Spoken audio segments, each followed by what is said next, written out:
And then when they did make 4, he felt like he had no creative control over it. And it's a bit all over the intro and the first few scenes. And we'll be going over that.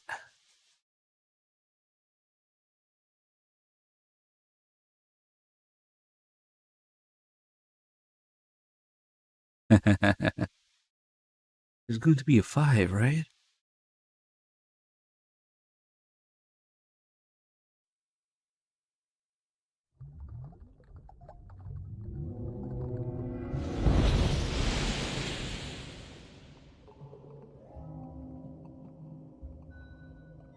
Oh, no more Master Collection shenanigans from now on. We got 4, Peace Walker, and, V after this. You can forget about that. Finally. More fucked up controls and sound effects. Watched out collars and whatnot.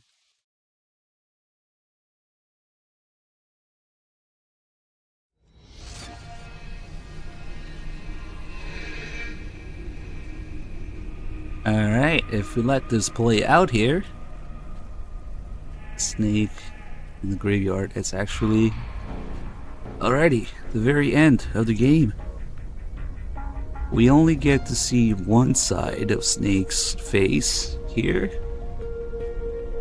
because the other side is already burned, yeah? But of course you don't get to see that at the beginning.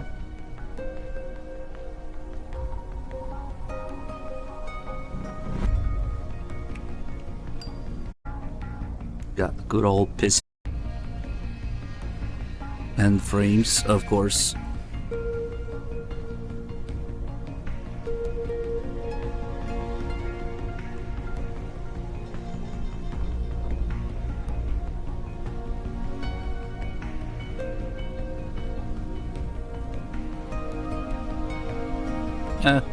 It's saved, but yeah, that could happen, of course.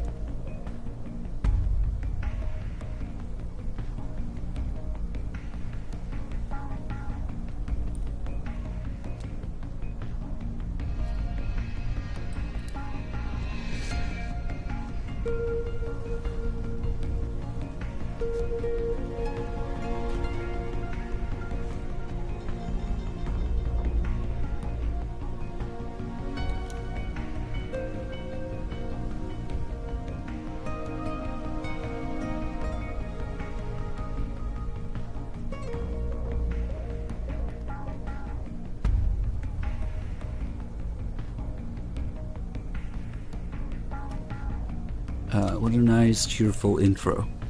Snake offing himself from the very beginning.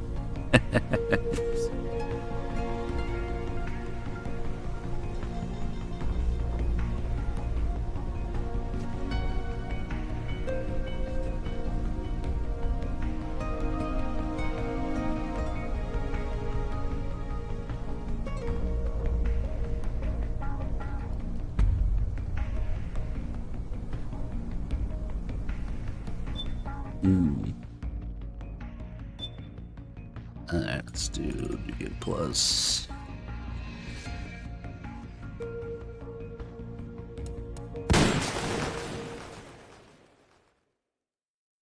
Now we get a glimpse of what TV looks like at the crazy times of MGS4. This is like flicking through TV channels. Yeah, let's see what's going on. Voice of a generation. Who the fuck is this guy? Citizen of the world. Yeah, well, I never... Ripped from the comfortable childhood in Canada, thrown into the turbulent waters of adolescence in Kobe, Japan. How did you stay afloat? You mean in high school? Well, my dad got transferred overseas, and it was a really excellent experience, actually. I was really grateful for it. Grateful. What is your biggest secret, David? We've been married for a while, and he wants to give me the second Melissa, honeymoon. Thanos got me where I am today. Tattoo, splendid. Yeah, it's not terribly big. What are you wearing? What do you mean? Why are you here? Oh, well, I was hoping to promote my new movie. I'm just coming off of the set. No, David Hayter. Why here? Wearing an Now it's the same in Japanese. It just has Japanese subtitles. They didn't do a Akio Otsuka version of This this. is pretty cool, actually. MGS4 was the first to release the Real-time same information time and, worldwide. Yeah. Weather, traffic reports. Actually watching a baseball game as we speak.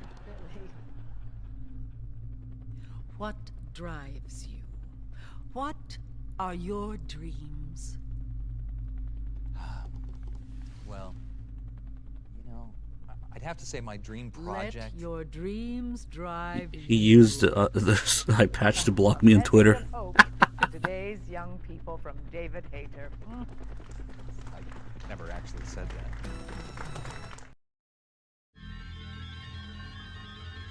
Yeah, that's Big Mama's voice actress.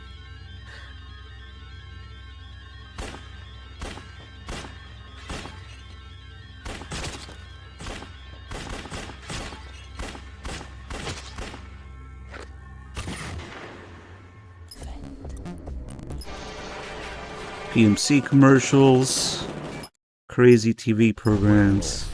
Evolution reinvented.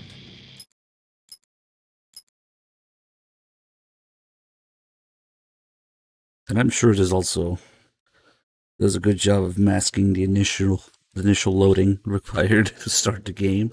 But a lot of resources, production value went into creating all these little TV commercials and programs and stuff. What the fuck? And forget about it. But it's just supposed to give you a glimpse of what the world is like. And oh, for fuck's sake. Here we go again.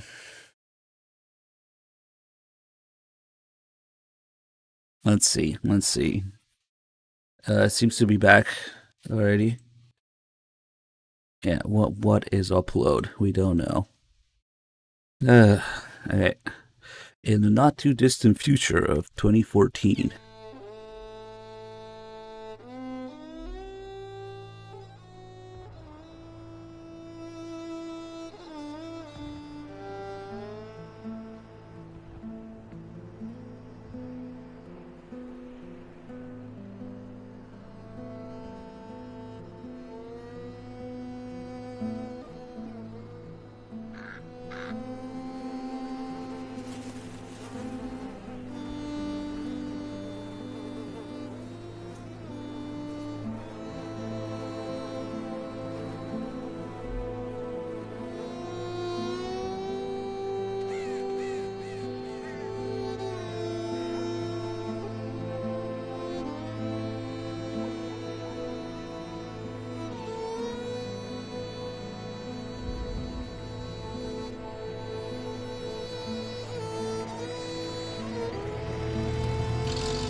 Has changed.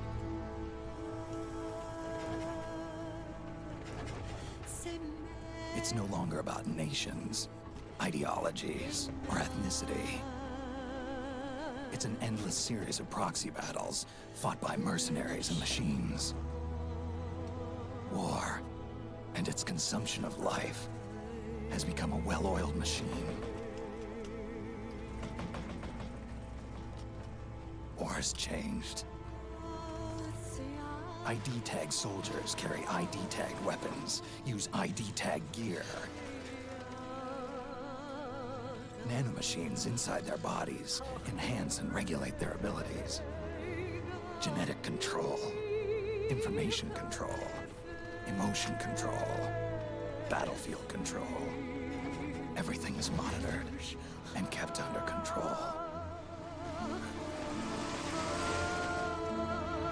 War has changed. The age of deterrence has become the age of control. All in the name of averting catastrophe from weapons of mass destruction. And he who controls the battlefield controls history.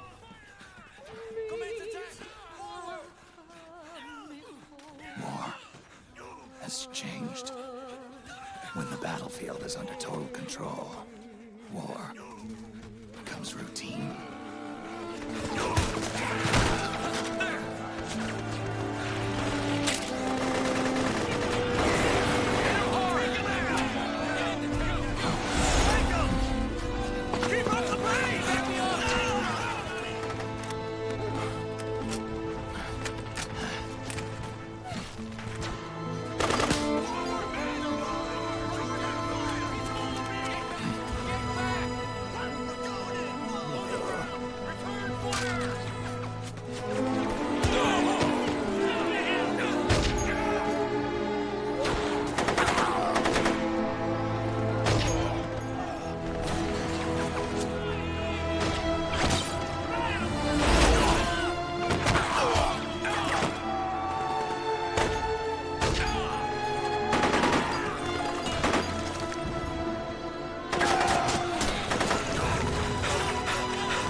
Alright, you guys ready for the greatest gameplay feature in MGS4?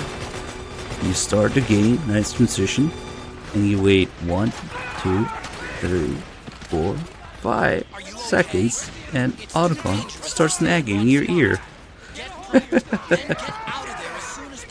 The greatest addition to the series. These fucking gameplay listen-only messages just nagging in your ear. It only gets worse from there. Every game does that? No, not really. Not until MGS4. Not at all, actually, until MGS4. And then if you wait a little bit longer without touching anything, it gets even funnier. The game literally plays itself. There you go. I'm not touching anything. This is the game's automated movement going there. And then you get more Otacon lines there.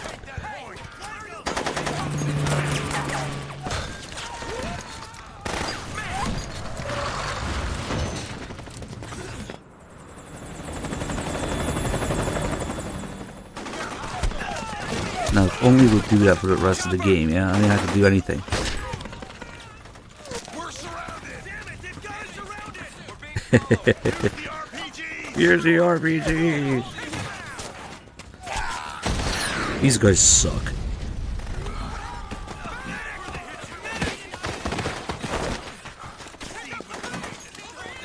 Yeah, the built-in backseating. Gameplay. Built-in backseating. It's even worse. Alright, it's kind of cool here. Depending on which way you go, and whether you have a gun equipped or not, the cutscene will change slightly. So let's grab this guy's rifle.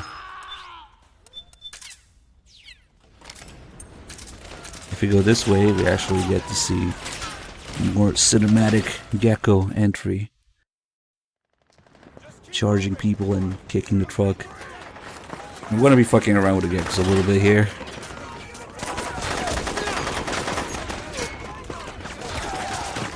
Stay on the offensive!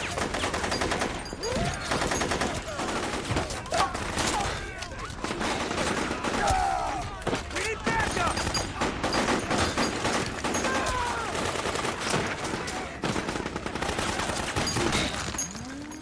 Hit him hard!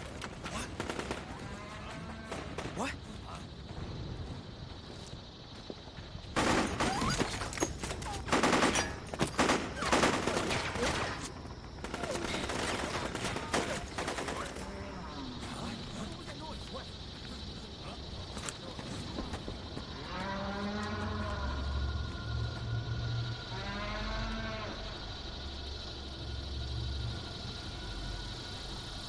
Revenge of the Moobots.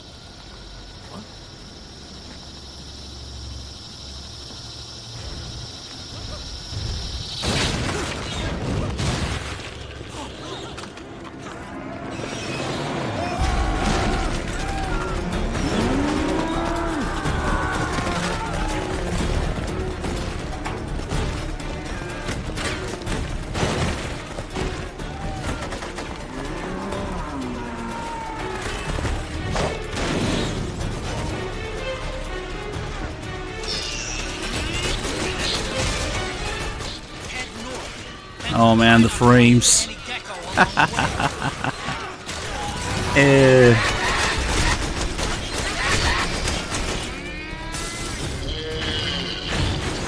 If you know what you're doing, you can destroy the geckos pretty easily with any weapon.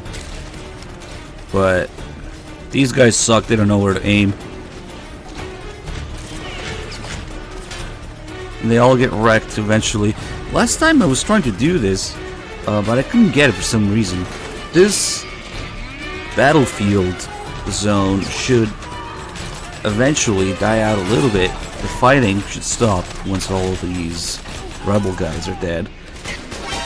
And it just becomes a normal, oh shit, patrolled area by geckos instead. But I don't know what it is that I did, last time, and it didn't seem to really work. Like, those rebel guys just kept respawning. Come on, you idiots, you just gotta shoot the weak spot. Nope, okay. This is extreme. Oh fuck. You can also see a couple of things the geckos do when they're looking for you in the buildings. Lower the volume a little bit. This guy's gonna get wrecked.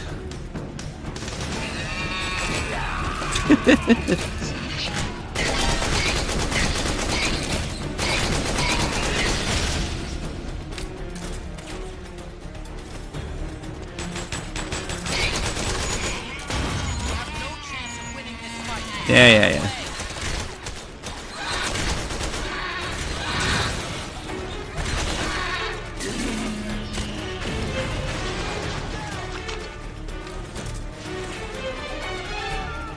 There's a few scripted gecko locations where they appear. If you walk here.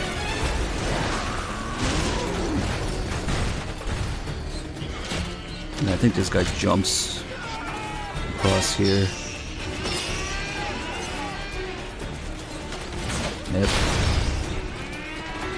Go up the building.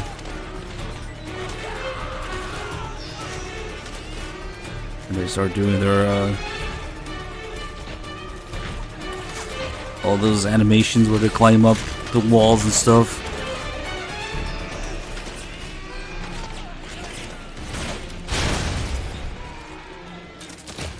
They're playing the game wrong. The only reason we can't win is because they respawn endlessly. Otherwise, it's pretty easy to destroy them. Hello. And he's gonna grenade me, isn't he? Yep.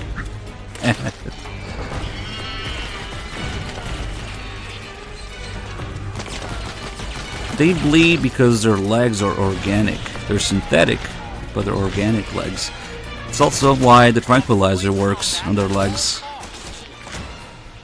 You can actually hit this weak spot from the top here.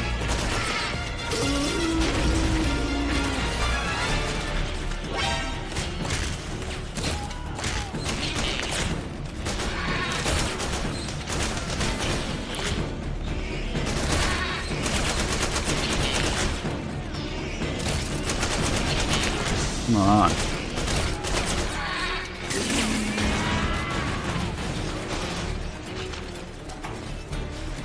But yeah, I'm not sure how to, maybe I shouldn't be killing so many of these geckos. Maybe I should let them kill these rebels.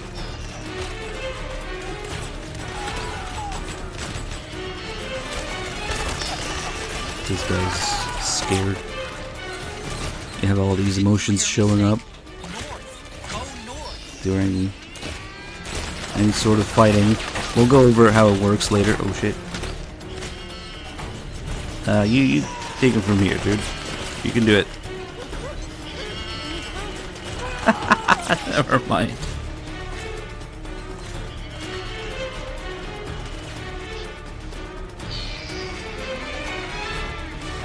I really need to figure out how to make it so they don't respawn anymore. The rebels, that is, because the geckos always respawn. Just wait here a little bit. do some calls. So Otacon hasn't been formally introduced yet in a cutscene, so we don't get to see him on the codec. We just get to see Philanthropy's new logo instead. Snake, the Gecko are starting to hunt down the militia. To let Those the things world are be. deadly. You've got to avoid their close-range attacks. Complete 180 from MGS2. Yeah. It's also the same logo on Snake's vest. If you look, it's a little hard to see. The resolution is shit, but to let the world be. It used to be, yeah, in MGS2, when Raiden asks, so what are you and Otacon fighting for? The future? We need to fight for change. We need to pass the torch to fight for change. And that's what keeps me alive. Instead, just never mind. To let the world be now, complete 180. And that's... The north side is Shut the fuck up, Otacon. And that's pretty much the nature of MGS4. Complete 180 on all the characters' themes, character developments, you know, what they went through, they don't learn from it, such as the fans not learning from it, and even the development team not learning from it. MGS4 is largely the result of, once again, the backlash that the series suffered after MGS2, and people were still not happy with MGS3 not explaining who the Patriots are, why Vamp is immortal, you know, where Liquid went, where Ray went, all that shit. So, Kojima received literal death threats to make MGS4. And at the time, he was going through his midlife crisis in 2005 when let's do the math, because let's see, 1963 was 42, so when development started, in 2005, Kojima was 42 years old, and Snake is 42 years old in this, and it's not a coincidence. In many ways, Kojima's been doing this for a while. Oh, it seems like it worked now. They calmed down. They're just patrolling now. Okay. Maybe because I got too close to the north exit last time, it didn't work. Okay, so we still have the Gecko music, but now there's no more fighting going on if we wait a little bit here.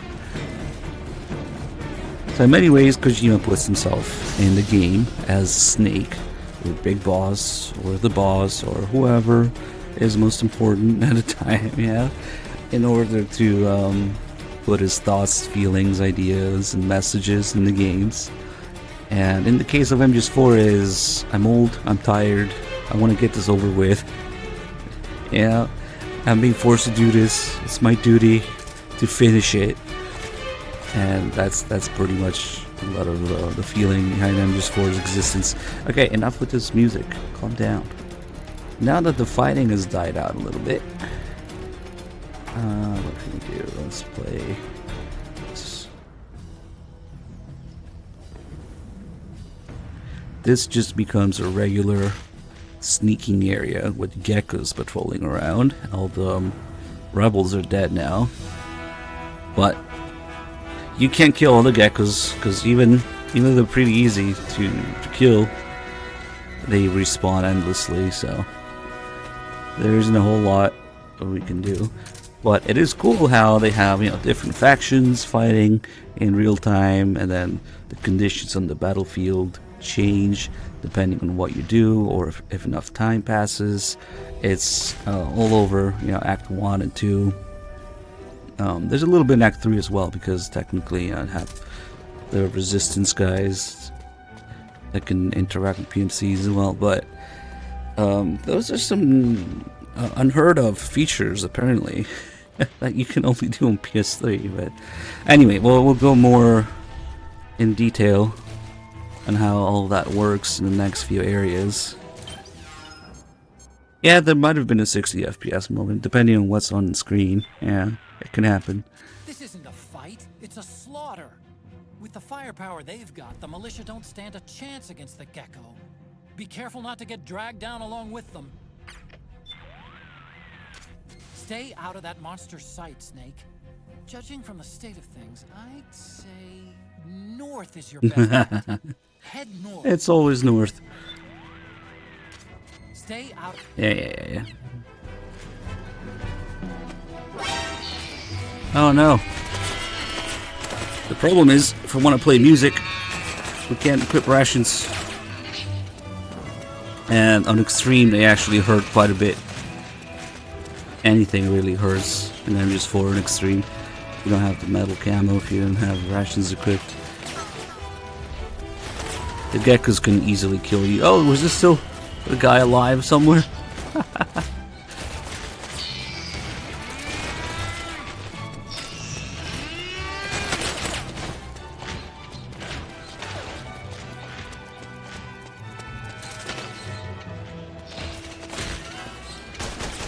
Snake, stop fighting. Otacon, stop backseating.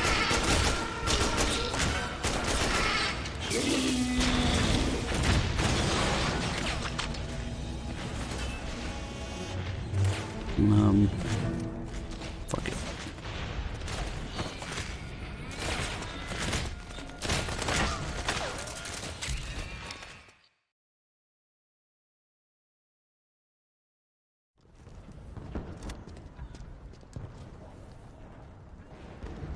There's quite a few things to pay attention to in this cutscene.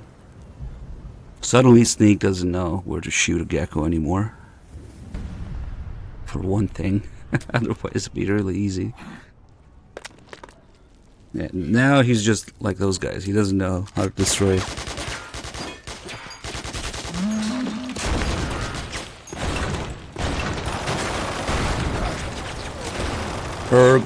Let me just shoot the armor part.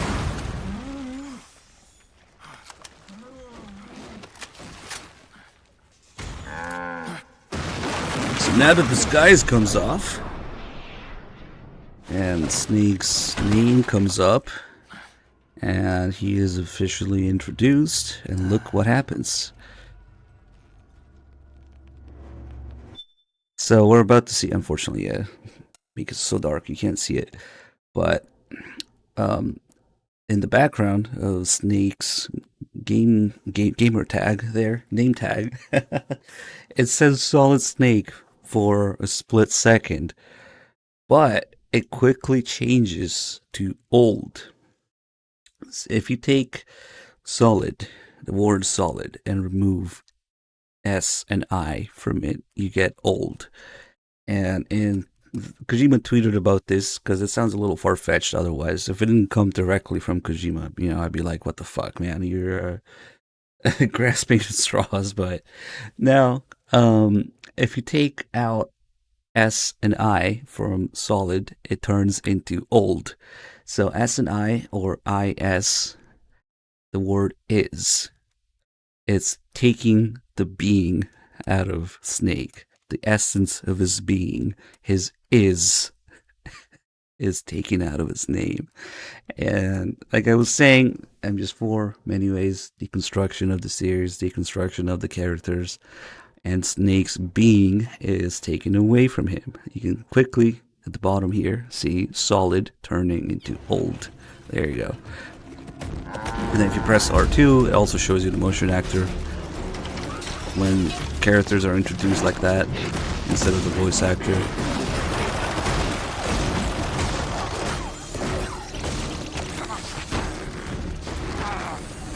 We should find a link to that tweet. I'm pretty sure it's still there.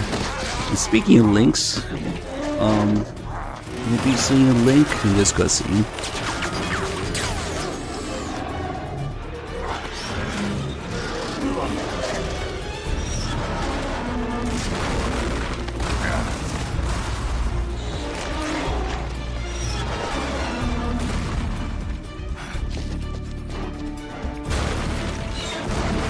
So there's the box. But the box says something on it. It says no place to hide on one side and no place for Hideo on the other side, which is, a play. It's a word play, no place to hide.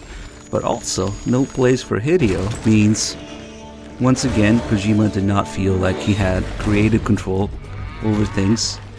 In this game, no place to hide. And then the other side. Why would a cigarette give off heat? If it's, I guess it's lit, but still, the whole thing. Better question is, why would watermelons give off heat? There it is. Again, it darkens the screen, but on this side of the box, it says no place for Hideo. And if you look carefully right above that, there's a link to what used to be Kojima's blog on the Konami website. Clearly, it's not there anymore, but you can still find mirrors of it. You can find maybe, one of those archive websites that still has it. If you look carefully, it says, we'll be able to see it again later in the scene when the box gets destroyed. Hideo blog. Please visit my blog, guys, because it's another call for help. During the time that MGS4 was being developed, if you actually read Kojima's blog entries, he would often compare developing the game to a battlefield.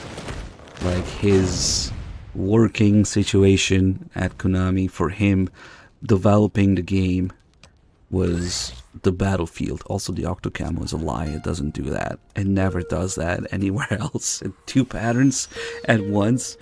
There's a link again on the right.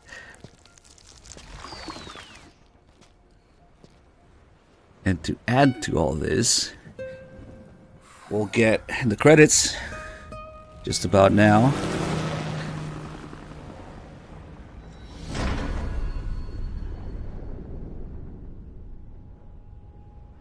When it says love theme, there it is. Opening theme, love theme. Lyrics by the man himself. Hideo Kojima wrote the lyrics to the Oh Semen song.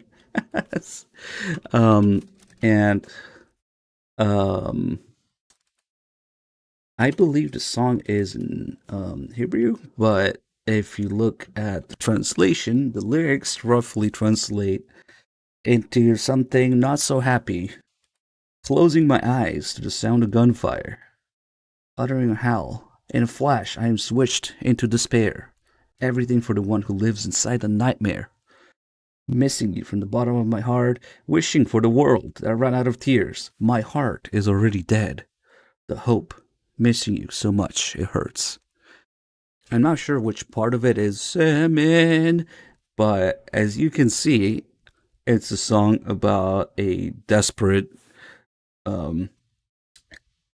somebody who is fighting in a battlefield, who is desperate and giving up on life and hope.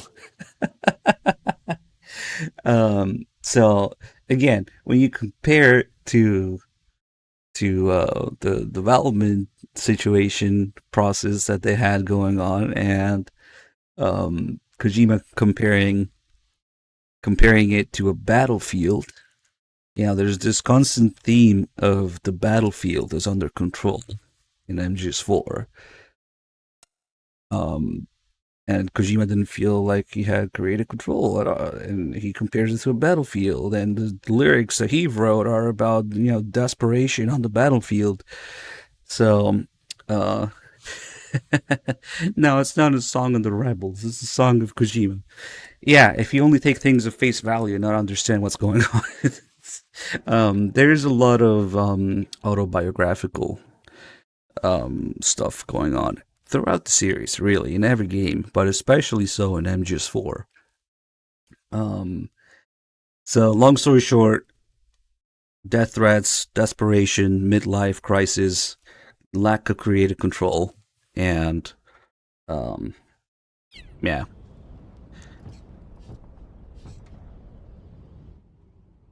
Kojima just not having a good time once he realized that he had to come back. Though the theme of semen, it's throughout the game. It's not just when the rebels are around for Act 1 and Act 2, but it just goes on for each act.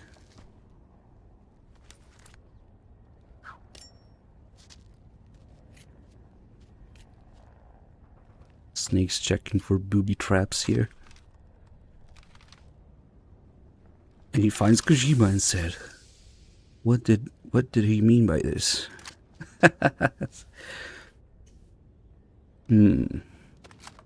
But none of it matters, because actually the real reason MGS4 exists is so we can have Snake's ass.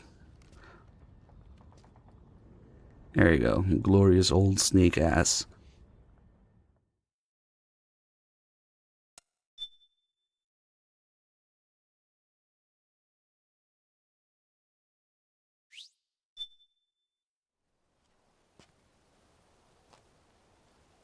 Yeah, here we go. The characters doing things that they just wouldn't do, you know, given their character development and direction and themes. Why the fuck would Snake go salute Big Boss's grave? Oh, but we gotta do it because it was happening in the previous game. Okay. And MGS4 is just this repeatedly. You know, characters showing that they can learn, things getting deconstructed and doing a 180. And we'll see in the briefing that's coming up what led to all this. Basically, it's, yeah, people didn't get it. Otacon, even the dead have ears. Even the dead have frames. Snake, we've got to go. For V, it's a different story. Got a friend waiting for you. Otacon, That's Kojima just being an asshole and embezzling money. But we'll talk about it later. Proteome analysis was positive, but the mRNA analysis turned up negative. The wrinkled skin, the hardened arteries. Your early aging symptoms look like classic Werner syndrome. But none of the tests were able to pinpoint the cause. so Well, judging by how rapidly the aging has progressed, I'd say a year at best, right? yeah.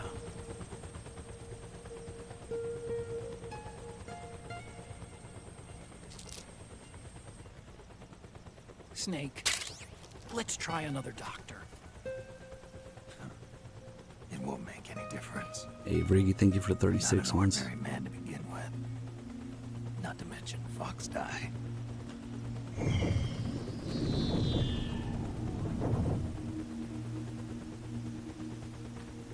You're right.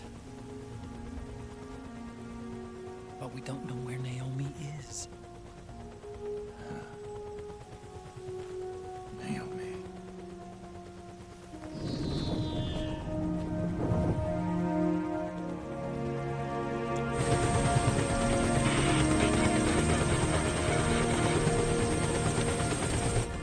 Ah, Snake. Colonel. Good to see you. Well, I'm not a colonel anymore, Snake. I figured the only place I'd see you dressed like that would be at your daughter's wedding. What are you doing these days? I'm working for an organization under the UN Security Council. The Analysis and Assessment Staff of the PMC Oversight and Inspection Committee.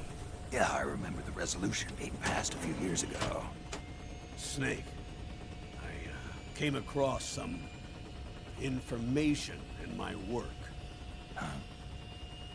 What work? You've retired like 50 times. In the Middle East. They won't let poor Campbell retire.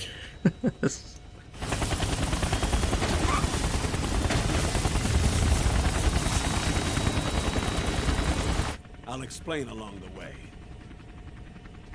We've got to stop him. Now. Before it's too late. Liquid's made his move. We've found him.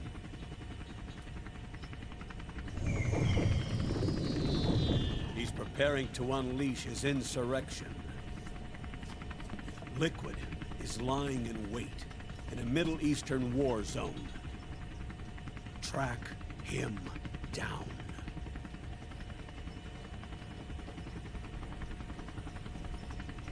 Uh-oh.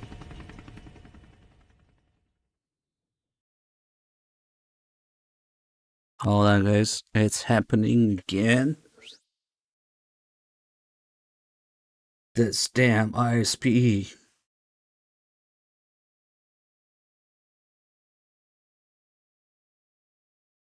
Maybe the frame's presence. Yep, it's happening again.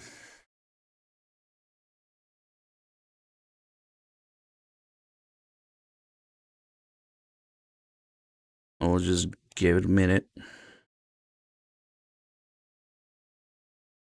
At least we're in a loading screen.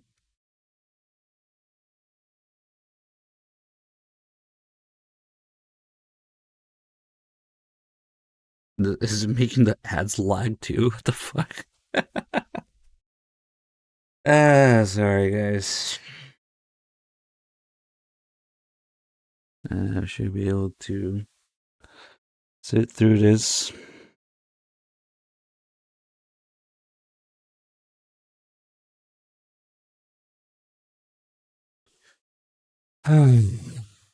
Beautiful.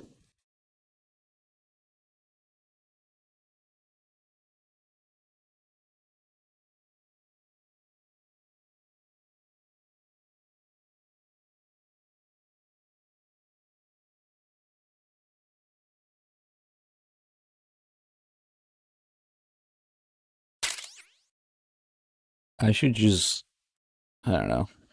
We can't really meme during this rough frames. Bumseer, thank you for the tier 1 sub. Welcome aboard. Of the frames. Fuck, man.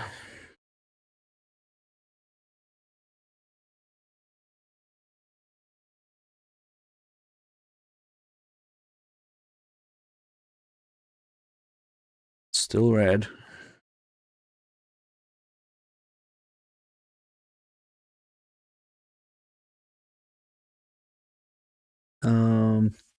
We should. Ah, fuck, I don't know when you guys are gonna hear this.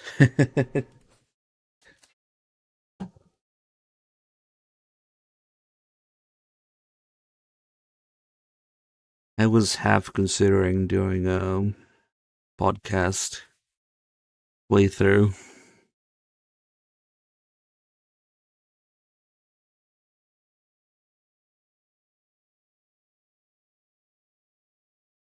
This one's one of those extended ISP farts.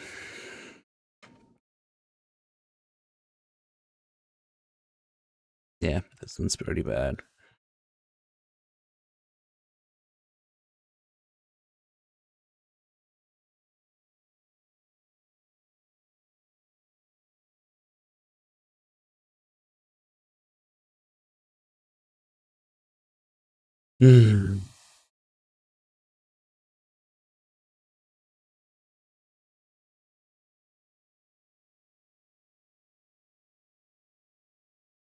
Even the dead have upload. Yeah, they probably have better upload than I do.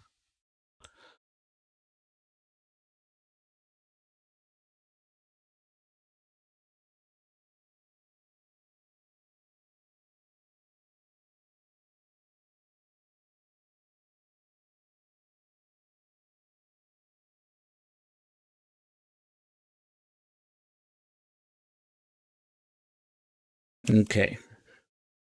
I'm not seeing any green still. Maybe I should just... Oh, fuck. I see why. Oof, oof, oof, oof, oof. Hold on. It's jumping up. It's catching up.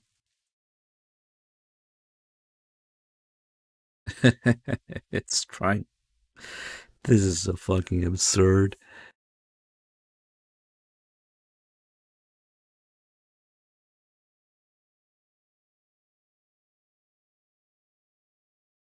That's not back yet.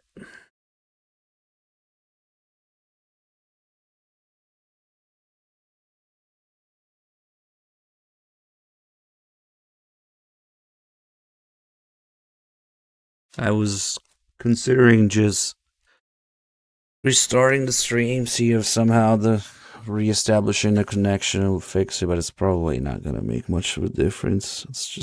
Let's see. Plus, I have no idea when you guys are gonna hear this, so creating massive amounts of delay. Right now, God, I can't even see it on stream.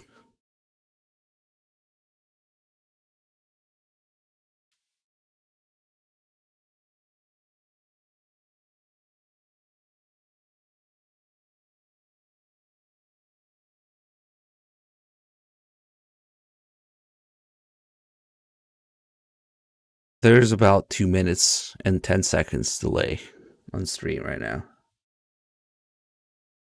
2 minutes and 20 seconds. That's insane.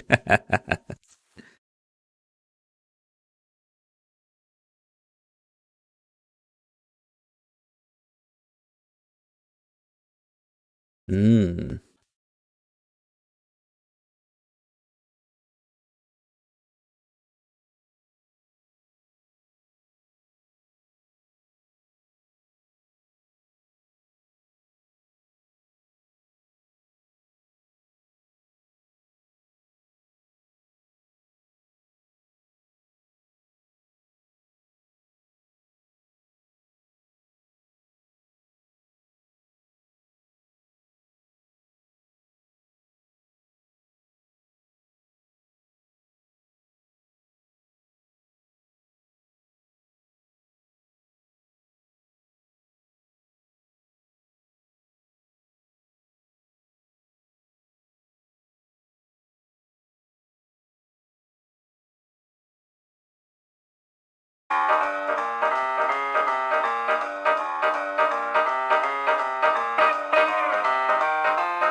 Yeah, it's still pretty bad.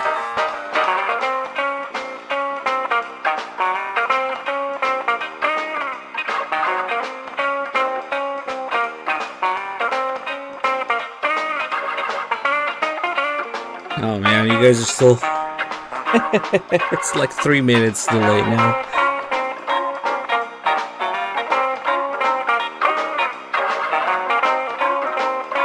Alright, I'm seeing green now. Let's try to turn it up.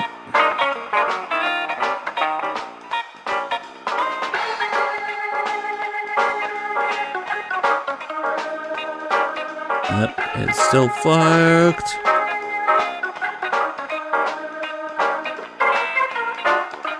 This isn't the song I was looking for, or worse, fuck it.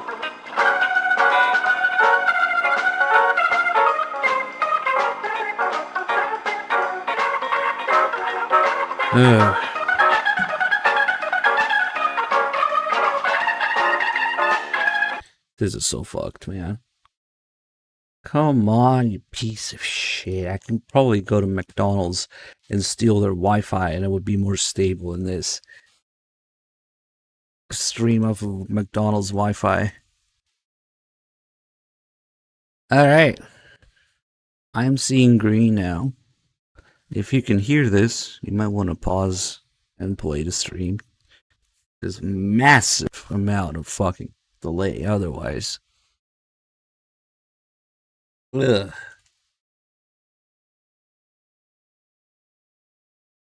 Okay. Let's see if we can continue.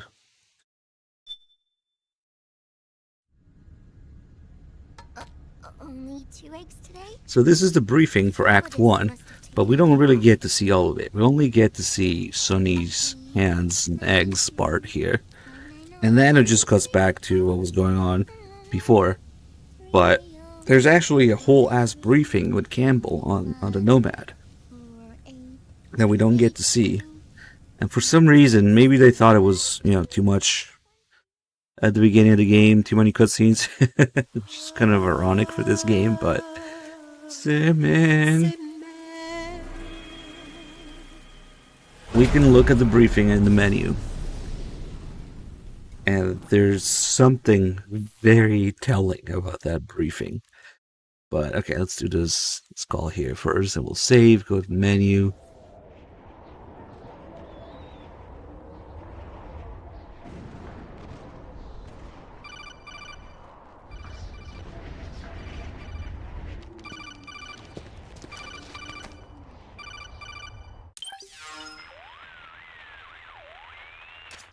This is Snake.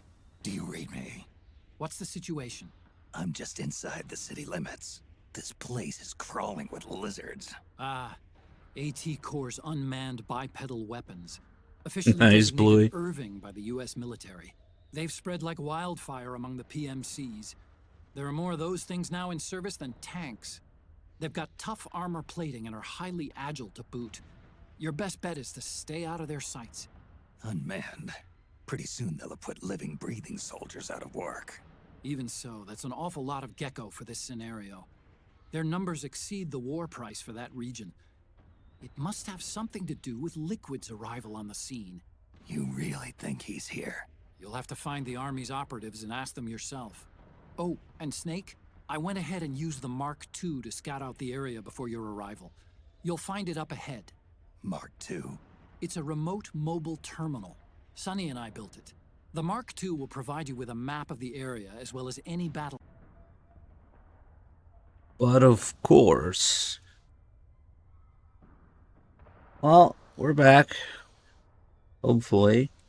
This is a pretty bad one. This is starting to get ridiculous. Yeah. God damn it, dude. I gotta get the fuck out of here. There is no other way. But anyway, Argon was telling me to find the Mark II, because we clearly do not have the Mark II yet. That is why it says Metal Gear Mark II on the left there. And the entirety of your interface, your weapons menu, your backpack, your items, your codec, is the Mark II. So, what the fuck is the deal with that? We don't have the Mark II yet, but we have the menu. Somehow, I don't understand. Did they just decide to, like, whatever, fuck it, nobody's gonna notice, yeah? I need to find the Mark II, but I'm using the Mark II right now, so I don't know. Anyway, let's save and go look at the briefing I was talking about.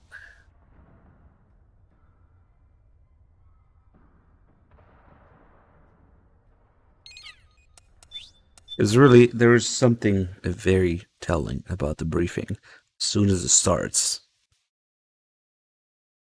Well, we're gonna see Sonny's eggs again, just like we see in the game.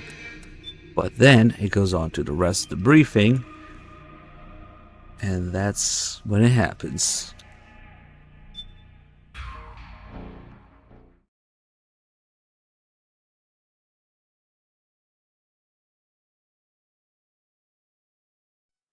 My SP is dog shit. Simply put. Nothing special to it.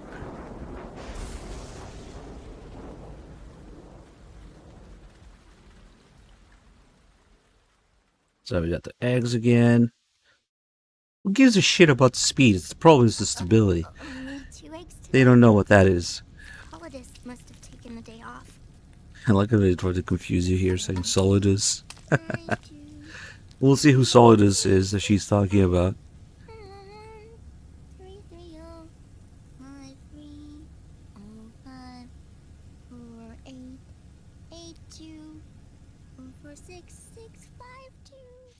Alright, here we go into the briefing. And the first line is very telling. The Manhattan incident triggered a public backlash. What's that thing that we always talk about? The backlash after MGS2 that completely shifted the tone and direction of the series? Yeah. What's the Manhattan incident that triggered a backlash? The Manhattan incident triggered a serious public backlash. Yep, serious public now the backlash. US has to think twice before intervening militarily in other countries' affairs. This has fueled a push towards military privatization, with PMCs at the heart of that movement. PMCs.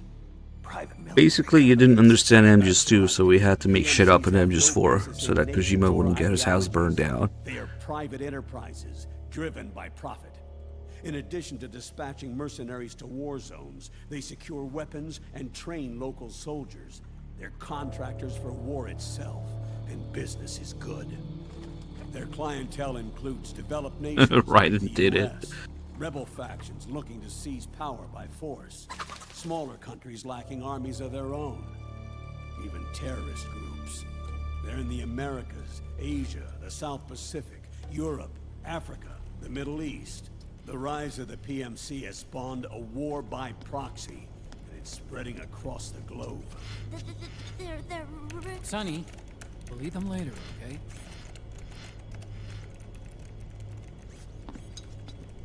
Every age has its mercenary. These PMCs are nothing new. We've been dealing with them since before the turn of the century. No, Snake. They're nothing like the mercenaries of the past. they're ready. Sorry, I'm a little busy right now.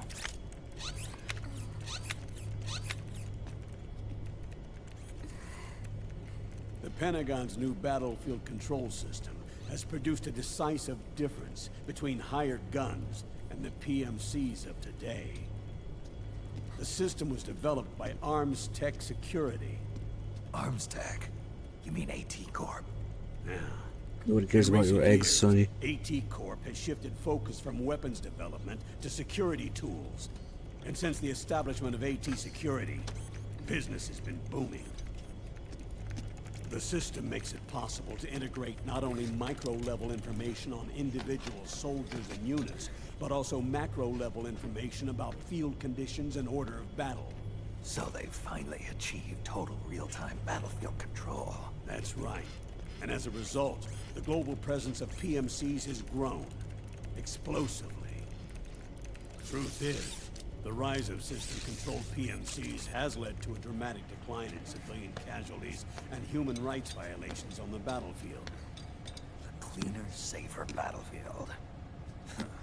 Makes for nice propaganda.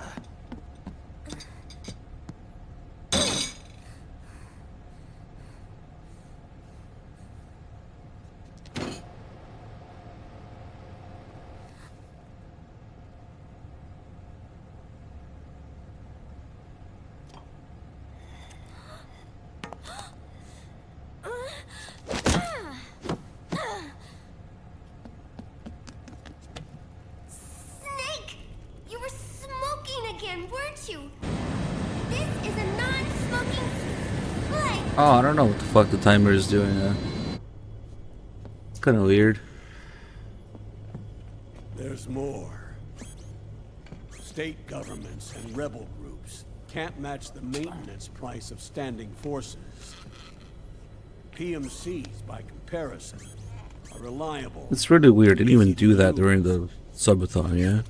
It wasn't long before everybody had them on the payroll.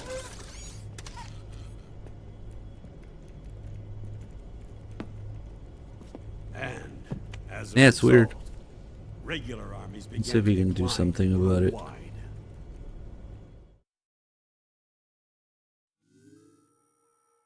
It's hard to believe, I know, but PMCs are beginning to overtake conventional armies in terms of scale. Nowadays, it's the There you PMCs go. who serve as standard battalions. They already make up 60% of all combatant forces in zones of conflict. 60%. The fact is, the world now depends largely on PMCs for waging its wars. I thought it was the UN that authorized the PMCs in the first place. The US abstained from voting on that resolution. In effect, Washington was endorsing PMCs without ever revealing its true intentions. Until they got wind of the uprising, that is. The US has exported too much military power. And now, she's paying the price. That's exactly it. America has now turned war into a form of economic activity. Analysts are calling it the war economy, in that it's picking up the slack for the downward-sloping oil market. But I, for one, don't intend to simply stand by and watch it happen. For the PMCs, market expansion entails fanning the flames of war. means more refugees. War orphans. Child soldiers. Yes. Even as PMC soldiers get more specialized, they're also getting younger. Mercenaries spun off from state armies. Unmanned weapons. Child soldiers. Proxy battles in a new Cold War. There are hundreds of PMCs in business worldwide, and their numbers are growing. Currently, 5 of them are big enough to be labeled global powers. 2 in the US, and 1 each in the UK, France, and Russia. Reconnaissance has revealed that those 5 PMCs are run by a dummy corporation that acts as a single mother company. This mother company embodies the 5 largest PMCs. Her name is Outer Heaven. Outer Heaven? You mean? That's right. It's Liquid. Liquid? He's taken command of this immense army and is now preparing to unleash an insurrection. I watched him die. His will lives on, in the body of the man once known as Ocelot. He aims to fan the flames of war even higher, to create the perfect world once envisioned by Big Boss. The one world in which soldiers will always have a place. He must be stopped, before it's too late. Do you understand, Snake? Here comes one of my best Any means favorite features. necessary. While things are going on in Stop real time, Liquid's insurrection. you can look around, you can interact with things. Yeah, there's other things going on elsewhere. You can see what Sonny's up to. You're free to move around. I really wish they would have kept this feature in a certain game. I know. This isn't justice. It's a covert attack. A hiding hit. A wet workshop targeting the head of a major multinational. Oh, you can even see the box where the noodles and the PSP are. That's right here. Because of the military might of the PMC and the effect they have on the economy. War is to the 21st century what oil was to the 20th. The pillar that supports the global economy. So this Solidus, the Sonny was talking about, You'll recall Solidus must have how taken the long day it off. was by that American think tank during The hands Cold War. here, they're named Wanted to Solid spark a Liquid and new model Solidus. for perpetual war. And if you look at Sonny's egg memo, It's a whole new ballgame. Iron Mountains. Solidus only has 3 eggs. That was fiction. It existed only on paper. Solidus has fewer eggs. Reality is far more serious. The global community Cannon is weapons here. concerned, but they're all too afraid of the war economy collapsing to do anything about All it. these extremely detailed, interactive, real-time locations, Sounds yeah. pretty self-serving to me. Kind of sad. What happened Snake. after? This mission isn't an order from Washington. Not like the old days. And it's not something the UN can officially sanction either. But we can't just look the other way while Liquid plots this insurrection. If we fail to act, he'll become the greatest threat the world has ever faced. Snake.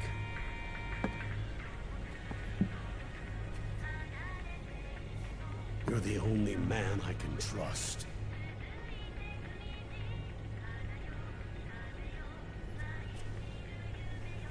Fine. Let's hear it.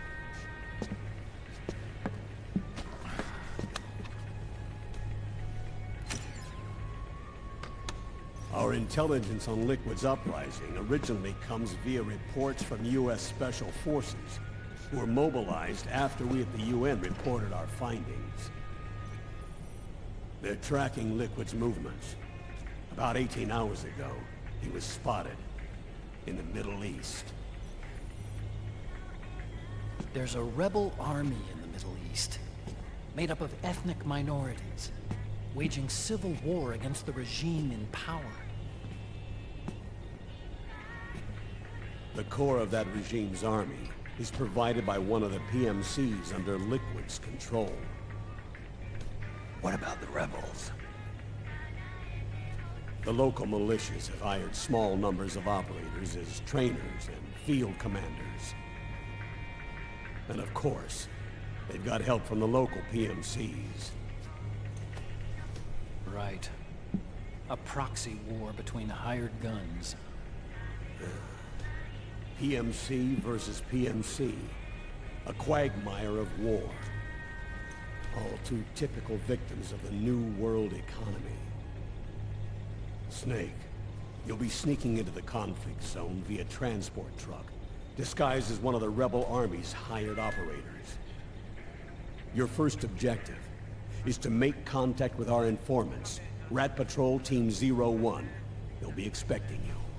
Rat Patrol, huh? They sound sneaky.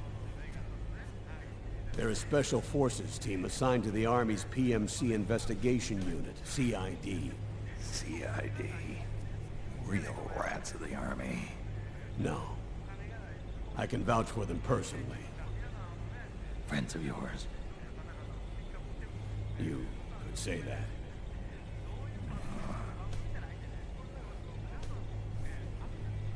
Transportation to the area will be provided under cover of a UN humanitarian aid mission, with support from the US military. From there on, though, you'll get no protection, and no guarantees from anyone. And you must not leave behind any evidence of your involvement in the area, let alone that of the UN. If word of this ever leaked out, it would spark a global firestorm.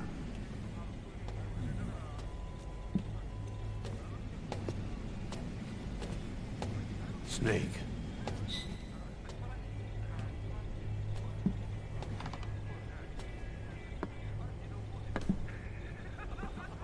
Will you do this for me?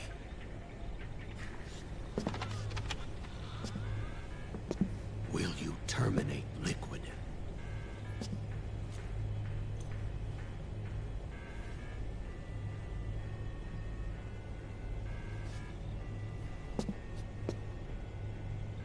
I'm not like the PMCs. I don't need your money. Thank you. But if you're going to spark something, spark this.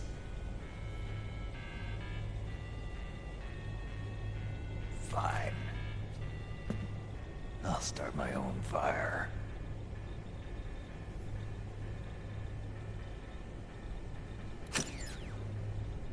Yeah, specifically a dumpster fire. That is this game's writing.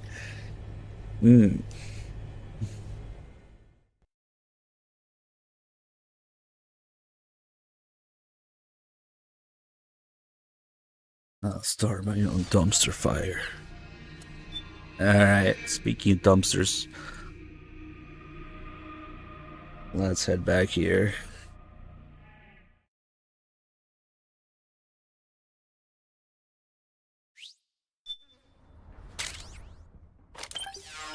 Alright, now there's a dumpster. Okay, let's do all the calls in M4 are usually in the same order. Snake, So.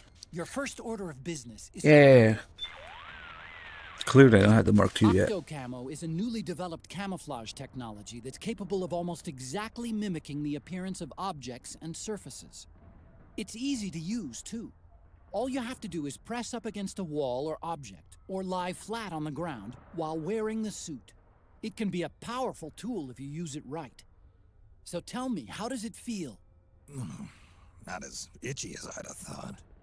That suit can mimic the color, pattern, and even the surface texture of walls and floors. Kinda like procuring your own camo on site, right? I do just fine with the regular stuff. I'm not a chameleon. You've got it all wrong. We're not talking about lizards. This is Octocamo. In other words, it's based on the camouflage capabilities of the octopus. Octopus are sometimes called ninja of the sea. They fool their enemies by mimicking not just the color of their surroundings, but also the shape of the terrain. That suit takes its cue from defensive deception found in nature. Besides, you may not have known this, but there is a snake that can change its body color too. It's called the Capuas mud snake.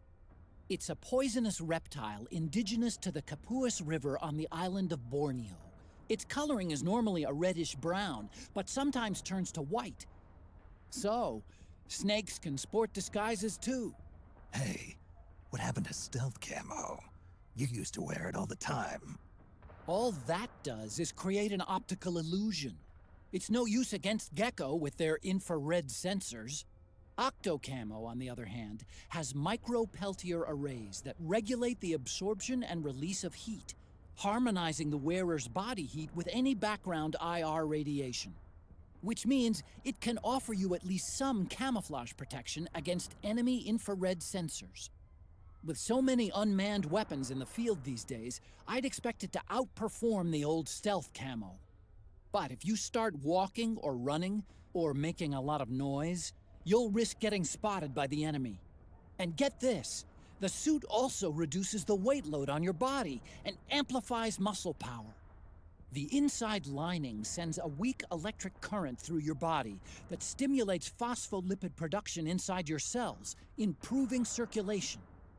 That should make your life gauge recover more rapidly when you're hurt. In other words, Snake, it's a bit of a crutch. You can cut the senior citizen crap, Otacon.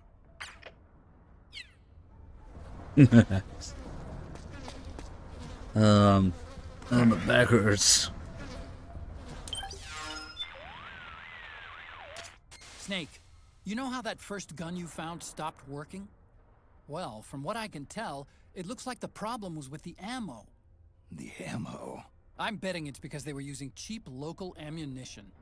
The ammo probably triggered abnormal combustion, which excessively raised the pressure and caused the cartridges to stick in the chamber. It's a pretty rare phenomena. I guess you just got lucky. More like unlucky. Look on the bright side. It means there weren't any problems with the gun itself. I don't think it'll happen again. Yeah, this is in Far Cry 2 with all the weapon jamming, malfunctions and shit, yeah. Something funny about Otacon explaining Snake why it malfunctioned. Yeah, the Octocamo is cool, its concept. It doesn't quite work how they try to advertise it in the podcast and the first cutscene where Snake uses it, but yeah, it's still pretty cool. And I always do praise this game's technical aspect. Not so much what's going on with the writing, the story, the characters, and all of that clusterfuck. But you can tell they were trying to see what they could do on PS3 with the new technology and everything. So there's just quite a few neat little things that I can appreciate. And of course, MGS4 has the best gun details in the series, so that will always be something for me to talk about. Okay, let's get all these other calls here and then do the dumpster stuff. God. Those two-legged machines. They're not like the Metal Gears I'm used to dealing with. Right.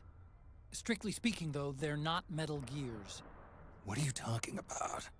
The gears you fought before were all basically designed and produced to serve as nuclear platforms. Ray was an exception to the rule, but even that was an anti-Metal Gear weapon designed to defeat the Metal Gear clones popping up all over the world. Its value was still measured in terms of the framework of nuclear strategy. It's been 25 years since the end of the Cold War.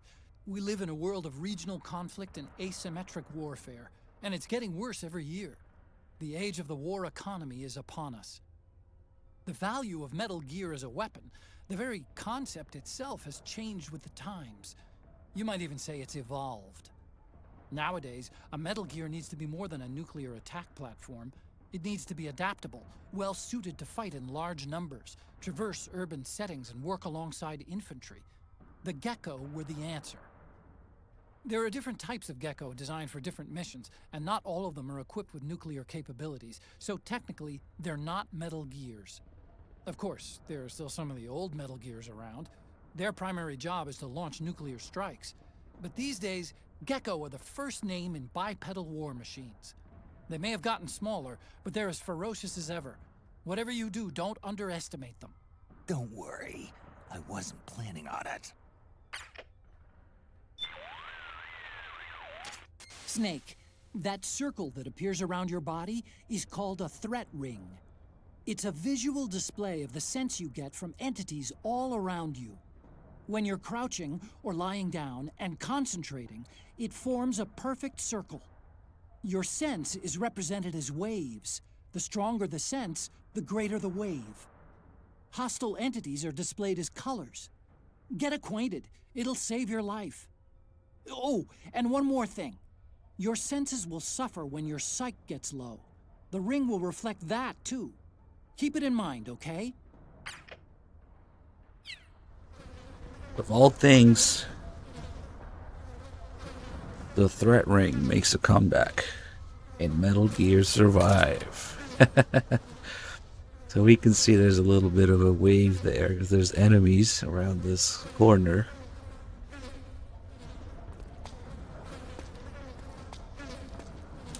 Let's see, got anything else before the dumpster? Snake, I'm sure you've there noticed we go. the dust bins used Dust for bin, trash sorry. collection in that area. I'll bet they're big enough to fit inside.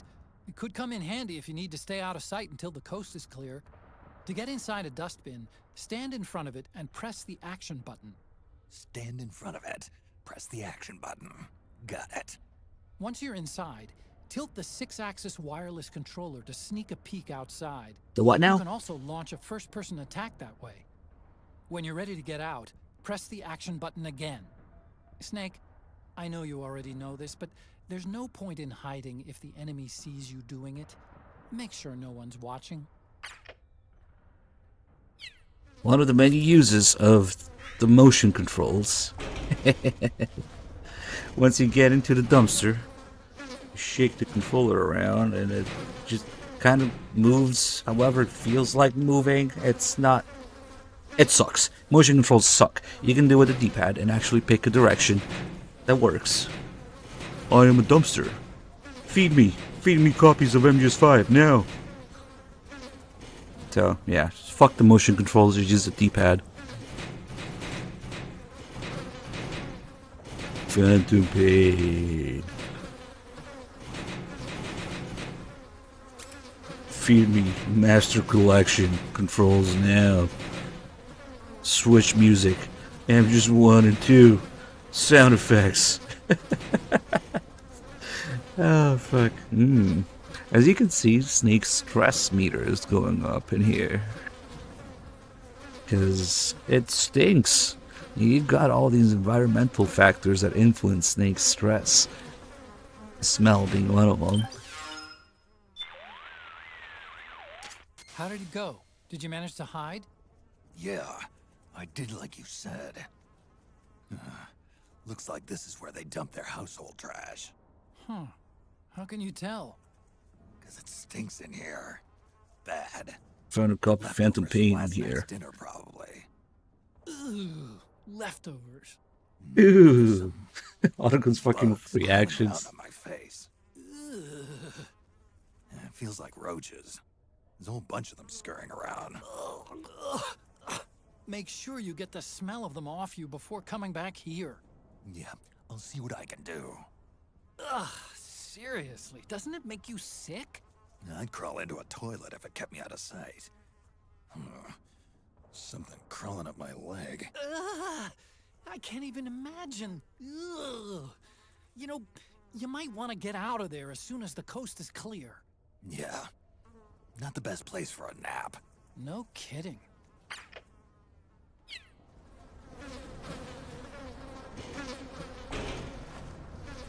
So now, even if we get out, look, there's all these flies around me, and the stress is still going up, even though we're not in the dumpster anymore.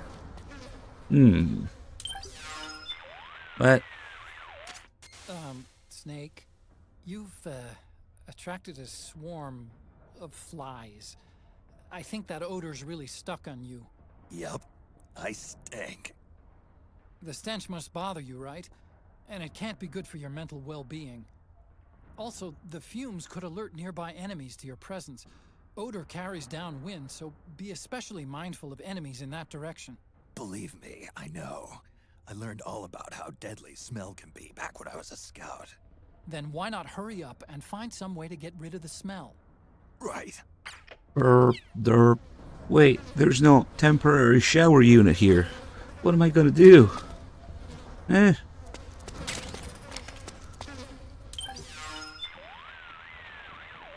Snake, I really think you should get rid of that odor you're giving off as soon as possible.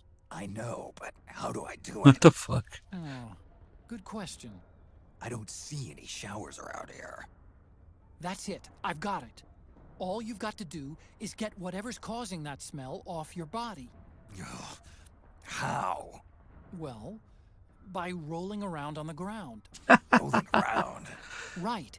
I remember reading somewhere that horses roll around on the ground to get dirt off their bodies. You should try the same thing. I bet it'll scrape away the source of the stench. You mean like a sand bath? Yeah. It's basically a shower. For horses. Okay. Give it a shot. I'm sure it'll work. Here goes nothing. You know what's worse than being incorrect? It's being absolutely confidently incorrect. Hey, Z29, can you find me a screenshot of the Marines Ray in MGS4? Yeah. Alright, now we know how to take a bath, roll around on the ground. All the dust and stuff coming off, and now the stress is going down again.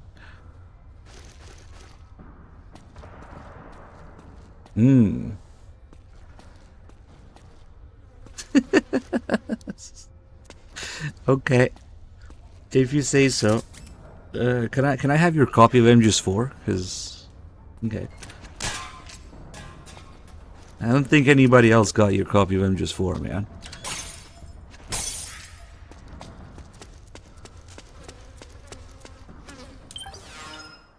I think the saga of the dumpster is over now. I've got some intel on the PMCs deployed in that area. They're a part of Praying Mantis Corporation, based out of the United Kingdom. It's one of the 5 largest PMCs in the world. Its business activity includes soldiers for hire, supply and logistics services, education and training for state armies, everything you'd expect. During the Iraq War, Praying Mantis contracted with the US government to send large numbers of its soldiers into combat zones, which is why the local regime opted to hire Praying Mantis, a UK-based company, and not their regular army to fight the rebels for them. They were buying their experience.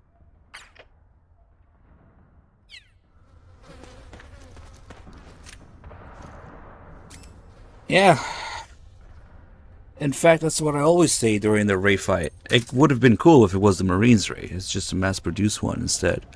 We never see the Marines Ray again.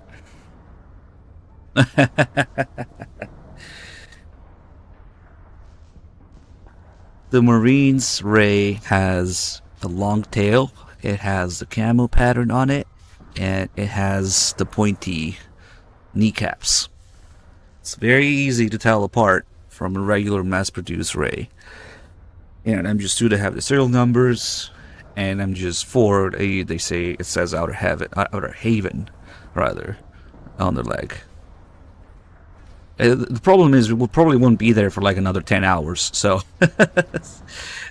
just do yourself a favor and look at a VOD or look it up on YouTube, and you'll see that it's just a mass-produced one.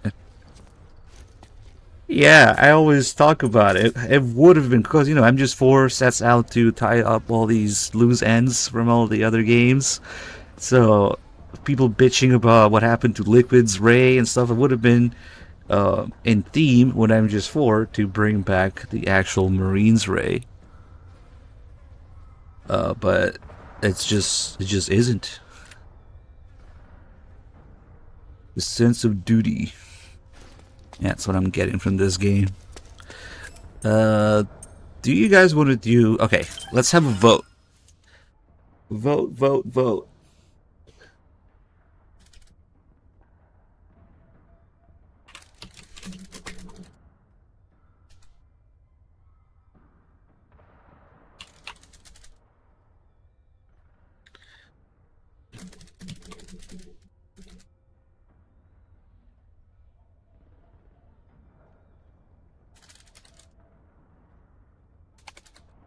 Fuck, these poll options don't fit enough.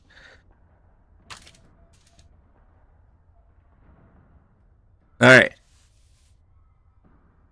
Everybody vote. Your input is very much appreciated. Should we do the podcast?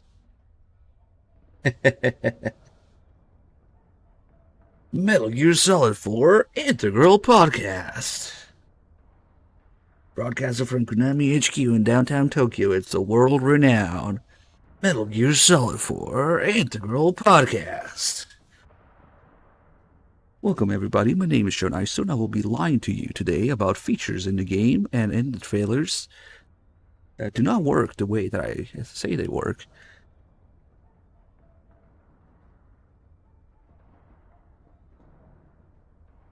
Damn, it's pretty close, 56-44,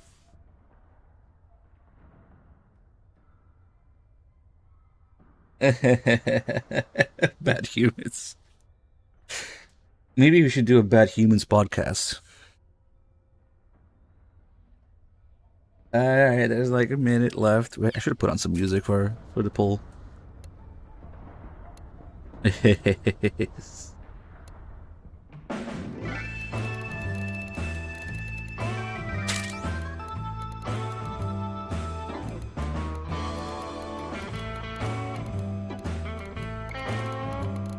Sonic ASD, thank you so much for the Prime sub.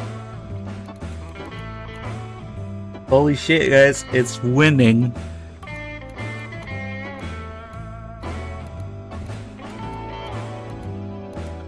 Oh no. Oh no. Oh no.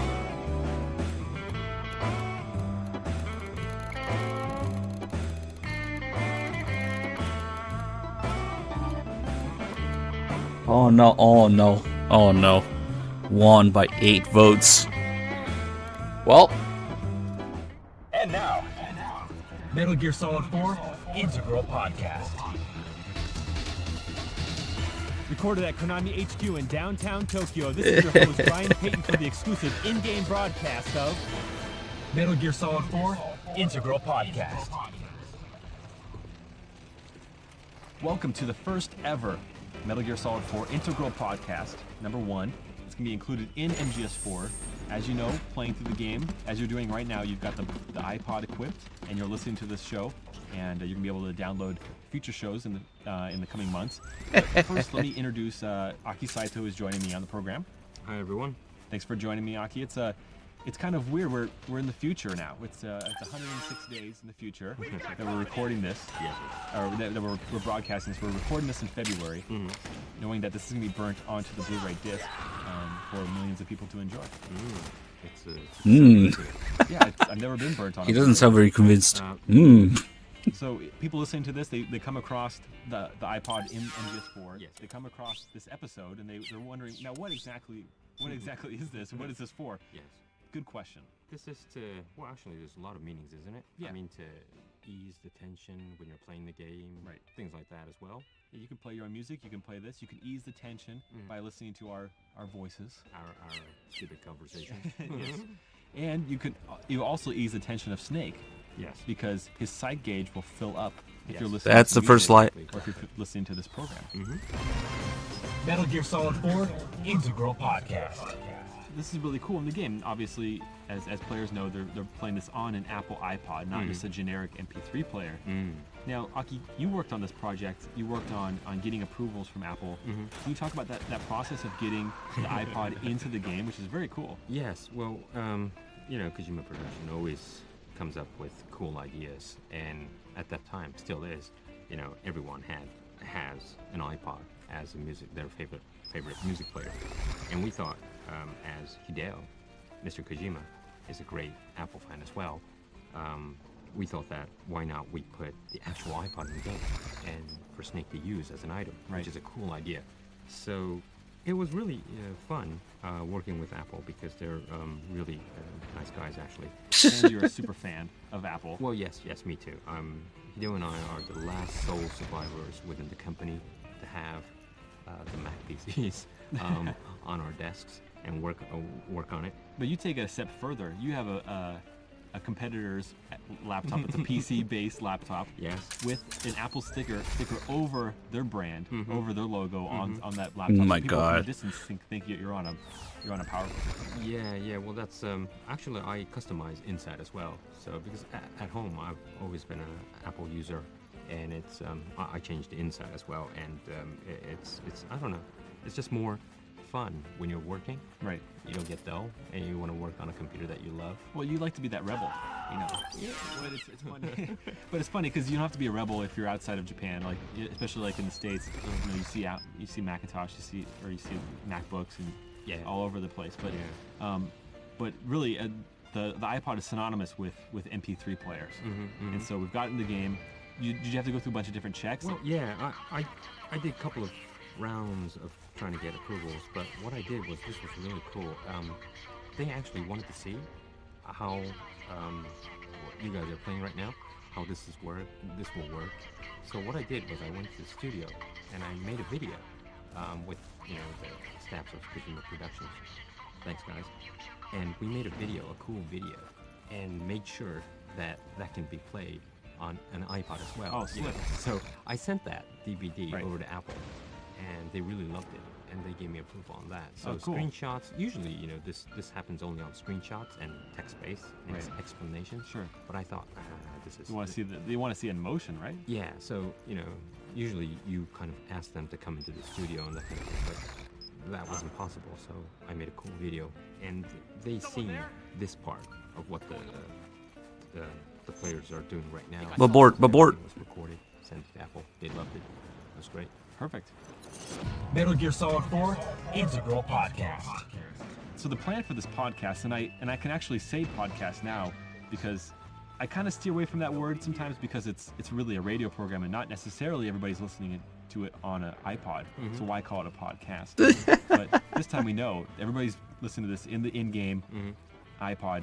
You can't download this on our website. Sure or not. iTunes. This is exclusive to MGS4. You can listen to this program, and we're gonna have future programs as well as music that will be coming out in the coming months after the release of MGS4 that you can be able to download. And we're gonna be talking about the making of the game. It's kind of like a director's commentary, which is it's something that's never been done for games before. I mean, in this format. Yeah, this format is really cool. I mean, usually director's commentary or making of is done on a bonus disc or things like that. But of course, we could have that. But it's so cool as an item in the game, and you actually have to collect them, right? And when you find it, you want to listen to it, right? And you could actually still play the game while we're just chatting away and blabbering about all sorts of stuff. And we're going to be providing background info on the game about different areas of the game, like the creation of those areas, as well as strategies, so you know how to defeat bosses if you're so inclined. But the question is what to do about spoilers, and I'm still thinking about that. Metal Gear Solid 4 Integral Podcast. As Mr. Kojima surmised on the Japanese side of this podcast, on the Japanese version of MGS4, this is probably the listener's second time through MGS4. I don't know about you when you played MGS4, but you play it once and you know that, the second time I'm going to try this different route, or I'm going to try these different items or these different weapons. I'm guessing most people are going to be listening to the iPod through the second time through, because the first time through you want to listen to the Harry Gregson Williams soundtrack, right? Well, no, the first time actually you're so tense trying to clear the game. Yeah, you didn't even know what's going on. Yeah, so I did know what you can use the iPod, but you have to use it as an item. Right. And you want that solid eye as well, Sure. that you and Or I the love rations, so much. yes. Yeah, the rations. So, yes, I think second playthrough, third playthrough is what everyone's listening right now. So as players have probably noticed, if this is the second time through, their items and their Drebin points are going to carry over to the second playthrough. And so they can use the second playthrough to try to hunt down items that are not found in Drebin's shop, or rare items like some kind of face camos. So there's a lot to go through on your second time, your third time through. I mean, this is a time of fun, isn't it? Yeah. You're now easy about the routes and what's going to happen. Right. You're more explorer, and maybe sneaking as well. Yeah, you're better at sneaking. Yeah, you can try a lot of things. Since you're listening, actually, you should be more easy and enjoying the game. Actually, more relaxed, listening to this radio program at the same time. I think it's a fun experience, isn't it? Yeah, absolutely. So I'm looking forward to hearing us do this on June 12th when the game launches. Now, Don't forget to check back frequently to download new episodes of the MGS4 Integral podcast on the same spot you found on your iPod in the game of MGS4. And also don't forget to check out our other show, which is on the web. You can subscribe to it through iTunes. It's our normal podcast. We do it every week. It's usually Ken, myself, and Aki or Mark. And we do that every week. We're approaching the 100th episode. And you can download that like on your computer, and we give you an update about what's going on in the world of Kojima Productions, not necessarily all MGS4 stuff. So it's a good show. I like it. Yeah, it's a lot of secrets given away as well. Yeah, a lot of leaks, a lot of information leaks. That's how we roll. But this is going to close the inaugural MGS4 Integral podcast, number 1. I hope everyone enjoying it, and I hope everyone finds their way to play it, because there's various ways. My recommendation is try just sneak everything through. It's gonna be really fun. Yeah, definitely play it as a sneaking game. Yeah, not as a straight up action game. You're gonna enjoy it. Yeah, it is. Thanks, Ryan. Thanks for having me today. Oh, thanks, Aki. All right, that's going to wrap up this edition of the Metal Gear Solid 4 Integral podcast. Be sure to download future episodes available exclusively through the Metal Gear Solid 4 game. From all of us at Kojima Productions, thanks for listening and thanks for playing. We're out of here. We're out of here. For all of its memes, they do have some genuinely good information in these podcasts. Yeah. It's just that, holy shit, it's so cringe sometimes the way they present it, but it's worth listening to at least once. Yeah, there's some pretty good stuff in there that's worth knowing about the game. Snake, the PMC soldiers are using ID guns. ID guns? See how the word locked appears in the weapon list? Yeah. ID guns are equipped with locks. As long as the lock is engaged, you can't pull the trigger. Any suggestions? The locks are only disengaged when they recognize the nanomachine ID inside a soldier's body. Anyone not possessing nanomachines keyed to the system, or anyone who's keyed but not authorized to use that weapon, won't be able to pass the ID gun's verification process. So I can't use PMC guns? I'm afraid not. You're not registered with the system. And it's not just weapons either. Vehicles, buildings, everything used for military purposes is secured with this ID control system. Without the proper IDs, it's impossible for PMCs or state armies to fight. Think of it as a soldier's dog tag, only at the nano level. So, I shouldn't even bother picking up ID guns. For now, at least. But they might come in handy later on. Snake, I've said it 100 times already, and I'll say it again. Do not let the... Yeah. Tell me about the Battlefield ads. Otacon, seriously, what's with all these ads? Oh, you mean Battlefield ads. Battlefield ads? Is that what they're called? On the street, anyway. It's what people are calling any ad having to do with the war economy. Privatizing the military has inevitably created intense competition for market share among PMCs and defense industries. Everybody wants to expand their market, get a bigger piece of the pie, so they're churning out truckloads of ads, exactly like the ones we see every day. This is strangely relevant. Just right off. It may seem that way. Truckloads of ads. Is an enormous driving force in the world today. There are people whose livelihoods depend on those ads. Same goes for internet ads, TV commercials. The world's gone mad, and us with it. I know, but that's reality. The world's gone mad, and us with it. There's people whose livelihood depend on those ads. A truckload of ads. God damn it. Kojima does it again. Man, Snake would just be a complete boomer about Twitch. The world has gone mad. Why would you watch someone else play video games? Just play them yourself. Yeah, I have a feeling old Snake would be one of those guys. Why the fuck would you watch someone else play video games? Welcome to the Metal Gear Solid 4 exclusive in-game podcast. Snake. Hi everyone, I'm Aki Saito. I'll be your, well, kind of navigator, but I have a lot of friends joining me for this game podcast. My main navigator of the game will be... Hello, my name is Sean Icestone. I'll be playing the game and guiding you through this session. Nice to meet you all. He's going to be the real expert of the game. And also, join us is... Hi, this is Ken Imaizumi. I'm a producer of Metal Gear Solid 4. It's been a long time, and I'm really glad to be back. Well, Ken and I needed someone else to help us with this podcast. Copulation. And Sean, who will probably guide us really intensively glad to be through the game, and hopefully everyone will enjoy hearing us while playing the game. Right, Ken? Yep. A lot of secrets? A lot of tips. Good. Sean, you know a lot of details of things, right? Yeah, I was part of the script unit. So, you know, the team that basically kind of puts the levels together and implements the design. Oh, so you know everything inside and out. Right. Well, I wouldn't say I know everything because we kind of break up the game into different stages, so everyone has their own stage that they supervise. But yeah. But I hope everyone would enjoy our show. So Ken, finally, the show will start from January, right? Yeah, January 8th, 2009. And we're gonna try to have this bi-weekly. Sean, you have a hell of a lot of work to do, actually, if we do this. Yeah, it's pretty challenging, but it also sounds like it's gonna be a lot of fun. So looking forward to it. Well, basically, how many times have you played through the game? More than I can count. Not as many as me. Honestly. Ken told me that you did 30 times, 50 times? Yeah, more than 30 for sure. 30 for sure? Yeah.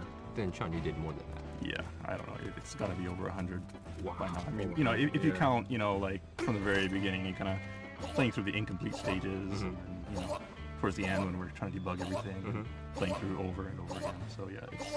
Well, we might. He's kind of sick and tired of playing Yeah, this game. yeah. You know, the one day he was like puking, you know, when he was. Really?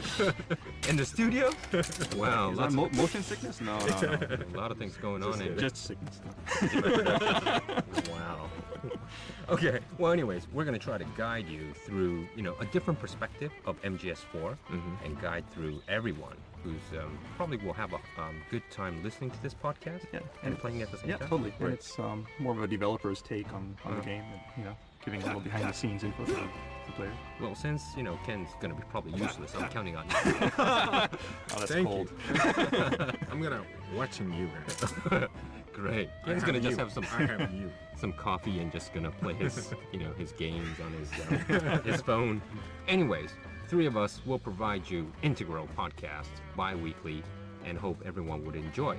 And make sure you tune in on the 8th of January. And Sean, you have some note that you have to tell the users, right? Yeah. So 8th of January, what we want you to do is everybody to tune in and gather at the Advent Palace lobby. The Advent Palace, of course, is the stage in the Middle East. Yeah. One of the first stages in the game. And what we're going to do is we're going to walk everyone through the game and through that stage.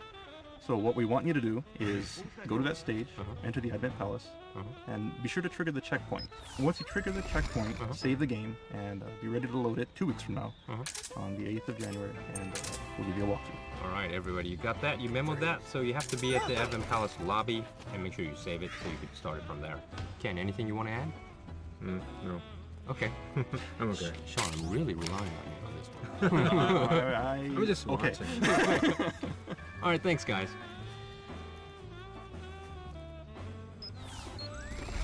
Alright, so yeah, this is totally the pattern here.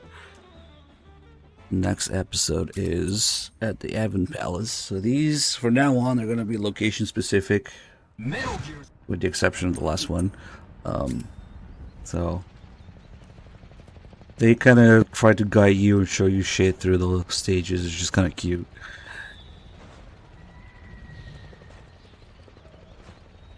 You know what else is cute? This animation to get down here. I wish a certain game had that. You can aim right below you, and you can jump straight down that way.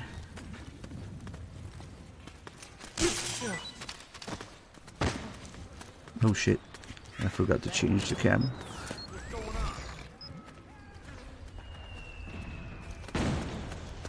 Oof, holy shit, that was close.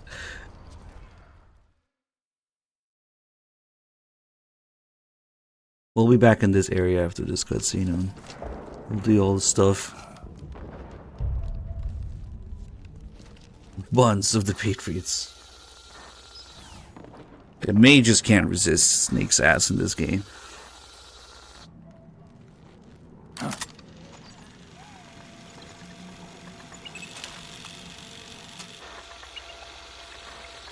It's me, Snake.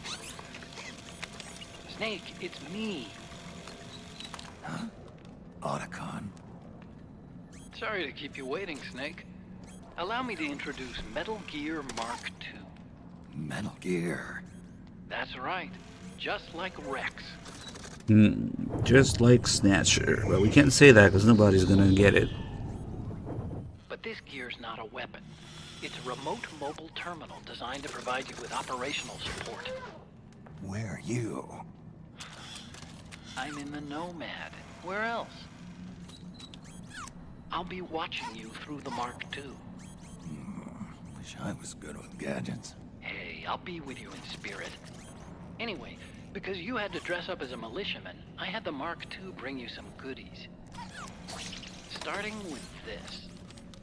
Put it on your left eye. Looks like an eye patch. I call it the Solid Eye. It's an all-purpose goggle that displays radar images and other data in 3D. You can also switch it over to light-amplifying night vision.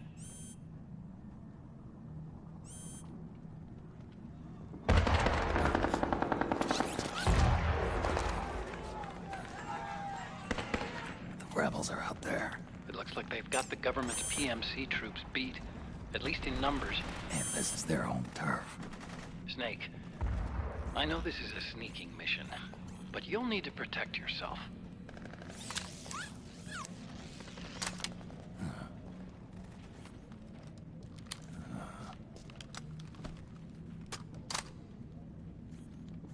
An operator. I installed a suppressor. And here's a tranquilizer gun.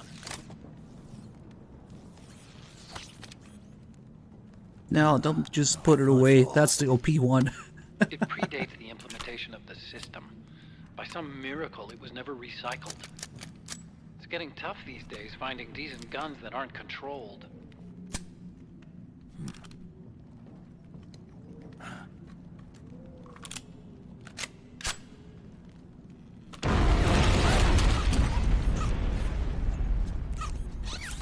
You coming? Of course. I'll follow you wherever you go. Like this. I'll activate stealth so it doesn't attract any attention. If you need it, just bring up the start button menu. Got it. Snake, the informants who said they saw liquid here should be a little further up. Head for the rendezvous point. I've placed a mark on the radar in the upper right corner of the Solid Eye. It's a war zone out there.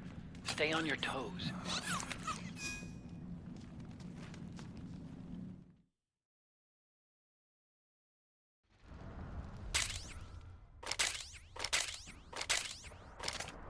Snake, it's kind of a schlep, but I've sent you data on an alternate route. Follow the mark on your radar. Alright. Oh shit, I almost forgot. We gotta run out there. I hate how this fucking thing has to stretch. It's a fucking robot. Why does... Hey, if we run out here, see the building in the background? During this attack... Oh shit. You can actually see the building collapse in real time. And there's a call about it later, so it can be a little confusing if you don't actually see it. Also, that's the building that we go through later to get through to get to where Johnny is. And I didn't realize that at first, but I'd say that's the collapsed building that you go through. It's just a little something I'm gonna run out and show before we miss it, because there's an active battlefield with, you know, different factions and things happening, and you can influence it, and you can sneak around it, or you can take part in it, or you can help one side. Such features are unheard of in open world games, apparently. Only MGS4 can do that. Imagine that. Hey, Bloy, thanks for gifting stuff, Dim. Alright. I hate this shit. It's so annoying. I get why they're doing it from gameplay balance, but it's so fucking annoying that I have to stretch. And we have stealth cam with it. Also, look at what Snake's using to maneuver the Mark II. That's not a good angle. Maybe here. There we go. One of the most detailed items. The DualShock 3 and later Sony's PSP and PS3. They're so fucking detailed. It's insane. Look at the little USB port. Like, what? It probably has the label at the bottom too. You just can't really see it too well. I wonder if they really are re-releasing this game. Maybe they'll only release it on PS5 and PS4. That would be so good actually. All the PC and Xbox people sieging again after 15 years.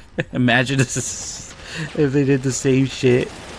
They only release it on PlayStation consoles because of all the licensed stuff in it. Yeah. At that point, I don't even care if it's a bad port. I would just laugh. Yeah, make it a PS5 exclusive now.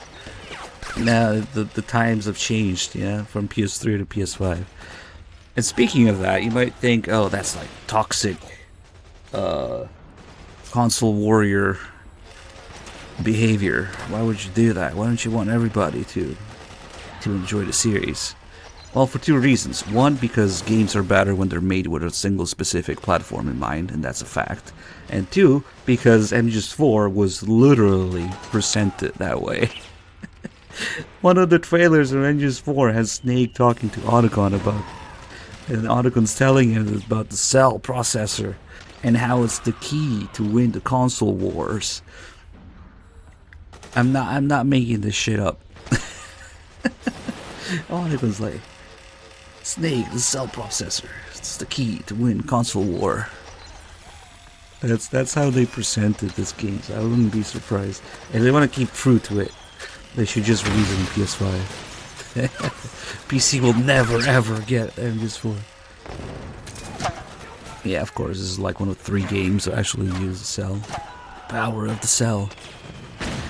And you can't even make fun of the performance because, like, or what they were trying to do with it, because initially for MGS4 they had much more ambitious, huge project, like, you know, sort of thing to implement in the game, and they just couldn't. So they squeezed every ounce out of the PS3. This is the one thing that this game has in common with MGS2. As much as they're complete opposite, and when it comes to, you know, writing characters, messages, the one thing that this game does have in common with MGS2 is they were having fun figuring out what they could do on a new console.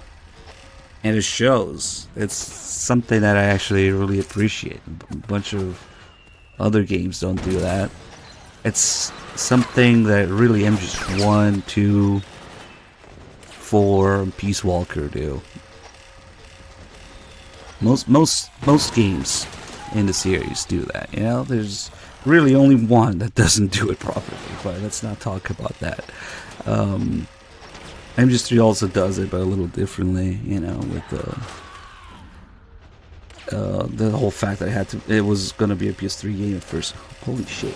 You can see each individual hole in the USB port. Oh fuck. Anyway, let's not get too sidetracked here. We have a bunch of calls to do, especially about the Mark II. Snake is a little salty that the Mark II has stealth camo and he doesn't. Snake, you've got to rendezvous with our informants. Yeah. I created the Mark II to provide you with mission support.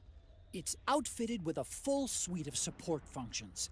It can transport weapons and items, assess your condition, conduct recon, provide map data, and analyze the state of battle. You can also use its menu screen to adjust camouflage settings and change equipment. To access the menu screen, press the Start button. I've set the Mark II to shadow you at all times. It'll be there for you to call upon whenever and wherever you need it. Tell me something, Otacon. What possessed you to name it Metal Gear Mark II? I named it that so I'd never forget that I was the one who designed Rex. But the Mark II's no weapon of mass destruction. It's a remote mobile terminal designed solely to support you. I want to show the world that technology can work wonders when it's used the right way. I'll bet that 50 years from now, robot buddies like the Mark II will be a vital part of our society.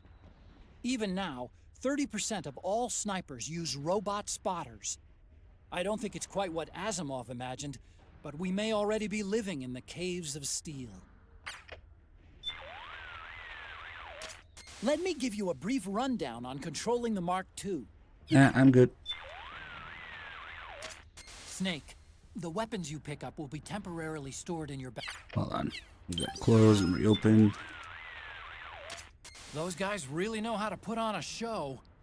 I'm sure it was old and decrepit already, but I've never seen a building go down like that. There you go. That's the call about the building I was talking about.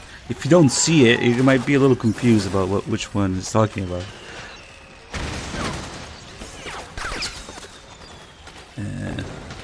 If we move... Oh, shit. If we move and spin around too long or too quickly with the Mark II, it has this little cute animation or it loses balance. Too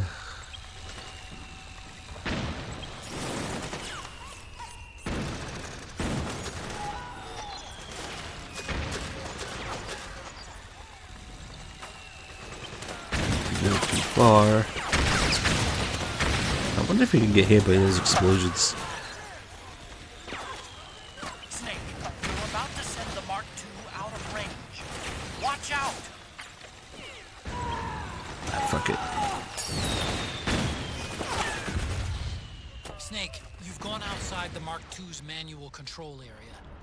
If you need to maintain control, select the Mark II again from the item list. You know, this idea of Snake having the Mark II and controlling it in your inventory was a thing ever since MGS1. You can find very, very extremely early MGS1 screenshots there. I wonder if there's any video of it, a trailer maybe, where they open the inventory and you can see the Mark II in it, in MGS1 of all things. It's crazy. I wonder how that would have worked. And finally, they managed to implement it in MGS4. Of course, the Mark II being, you know, from Snatcher at first. Don't forget, Snake. This is a battlefield. Conditions are changing all the time. Sometimes those conditions make it easier for you to lay low. Sometimes they make it harder. Always be on the lookout for the tides to turn. If you see an opening, grab it. For example, if the enemy is locked in battle, they won't be watching their backs. You might try sneaking behind them. Let's see if that works. It's true.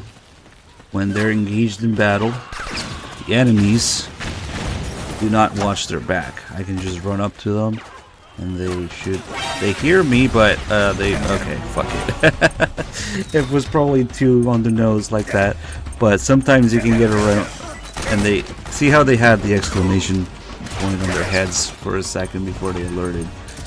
Sometimes they hear that, but they don't turn around for it. But yeah, if you're actually in front of them, they will alert, of course. But basically, okay, maybe you might be able to deal with that guy if I lose his alert. What I was trying to show is that simply because they hear your footsteps, they don't care if they're engaged in combat. But yeah, that was a little too direct, maybe. The AI changes what they do, what they care about in terms of sneaking, of course. Maybe with this other guy we can do it. Let me see.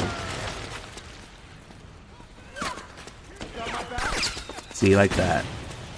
He hears it, but he doesn't turn around, he doesn't give a fuck. You can tell that he heard it though because of the exclamation point in his head. Like that. And I think to be all the other guys saw me. That's fine. I'm gonna be fucking around quite a bit to show different things anyway. Let's see. So there should be a call about... Let's lose this alert again. There should be a call about how you can change conditions on the battlefield. Go figure. Imagine having multiple factions and changing the conditions or taking advantage of the battlefield. Surely only the PS3 can do that. Surely no open world game would benefit from that, right? Yeah, I know I'm beating the dead horse, but holy shit, man. It is insane. I'm never gonna let it go. Yeah, back down. During manual control, the Mark II maintains a wireless link with you. But the control signal range is deliberately kept short by an attenuator on the transmitter circuit. The distance varies by environment, so I can't give you an exact figure. But even under the best conditions, it can't exceed 50 meters. 50 meters? That's pretty short. Why impose a limit like that? Seems more useful if I could control it from further away. Of course, I need plenty of signal when I control it, but in your case, you have to be conscious of the danger from DF. You can't risk using a high-power electrical signal for too long. It's like holding up a big sign saying, "Hey, I'm over here!" So try and keep the Mark II close to you when you use it. Keep that in mind, and the Mark II should serve you well. Snake, this should go without saying, but just so we're clear, you're practically defenseless while controlling the Mark II. So if you're gonna use it, you should do it from someplace you're not likely to be found. Right now, the militia and PMCs are at a stalemate, and just about the whole area is lit up with gunfire. Things are dangerous there, even for a guy like you. But if you could somehow tip the balance... I might be able to divert the hotspot elsewhere. Bingo! I'll bet you could shape battlefield conditions to make sneaking easier. Maybe by destroying a key weapon that one side relies on. No. Really? Alright. So right now, the way it works is that this is where all the fighting is happening in this corner. And of course the rebels suck. So if I don't take out the PMCs, they just keep dying and respawning endlessly, and the point where all the fighting is not gonna shift at all unless I do something about it.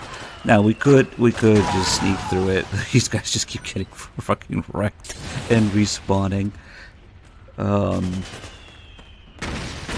But if I take these guys out, if I can aim, that is. Must be aims. Ah, fuck it, he'll go down. I think I hit him. Yeah, there you go. It's still not gonna move. See how this guy's freaking out during combat? I'll show you why it happens exactly. He's not just scared because he's scared. It's the way that the emotions work in this game.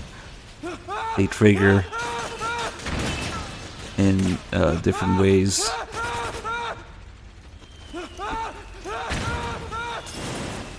Yeah, here we're on New Game Plus, so it doesn't matter. But say that you are in a New Game Plus. There's an RPG here.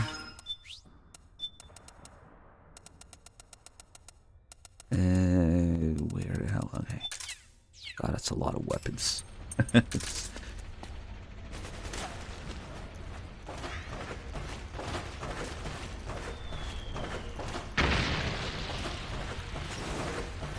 If you just grab that RPG and get on the other side here.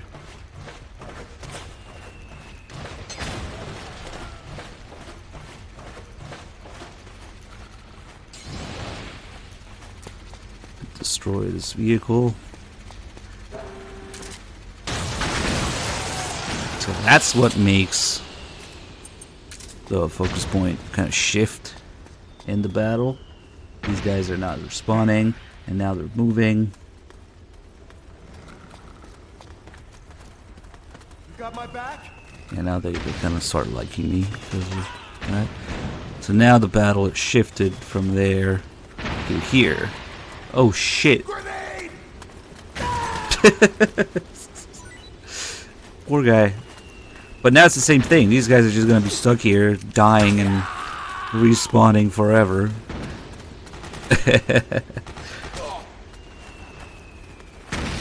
If we go this way, we're looking for some stairs going up. There we go. Oh fuck, my back hurts. Ugh.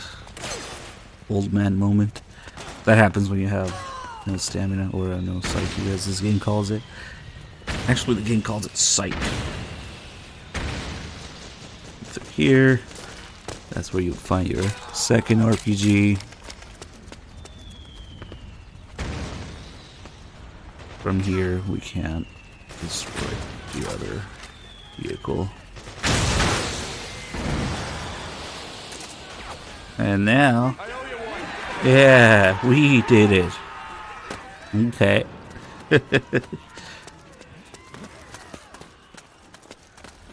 Now these guys really like me. They won the battle. They take over the entire area, and they're friendly. You have like a faction reputation system going on with it. If we equip the Solid Eye, we look at these guys, we can see that their name is blue, and a few other things as well. So you have red for hostile, you have yellow, this piss yellow for neutral, and blue for when they really like you, they treat you like one of them, an ally. So right now I can even punch this guy in the face. What's up with you? He doesn't care. But we've got other things so we can see. We can see the distance he's at, we can see the weapon, we can see his stamina and health, and we can see his emotion as well. That all those little orange squares on the left, that's like a meter that fills up with whatever innate emotion these guys have. So right now it's not really full, but if we look at the emotion ammo here, we can see the colors. We have yellow for laugh, rage is reddish, orange, whatever, blue is cry, and green is scream. So we can tell that this guy, once his emotion thing fills up, he's gonna rage, because that's the color. Now, in order for it to fill up, you gotta do anything. Basically, any interaction that's like combat related, whether it's punching him, shooting him, grabbing him in CQC, that one's the best option because it doesn't actually do any damage if you just grab and let go. But it does fill up his meter. So we can grab him a few times. And now it's all the way filled. So it changes to the actual symbol. For a while, he starts raging. What this would do, if he was hostile or there were enemies around, when they're raging, NPCs just mag dump. You just shoot all their ammo faster into the enemy. But then, no matter what emotion you trigger in them, they always pass out after a while. They do their animation and then pass out and start foaming at the mouth. Nice.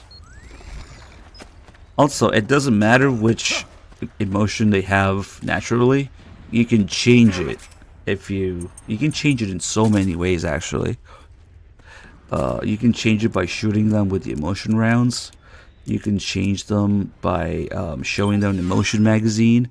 You can change it by getting spotted in the emotion camo.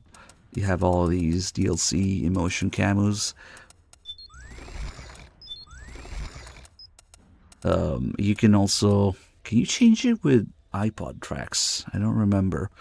I don't think so.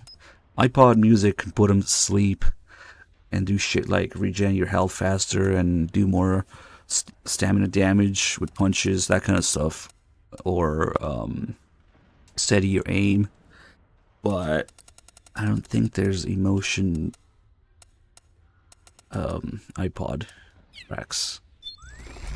But that's still quite a few things you can do. Yeah, you can shoot them, grab them, use the emotion magazine.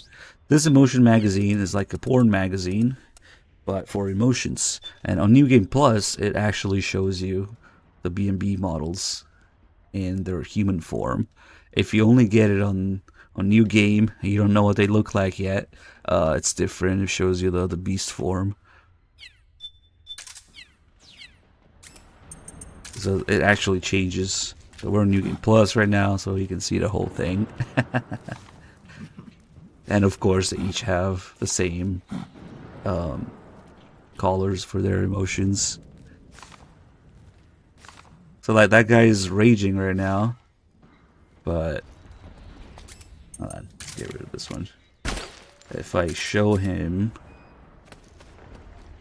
where the fuck did it go? Hey, let's see, maybe let's show him the Crying Wolf magazine. Look, his icon is gonna change to blue.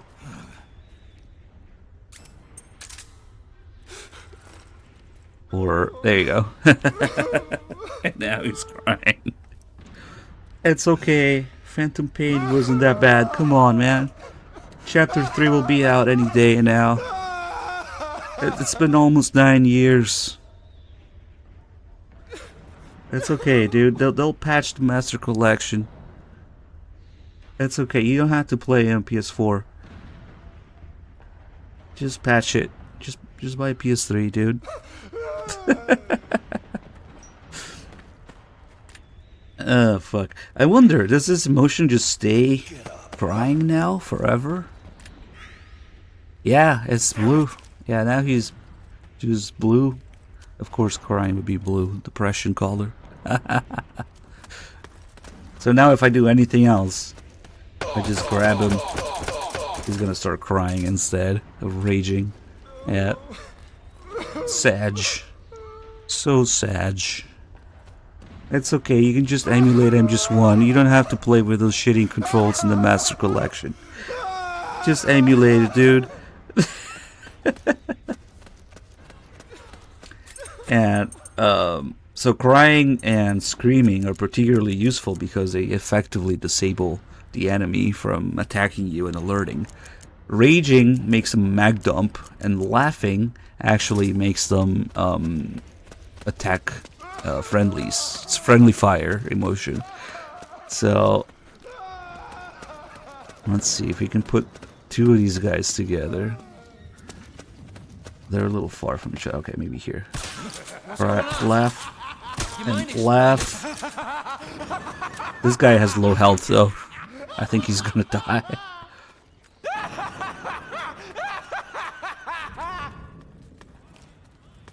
Maybe. Who are they going for? He's going for someone else. Oh, he's going for that guy. But they're so inefficient at it. They stop to laugh, and they often pass out before they can even attack anybody. Oh shit.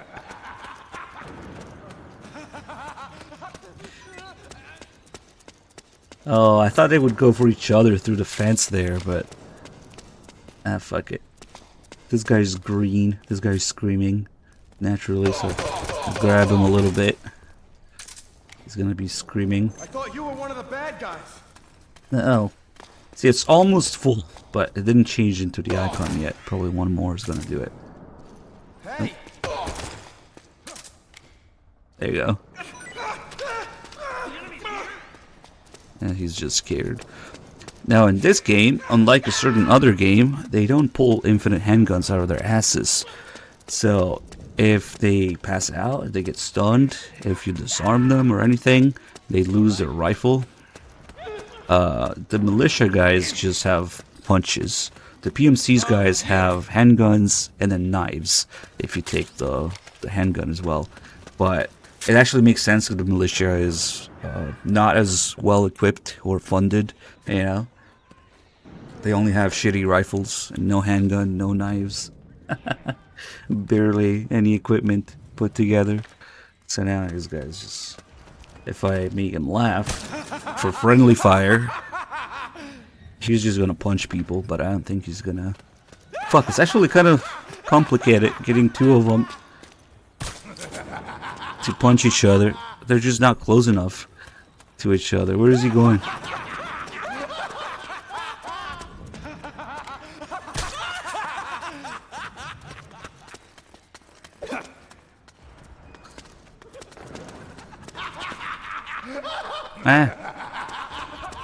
I can't get any of the fucking friendly fire to happen. Fuck.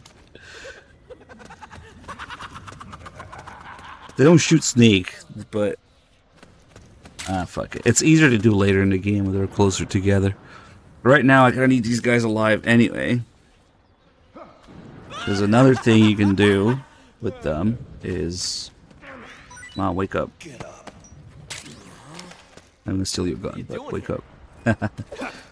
You can also increase your reputation by giving them rations. Here. Hey, I owe you one.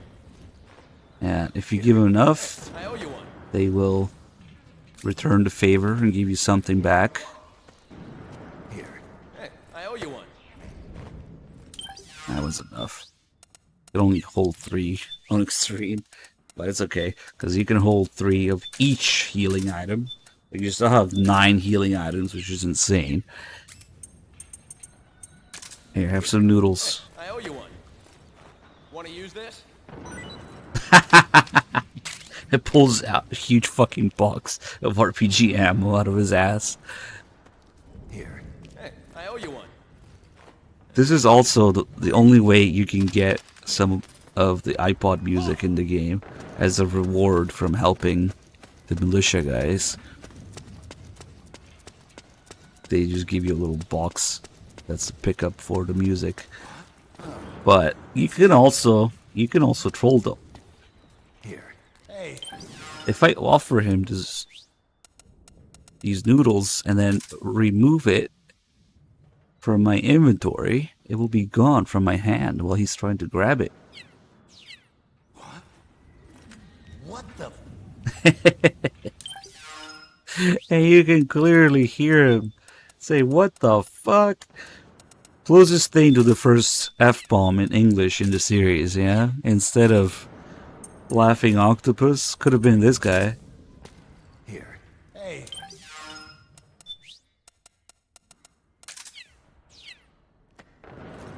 Oh, fuck. You could use it. I removed the wrong thing, didn't I? Oops. Oh well, fuck it. He can have it. They all say something different when you troll them like that. Here. You sure? No, I'm not sure, actually. Good point. Huh? What the hell are you doing? Let's see. Let's go try the guy in the building, actually. I'm curious.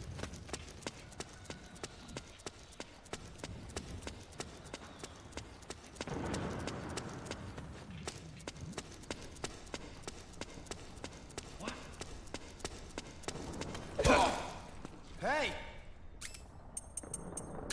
Here. I'll take it. Fuck, I think he already took it. He was too quick. Yeah, it's gone. Damn. Give it back. That was ours. Oh my god, I don't want your crusty porn magazine. But yeah, speaking of the porn in this game, it's evolved into an actual Playboy. The evolution of the porn in the series, yeah?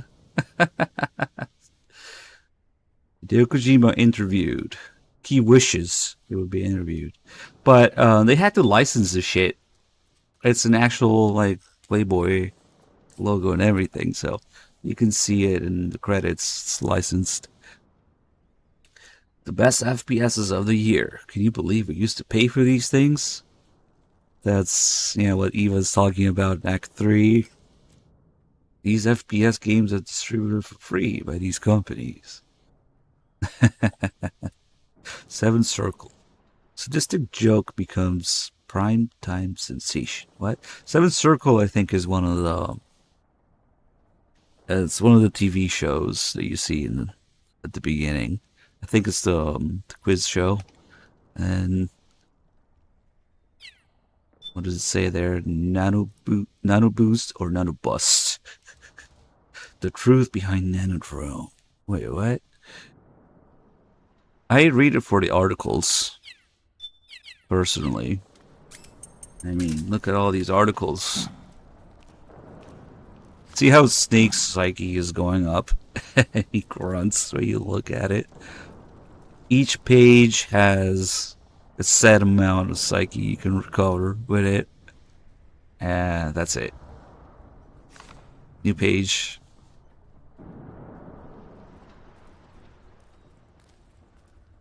So, yeah. For science. I'm just doing this to recover psyche, don't worry.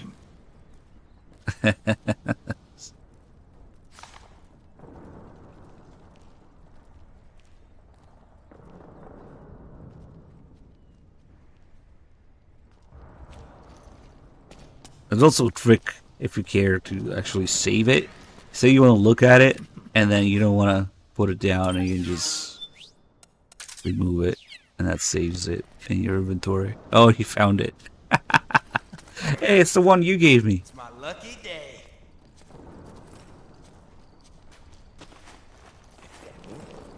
What's up with you? What happened? He gets pissed if you do that. I guess it's the same line. Ah, I didn't realize.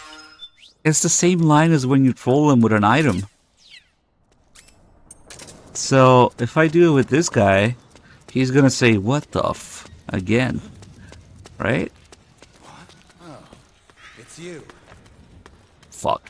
He turned the other way.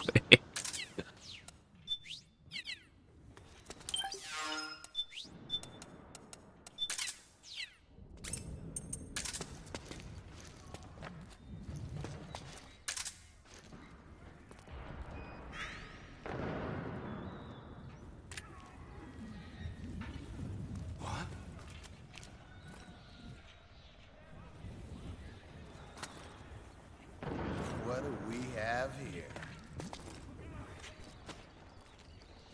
Oh, yeah. What? So that's where you were.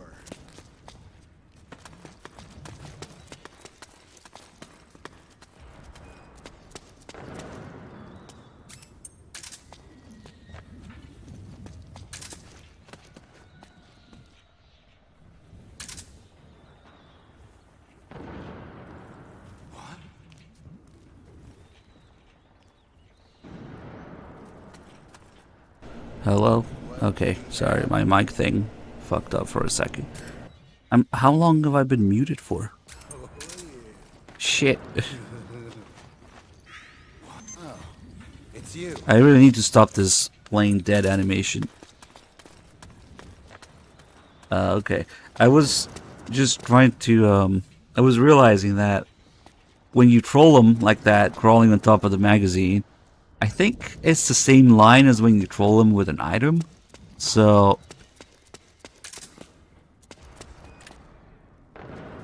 I was just trying to test it, but I accidentally keep doing the play dead animation. Damn it. Oh no. Oh. What the fuck? He tried to kick me. I didn't know they did that. Wait. You went with the friendly? Oh, okay, so it's not... Wait. This is a little different, maybe. What do we have here? Oh, yeah. What are you trying to do? Watch yourself. The fuck?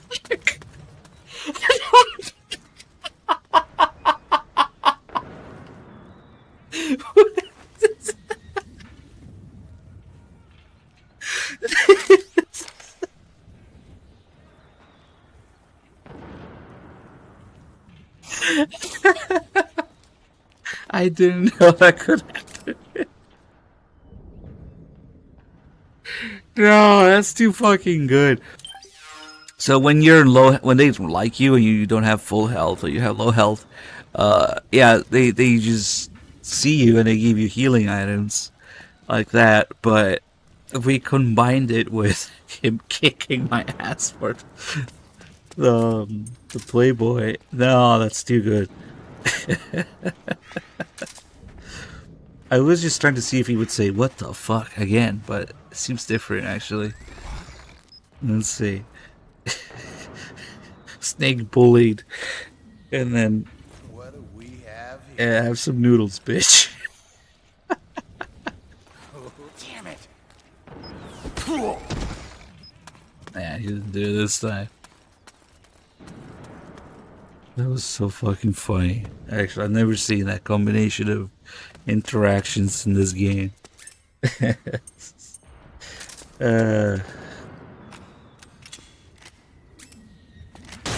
Fuck you.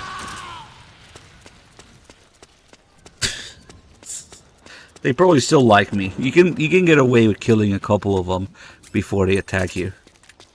Yeah, they're so blue. Yeah.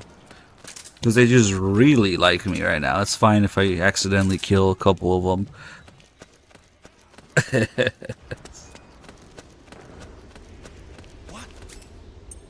What happened? That's what this guy says. Oh god, come on. Come here. What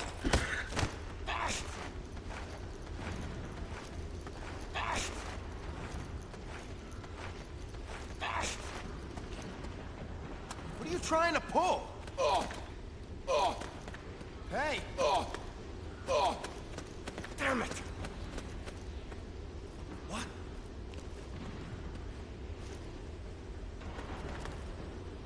It's my lucky day.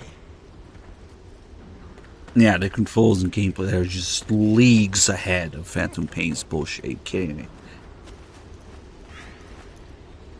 What's up with you?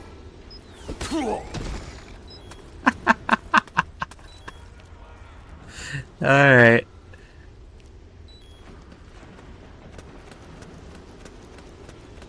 Oh yeah, we need to do a little something here before we leave.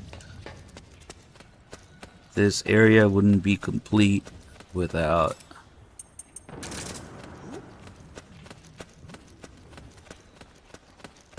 interacting with the dick.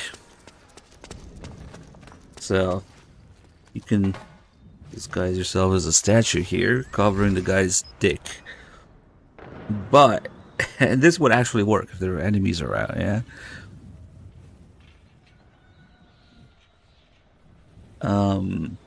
But if you use this trick too many times, the dick falls off. And it can now be found on the floor.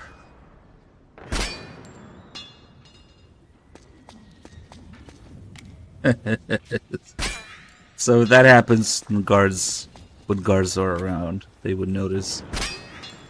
Streamer plays with dick on stream. I'm just playing with this dick right now.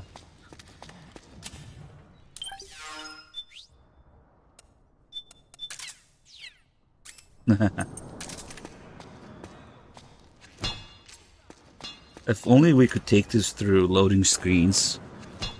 Yeah. Carry it with us throughout the game. Carry that with you wherever you go. Thank you, my friend. From now on, your dick balls. Do a dick run. I wonder if you can hit people with it. Probably not.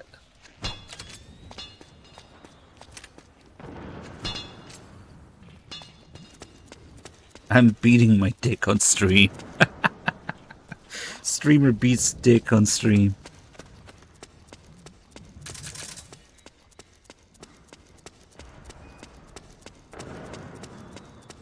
Alright, let's do a little something here. There it is. Near mythical flintlock gun. It is said that when fired in certain places, there's a chance that divine wind will blow. This is one of those places around here.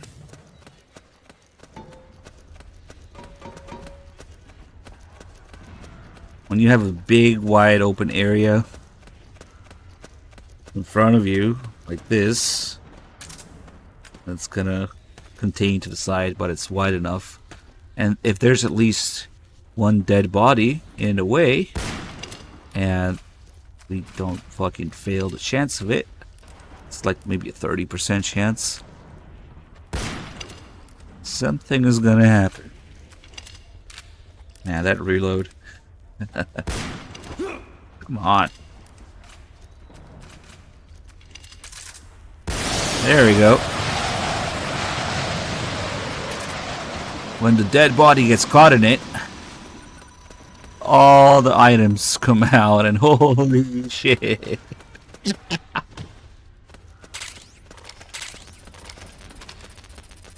Just in case you wanted some rations.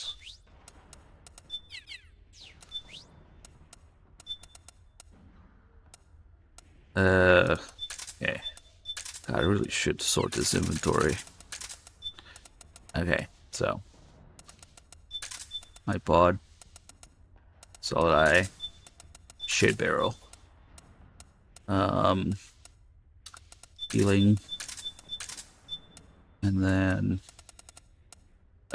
Mark II, and because the game puts in your inventory anyway, and a syringe. And, fuck, the stupid signal interceptor is gonna mess with it. Fuck it. We'll worry about it later.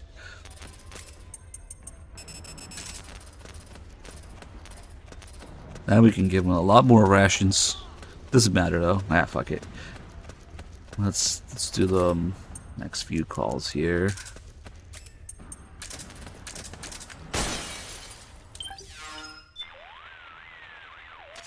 I see you found yourself an operator uniform. As long as you're wearing it, you can do what you need to do, and the militiamen won't suspect a thing. It'll be a useful tool in certain situations. But be careful. Hurt a fellow militiaman while wearing the uniform, and you'll blow your cover. Got it? Snake, you need to rendezvous with our... That's right. This game does a thing where after you play one unique call, you have to close and reopen. Otacon, you gave the Mark II stealth capability? Yeah. The Mark II doesn't have to worry about damage from EM waves because it's a machine, and its surface area is small enough that cost isn't a problem. The trade-off being that it can be easily spotted by heat-seeking unmanned weapons. Keep that in mind, okay?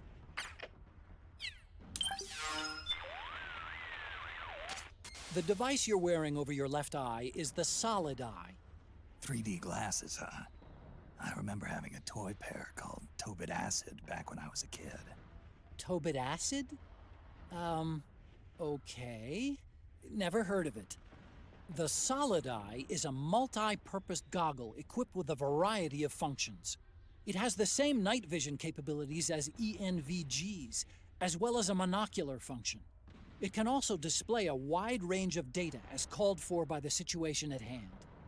It's capable of using visual cues to pull up target data on any soldiers or weapons within its field of vision. Say, for instance, the target is a soldier. The Solid Eye will display the soldier's physical and emotional state based on body temperature, heart rate, and even sweat secretion. You can toggle the Solid Eye's functions in the item window.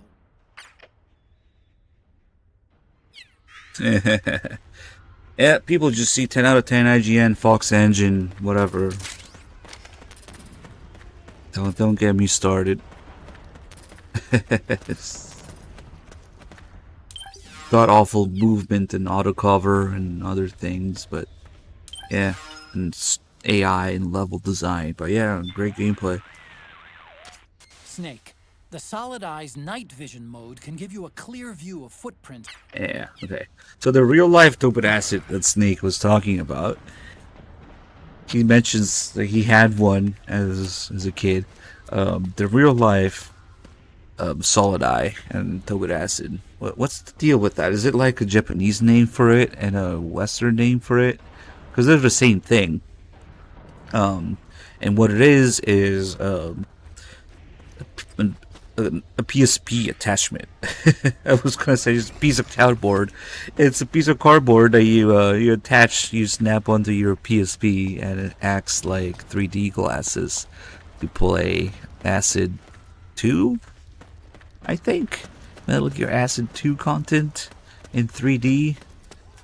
That's what the real life Solid Eye is. So it's yet another PlayStation reference. Yeah, it's a PSP thing. Damn, I wonder if they would have to, shit, I don't know. Can they say that on other consoles, Tobin Acid? But I think one is the Japanese name, one is the Western name for it, maybe? Or, I think it's called Tobin Acid and Solid Eye. They might know more. Let's see. I need to play Acid again, man. I designed your radar exactly to your specifications, Snake. The baseline map, shown in the upper right of the screen, shows a visual representation of what your senses tell you, including sense you're not even conscious of. It compiles and amplifies data on surrounding temperature, humidity, sounds, and smells. Think of it as a digital expression of the feel of your environment. The feel? You mean my close-range senses? That's one way of putting it, yeah. The stronger a feel is, the more vividly it shows up on the radar. But if you're somewhere with a high baseline, in the middle of a combat zone, say, or a panicking crowd, it's tougher to pick up that feel. Granted, you tend to stick out more when it's the quieter, feels. and it's easier to slip by unnoticed in a commotion. But it also makes you less alert to threats. Living organisms, such as soldiers and moving objects like unmanned weapons, give off strong feels, so they'll show up clearly on your radar. The radar also displays the strength of the ripples you yourself send out to others. The more you stick out, the bigger and brighter your radar presence will be. On the other hand, keeping quiet, staying still, and using octocamo to blend in with the environment makes your radar presence smaller, indicating that you're less likely to be detected by the enemy. I think that's about it. The militia fighting against not. praying mantis That's right. are mercenaries belonging to a small-scale local PMC. Most of them are from around here, but it was more than ethnic ties that motivated them to pick up their guns. The country suffers from chronic high unemployment. There are lots of households just barely scraping by. Kids that grow up in that environment don't have the chance to get a decent education. And there aren't enough opportunities for them to go abroad and find work either. PMCs are one of the few options they have to earn a living. And for that, they go out and risk their necks. It's not a respectable trade by any measure. Still, for some reason, I can't bring myself to condemn them for it. It's complicated, you know? Yeah, I kind of missed the gameplay in Acid 1 as well. But, I don't know. The story stuff is kind of deterring me from playing it again. Maybe, I don't know, especially those dolls. Whenever those dolls show up, ugh, man. We'll just, maybe we'll just skim through it, yeah. Not bother reading it all out loud. Yeah, I've been meaning to replay it. War, this region was the site of irregular proxy wars fought between the two superpowers. Now that it's over, the ethnic conflicts that were simmering beneath the surface have erupted into full-scale civil wars. Even today, the political situation is fragile.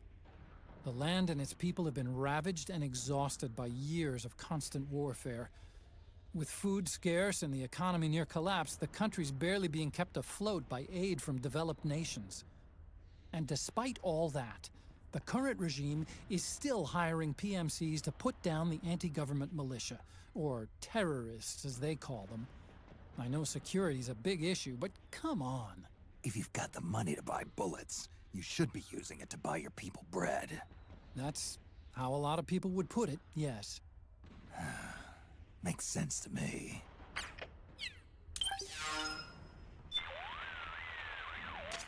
Notice the camouflage option on the mark. Yeah, I think that's it, because it's just gameplay stuff now.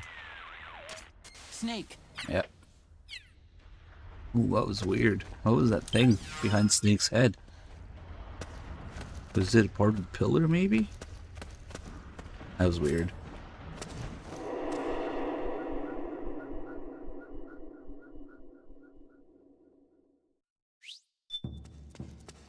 So normally here you would have to disguise yourself or sneak around these guys, but since I helped them upstairs, they just like me now. They treat me like one of them, which is basically the same as when you have the disguise on.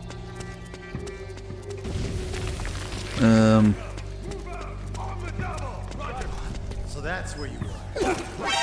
Oh fuck! That one punch was enough for them to shift. Maybe because I hit both of them. That's probably why. It probably counted as 2 punches.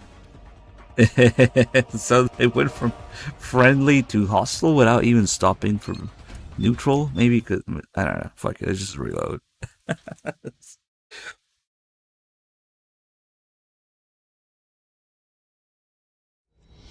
I thought I would have a little bit more reputation left with them, yeah, than just one punch or double punch on doing it. But I did RPG a guy, to be fair. So there's that. They were cool with it. It's pretty dark in there. Switch the solid eye to night vision mode. Oh, you again.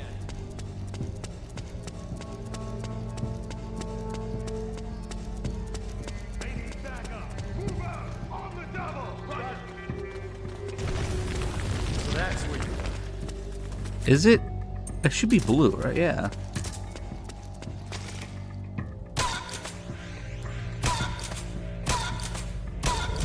That rat is like, I'm getting the fuck out of here.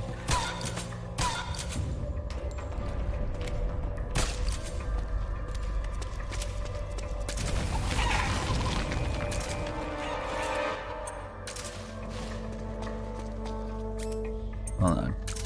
Maybe this is more of a fair fight. Taking someone your own size. What's up?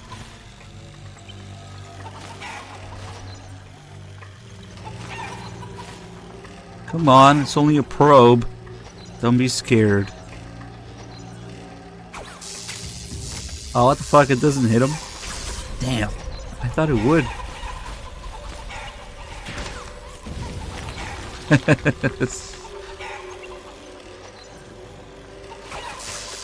You probably can't hit them. What about maybe the guys up here? Oh, come on.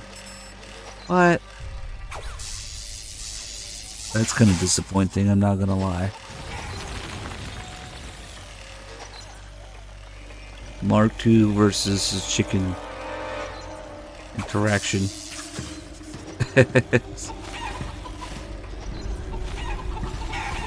I think it just clips through it. So, yep. Clearly not intended. Alright, fuck it.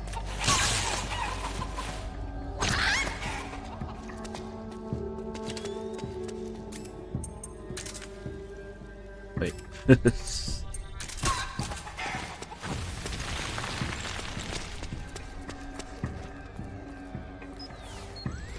Hey, they need reinforcements up top. You ready to roll? Yeah, I'm good. Great, let's go.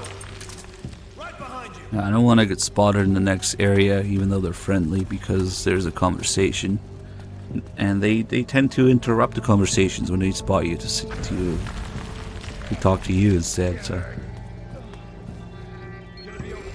Not that bad. Just hang in there. Oh man. Okay, we should be good now. Get you patched up. Just hold on a little longer. Damn it!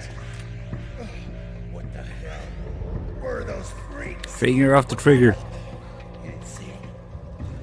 There's 4. Weird looking.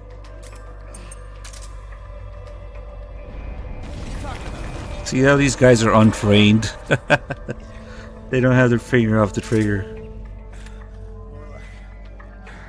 They slaughtered us. So many beasts. So many. Yeah. Okay, take it easy. Just don't try to talk. Hang in there. Damn, he's just like safety off, finger on the trigger. Come on, man. I wonder. Okay, so Snake does it, the whole trigger discipline thing. I think the PMCs do it too, right? Because they're trained. Give me something to stop the pain. Nah. So it's actually kind of intended the detail that the untrained guys have their finger on the trigger. I wonder. We gotta check out though the PMCs.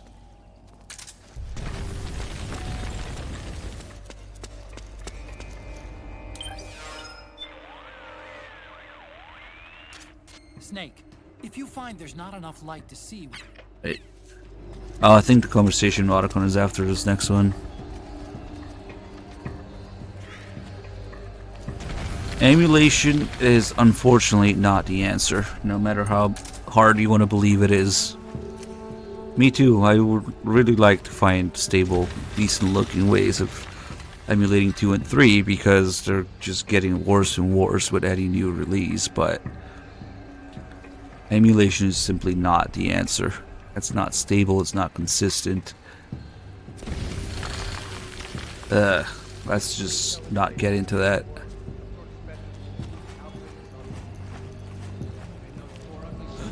Oh, it was you. What's going on? They demonstrated incredible combat. Already lost several units. Here, one of them even flies. One of them does indeed seem capable of flight, sir. At the same time, it also maintains control over several UCAVs. Capability. One of my men recovered one of mine. Now, they appear capable of working together or acting independently. My guess is that they're building an aerial surveillance network, sir. The more intel they have on the area, the more effective their ground units are in battle. Exactly. And we can tell by the way they're placing their snipers. They've got an edge. They must be getting full terrain data on the entire area. Nah. If you're emulating, what's the fucking point of emulating the HD edition? It's already HD. Emulate the PS2 version that has all the content.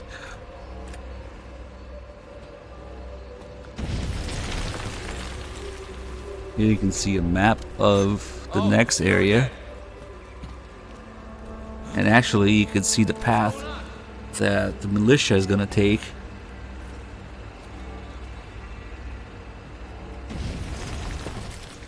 Hold on, I need a laser pointer. So I think we start out.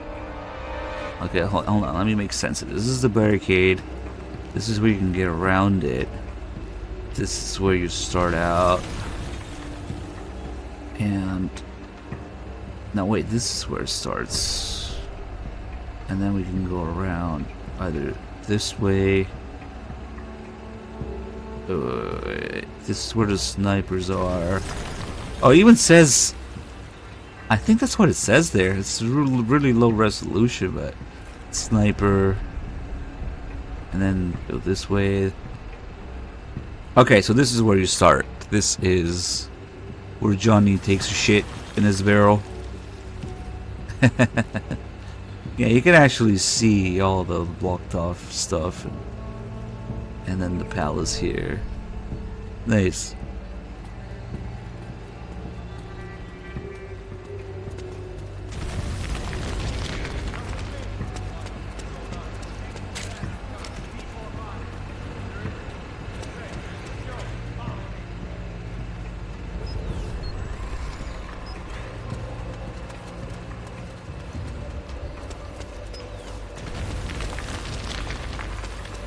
This guy's happy about his new gun.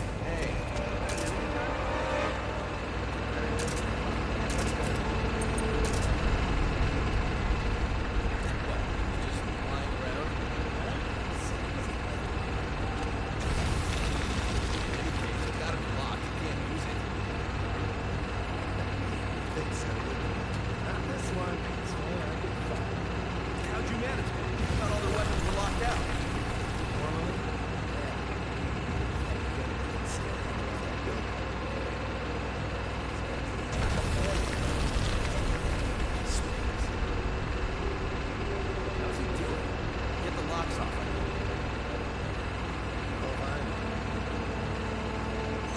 Wow, foreshadowing a thing that happens in 30 seconds. You like your new gun? I'll take it.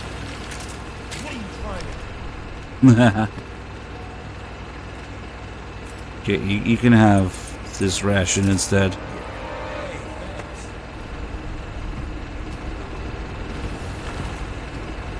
This fucking generator here, wherever it is.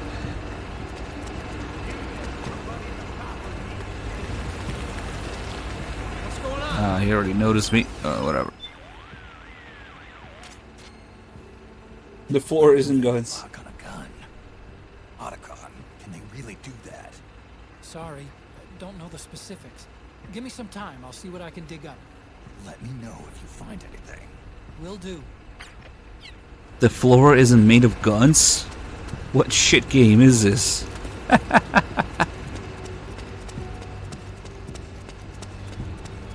Do I have the corpse camo in this save? Ah, fuck, I don't. That's definitely one of the... I need to stop using the save for story runs. This is a big boss save run. For our story runs, we should actually use the completed save with everything. Yeah, well, it would take like 5 minutes to run back here, but whatever, it doesn't matter. So, do we have... Is this the fucking save with no 5.7 in it? Yep. This is the famous save with no 5.7. Fuck. I need to stop using the save for story runs.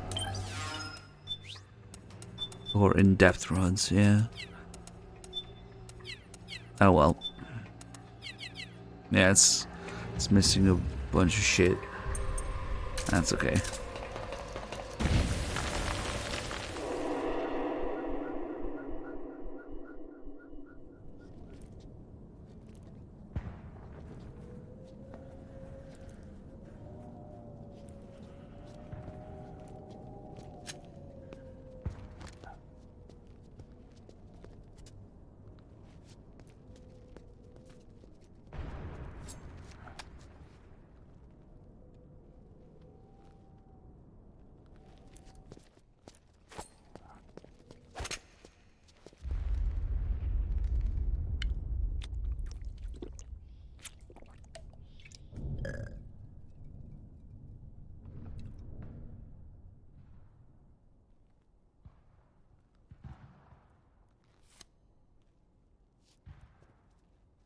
Pretty sweet, huh?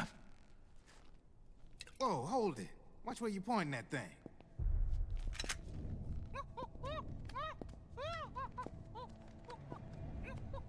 Who are you? Neither enemy nor friend. Voila. You're not with the militia, and you're not PMC. I'm a weapons wholesaler. All shapes, all sizes. But there's no need to worry, because all my shit's been laundered. Laundered?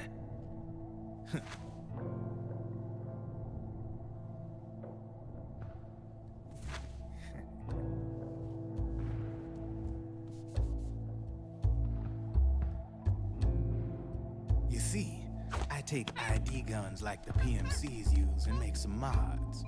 Then you can use them without having to match IDs. In other words, I'm a gun launderer.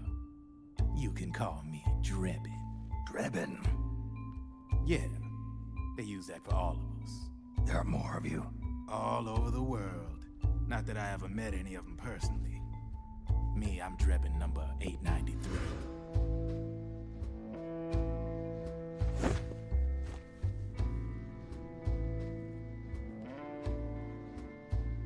You ain't a registered PMC employee, are you? You need a guy like me.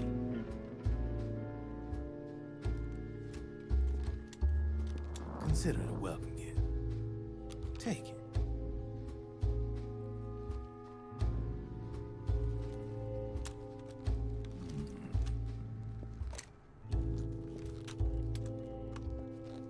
The M4.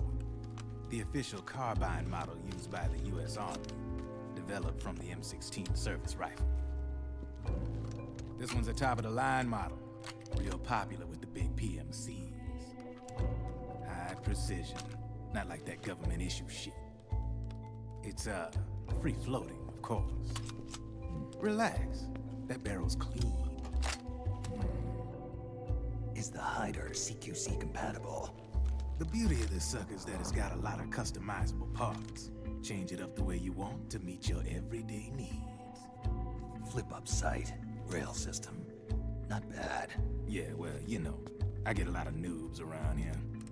And if you need them, I got a wide selection of aftermarket parts as well. The frame's pretty rigid. No rattle. Go ahead, give her a squeeze. I can't pull the trigger. Really? That's weird. What's weird? Wait, I got it.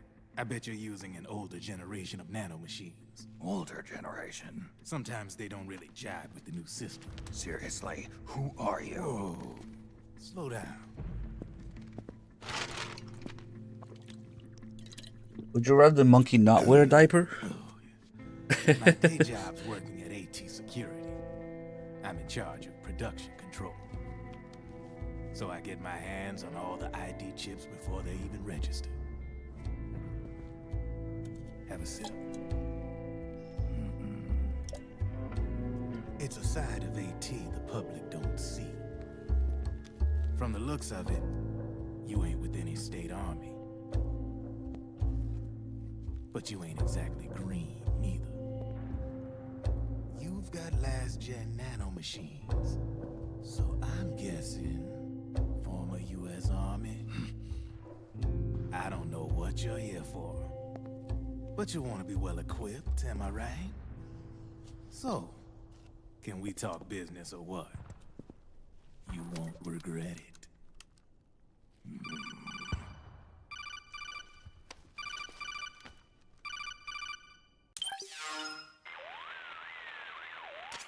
What's your take on Emoticon? I don't particularly like the guy, but it looks like we'll need his help with those ID guns. Sonny's been doing a little sleuthing for us. Drebin, a well-known gun launderer in war economy circles. He's a businessman who deals mainly in selling black market firearms to small PMCs and local militia.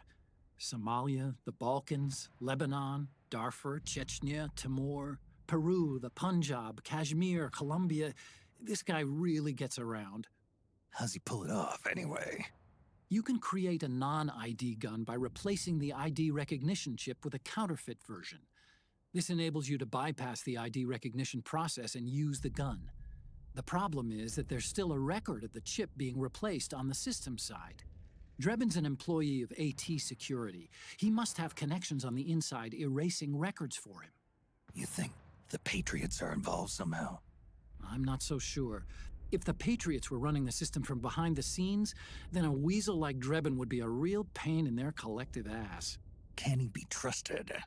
Remember, Drebin's a green collar. He makes his living off the war economy. He doesn't let emotions get in the way of business, and he never gets his own hands dirty. The only thing he trusts is money. I share your concern, but what if we keep him at arm's length? Use him only to get intel and the supplies we need. Keep it strictly business. All right.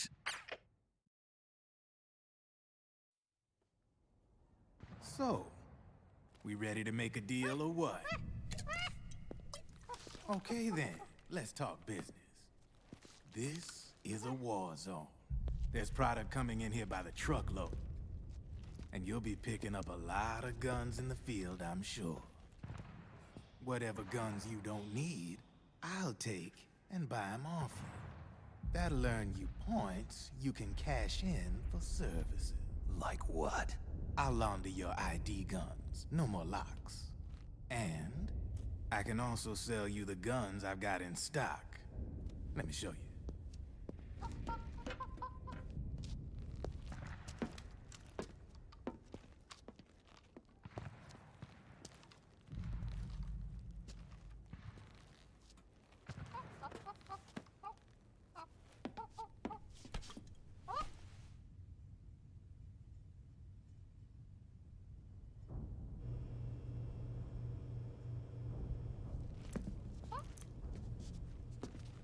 To ensure you can use non-ID guns, I'm gonna have to suppress the old nanomachines you got in you.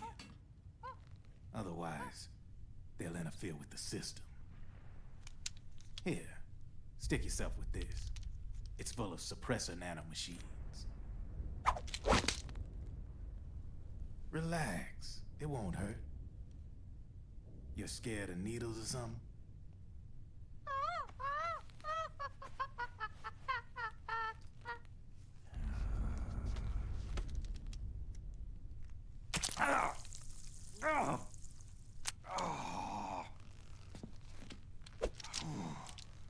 See?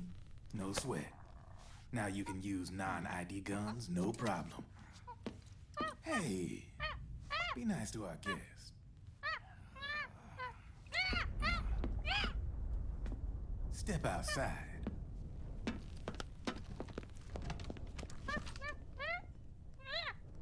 Boo.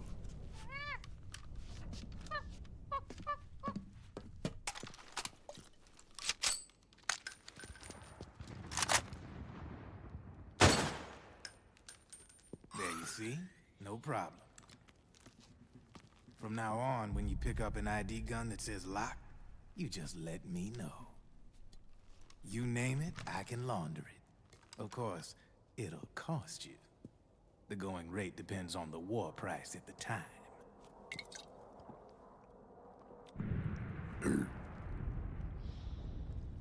Man, I gotta give this shit a rest.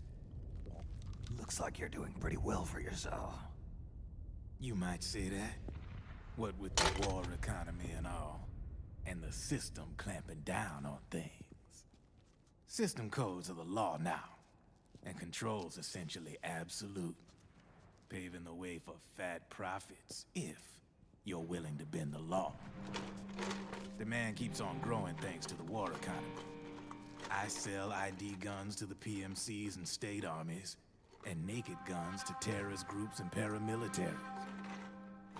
And these ID guns can't be sold on the black market. System's practically a license for us arms dealers to print money. Privatizing the military's made the PMCs big and bloated. The fatter the PMCs get, the line between civilian and soldier is gonna get real blurry.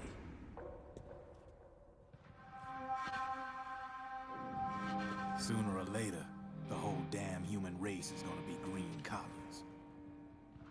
More like we're all gonna be fighting proxy wars. But hey, this war economy puts the food on my table. You're a green collar too, aren't you? Yeah, it's in your eyes. You've seen a lot of combat. What makes you think you know me? Nothing to be ashamed of. I'm the same way. I grew up here too. I got no interest in the outside world. All right then. If you need me, holla. We specialize in speedy service. Catch my drift?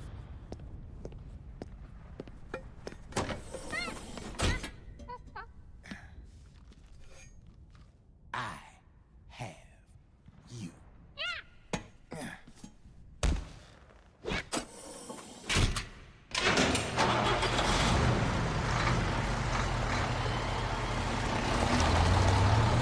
Ah, yes, Snake. Just let some random stranger inject you again. Yeah. Just to shoot some more guns. What could go wrong? One of the few examples of these characters repeating their same mistakes and not learning shit in this game. Derp derp. I want to use more guns. Better let some stranger inject me. After all, that worked out fine last time, right? Okay.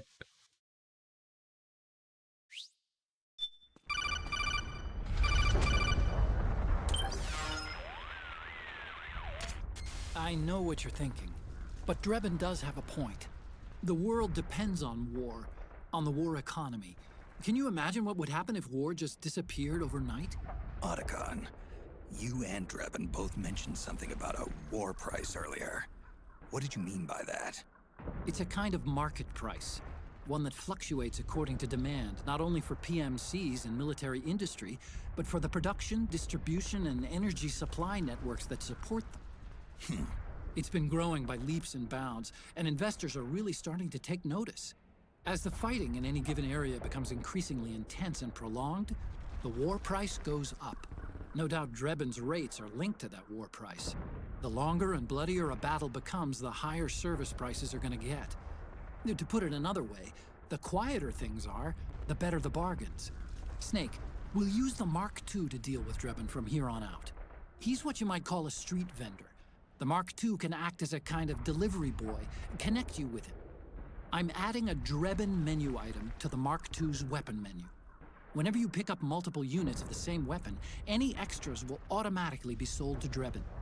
Any ammo that's inside gets added to your cache. In other words, you keep the ammo, and the weapon itself gets traded to Drebin for points. I see. You can then use the points you've earned to unlock ID guns or buy new weapons. Sounds good. We should assume Drebin has other agents collecting guns for him besides you, Snake. You know, freelance green collars who collect weapons in exchange for services? Guess I'll have to rely on him for now. Okay. Now go meet up with our informants, Rat Patrol. I think the price changes if you just kill a lot of people and abuse the respawn. Yeah. Something like that. I'm not sure. I don't really fuck with it. Because it's not generally a good idea to farm Drebin points that way. There are much better ways of doing it. Hey Maliki, thank you for the raid. Welcome in, guys. But yeah, no, the M4 is pretty cool, so I guess it was worth getting injected Fox Die again for it. Snake, hurry and get to the rendezvous point with our informants. First, you'll have to get to the other side of that collapsed building. The only way across is straight through. Do you guys remember what happened the last marathon? Where we had over 1,000 alerts?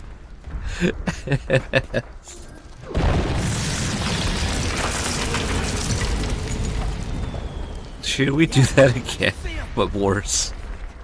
We've been spotted. Damn it!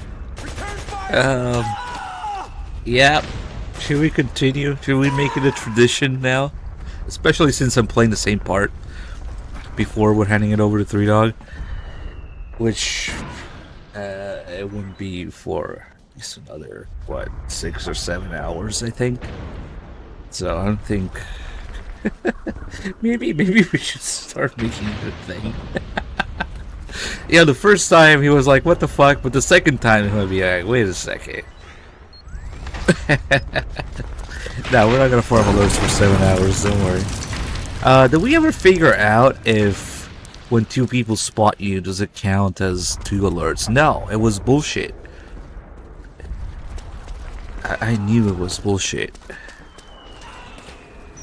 But somebody kept insisting that's how it works, and that's not how it works at all. Let me see something. We do have quite a bit of stuff to do.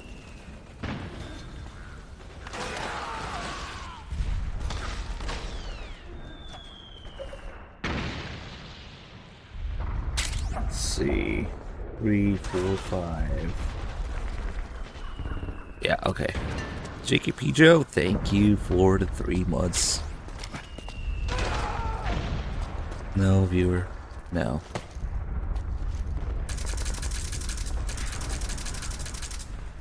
You know what? I do have a turbo controller now.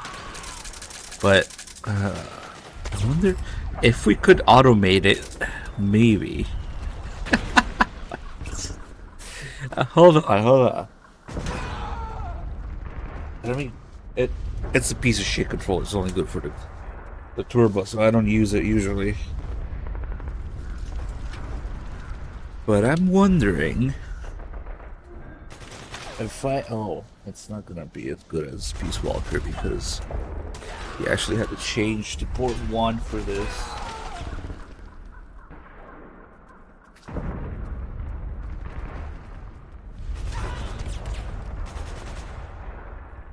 Let's see.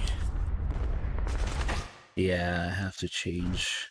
Peace Walker's it's so good in Peace Walker because it takes inputs from all controller ports at the same time. Ugh, this shit is actually horrible to play with, but whatever.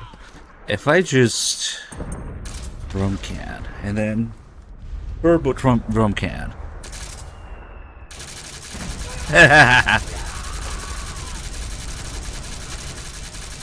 I wonder if it works. Oh my god. How quickly can this thing be? How quick can it be? Is it really that much quicker than... Let's see.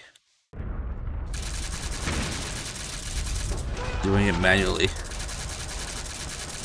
Well, it's still pretty good. Just a lot more effort doing it manually. And the thing is, I don't think it's...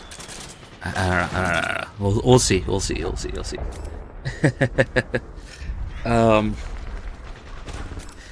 I will experiment, but I do not guarantee anything.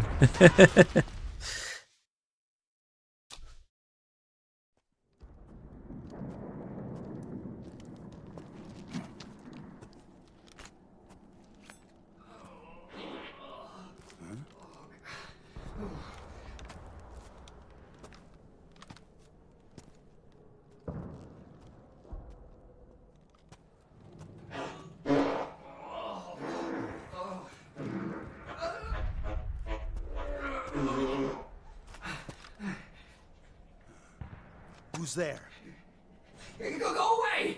I'm not done yet!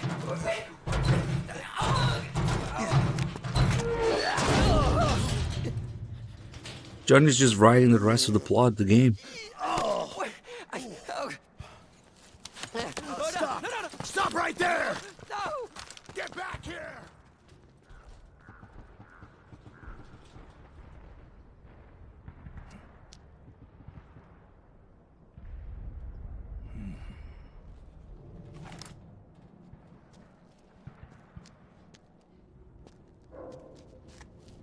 Better stick your head in it.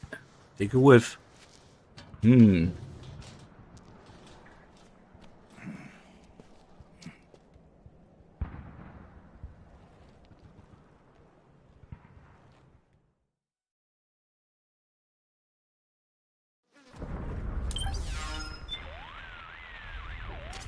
Snake, is that a drum?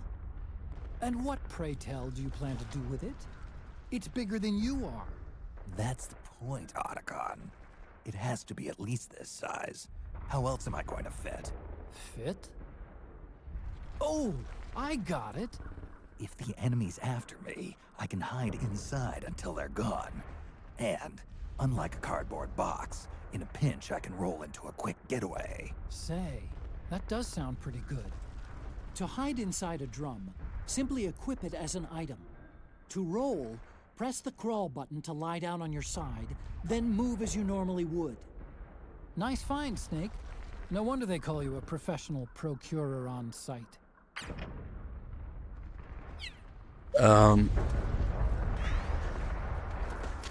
Okay, let's see. Are we doing this bullshit? Let me just see what it looks like. If I go here, maybe.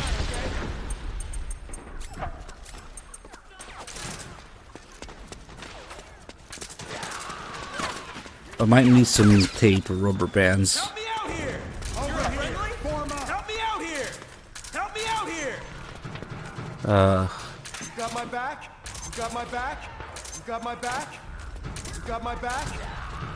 How the fuck did it work again? You got my back? What's up with you? You got my Oh, wait. back? You got my back? I forget. I think... No, not the suit.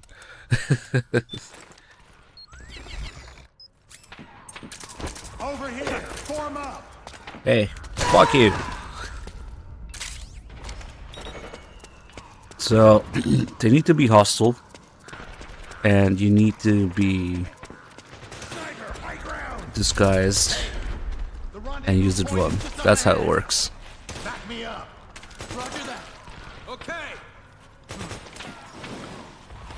These guys are gonna get wrecked. Let's get out of here. Move! Snake, watch out. That area is covered by PMC snipers. This is gonna be tough. The last guy tries to get away. Takes you behind them. Avoid them altogether. Okay, now I really need to lose my reputation with these guys. So, nope. Here we go. Now, we bust out the turbo controller. Man, God, it's such a shitty controller. Okay. How do I exit from this shit? Okay. And then...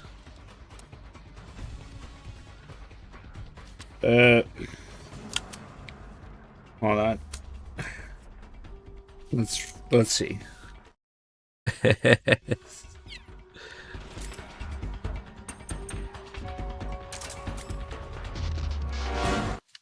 Shit.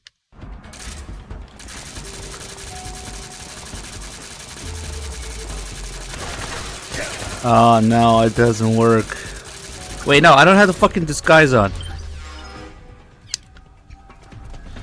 Alright. Oh my god, it's so bad to move with. This thing starts fucking running around. Oh no, oh no, oh no, oh no, oh no, oh no. Abort this controller. Holy shit. Hold on. Oh. Holy fuck. How did he die? What the fuck was that? Hold on. Ah, fuck.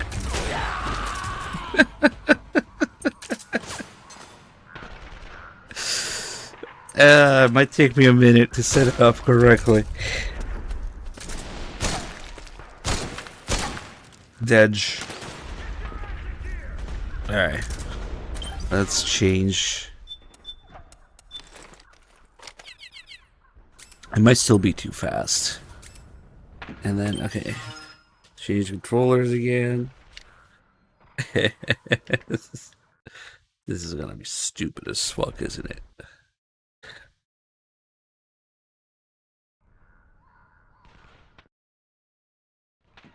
Yeah, where even is start of this? Okay. Here we go.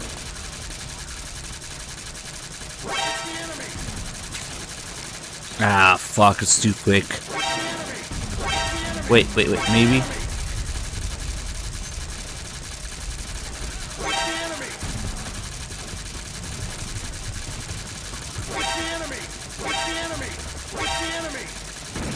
Ah, it's not consistent.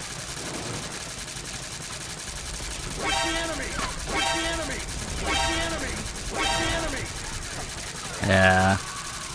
I mean, if you were doing it AFK, maybe you don't care, but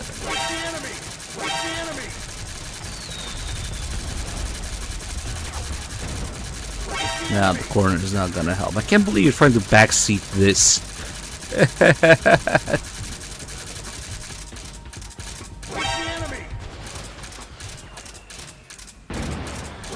If only I could adjust the speed.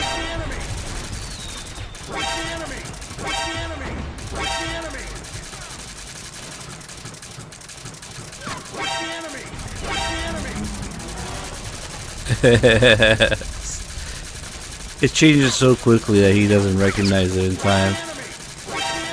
Unless it syncs at a certain, I don't know, rate.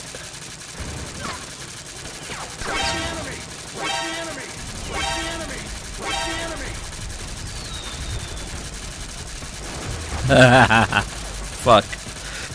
I need a fancier turbo controller where you can adjust the rate, I guess. I'm taking cannabis.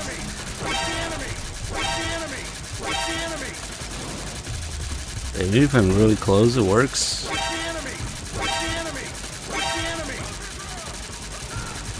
Nah.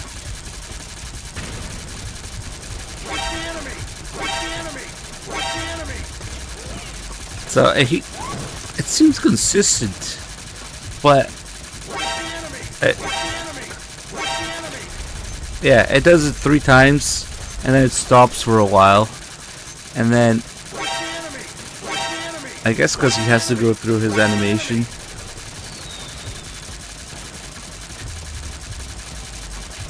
So maybe if we had 2 guys go through different parts of the animation.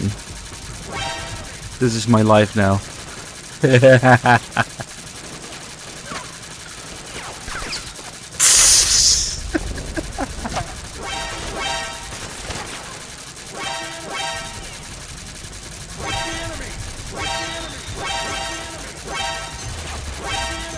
Now it might actually be beneficial to have multiple guys, because...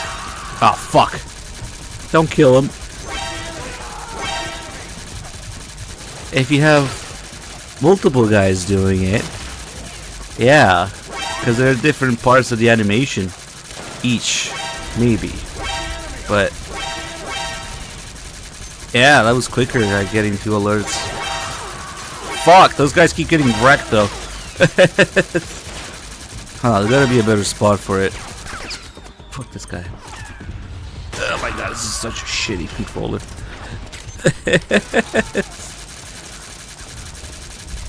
What's up?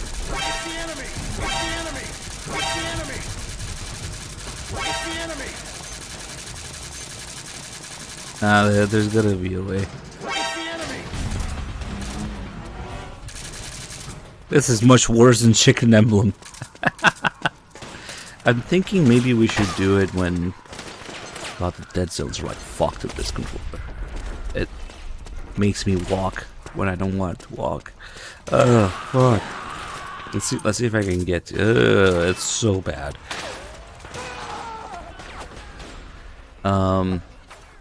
Now I think...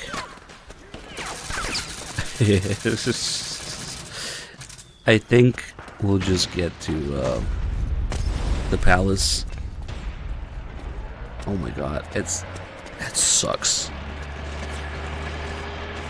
What a shitty fucking controller. Third-party controllers are just dog shit. Universally. But anyway, let's see if I can get these guys.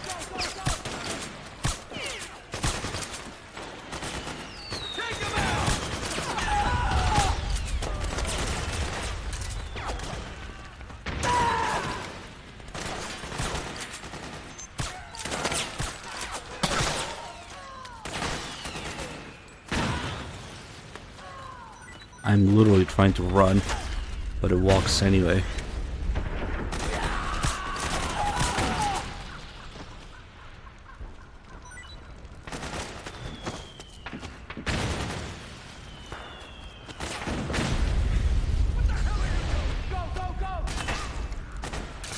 Oh fuck, I forgot. No, stop. No. I'm basically invisible here.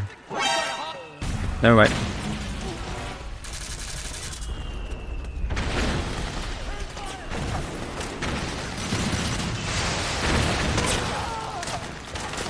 Okay, this might be a better spot for it. Let's get the checkpoint. Also, this is our next podcast area.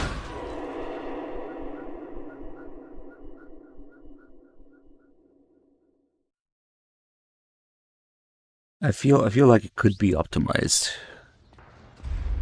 with just enough NPCs.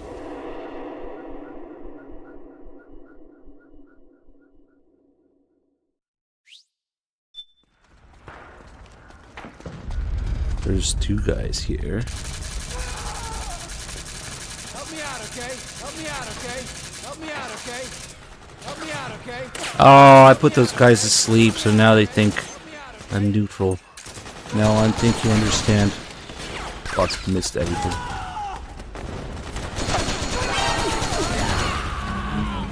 I never said I was on yours. Oh wait, no, I shouldn't have done it with the disguise on. Shit. Hold on. Let's end hero. Wait, no. No ration equip. God damn it. Oh, I forgot to show you guys. See those strings in Snake when you die? They show up for a second. It was kind of hard to see there, unless you know what to look for. When you die, you can actually see Screaming Mantis's strings on Snake, implying that the only reason you died is because you were controlled by Screaming Mantis.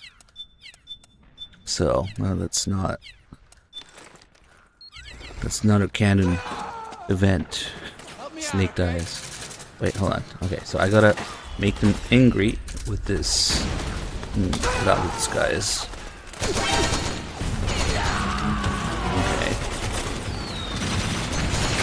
This also helps for the other Easter egg here. You know, the liquid flashback. You enjoy all the killing. The problem is that it's Twin Snake's voices, so naturally once he hears it, Snake pukes. Throws up immediately because of Twin Snake's voice acting.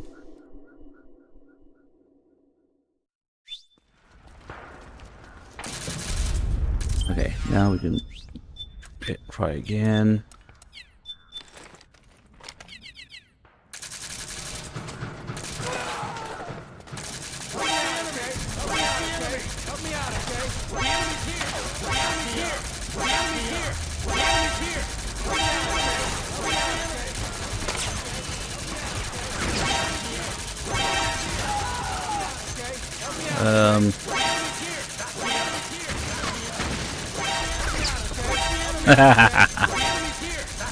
It's a little bit better, but we might need 3 guys.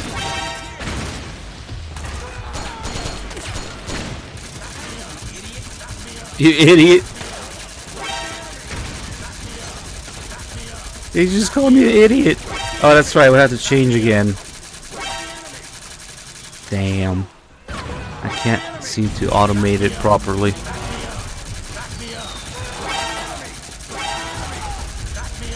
We need... shit. I couldn't get that guy to attack me too.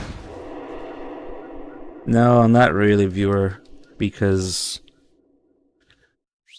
it's... I'm just trying to see if I can make it more efficient and automate it. But... I don't know why. This is now a thing, a tradition.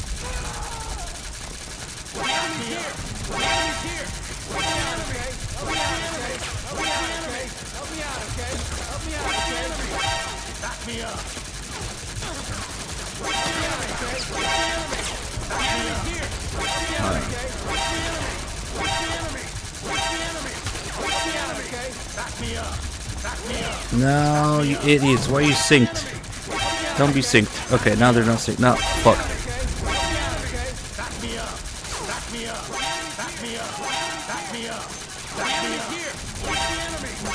Well. Oh, yeah, that's a lot better now.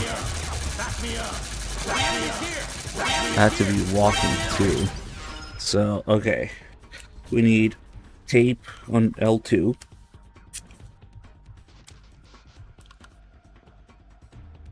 And we need tape on right stick. Sorry, left stick right.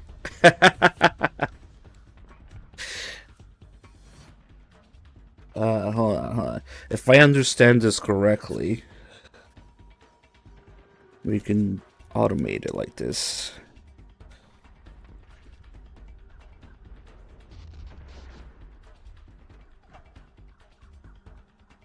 This controller is only turbo if you hold the button down. So I need both the turbo controller and tape. That's not the greatest. It was like an $18 controller on Amazon. Let's see if it works.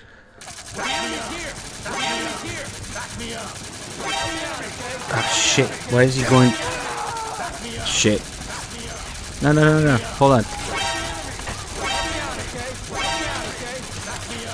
Maybe? Shit.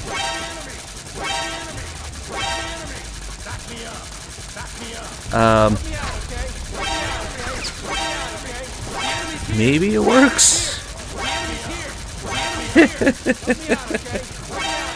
It stops for like a second in between. It's not too bad. It's a lot better than before.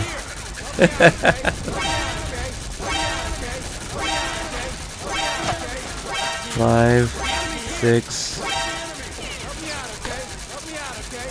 And it stops for like a second.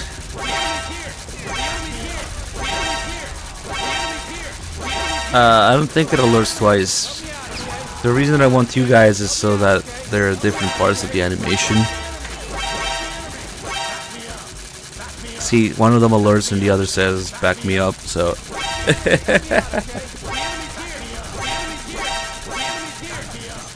Damn. It's really efficient when it syncs just right.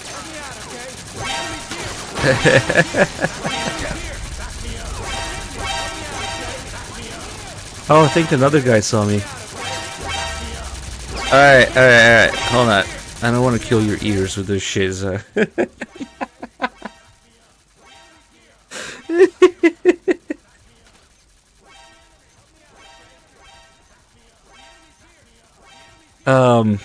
We should find something to do for a little bit.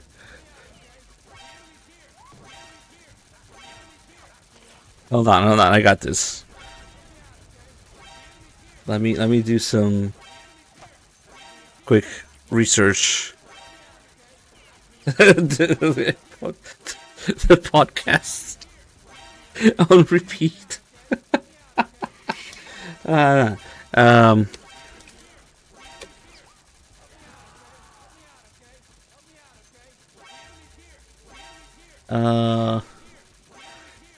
Unfortunately, the MGS4 documentary is like 2 hours long.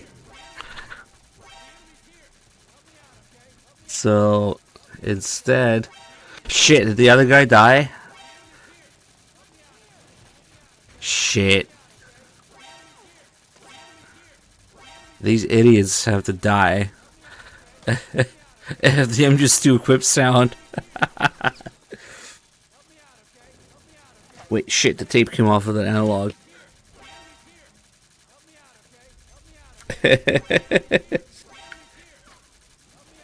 Maybe we don't even need the analog. No, it seems better if you're moving.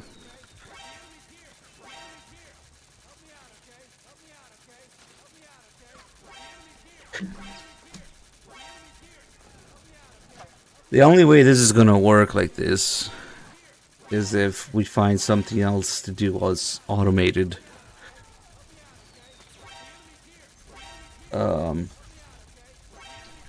Damn, you know what? I really should have saved the secret theater for this. Yeah, this is how you farm alerts. It's not completely optimized because I'm trying to use a turbo controller for it. I'm just 3. Oh, you bring up a good point, though. It's unfortunate that they don't have MGS4 in the Master Collection on PS4, because while we're doing this on PS3, we can fire up the PS4 and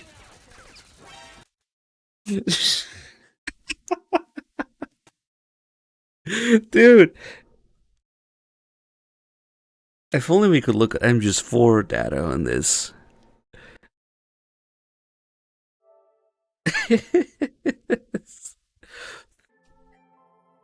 Let's take a look. Maybe there's got to be some MGS4 references because the characters, all the characters' backgrounds and stuff, right? Also, is this all the screenplay books at once, or what? Or the digital soundtrack and stuff, right? Spam MGS2 item equipped with PS4. Well, you want to die? You want to pierce people's brains?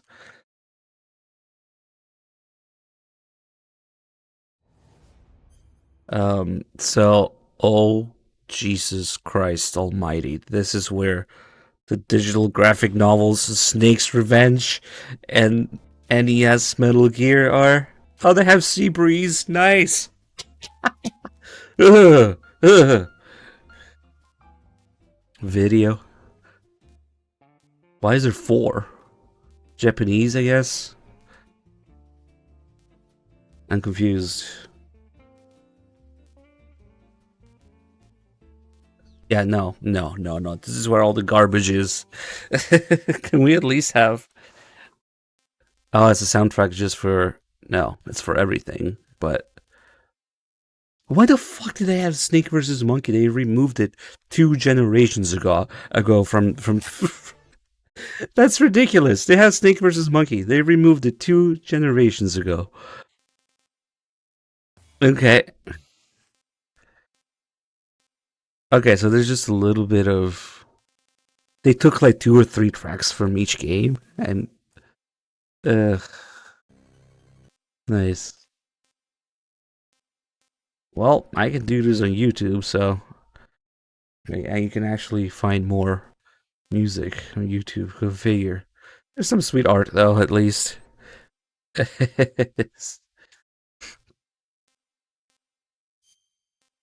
Damn. Really lackluster soundtrack.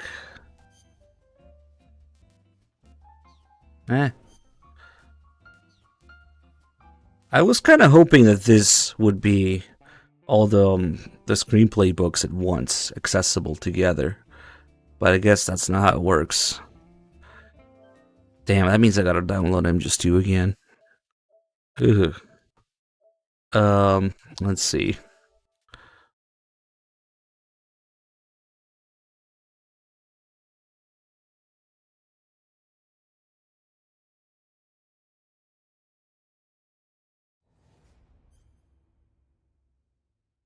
They didn't even include the main themes.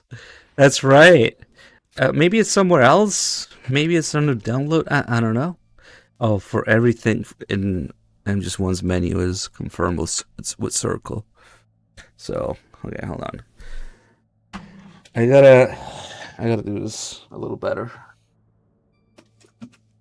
Let's quickly check what's going on back there.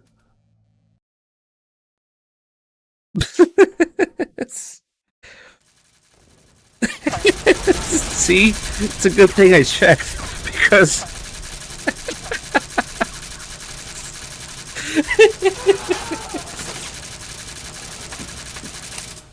Oh, fucking dead! It hasn't been alerting. Shit!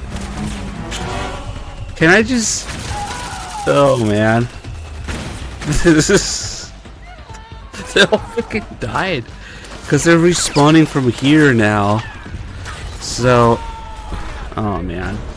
Okay, if I stay here, it's gonna be in front of both spawns. So... Maybe...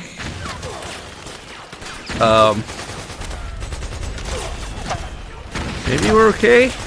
What if I just... Shit.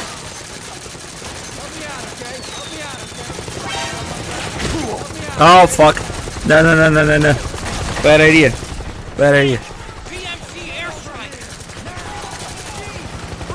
Oh my god. I need to get away before this fucking controller kills me.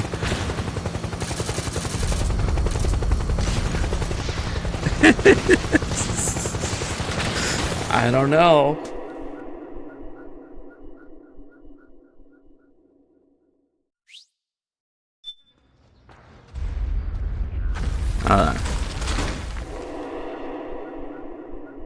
I know what we're gonna look at in the menu, but I need to set this up correctly.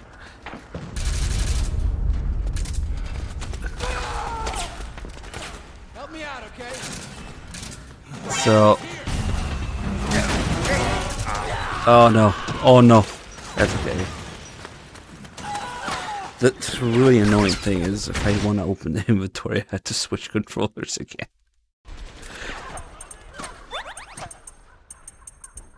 Fuck.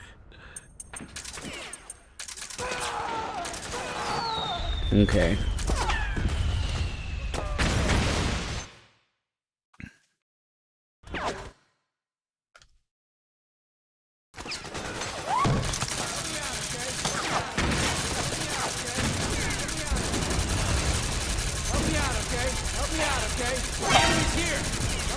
Yeah, but one guy, it sucks.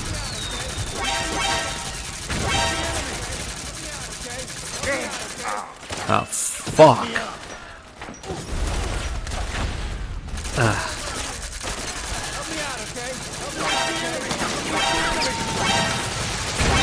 Is there a good spot that is both safe and has two guys? Wait. I think I know, actually. Hold on.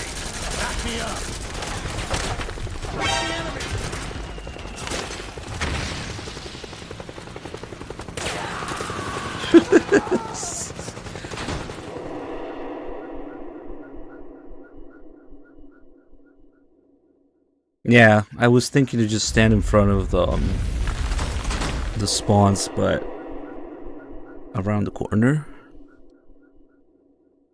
Especially this one on the right here. Because they should respawn from here. Okay, so when these two guys die, do they only respawn from there? I remember doing it here before. It should be safe. Worst case, I can just fucking drag them here. Let's see where they respawn from. I don't think they respawn in front of the player. Yeah, that's why there's multiple spawns, or at least maybe around the corner here. Let's see.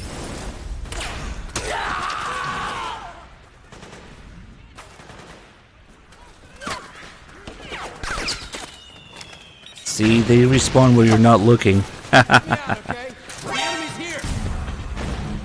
Okay, hold on. Wait, what? Oh, is this still turboing R1? That's weird. God. That was weird. Alright. Put this shitty controller away for a second. Grab the good one.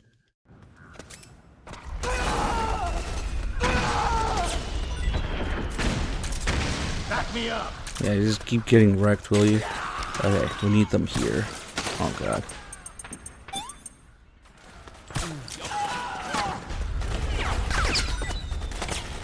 Where's the RPG? Bring it here.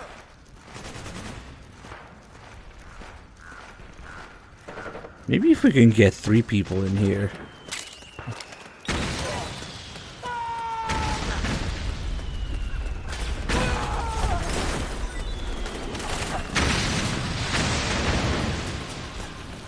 Back me up.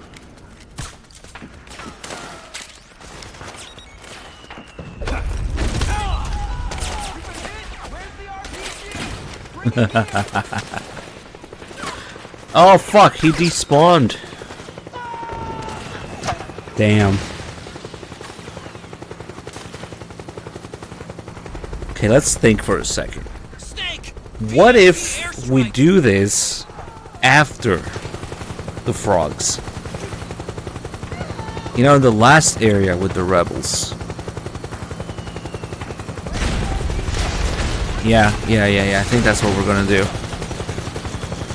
I think we are going to postpone the nonsense here because I just thought if the conditions that we need are a bunch of militia guys with no enemies around, no group together, and we're safe, then that's the end of, or the second last area of Act 1. Right before those guys get wrecked by the B&Bs. So it might be better to do it there. It's evolving. It's a new strategy.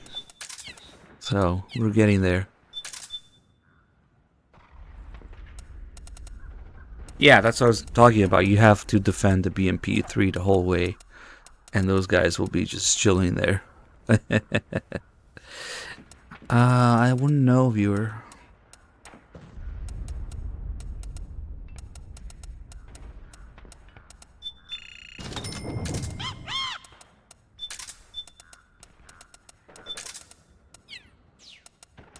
It's a mystery. Alright. Here we'll do the next podcast. You want to start a new tradition of giving him just 4 to 3 dog? Only for him to be like, what the fuck, 10,000 alerts? And like increase the number every time. Okay, we should do 2,000 this time. I wonder if you'll see the pattern. We'll do 1,000 and 2,000 and 3,000 every time, increasing it. For the next 10 marathons, we're set. And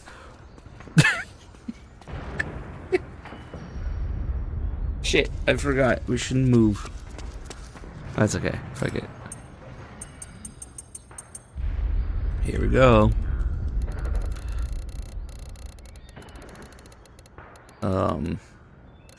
Fuck it. If we're gonna play the podcast, we might as well play from here. Metal Gear Solid 4 Integral Podcast. Yeah, I have to play in the game. Broadcasting from Konami HQ in downtown Tokyo, it's the world-renowned Metal Gear Solid 4 Integral Podcast. Hello everyone, welcome Sorry, to the guys. first official episode of the Metal Gear Solid 4 Integral Podcast. My name is Sean Eystone, and I'll be your navigator and guide through this session, and I'm here with... Aki Saito. I'll be your sub-navigator and fill in with jokes. Joined by... I'm Ken Imaizumi, producer of Metal Gear Solid 4. I'm just watching and maybe chatting a little. That's cool, Ken, but we need your tips. Okay. All right, Sean, let's play through the game. Alright, so everyone's gathered here at the lobby of the Advent Palace. Okay. So first of all, I just want to tell everyone, stay where you are, don't move. There are a few things we want to explain before we begin. Okay, so throughout this tour, and this doesn't apply to just this tour, but through all these game guides, there are going to be parts, sections where we're going to tell the user to maybe equip a certain item, like the Solid Eye. Yeah. And that's really useful for looking around for items. And, especially night vision. Right, night vision and things like that. But the only problem, of course, is that you cannot equip night vision. You cannot equip Solid Eye. Oh, no. Oh. While equipping Oh no, we fucked up. Right. That's true. So they have to stop. And then... Right. So what we want you to do is just switch items from the iPod, and what that'll do is it'll pause the broadcast, pause your podcast here, and switch to the Solid Eye, confirm the location of whatever items you're looking for, and then come back, and your podcast should resume where you left off. Well, okay, that's handy. Not too complicated. So, all right, everyone. You should be in the lobby of Advent Palace. You'll see in the center of the lobby, there's this big carpeted area. So I want everybody to just kind of walk over to that carpet. So what we want to do is put on your Solid Eye and enable night vision, and kind of spin around, and you'll see a Playboy over here on this couch. The couch in the corner. Right. In front of that is a Claymore mine. So the first thing you want to do is kind of crawl up to the Claymore mine and pick that up. This is just too obvious, right? I mean, well, yeah. It is obvious, yes, but there might be newbies out there who just started the game. Maybe they don't know. Well, maybe just too excited about getting the Playboy. Right. They see a Playboy and just kind of dash towards it. Was this a kind of an intention? I mean... Yeah. Well, throughout this stage, you'll see a lot of traps basically set throughout the Advent Palace. Really obvious, laying traps with, Playboy with next to the Claymore, some kind of food or something, an item next to the Claymore or Sleep Gas Mine. And, yeah, it's all intentional. Basically, it's Akiba who's setting all these traps. Yeah, well, so in order to avoid these traps, what's your recommendation? Is it night vision? Basically, night vision is a very good strategy. What they can do is just enable the Solid Eye, and when you spin around, if you see the item, you'll see the trap in front of it, because the Claymore mines will kind of glow. And just crawl up to it and pick it up, and it'll be added to your inventory. Cool. Okay, so where do we go next, Sean? All right, next. Do your night vision thing, spin around, and you'll see a Sleep Gas Mine in the corner there. That's a trap too, right? That is a trap. And the goal here, some people may not realize, is that you're actually supposed to follow these Sleep Gas Mines to the top of the building. Because if you spin around, you'll see that there are several ways up. There are a few staircases and corridors around here. But the correct route is marked by these Sleep Gas Mines. Oh, seriously, I didn't know. I just went, I knew the stages. Did you play a game? Yes, I played this game. Okay, I played it through, but, I don't think it was a guide to tell you which route it is. I mean, I thought it was just a trap. I mean, I searched everywhere, basically in the floor. And then, I can't go here, I must go there. But that's a very simple solution, isn't it? Yeah. So basically, you want to follow the Sleep Gas Mines up. Okay. All right, Sean, where do we go next? Okay, so what we want to do, crawl over here, pick up that sleep gas mine. Yeah. And now let's run up to the second floor. And where we're heading? We're heading towards the bathroom. Bathroom. Okay, you got that, guys? This These fucking sound Okay, we're up the effects. stairs and then we're heading. If you have a face cam, it doesn't This is the show second up floor? in Yeah, your the first NVGs. floor, we call Yeah. it. Oh yeah. Okay, so you'll see a claymore there. Yeah. And this is actually not the correct path, but go ahead and pick up the claymore. And so here we are, front of the bathroom. So we took the right once we came up the stairs. Right. Collected the claymore, and we're in the bathroom, right? Right. Okay, guys. Remember that the claymores show the incorrect path, but you know, there are some hidden things off the shortest path. So, So there's a lot of goodies in the bathroom? Yeah, well, not exactly a lot of goodies, but you know, there are a few Some. interesting things. Yeah. So first of all, let's go into the women's bathroom. Was that the interesting thing? Hey, I mean, come on, we're in a game. Okay, let's check it out. Take advantage of it. Yeah, yeah. So on the left, you'll see the women's bathroom. On the right is the men's bathroom. So you got a smoke We got grenade it. there. Yeah, yeah. We got one item. Right. What's it? Okay, so you see on the wall here, Yeah. the first person to even look at it. There's a sign here. There's a sign that basically, you know, kind of shows you the correct way to use the toilet. Right. Right. Mm-hmm. But that's very useful. Yeah, you know, for people who may not know you're not supposed to stand. But what we really want to look at, it's kind of interesting, is if you look behind the character's head, there's a little something there. What is it? It's kind of a little dot there. Well, maybe you can't see it too well, but that's actually a bandana. Oh, I see. I get it. So that is actually Snake. So you guys got it? I mean, go to the ladies' room. I think I've been doing it wrong, guys. It's on the second stall also, but there's kind of some wood Really hard blocking to it. see. Yeah, there's a, what do we call it? Sign. A placard. Which is Snake, actually. Right. Cool. What he's doing in the women's bathroom, I don't know. Cool. So every time you create bathrooms, you check bathrooms all over the world? Yeah, we do intensive research. Good, good. Fly to Alaska, check the bathrooms there. Especially the ladies' Middle room, Eastern right? bathrooms. Oh yeah. Right, Ken? Me? Yeah, you check the You, bathroom. right? No. You took check. videos, right? Yeah, I did. They just put a Japanese thing in it to sink in. Let's, where are we gonna go next? Okay, next I want to take you into the men's bathroom. Oh, sorry, I'm not interested. Well, sorry. If you look, there's a hole in the rear of the women's bathroom, so we'll just go through there. That was very handy. So we're now at the men's room. We're now at the men's room, and what we want to do is kind of go through this other hole in the back of the men's room. Right. Okay, we're through. Okay. And then head to the right, and you'll see a doorway on your left. Yes. You want to just stop in front of that doorway. Don't just run in because there is a claymore mine there, and you'll blow yourself up. You crawl through that door. Yeah. Pick up the claymore mine, and up here on this table you'll find instant noodles. Oh. Hide-chan ramen, right? This is a really good item to boost you up, right? Oh yeah. It's a very good item. It restores a lot of health, and it tastes great. So, where we go next? Okay, so next, what I want to do is head back. You hear Otacon going on about some kind of trap. You should be standing right in front of the infrared lasers. Yeah. It's a Okay, bomb so that uses an what this infrared is it's sensor a as trap detonation laid by trigger. Akiba, and you can't go It's a through here right remote now, so control don't try it. You'll and I'm just kill detecting yourself. slight But what traces happens of is later on, volatile sleep Akiba will come and disarm this Trigger it, trap. and you'll be Some knocked people out, might not so be realize is that careful. you can actually jump over the hole once the lasers are gone, and you can pick up a really nice item on the other side. Oh, really? Oh, you can't do it now. Right? Can't do it now because there's the trap there. But once it's gone, you can jump over this hole, and on the other side there's a GP30 grenade launcher. Cool. Really? Can't see it from here, but it's just around the corner there. Okay. So we'll save this for later. Right. So after the event, during the frog battle, let's keep that in mind and pick that up later. All right, then where can we go next? Okay. So next, let's head up to the third floor kitchen. So let's go upstairs then. Yeah. What you want to do is head through the hole in the men's room and head out into the hallway here. And take a right, and just follow the hallway, and it'll go until you get to the staircase here on your left, and head on up. By the way, you know, I tried, when I first played the game, I tried using my cigarette and things like that to, of course, make that infrared lasers obvious. And I thought I could pass through it. I kind of died a couple times. 4 times. I died so many times. Yeah, but I kind of realized. So we're going on the stairs. Upstairs, and we should be actually guided by this sleep gas. Right. Yeah. Sleep gas mine. So pick that up. So you're on the stairs and you're on the 3rd floor. You're going to the 3rd floor. On the 3rd floor. And take a right. Take a right. Yeah, that's basically the only way you can go. So. You can make a right. And what do we do? Do we... You'll see a sleep gas mine kind of down the hallway, so stop at the doorway in front of the sleep gas mine. And head through that. Okay. Find yourself in the kitchen. Okay, everyone ready to be in the kitchen? We're in the kitchen, so make sure you guys are in the kitchen right now. What we want to do is look into these ovens here. In the ovens? You may not realize it, but there's something cooking in the oven. Wow, what is it? What's this food? It's actually... Shitty textures. Some kind of French cake.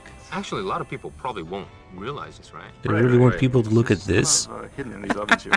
Okay, so next we'll head up to the dining room, kind of across the room here. So we go out of the kitchen to the dining room? See these windows on the opposite end of the kitchen? Yeah. And on the other side of that, there is the dining room. Okay, everyone go to the dining room. This is really well-built facility. I mean, there's the kitchen and the dining room. Oh, we're in the dining room? We are in the dining room now. Okay, so what we want to do now is there's some items here. And so once again, we want you to use night vision, and you'll see some items here. One of the first iPod tracks is right here in the dining room. Yes. But be careful, because there is also a Claymore mine next to that. Yeah. So pick that up. So I kind of think that everyone will know, but when there's a kind of a valuable item, there's always should be a trap.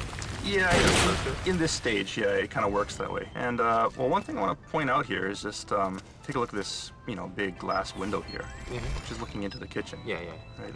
Okay. One thing that people may not realize is how much trouble it was to get this glass window in here. Why? Why is that? Because it actually, consumes quite a bit of resources and memory. We started out with this glass window here, and as we were going through and the stage kind of filled up with things, we were told that, there's not enough memory, so we had to get rid of it. So it was taken out. Yeah. But now it's back in. Towards the end, basically, we had the programmers kind of scramble and do what they can, and, the designers trying to find shortcuts and tricks, and finally be able to get this glass window in here. Oh, so definitely we shouldn't break this window. You should not be shooting anything. Yes. Right now, Sean's shooting through this black, big glass window like crazy, and shot all of them. I think everyone probably does it. That's the fun thing about it, which is really fun to break something. Yeah, it's just okay. break everything. So I want everyone to remember how difficult it was for the whole team to create this big glass window, right? And bottles and... Okay. All right. We're gonna walk out from the dining room, Sean, and then... Okay, so next, let's head over to the bar. The first thing that you want to do is face these windows here, and the door that you want to head through will be on your right-hand side. So turn to your right, and there's like a little table next to it. So let's go through that doorway. And then we want to go to the bar. Yeah, the bar. So we go through the bones, and then we find the bar. Yeah. Right. Cool bar. Yeah, so this bar here. All right. Okay, stop once you get out to this kind of open area. Yeah, in the hallway, yeah. In the hallway. Take a look up, and you'll see this big canopy. Yeah. With some nice light shining down. We really had to work hard to get this in here also, because what we really want to do is have like this really nice lighting effect with shadows coming down from above, and really kind of an atmospheric kind of touch to it. There's like dust floating around in the light, shadow coming down from the canopy. PS3 stuff. Yeah, right? very next gen. Very nice. And useful thing about this also is after you get to the top of this stage, the Haven troopers. Yeah, we're gonna go into the battle. Right, will come in and they'll catapult in. And from this vantage point, you can actually see them coming in. Because the way they enter battle is they launch in using catapults. Yeah. And from this vantage point, you can actually see their shadows on the top of this canopy. Right. So you can actually see their route that they're taking. Cool. When they come to attack you. And so if you look at that and you follow the shadows, you can actually anticipate where they're going to come from. So, if you have the time, you can lay maybe some Claymore mines or something like that, and lay some traps for them, since you know where they're coming. Okay. All right. Let's head next. Okay, next we're going to head up to the 4th floor. Okay. Head over here, pick up a sleep gas mine. Is this the only sleep gas mine around here? There is actually another sleep gas mine. On the left? On the left. What we want to do is head to the right. When we exit the dining room, and we head right, and then we take the stairs up to the... Which floor are we on now? 4th now? We're going to the 4th floor. Okay, let's go to the 4th floor. All right, finally. All right. There we go. Now we're out here, and you'll notice a rat. And what I want you to notice is that rat that kind of scurried away when you came. Yeah. Upstairs. Follow that rat, and it'll show you something kind of interesting. Yeah, there's a kind of an opening. Right. Yeah. Another Metal Gear tradition, where there are rats, there are very often ducks. Yeah. And there is actually a duct here that many people will probably miss, because it's a little hard to notice, unless you follow the red. Yeah, well, actually, I miss this. Really? Yeah. Let's go inside. Well, I'm not going to go in right now. I mean, there are a few items here that you can pick up, but basically what I want people to do is remember that this duct is here because when during the frog battle, you can actually crawl into this duct and snipe some of the Haven troopers from above. Oh, really? Yeah. Didn't know at all. I was just shooting during the Haven battles. This could be cool. So, all right. Now, one last place that we want to go to is, of course, the bar itself. Okay, let's go to the bar then. So go ahead and crawl in. There's a sleep gas mine here, so be careful. So we take the sleep gas. We're in front of the bar, which is a big bar, isn't it? It's a big bar. Yeah. There's a lot of bottles. But if you look closely, one of the bottles is a little different. Which one? For those users who want to take a closer look, go ahead and enable your solid eye and take a look and come right back. At the far end, you'll see that there is... Oh, I think a lot of people got this, actually. Regain, right? Yes, yeah. yes. So you can climb up onto the bar and grab that. It's a small bottle, but a lot of power, right? Yeah. Yeah. And then, okay, we go inside the bar. Inside the bar, and then there's a few more items back here. Some ammo, and another Hidechan. Hidechan ramen. Ramen, right. Yes, the noodles. Right after this, you kind of go and see Meryl, and the event starts up, so I think we'll end here. So Regain is really popular drink, Ken. Popular in Japan, yes. Well, maybe the most of the people doesn't know Regain is a real drink. You can buy it. It's really, really popular drink in Japan. When do you drink it, Ken? When I'm, get really tired or, something like a bad thing happened. This is really funny because in Japan, it's very so natural and normal to have these energy drinks. Well, I think, in the U.S., there are a lot of people who drink them also, but Really? It's just we don't have Regain. Oh, okay. Although, while I'm in Japan, I did actually drink Regain. It's pretty good. I mean, like 20 years ago or so, Japan had still had a lot of energy drinks. Right. And back then, I think, when I was living in the U.S., we didn't have so much that kind of type of super energy. That's true, yeah. I think it is a little bit more recent, maybe. A lot of people in America don't know that Regain is a real product, but, one other thing that a lot of people don't realize is that Calorie Mate from Metal Gear Solid 3 was also a real product, right? Yeah, that too. That's really common in Japan as well. Right. It's sold everywhere. Yeah, some guy eat the Calorie Mate for the lunch. For lunch? Or breakfast. Yeah. I actually eat it for breakfast. Really? Quite a few times, yeah.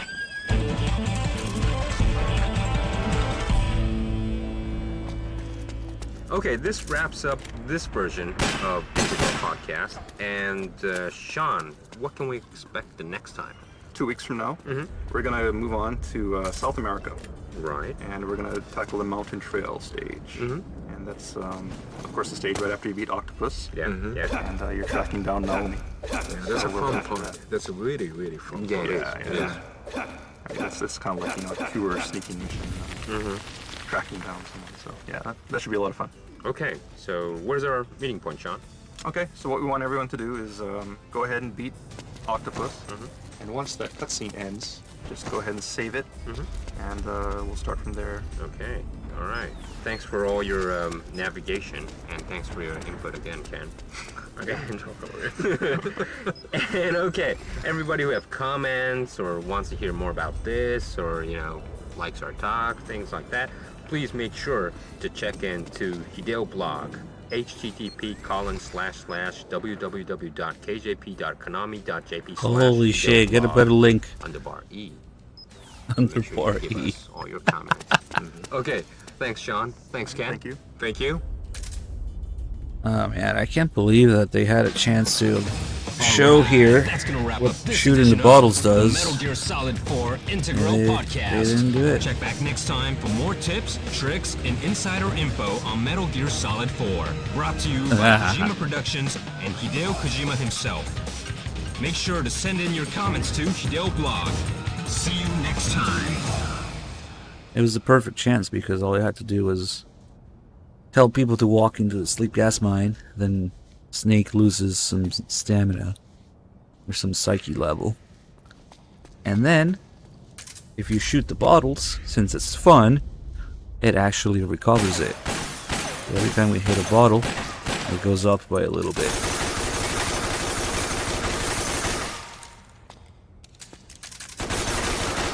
You got all these environmental things influencing it, and Snake's just having fun. shooting the bottles.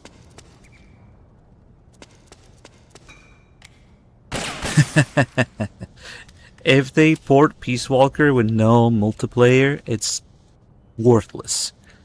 But guess what? If Peace Walker multiplayer is on PS5, guess what? You gotta fucking pay for it now. And I'd like everybody to remember that Peace Walker is also 1080p on PS3, not 720 if you get the digital. So why would I want to play the same game but have to pay for it, to pay online? Maybe there'll be a boom, maybe there'll be a lot more people. Who gives a shit? I don't know. That's the thing with PS3, you don't have to pay to play online. Can you imagine having to pay to play Peace Walker online? That's insane. Ugh.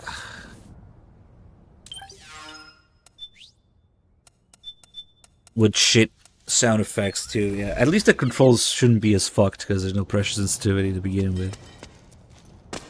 Oh man, that's gonna be a clusterfuck. Anyway, nanomachines.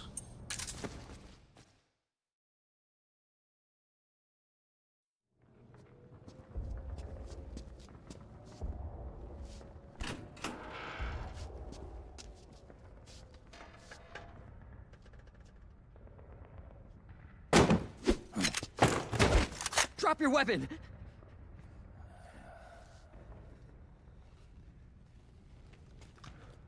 Drop your weapon! Can they make exceptions? Like game companies, can they decide that, oh, this online will be free? Here. Or does it have to go through Sony? Like how the fuck? I don't know. It's gonna be fucked. Either way, it's either not gonna be there, or it's gonna be there. You gotta pay for it. Oh, fuck. Taking the safety off, rookie. Careful, I'm no rookie. I'm a 10-year vet.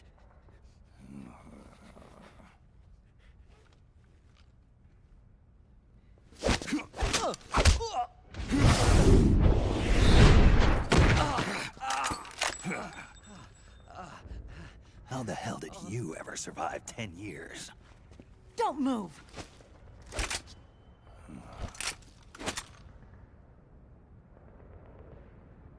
CQC, real big boss, huh?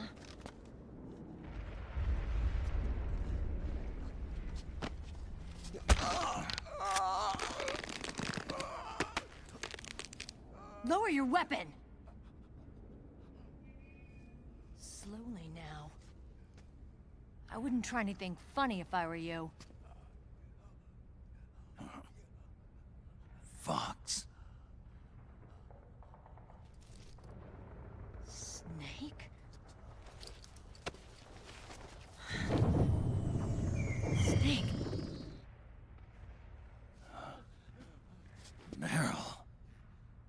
Is that you?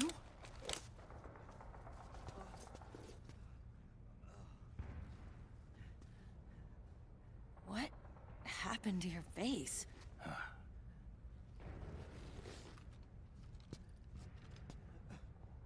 Accelerated aging. They don't know the cause. Oh my god. Meryl, you're my informant at the U.S. military. And you must be the inspector sent by the UN.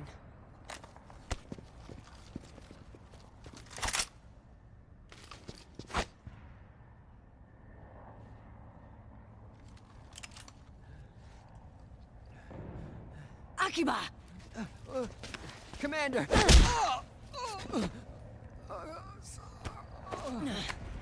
Sorry.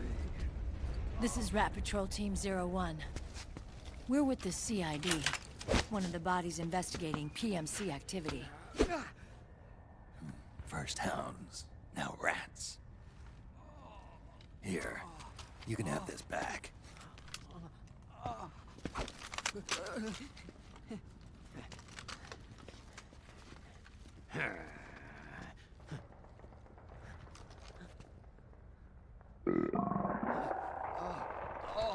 What is your problem? You okay? Stomach pains? Diarrhea?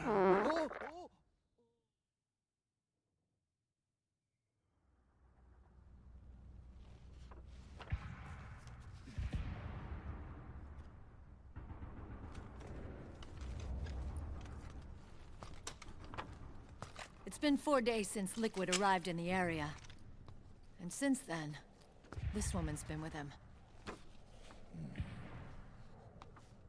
She doesn't look like a combatant. Probably some kind of advisor, maybe a scientist.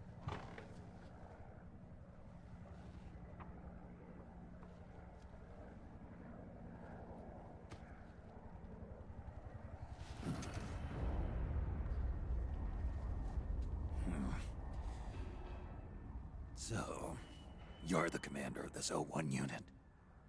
Why? Something wrong with that? Here, I'll introduce you to the team. That's Ed, our radio man and sniper. The sleeping giant is Jonathan.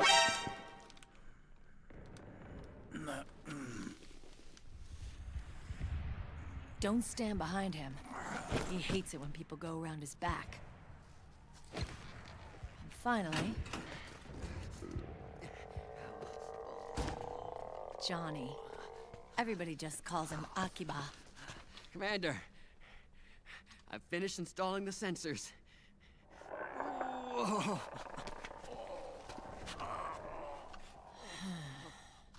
Okay, Akiba. Anyway.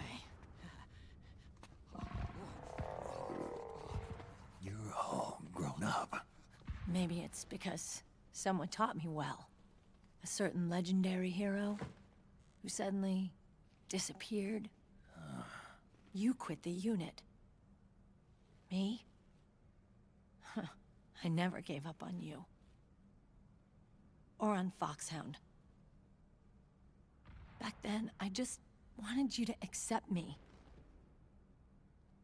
I wanted you to turn around and see who I was. But I've put the past behind.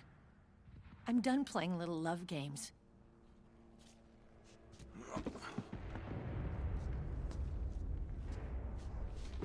So, what are you here for? Threat assessment. The PMCs. Really? Because I heard a rumor there's an assassin out there targeting their leader. Well, that's some rumor. I'm only here because the UN wants me to assess the impact and effects of PMCs on their refugee protection efforts. That's all? More than enough for a retired vet like me. I know he's plotting an insurrection. But as long as AT Security's system is in place, there's no way he'll succeed. How can you be so sure?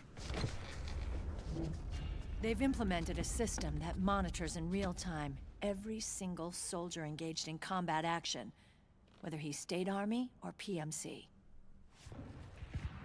Each individual soldier has been fully ID tagged with nanomachines injected into their bodies for that purpose. The nanomachines keep track of the soldiers and their real-time personal data 24 hours a day. They monitor each man's position, movement speed, reserve ammo, firing accuracy, wounds, rations, water intake and supply, sweat secreted, heart rate, blood pressure and sugar levels, oxygen. All the data gathered on body condition, on sensory organ data showing pain and fear, data on every internal response within the body. All of it is collected by an AI at the system's core. This data is monitored at HQ to enable command to make quicker, more precise, more rational decisions. It also enables crisis management for each individual soldier. It's being used by the US military, by state armies in allied countries, by PMCs. Even police agencies are starting to adopt it. Unless they agree to implement the system, PMCs aren't permitted to send troops anywhere. You've got these system nanomachines in you, too. Of course. Our unit plays by the rules, same as everybody else. It was creepy at first, knowing you're being watched 24/7, but I've gotten used to it. It gives us a lot of advantages in the field, too. We get a clearer picture of what's going on around us, so there's less confusion during missions. And our nanomachines communicate with each other, making teamwork a lot smoother. And that's not all the system does for us. It's also a security guarantee against the PMCs. Security guarantee. That's right. The PMCs are combat groups without states or ideologies. They're not fighting out of nationalism or for a cause. They don't care why the war is being fought. They're just bodies fighting on someone else's behalf. They're mercenaries, a commodity. So it's easy to imagine them betraying their clients by joining the enemy or refusing to fight, or committing humanitarian atrocities.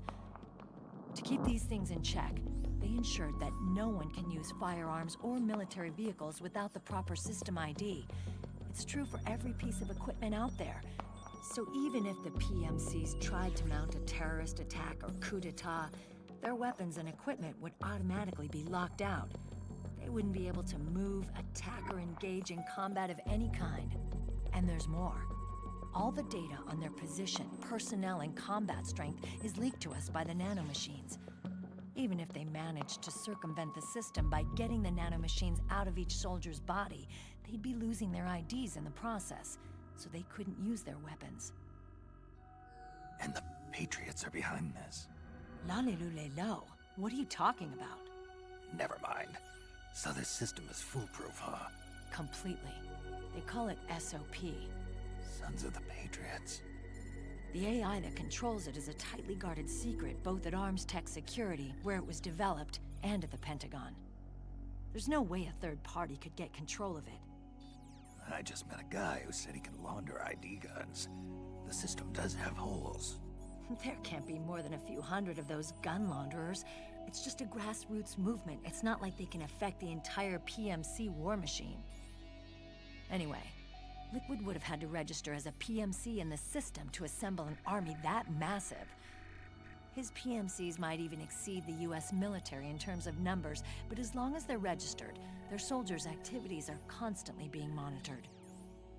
So long as the US responds immediately when Liquid makes his move, we can take them down by force. By force, huh? When RSOC heard about Liquid's plans, they sent us to sniff around the PMCs. Even with this SOP keeping an eye on things, there are always trouble spots to deal with in the field. Disorderly conduct, disobeying orders, contract violations. We act as backup for the system by monitoring the soldiers. PMC inspections are always carried out on the battlefield. That's why we're authorized to carry and use weapons. We've lost 5 inspection teams in the past few months alone. They were all undercover inside Liquid's PMCs. Then, if you got caught... we'd be exterminated like rats. But we're smarter than that. We've been mingling with the PMCs, and after 3 months of searching God knows how many battlefields, we finally tracked him down.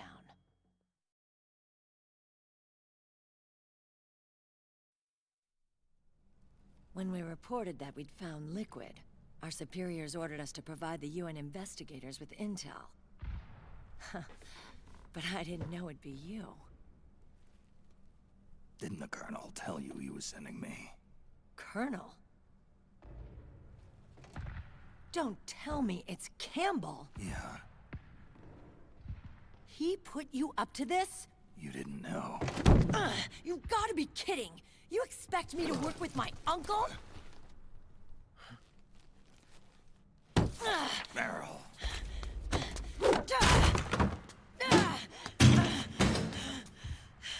This is bullshit! He's not my father.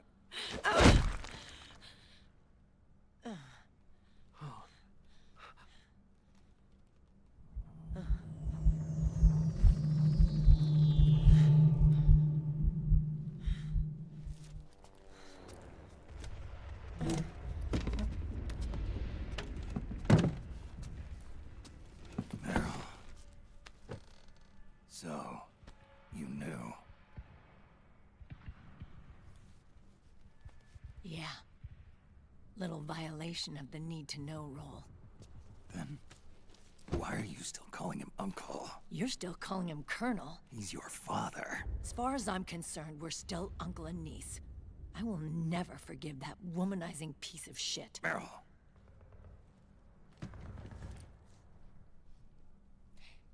He, remarried. Really? His new wife's about my age. I hear she's even got a kid. It's as if he's given up on making up with his own daughter. Men. Selfish, egotistical pigs.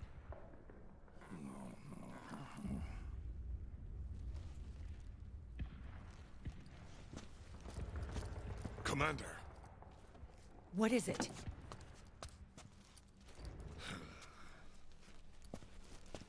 There's 20 of them. And they're not from that PMC praying mantis either. It's the Frog.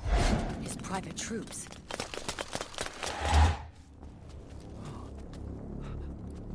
Oh, crap. This is not good. Were you being followed? No.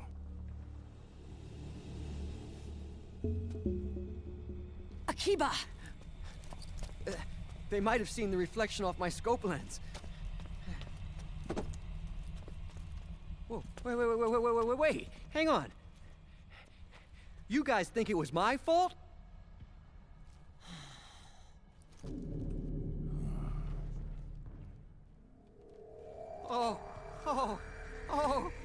No.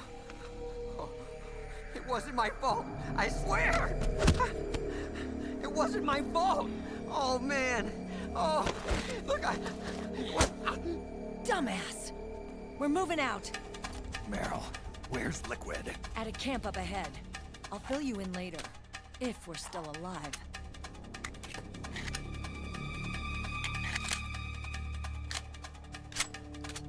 Follow me.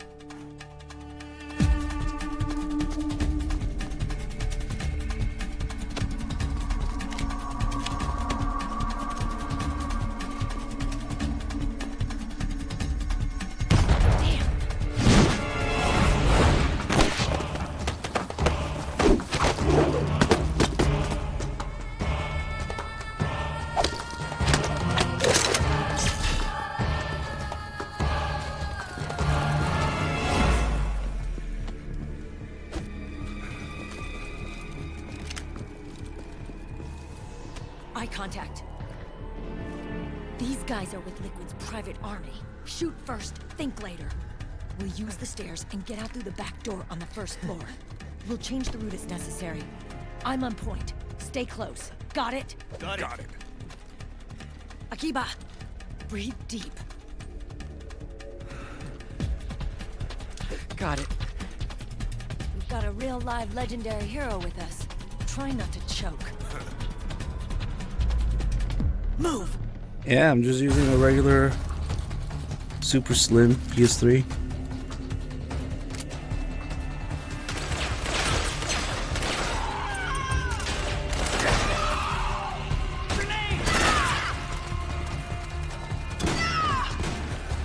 Alright, we got a couple things to look at here. For one thing, Meryl can take a headshot. What the fuck? That was weird. Not two, though. And if she dies, of course, we get MGS1 flashbacks. Snake!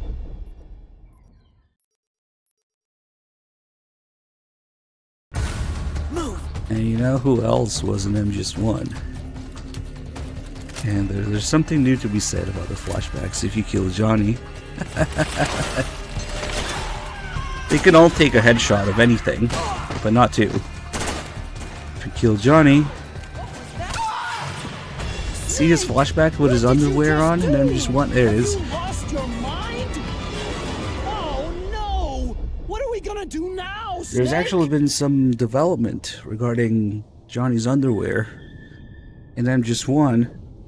In the Japanese version, he has that grayish underwear that you see there in the flashback. And these flashbacks are taken from the Japanese version of MGS1, you know, under development, even though we're playing the US version of MGS4. So it always has that underwear flashback. In the Western releases of MGS1, his ass is completely out, but it's pixelated to be censored. However, now with the Master Collection edition of MGS1, they've released all versions in all regions, pretty much. Meaning that, I guess they had to abide by whatever Japan guidelines to re-release the Western versions in Japan. In the Master Collection, now Johnny has his underwear even in the Western releases, instead of having his ass out, but it's a different color. They changed the color. They added the underwear to every Western release, but instead of being gray, it's like this reddish brown. It's really weird. They didn't just add it back, they changed the color of it. So now, actually, it's a little more accurate that he has his underwear on no matter what. I can understand that they had to re-release it in Japan, and so he had to have his underwear, but why change the color? That's the odd part. I don't know.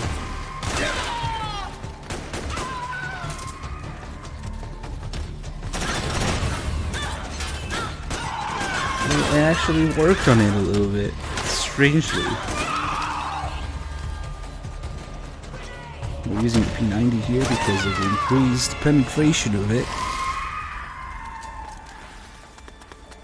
As on higher difficulties. If you use caliber with not as much penetration, it takes 3 headshots to kill someone with helmets. But the P90 and its, you know, the 5.7 penetration, there's a few weapons, a few calibers that will go through the helmets. You don't stand a chance on your own. Yeah. Out of my fucking way.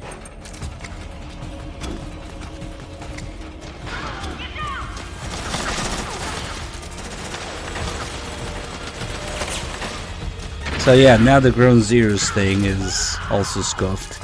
But you know what? What also is more relevant in Ground Zeroes?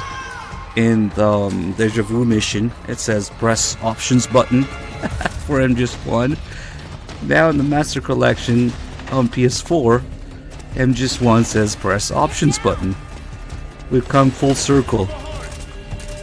Shit. Stun grenade protects from... the drum protects from the stun grenade flash.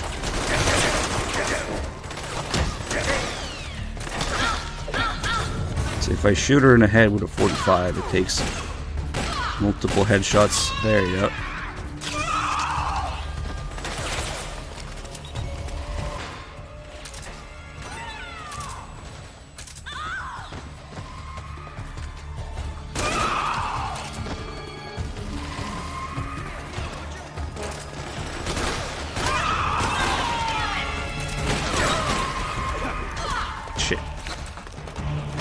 They can counter CQC, but if you hit them with something first, maybe kind of stagger a little bit. Oh, nice.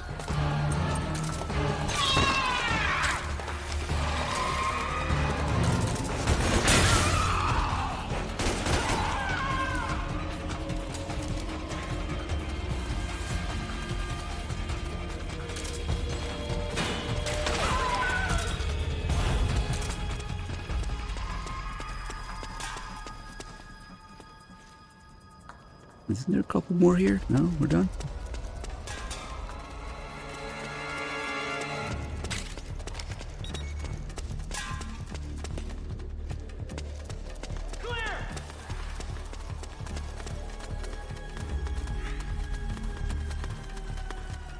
Clear. The frogs are just female soldiers. What do you mean reanimated? What?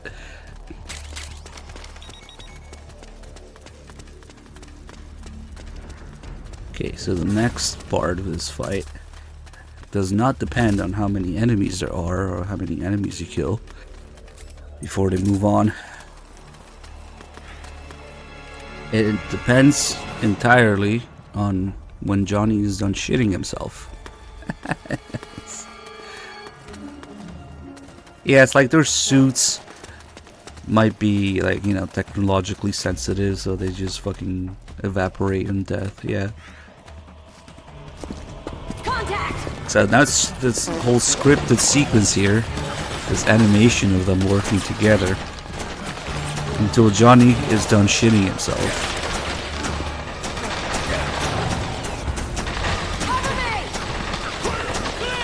Hold on.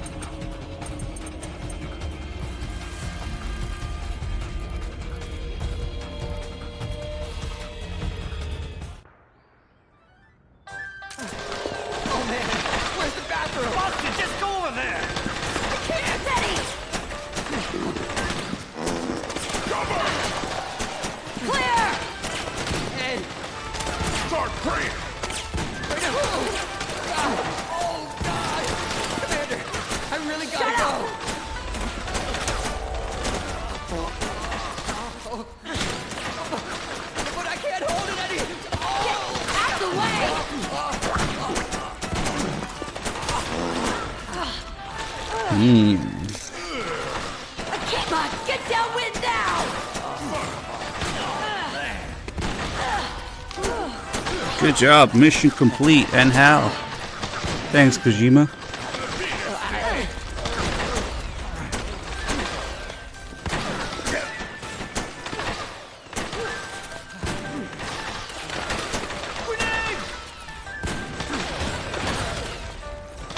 Alright, now we can move on. Now that he's done shitting himself.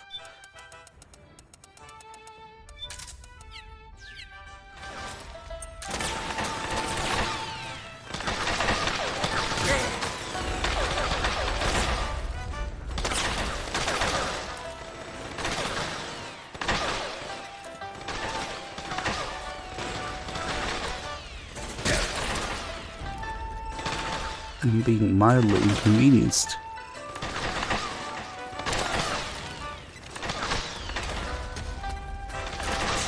Oh fuck. I shouldn't say that.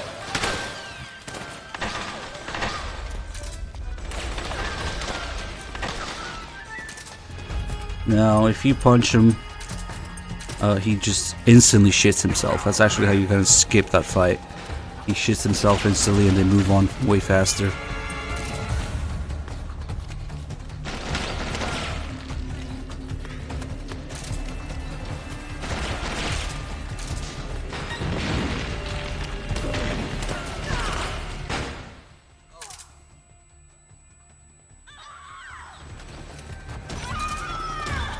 My frames.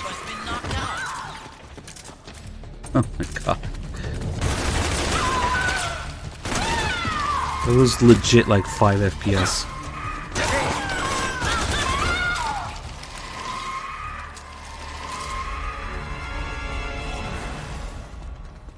And you don't want to put them to sleep or stun them because Meryl's team is programmed to just get shot to death a few seconds after you sleep or stun them. They just die to stray fire after a couple seconds. So you definitely don't want to put them to sleep while there's enemies around. It's not even something actually aiming at them, they're just scripted to die if they're asleep.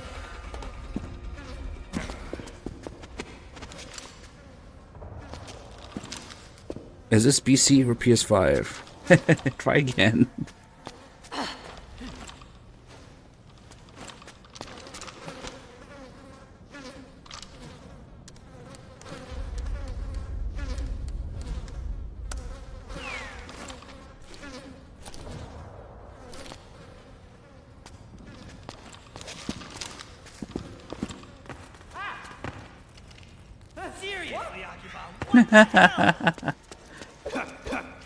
Get the fuck down there.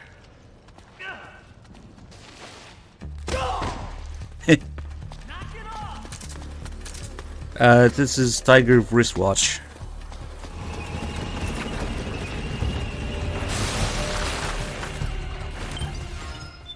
Let's see.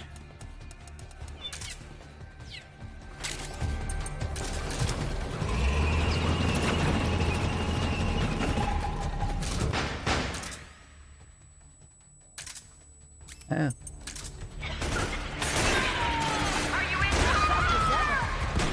Yes, no, shoot the crates.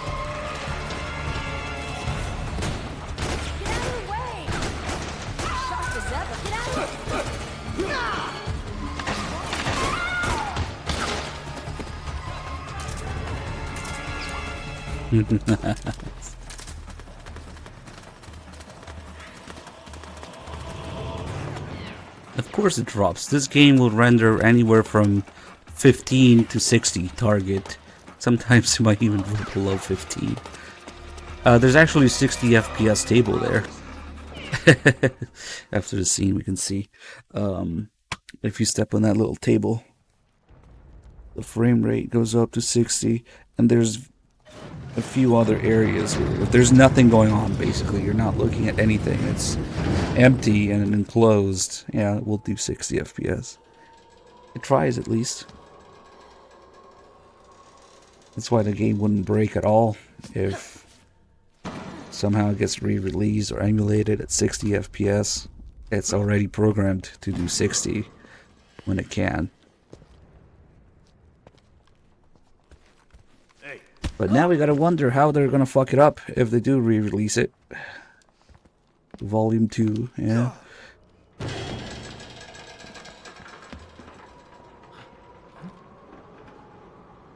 It should just be in console on PS5 with all those Sony licenses. If we step on this table, look at that. It's way smoother. We step off the table and not so 60 anymore. It's not bad in this area though. It's not a lot going on.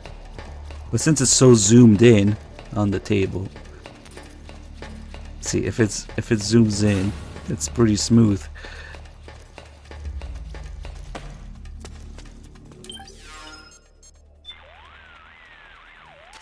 Snake, are you watching Meryl's team? Yeah, they're incredible. The best of the best in Special Forces are pretty deadly, but Meryl's team is even better than that. They're like a well-oiled machine. Sons of the Patriots.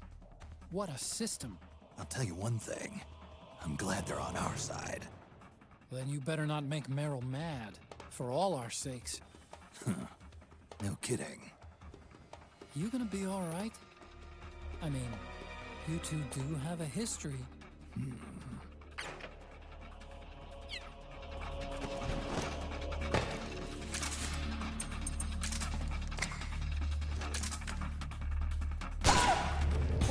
What?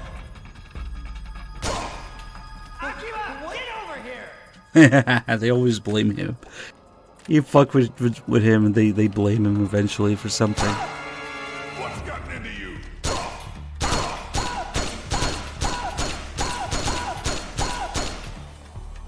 What?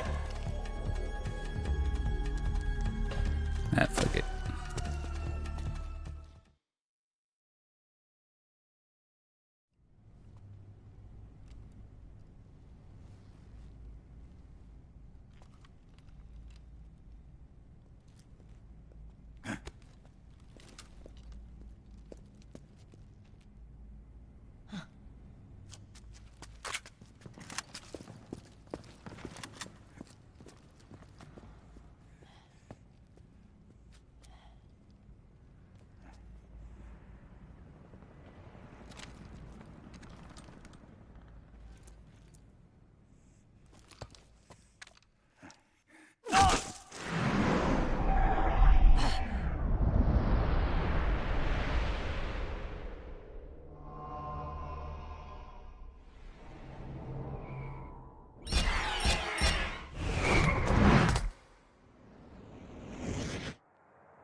The nanomachine network inside each unit member's body lets us share each other's senses. They can see what I see. And it helps control pain. Is that part of the system, too? With SOP, my team can literally operate as one. Well, except for a certain someone who's not much of a team player. So, what do you think? Is your age of heroes finally over? I'm no hero. Never was. Never will be. You haven't changed at all, Snake. But... your body... are you gonna be alright? This getup doubles as a muscle suit. I can still get around. Liquid's camp is up ahead. I'll mark it on your map. Thanks.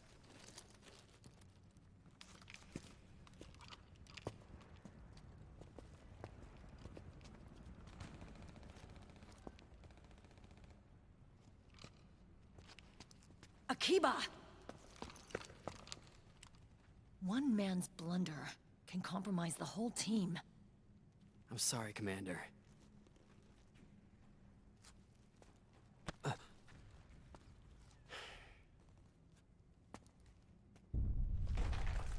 Be careful, Snake.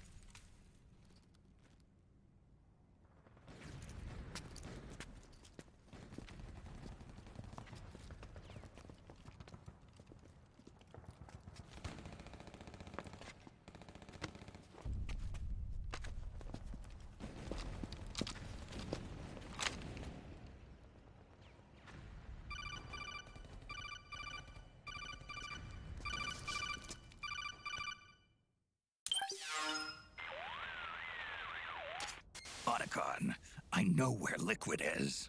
Yeah, I'm confirming the location. It's to the north of where you are.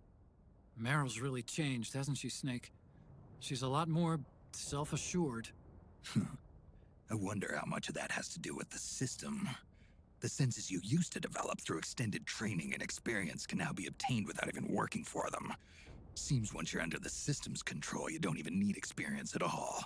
It even beats that VR training that was all the rage a few years back. Yeah. The growing need for PMCs has led to the creation of a more reliable, cost-effective supply of elite soldiers. It's also made the child soldier phenomenon more problematic than ever. Can the nanomachines do anything to counteract post-traumatic stress disorder? Good question. They might provide a degree of psychological stability. You'd think so? That geek kid, Akiba, he was really starting to lose it. And technologically, the system should be able to optimize each soldier's personality traits. And that big guy, he didn't seem to be feeling any pain at all. Augmenting the soldier's existing experience and psychological fortitude. But a soldier's gotta have more than that. The times have changed, Snake. Just like Meryl. Snake, hurry to the PMC camp. Based on what Meryl told us, Liquid should be there. Alright, we got a couple interesting calls for once. Pretty rare for MGS4. Actually, my favorite optional call is in this area. Let's do a couple of these. Snake, start by going up to the surface. And shut up. Hey, Snake. That emblem on Meryl's uniform, that's Foxhound, isn't it? Yep. I thought Meryl was with the 01 unit. I mean, I know she's attached to Foxhound and all, but still. Covert Special Forces units do this kind of thing all the time. They use emblems that don't mean anything, like skulls and stuff. Like disinformation?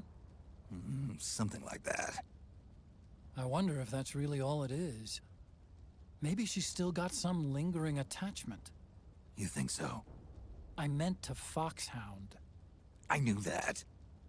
It's okay if Meryl wants to cling to the past. I just want her to be happy, that's all.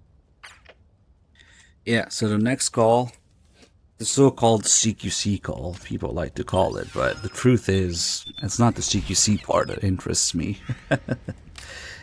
It's the meta commentary on the direction of the series after MGS3, yeah? That's why we have CQC, because it's in the previous game. Of course we had to have CQC again, you know? All of those saluting stuff and graveyards and CQC and whatever the fuck. Yep, of course we gotta have all this stuff again. It wasn't the previous game. But the next call is about how Big Boss was reinvented as a hero, which is exactly what happened in real life with the series development. The war criminal reinvented as a hero. The less people know about the truth, the more they can fantasize. That's what Snake says about it. So they took, you know, so MGS2 backlash, people didn't like Raiden, people didn't understand the plot, blah blah blah. Okay, not the plot, but the point of MGS2. So they made MGS3. Reinvent Big Boss as a playable character, as a hero, you know? And now people are taking another look at CQC. That's what Snake says. And now people are taking another look at the series as Big Boss as a whole, yeah? So Big Boss went from villain to being reinvented as a playable character. And people just don't know the truth. That was never, you know, the direction things were going. It was just done out of necessity, or giving in, if you will, to the people who didn't care for MGS2. That's why MGS3 exists in the way that it does, because people wanted to be a badass action hero again. So they cloned Solid Snake as a playable character into Big Boss, kind of like the opposite. You know how they're clones. As a playable character, it's the opposite. It's Big Boss, who's a clone of Solid Snake in MGS3. And Snake's disdain for it, it might be, you know, Kojima's disdain for it. Training back when I was in Foxhound, but I never used it in actual combat. You had those skills all this time and never used them? Why? The man who taught me was my former commander in Foxhound. Big Boss? Never felt right using a technique learned from a man who'd betrayed his unit. Thinking back, CQC as a concept was way ahead of its time. Nobody was using it yet. Not the Green Berets, or the SEALs, or the CIA paramilitaries. And then earlier this year, the Pentagon declassifies Big Boss's file for some reason. All of a sudden, his story is the stuff of pop culture. Books, magazines, the net. And now people are taking another look at CQC. The war criminal, reinvented as a hero. Big Boss's exploits as a Cold War secret agent back in the 60s have made him a legend. The less people know about the truth, the more they can fantasize. Is that why you finally decided to use CQC? Because it's no longer just his anymore? The CQC soldiers use nowadays is a pale imitation. They're learning from reading about it. I learned through doing, and there's a world of difference. Then you want to teach them the real thing. The way you learned from your Big Boss. That's not it either. Some things aren't meant to be passed down to future generations. When some guy comes at me using that cookie-cutter imitation of CQC, my body just reacts naturally, that's all. Ah, I get it. An eye for an eye.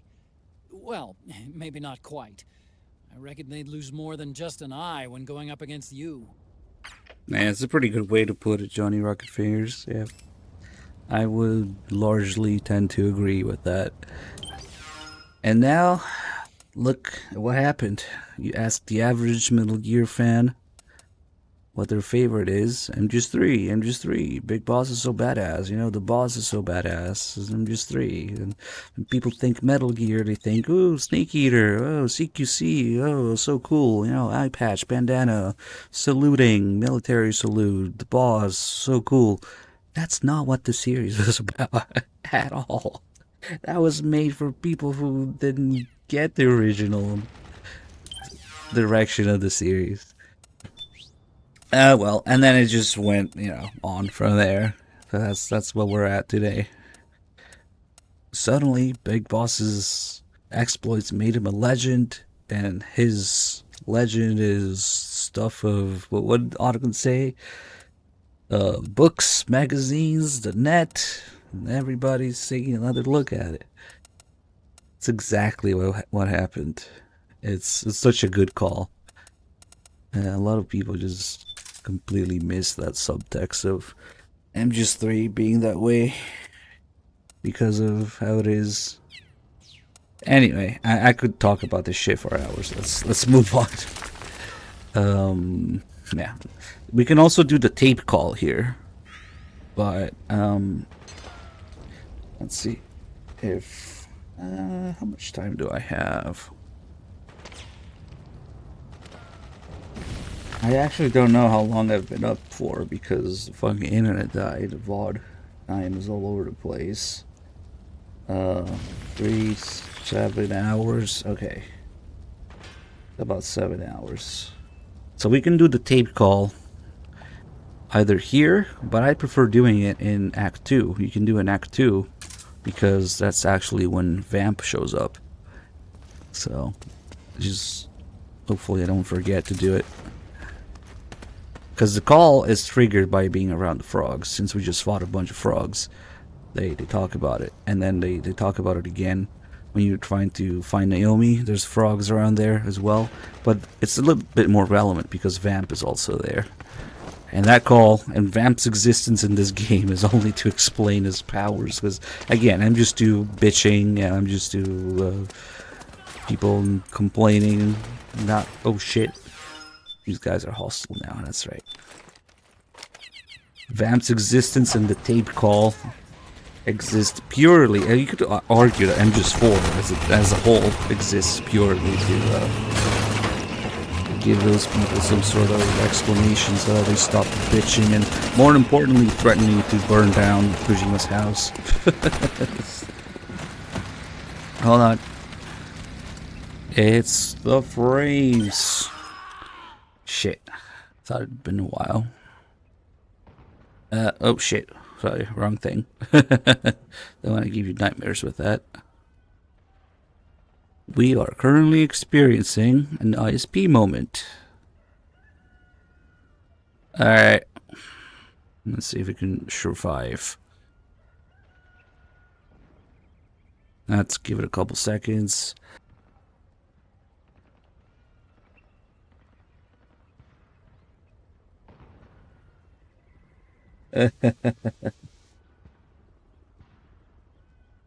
Alright, I see green now, but let's see if I turn up the bitrate again. Maybe it'll be a quick one this time. Okay, I think we're good. Still, might have caused a little bit of extra delay. Still a good idea to pause and play. Yeah, I wanna do the alert thing, but I was thinking this is actually, can we head back here? Because, oh, it's a bit of a pain in the ass because there's no checkpoints. Not that direction. Yeah.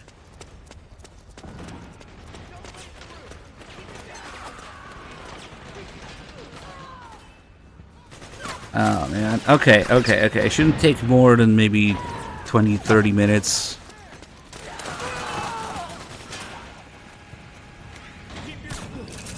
Okay, so we want this BMP to make it to the end. We gotta protect it.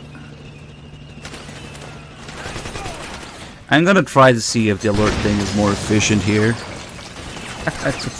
But the thing is, you need some sort of checkpoint that you can go back and forth with, and you cannot go back and forth between this area and the next one. So it might be a little inconvenient. The worst case, we'll do it in the next area.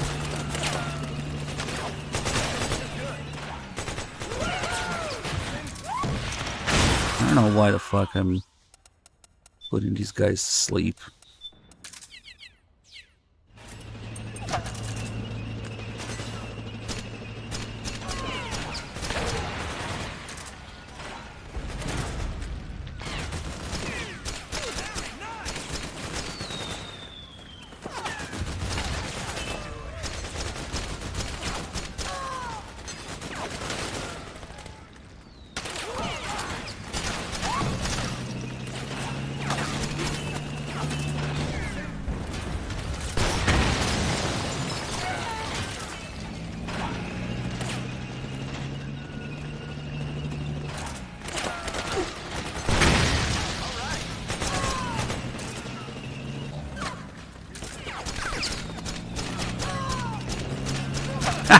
360. Nice.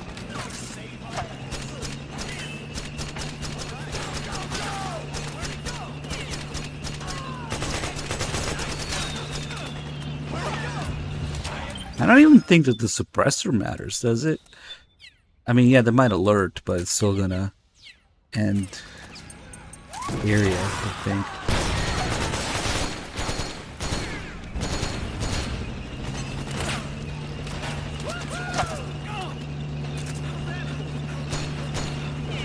Oh, he's picnicking.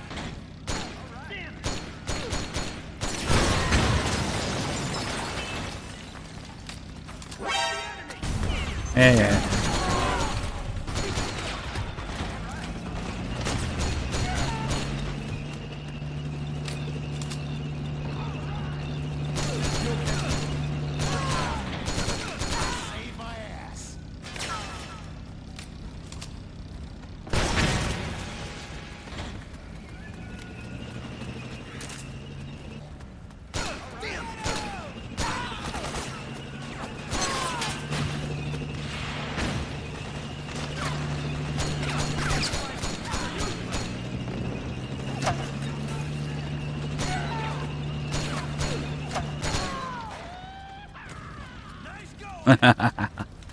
You okay?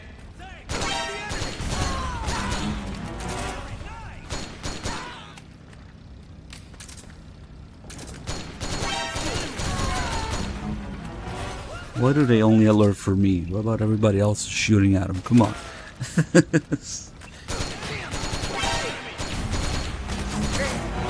Oh shit.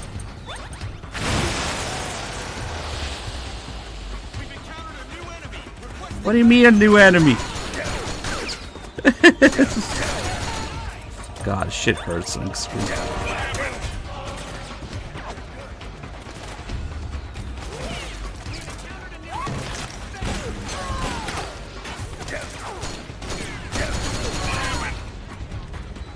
Who's dead?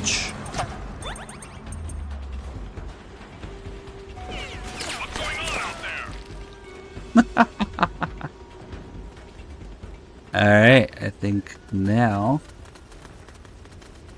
Yeah, now they like me. So we might have to do a little bit of work. Yeah, you did it.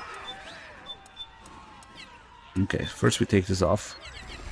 Then we make him hostile with no disguise on. Might want to use the metal camo actually. Now it's a little fun because we just need to kill these guys. And there's a couple different ways we can do it. Let's see.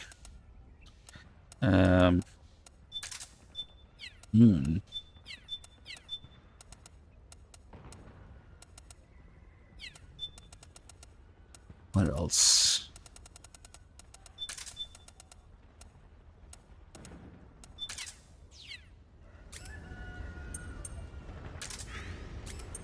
Anybody want to dance?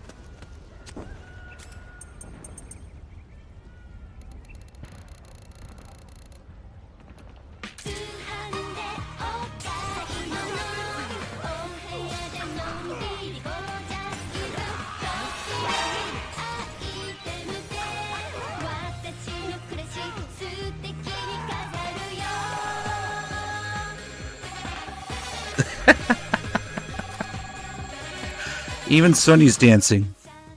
When you put on this song, if you look at Sunny and the Nomad, she's doing a dance.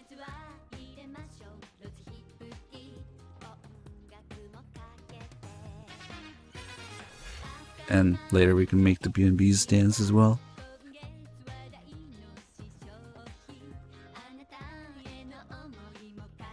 That's enough. Now that they're hostile, we change back into the disguise. And then we try to do the barrel nonsense. Wait for them to respawn and group up here. And we need to hide for them. Let's see. They have to go investigate. This is a good spot to fuck with them because there's like 3 or 4 together. Yep. Wait, Undead too. What are you doing here? Who?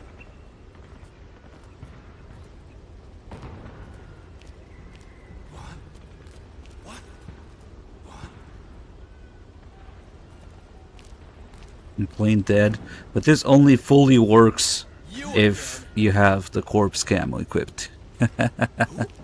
Not really, Dim. You again. What's going on? Okay. 4 of them. Let's see. Huh? Where's the enemy? Where's the enemy? Where's the enemy? Where's the enemy? You again. Where's the enemy? So that's where you were. Huh? What? Where's the enemy? It's you. Wait, what? Where's the enemy? It's you. Why do they take longer to alert?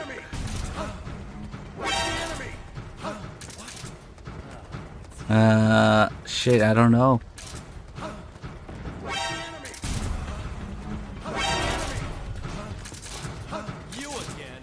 Why do they have to go first? So that's where you were. That's weird. Where's the enemy? You again. So that's the enemy. Where's the enemy? Where's the enemy? Oh, you again. There we go. What happened? Fuck, that guy keeps bumping into me.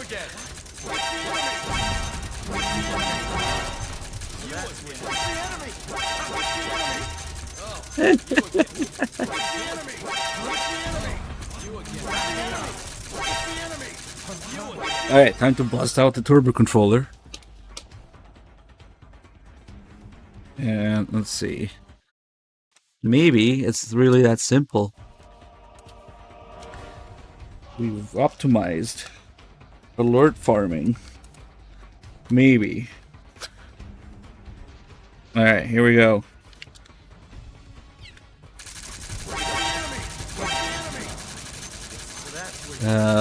Shit, it might be too fast. Shit. Oh man, you only get an alert like every...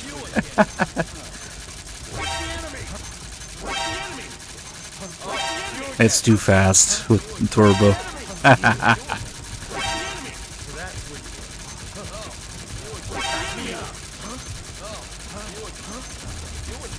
That guy just left.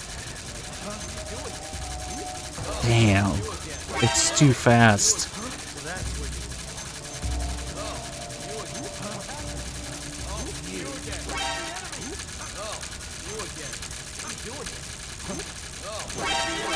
Yeah.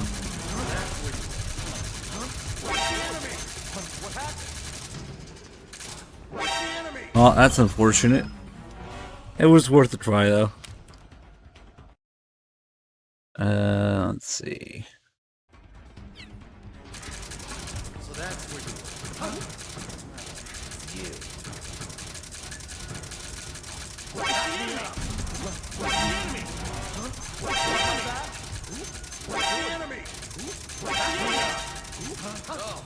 Fuck it, we'll just do it in the next area. The next area, oh, it's also... Ah, fuck. We might have to do an Act 2. We should have gotten quite a handful just by testing, you know? So, maybe it won't be that bad. Alright, this is a good spot to test laughing.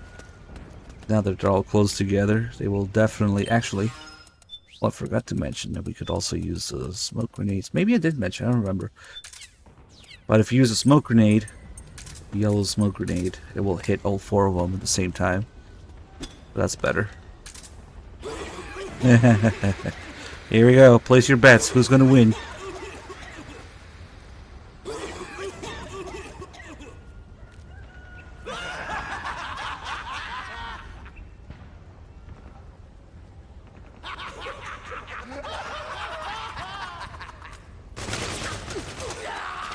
Damn, they all gang up on that guy.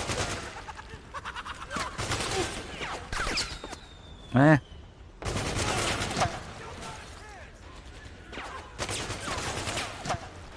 Oh, interesting. It's playing the background battle sounds too. Damn, we need the finals between these two guys. Our finalists. It's you. What are you doing here? They're gonna punch each other now.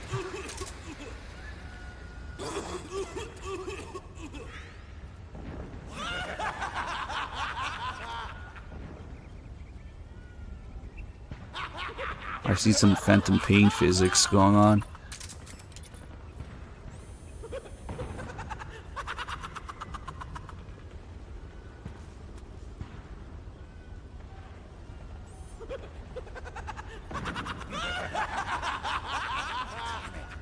They just pass out before they can punch anything. But that guy was so full health after all this. That guy would have died for sure. But he's the winner, I guess. Alright, here's a prize. You won a claymore. With, oh shit, careful. With, direct delivery.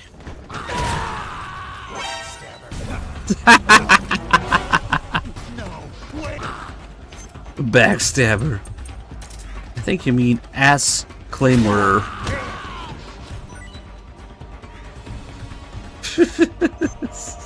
Alright.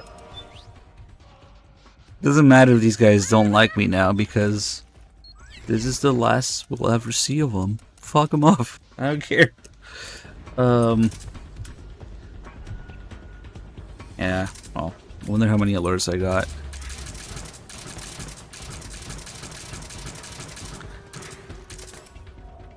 We'll be back with this alert project.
They did Psycho Mantis dirty.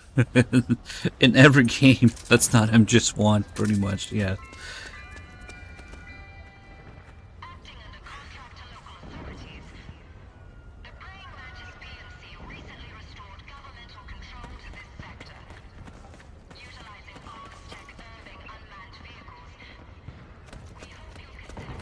So there's a lot of guns on the floor now. Say that you wanted to pick them up for Drebin points, it is impossible to pick them all up without having Otacon nag into your ear. See, if we go for the farthest one... A little bit. Slowly. Slowly. Maybe we can make it before Otacon starts bitching at me. We're almost there. We're almost there. We're almost there. And... Northwest, Snake. God damn it.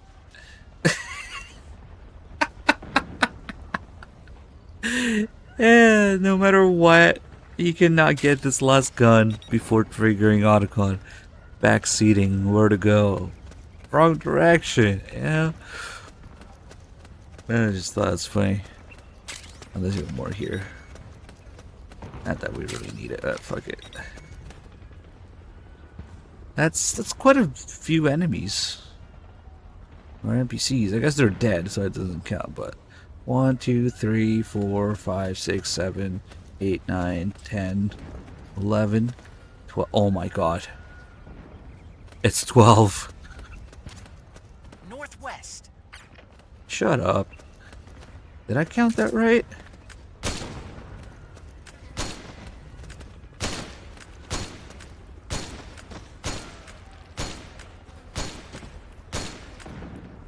Yep.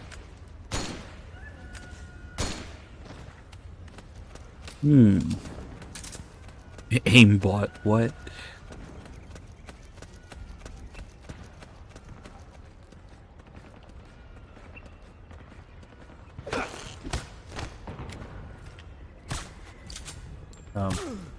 Warning shot. Hands up.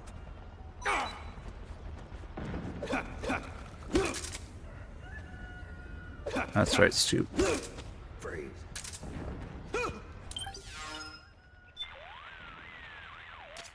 Those things just wipe the floor with the militiamen. Must be the special unit that wounded militiaman was talking about. And now the wreckage is blocking the way.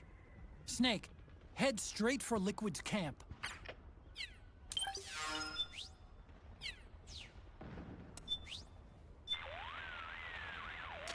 Snake, there are more differences between the militia and the PMCs than you may think. For one thing, the PMCs are flush with cash, so they usually have the latest gear. Looks that way. Weapon systems, combat suits, tactical vests, communications equipment. All the latest toys. On top of that, they're running on the SOP system, which keeps them in constant contact with each other during battle. The militia, on the other hand, are little more than amateurs. Most haven't even had basic combat training. And their equipment is nothing to brag about either. They're just barely scraping by. Their weapons don't seem to be controlled by the system. The ones I've picked up work for me just fine. Right. But the PMC's weapons won't. You can steal their guns, but they'll most likely be locked and unusable. Remember that.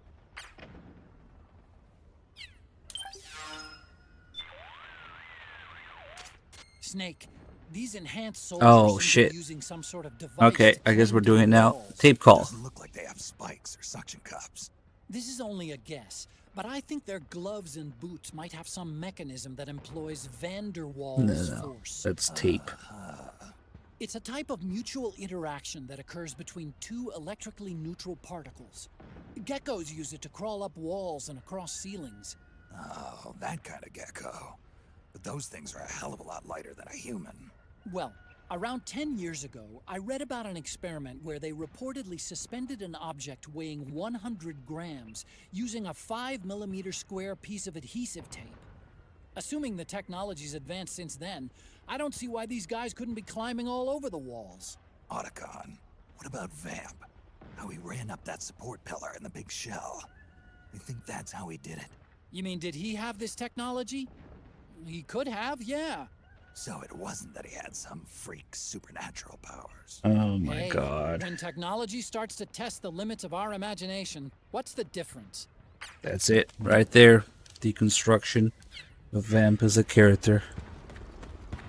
What the fuck are you trying to tell me, that Vamp had suction cups and these special boots that the frogs wear? That's bullshit. Vamp has regular ass boots in MGS2. But the tape technology has advanced since then. It's the same thing with why he's immortal, you know? They've just completely changed how it works in order to explain it, so that people would shut the fuck up about it. But the biggest mistake you can make is playing MGS4, getting these explanations, and then going back to MGS2 and pretend that you understand MGS2 now. Now, to understand MGS2, you have to understand what was the intended experience at the time that MGS2 was made, not MGS4. But a lot of people just take it at face value. You know? It's just, it's like, oh, that's why. Go back to MGS2 and yeah, Vamp has nanomachines, dude. Vamp has fucking tape in his shoes, dude. MGS4 told me that. No, god damn it. Yeah, kind of like the. They did a little bit of that with the Cobras as well. Yep. To explain the ends and the Pain's powers. It's weird how they only explain those two, though. You think about it. I think it's only those two.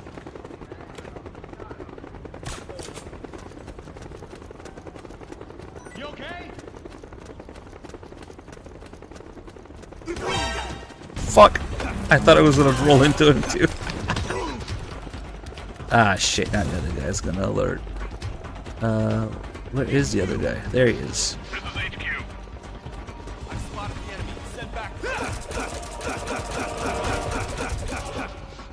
Don't fuck with Master CQC here.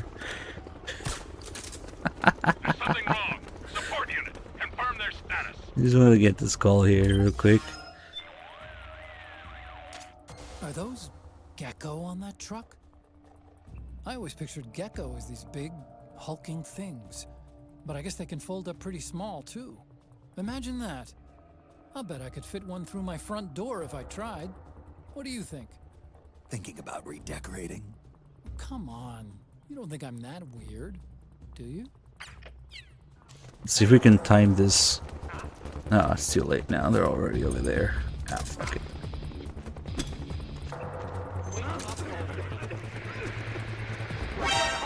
Oh, too bad. It didn't cover the whole thing. But you know what? No! Now they're all gonna kill each other.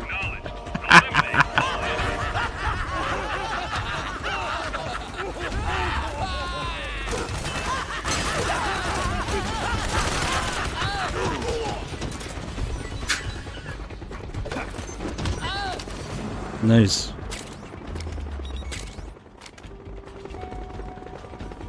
Alright, sneaking mission complete.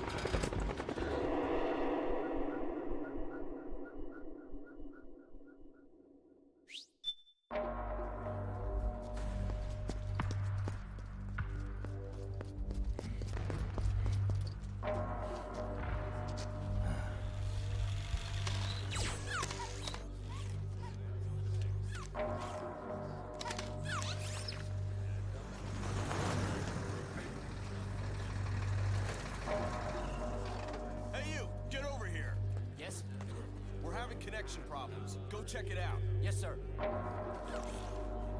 Otacon, wait here.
I knew it. Snake, you're here to kill Liquid, aren't you? That's the mission. Are you going to stop me? My mission is to inspect the PMCs. I'm not in a position to take action. All I can do is stand by and watch. I can't help you, understand? I'm a peacekeeper, here to keep order.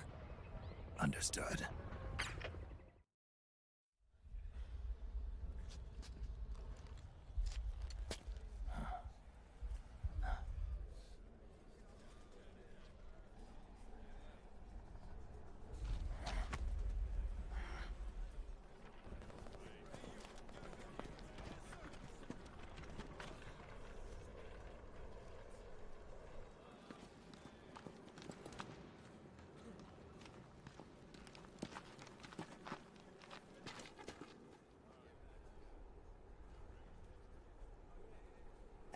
Activate it.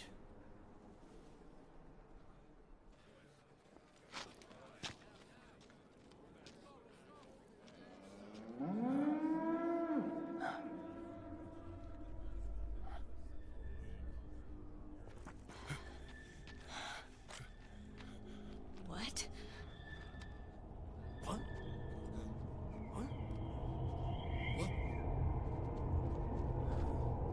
What?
Commander!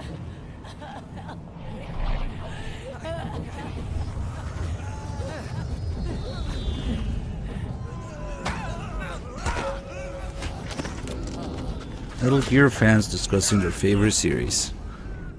I never thought it would be so easy. That guy's hitting the other guy nuts with a rifle. I never noticed that. Oh my god, I was too good. Like each time the scene happens, I look at a different part. There was a guy hitting another guy in the nuts repeatedly with a rifle. No. God, make a clip of that.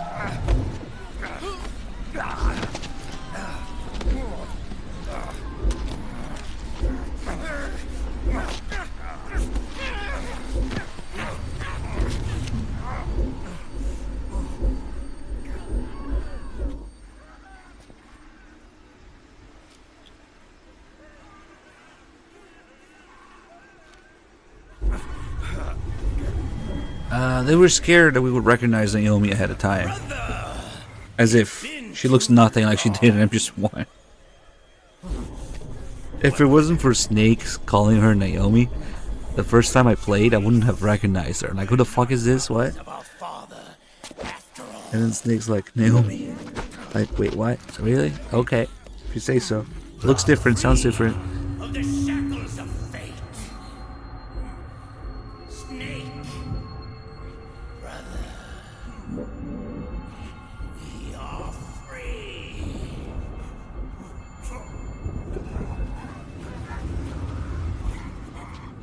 Watch, Snake. Watch as I surpass my own origin.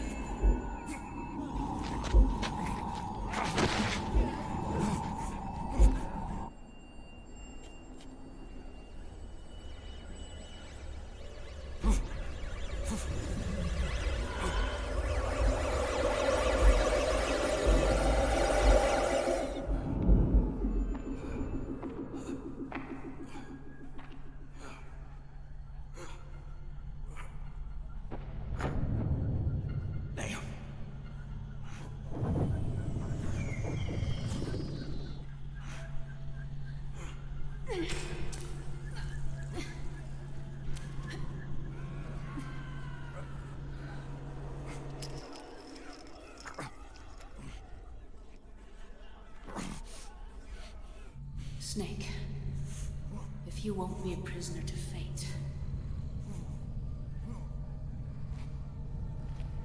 then go. Fulfill your destiny.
Here we go. Johnny Shitpants has to save Snake and thus the world.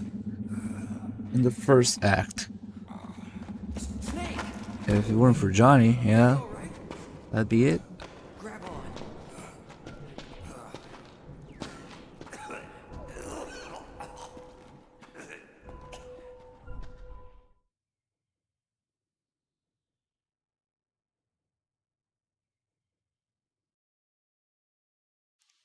We only got 400 alerts. We gotta work on it.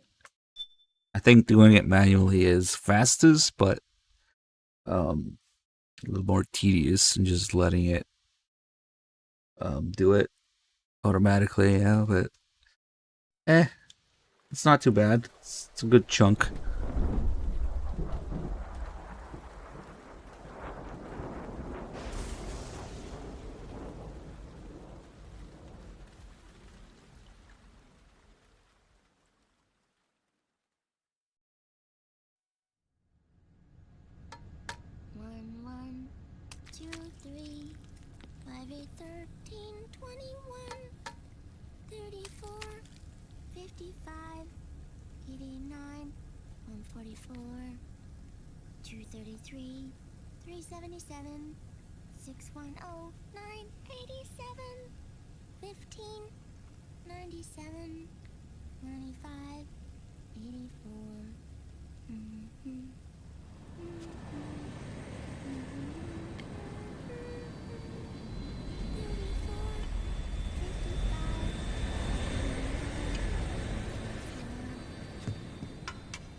How?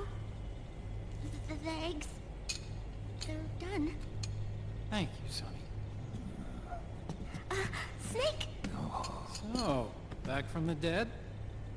I don't remember the sun being so flat.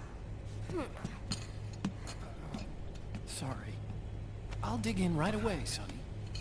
And would you make some for Snake, too? Okay. Hey. None for me, Sonny. Shh.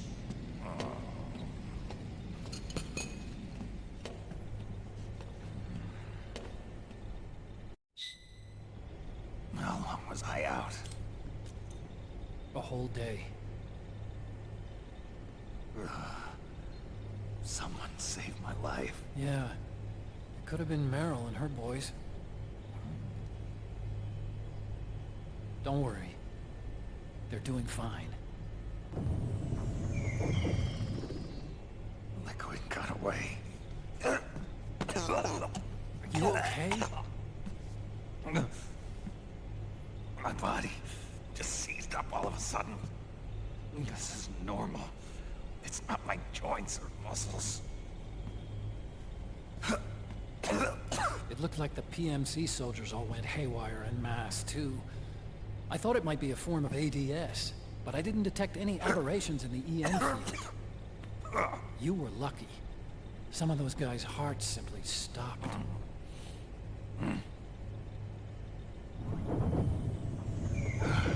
She was there.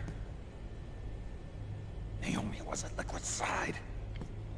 Otacon, did you see her? No, but you're right. Naomi was there.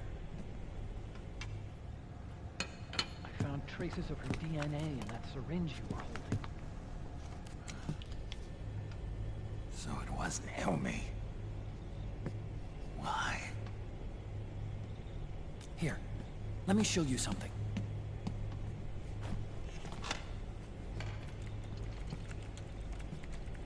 Right after it all happened, I got a video mail from Naomi. It was sent to my old address.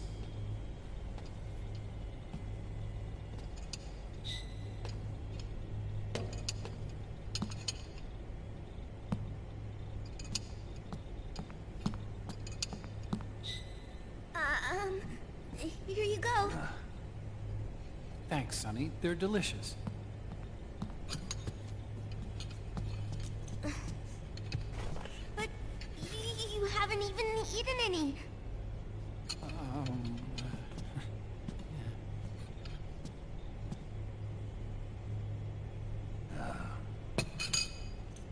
We grown-ups have to watch our caloric intake, you know. But thank you. I was looking for this. You're not watching your nicotine intake. Sonny!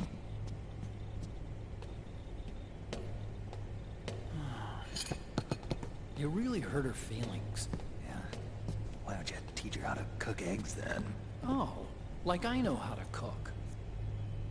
Hey, check this out. The data's been quarantined, no viruses. The voice print matches Naomi's, and I'm fairly confident the video isn't digitally synthesized either.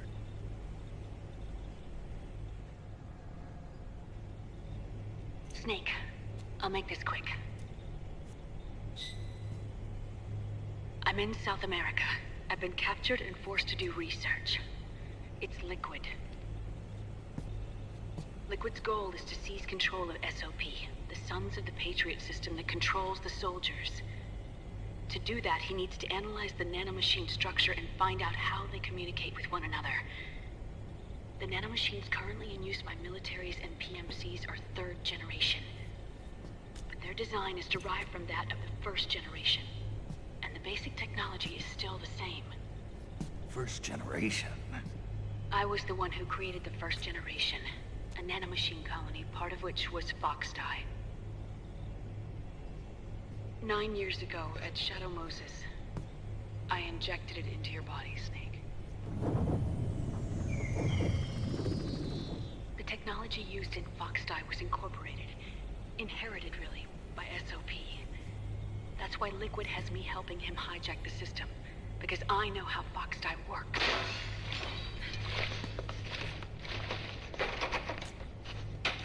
Please, you must rescue me. Liquid's found a loophole he can use to get into the system. Preparations for his insurrection are nearly complete.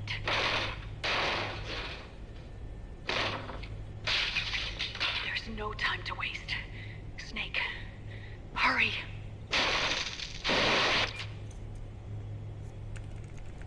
Naomi sent her location data in a separate file. What the hell is that? It's a type of encrypted data. Sonny decoded it for us. Remember now? This is data from the Soliton radar you used at Shadow Moses. I'm guessing Naomi wants us to know the message truly is from her. Sending the map data in Soliton radar format. Pretty clever. And Mei Ling's helping us out from Hawaii.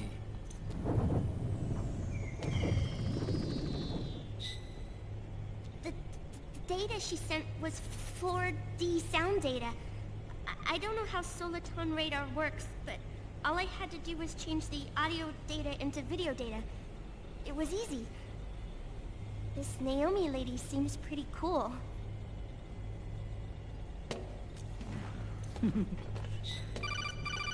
It's Campbell.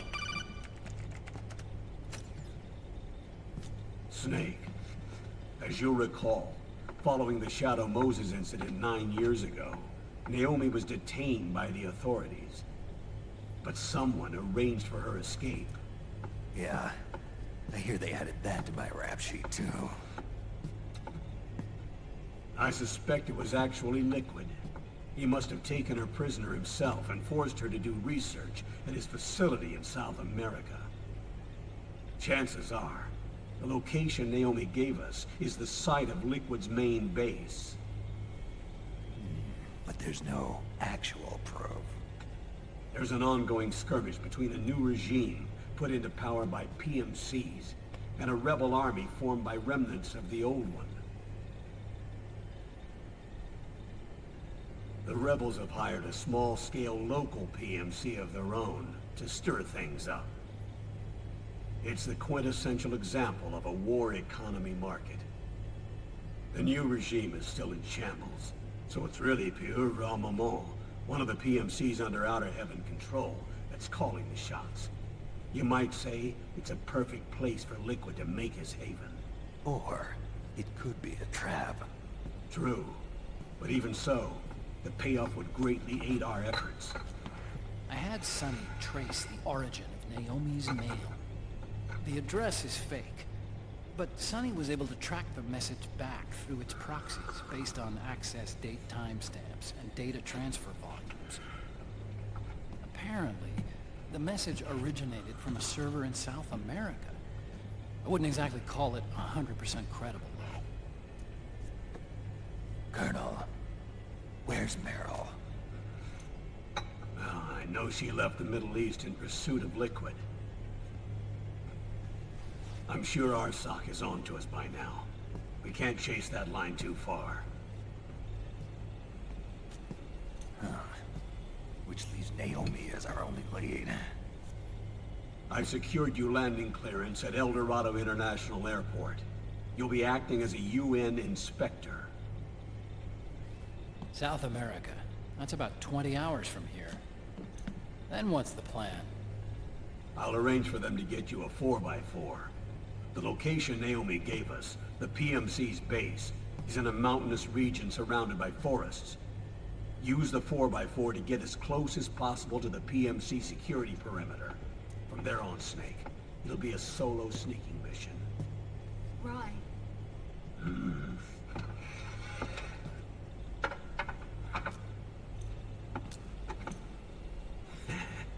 Thanks. The rebels are still pitched in battle against the PMCs. The commotion should help you slip into the facility unnoticed. 20 hours until we land. Got it. I'll have a look at the documents. Maybe I'll even have a smoke while I still can.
Are they involved in all of this? The Patriots, you mean?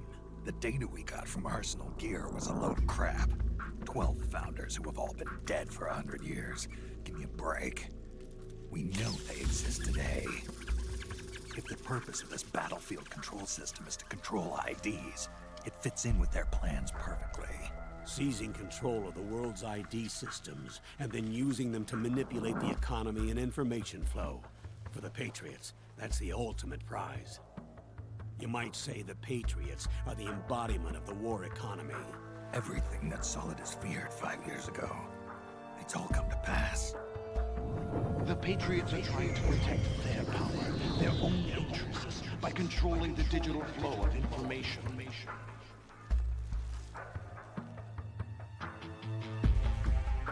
Now, with the media and global opinion under complete control, not even the UN can stand up to them.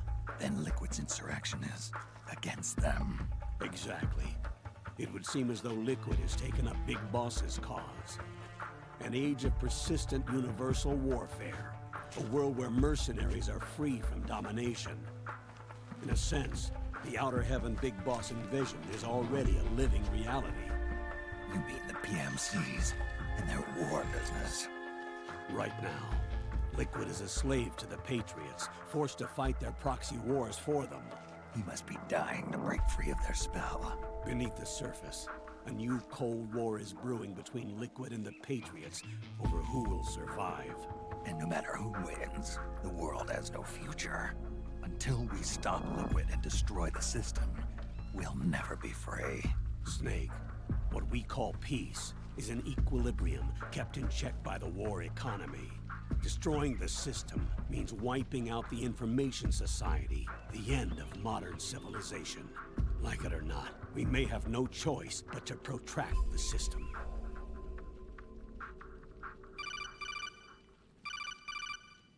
Snake, here's what we know about the current battle. Rebel guerrilla units are advancing on the base of the government PMC troops. That base appears to be Liquid's safe house. According to Naomi's data, she's being held prisoner inside the compound. That's where she is. Assuming the data is correct. And one more thing. What now? The government PMC troops have been operating at high altitudes. We have reports that it's starting to upset the balance of the nano-machine control system. Meaning? Meaning the low blood oxygen content seems to have an effect on their nano-machines, giving them a slight edge in battle. Be careful. Steer clear of altitude sickness. Got it.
this face.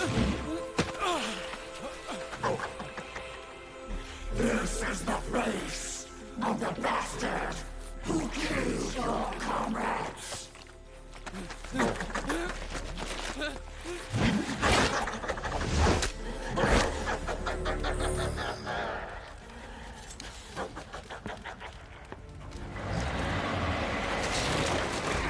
More guerrillas will be coming to storm the safe house.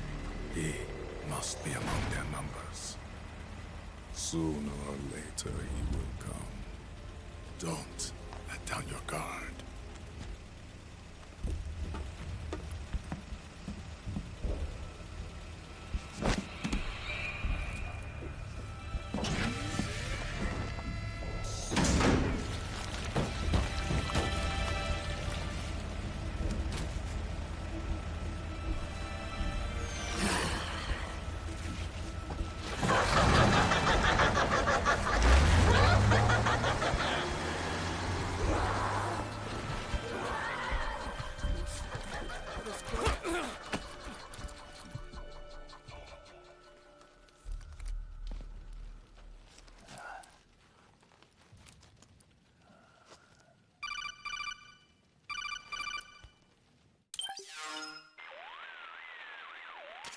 Otacon, what the hell?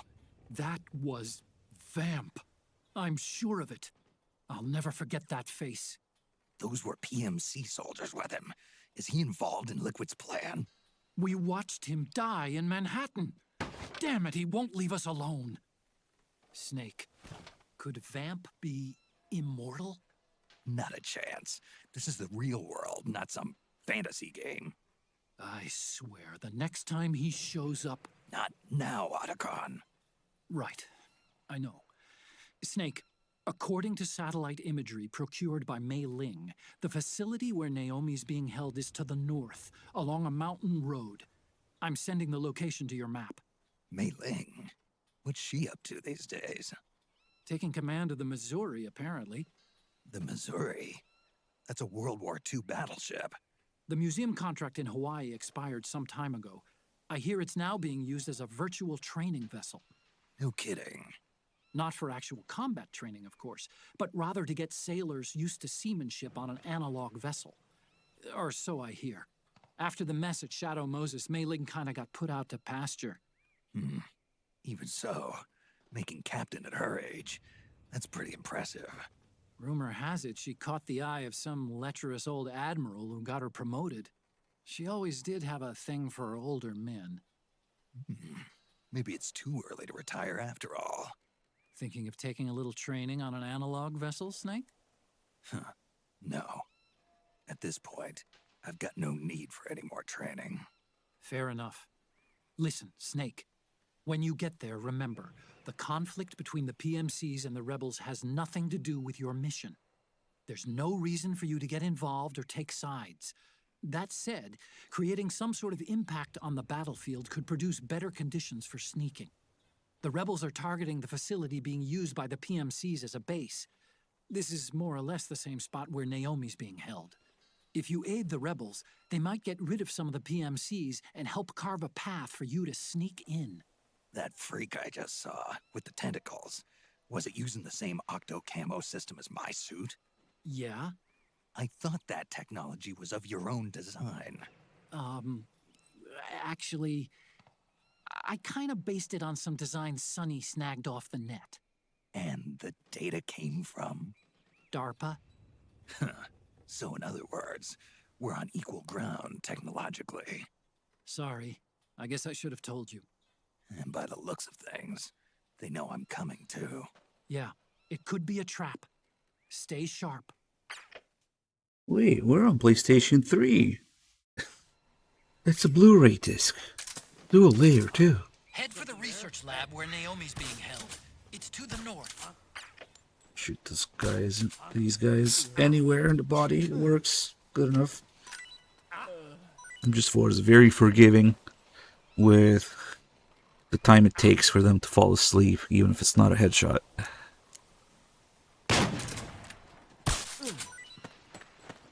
Cool. So, these guys start out hostile because of the cutscene. So, who attacked you? An old man with tentacles and tits. Oh, understandable. Have a nice day. Ah, fuck. How did he see me? Nice PJs here. You need to have at least one of these guys survive to open this door. They're the only ones who can open it. And it's not too useful in New Game Plus, but there's some good stuff in here if it's your first time playing. It's the enemy!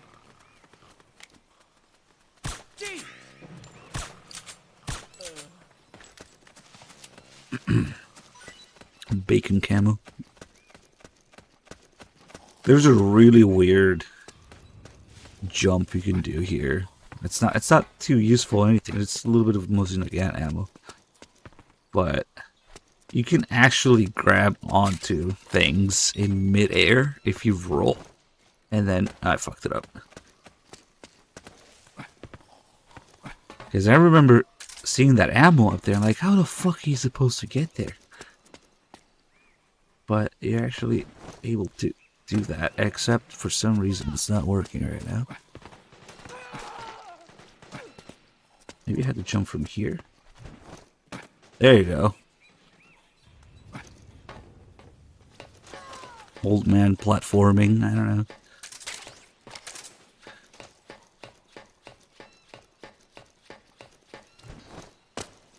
know. Bacon roll. And if you wait too long, these guys get executed here.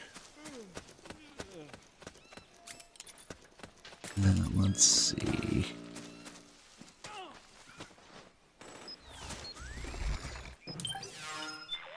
Oh man, all those fucking rose calls. Snake, I see you found yourself a uniform from the old regime's army. It's just like the ones the rebels are wearing. Yeah, just my size, too. The rebels are a heck of a lot less likely to shoot at you if you're wearing that uniform. Don't hesitate to put it on if you're feeling a little naked. I'll do that. Of course, you have to act the part, too. Don't forget to play nice. Don't worry. I'll behave. Is that supposed to be an MGS3 reference? Who's that? You found a camo and you're kind of like in the jungle in the forest. Are you feeling a little naked?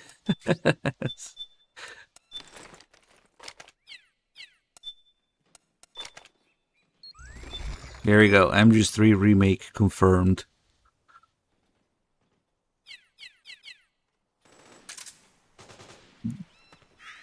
Turbo coping. This camo sucks.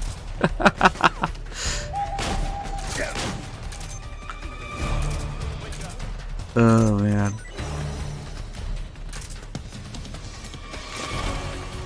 Yeah, the AN-94 is here. God, now they're all waking up though. Acknowledged. Sending reinforcements.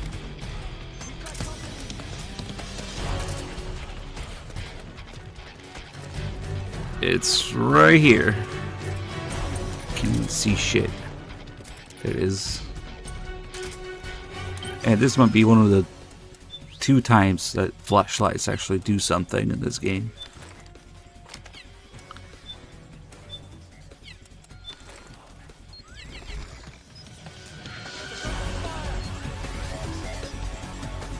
Come on, how are they alerted while I'm in here?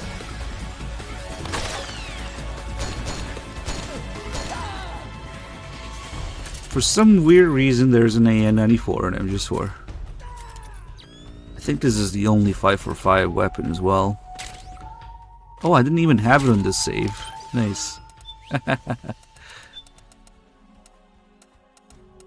I haven't been showing off the gun details, but here's a little bit of it.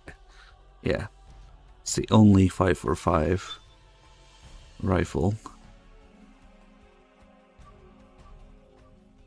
It has its canted magazine. Features a unique 2-shot burst firing mode. A firing rate of 1800 rounds per minute. Production is limited. Yep. I thought it was the official rifle of the Russian army. What happened? That's what they say in MGS2.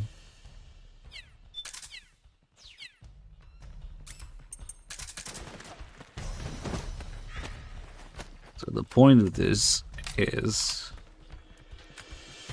two-shot burst mechanism. You can see it in action and how it recoils the whole barrel. If we change it to 2 rounds, oh, damn it. It shoots faster. Come on, man. The point of this in real life is that it doesn't recoil until the second round has already left the barrel, meaning that you can place the 2 shots very close together because you don't feel the recoil until they're both out of the barrel.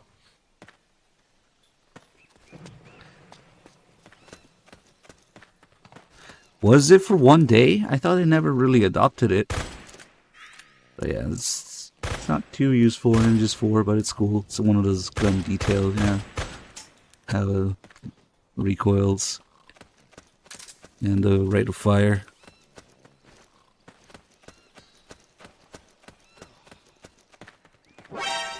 God, this fucked everything up now. Who the fuck saw me? Maybe we'll use it a little bit.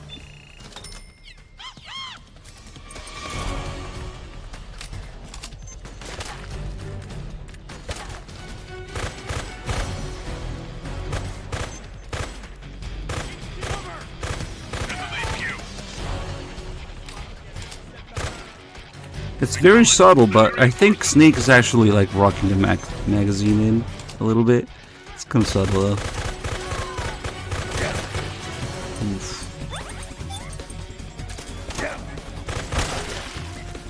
Okay, is this how we're doing this?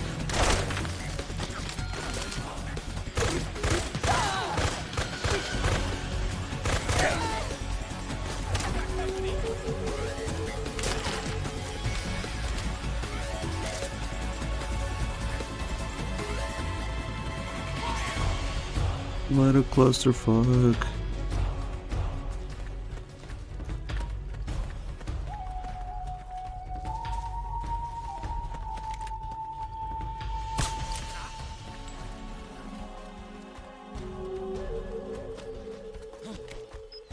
We got company.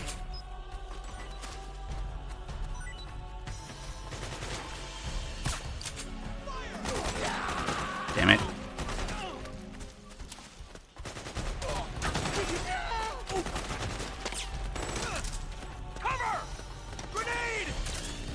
This area is always a bit of a clusterfuck.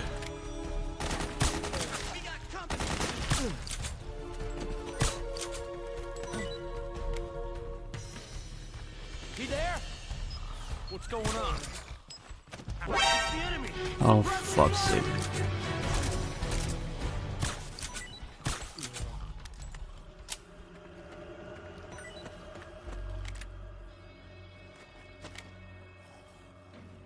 Nah, maybe I shouldn't try to do that.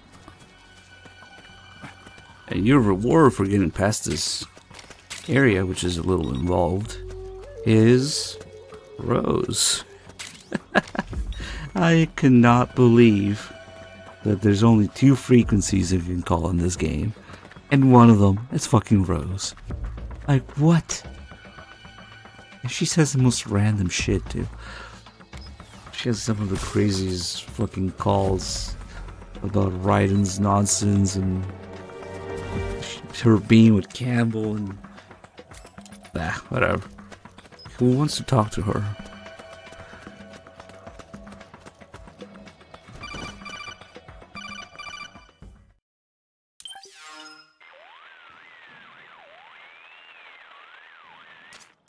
Snake, there's someone I'd like you to meet. A member of the mission staff. A psychological counselor. Psychological counselor? A lot of soldiers can't handle the stress of battle, end up panicking. She'll be useful in helping you understand the mindset of both the PMC and rebel soldiers. She? Rosemary.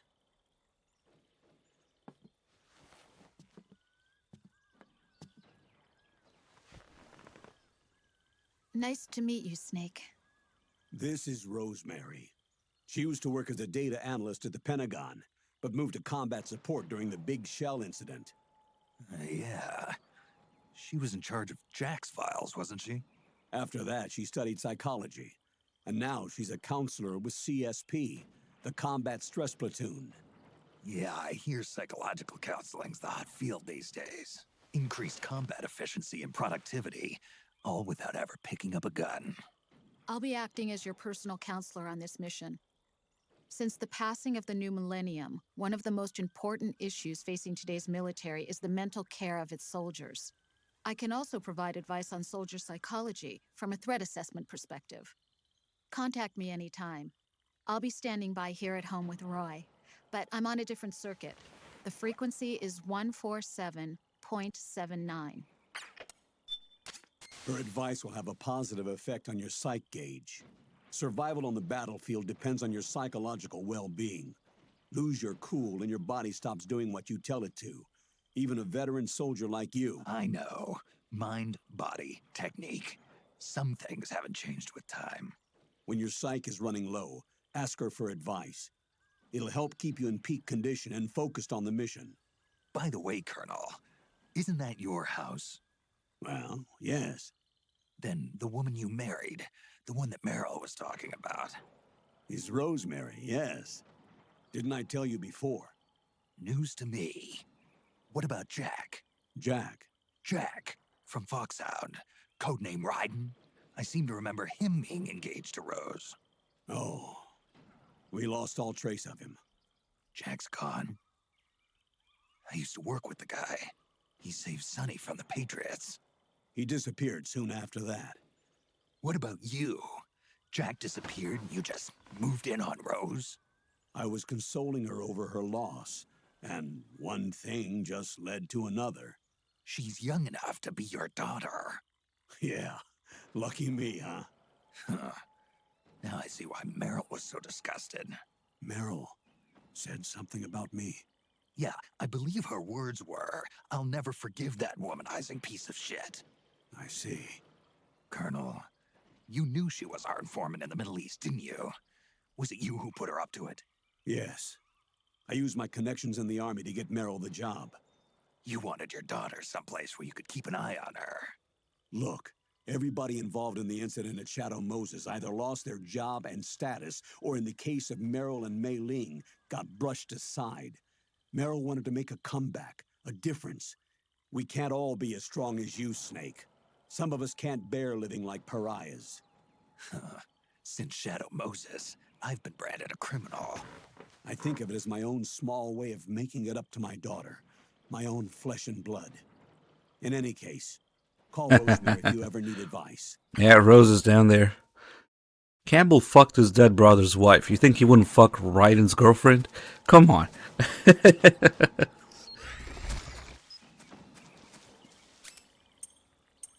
Anyway, Rose's calls work by looking at your psyche level, and then she will give you a little bit of advice about it, and then she will tell you something completely unrelated, but you know, talking about like stress and common stress platoons and whatever fuck else counseling.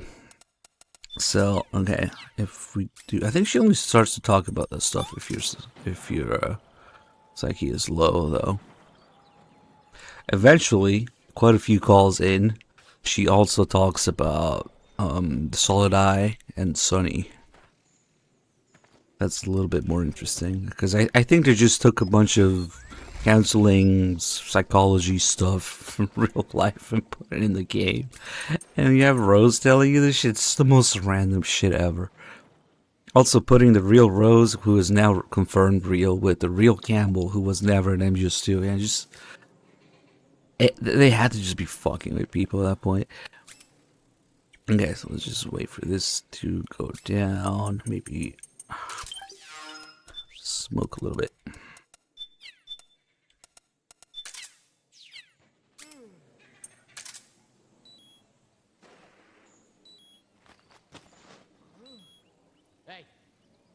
Oh, those guys are waking up.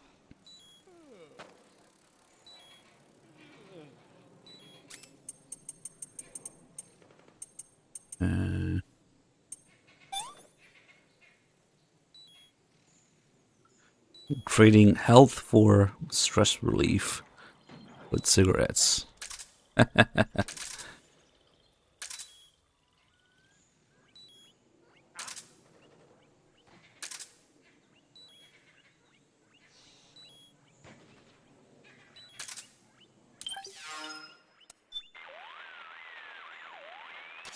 Rose here. How's it going?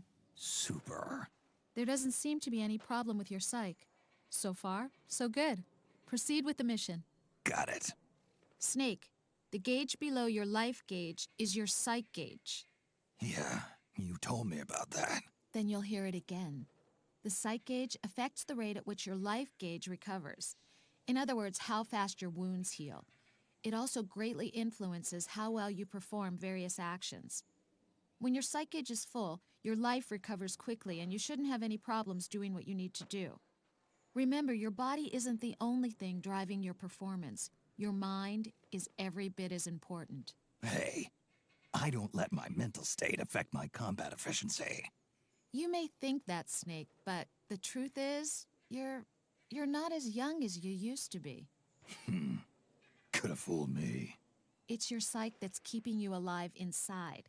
So you better take it seriously. Keep a close eye on your psych gauge. All right, all right. Yes, Snake? Just here for my checkup. You've got plenty of psych. You should be in good shape to complete the mission. All right, then. Snake, your psych gauge is affected by the conditions you're in. Staying in a place that's too hot or too cold or being exposed to combat conditions for extended periods causes stress to build up in your body and mind. The more tension you've accumulated, the more your psych gauge decreases. As the gauge decreases, it starts to negatively affect your performance. Your hands start to shake and your life gauge recovers more slowly. Vision gets blurry and you can't make out your targets. All of these things impair your ability to complete the mission. So be sure and keep an eye on your psych gauge at all times. Does it really make your vision blurry? I never noticed that. Need something? What's up, Doc? There doesn't seem to be any problem with your psych. So far, so good. Proceed with the mission. Got it. Here's a good way to think about your psych gauge. Low psych equals high stress. So the best way to replenish your psych gauge is to relieve your stress. Being pursued by the enemy can be a tremendous source of stress. By the same token, staying out of sight and giving your body a rest relieves stress and allows the psych gauge to recover. Find a safe place where you can crouch or lie down and just lay low for a while. Also, just getting out of extreme heat or cold can have a positive effect on the gauge. Pay attention to how the psych gauge moves and find a stress relief technique that works for you. Rose, Snake, what's gotten into you? I mean, you know I'm always here for a talk as long as it doesn't interfere with the mission, but... Yeah. Keep talking. Yes, Snake? Just here for my checkup. I'm impressed, Snake. You're keeping your psych up better than I expected. Maybe you were right about not needing my help. Eating replenishes more than just your stamina. Well, here we go. It also helps your psych gauge recover. Since ancient times, military commanders have struggled with the problem of how to secure food for their men.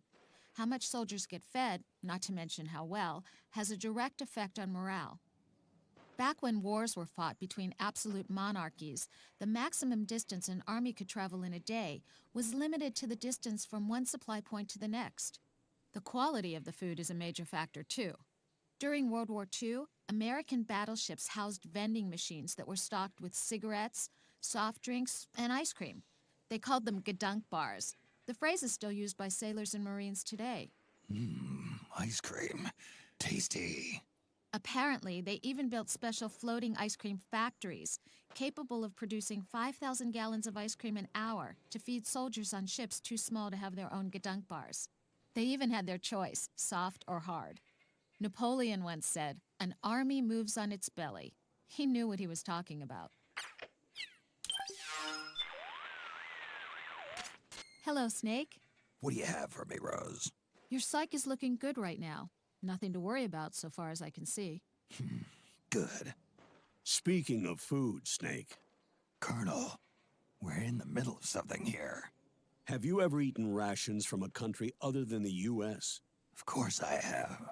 The UN recently held a ration swap meet between military attachés from each member state. It was a momentous development in the cultivation of mutual understanding of other countries' cuisine. Roy, this isn't really the time. On the contrary, I want you to hear this too, Rose. I've already heard it 100... You'll survive. Anyway, Snake, I did a taste test and found that French rations were generally the best. The Italians weren't bad either. And the Japanese stuff was much better than I expected. Really? That's wonderful. But everyone seemed to agree that the worst rations of all were ours. America for the win. All right. So what's your point? Yep, it must be nice to live in a country that knows how to cook. Those French rations, délicieux. I wish you could have been there to try some, Snake. And, you too, Rose. Colonel, what exactly are you? Some of the best food I'd ever tasted, Rose. I'm sorry, Snake. Ever since he went to that swap meet, it's all he can talk about. You think he'd never had a decent meal in his life. No kidding. Huh. Wait a minute. Rose, who does the cooking at your house? Me. Roy doesn't... What are you getting at? Nothing. Never mind. Colonel? My sympathies. It's appreciated, Snake. I actually like those American rations. The only thing that stayed consistent between MGS2 and 4 is that Rose can cook. It's the only thing that stayed consistent with the characters. Oh, hi, Snake. Rose? You've got plenty of... Snake, you're a smoker. There you go. Not this again. Just hear me out. Yeah. I wouldn't want someone smoking in front of my kids, of course, but from a stress management perspective, smoking is obviously an effective relaxation measure for people like you. It actually raised your psyche, didn't it? Yeah. But even so, I'm not going to downplay its effects on your health. Your life gauge actually went down, didn't it?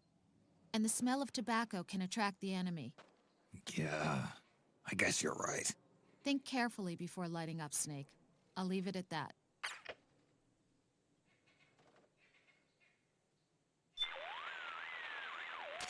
This is Rose. How can I help? Good for you.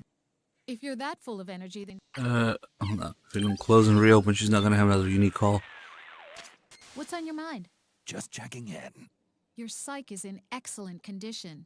Everything looks good to Yeah, go. I can smell the smoke. Thanks. Snake, you should be careful about how much weight you're carrying. I'm sure a big, strong guy like you can carry a considerable amount of gear, but the stress of lugging heavy loads around can have a negative effect on your mental state, causing your psyche gauge to go down. But you never know what kind of equipment I'll need handy. I'm not saying you shouldn't ever carry a lot of gear. I'm just saying it has its drawbacks. That's all.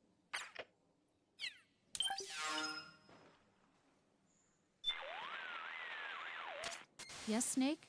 Just here for my checkup. There doesn't seem to be any problem with your psyche. So far, so good. Proceed with the mission. Got it. Snake, you should be careful about how much weight you're carrying. Okay, she's repeating shit now. So we will switch to the low psyche calls. You can just go to sleep. Yeah, I don't know why this game says psych instead of psyche.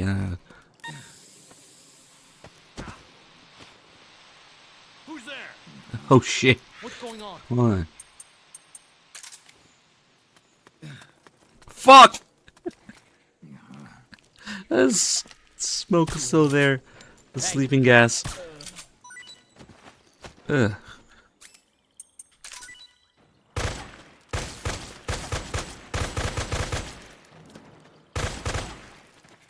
Think he's dead.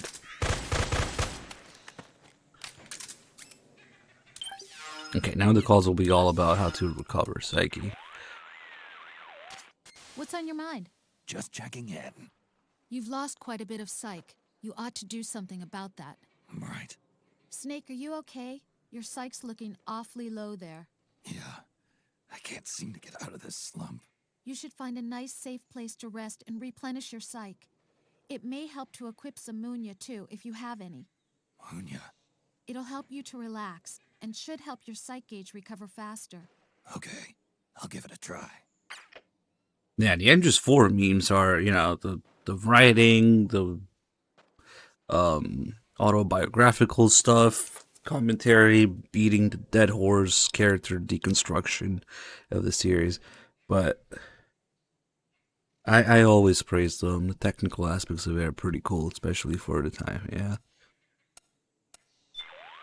And still, best gun details in the series. Just here for my checkup. Your psyche is in bad shape. You should really think about that.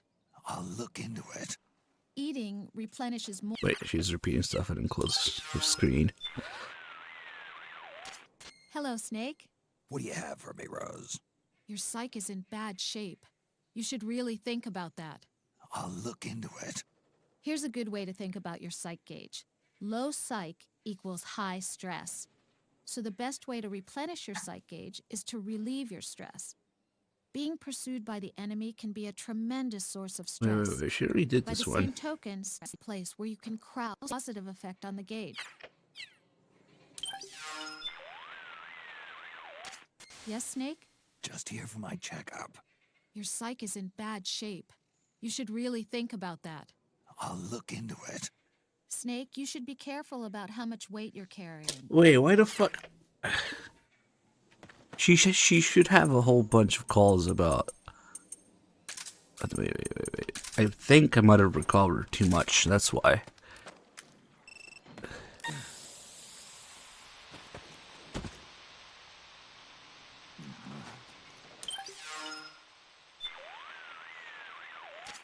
Oh, hi, Snake. Rose? You're starting to get pretty low on psych. Yeah, I know. Snake, what makes you tense?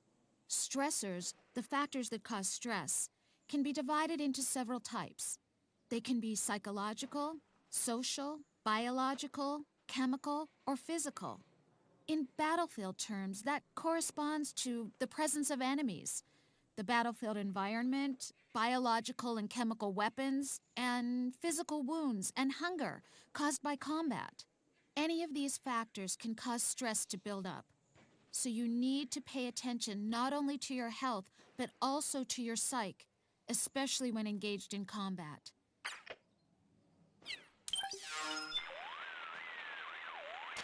This is Rose. How can I help?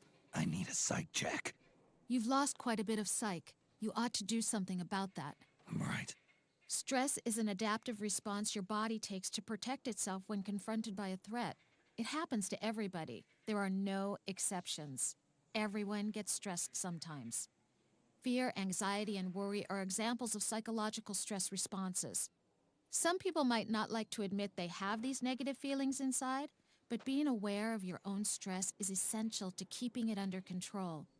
You can't fight an enemy you know nothing about, right?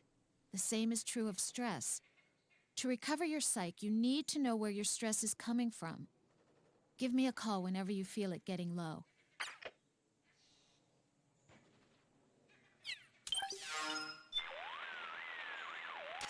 This is Rose. How can I help? I need a psych check. Your psyche is down significantly. You should start thinking about recovering it. You're the boss. In order to effectively manage your stress, you first need to assess it. Think about what happens to people when they get tense. Some people feel more tired than usual. Others experience stronger emotions or exhibit incoherent behavior or become dependent on things like alcohol or tobacco. Tobacco, huh? Some experience insomnia, depression, or have trouble concentrating. Others find themselves feeling apathetic, mentally drained. Everyone has their own way of reacting to stress. The important thing is to get a feel for what effect stress has on you. Pay attention to your psych gauge to learn what sort of situation causes it to go down. Well, right now, you're causing it to go down. Rose here. How's it going? Super. Your psyche is in bad shape. You should really think about that. I'll look into it. One method of managing stress is taking the more obvious routes. overeating, drinking alcohol, smoking, complaining or acting irritable, relying on sleeping pills. These are only short-term fixes and may lead to addiction or other serious problems. In your case, Snake, smoking seems to help recover your psyche. But it's not a good idea to become dependent on it. I'd advise you to watch your intake.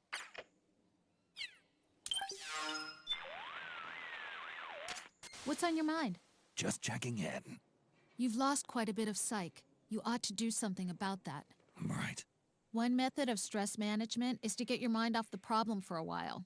Watch TV or a movie. Look at paintings or pretty scenery. Get some rest. Take a break. Keep yourself busy with a hobby. All these things work well, but bear in mind they're really nothing more than emergency stopgap measures. There's still the matter of getting to the root of the problem. I don't see any TVs around here. And the scenery... Well, how about paintings or sculptures? Or listening to music, that works too. Or sometimes it helps if you stand by a river or a pond. Look around for a place or site that might help you recover your psyche.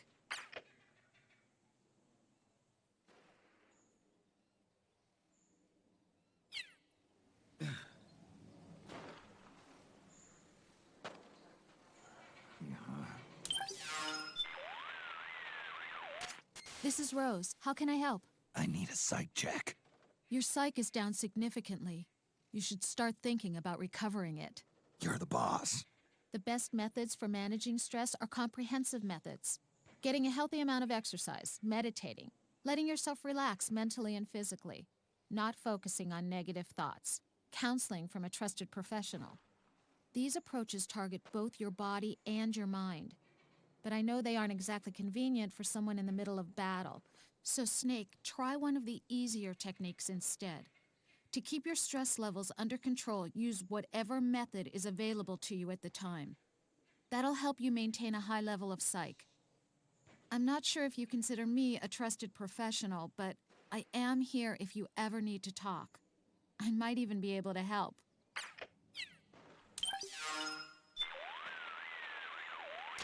What's on your mind? Just checking in. You're starting to get pretty low on psyche. Yeah, I know. Ever since the Iraq War, the U.S. military has deployed CSPs to the battlefield to counteract PTSD among soldiers. CSP stands for Combat Stress Platoon. They're there to care for soldiers' mental health. Each CSP, including mine, is comprised of a doctor, 2 psychologists, and 3 counselors. Nowadays, though, most cases are dealt with internally by nanomachines, the SOP system. I can't help but feel there are serious ethical issues with manipulating people's senses like that. Though I must admit, the system has led to a dramatic drop in the number of soldiers exhibiting symptoms of shell shock.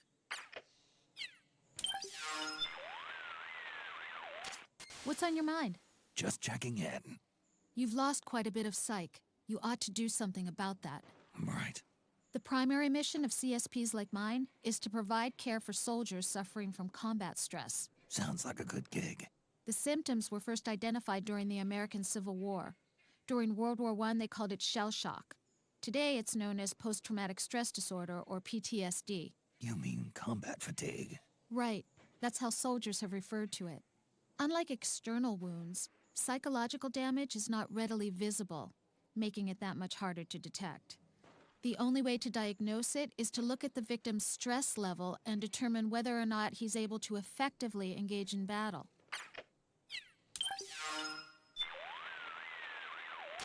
What's on your mind? Just checking in.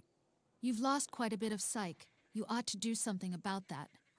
In some cases, soldiers display symptoms of PTSD immediately after undergoing a traumatic experience.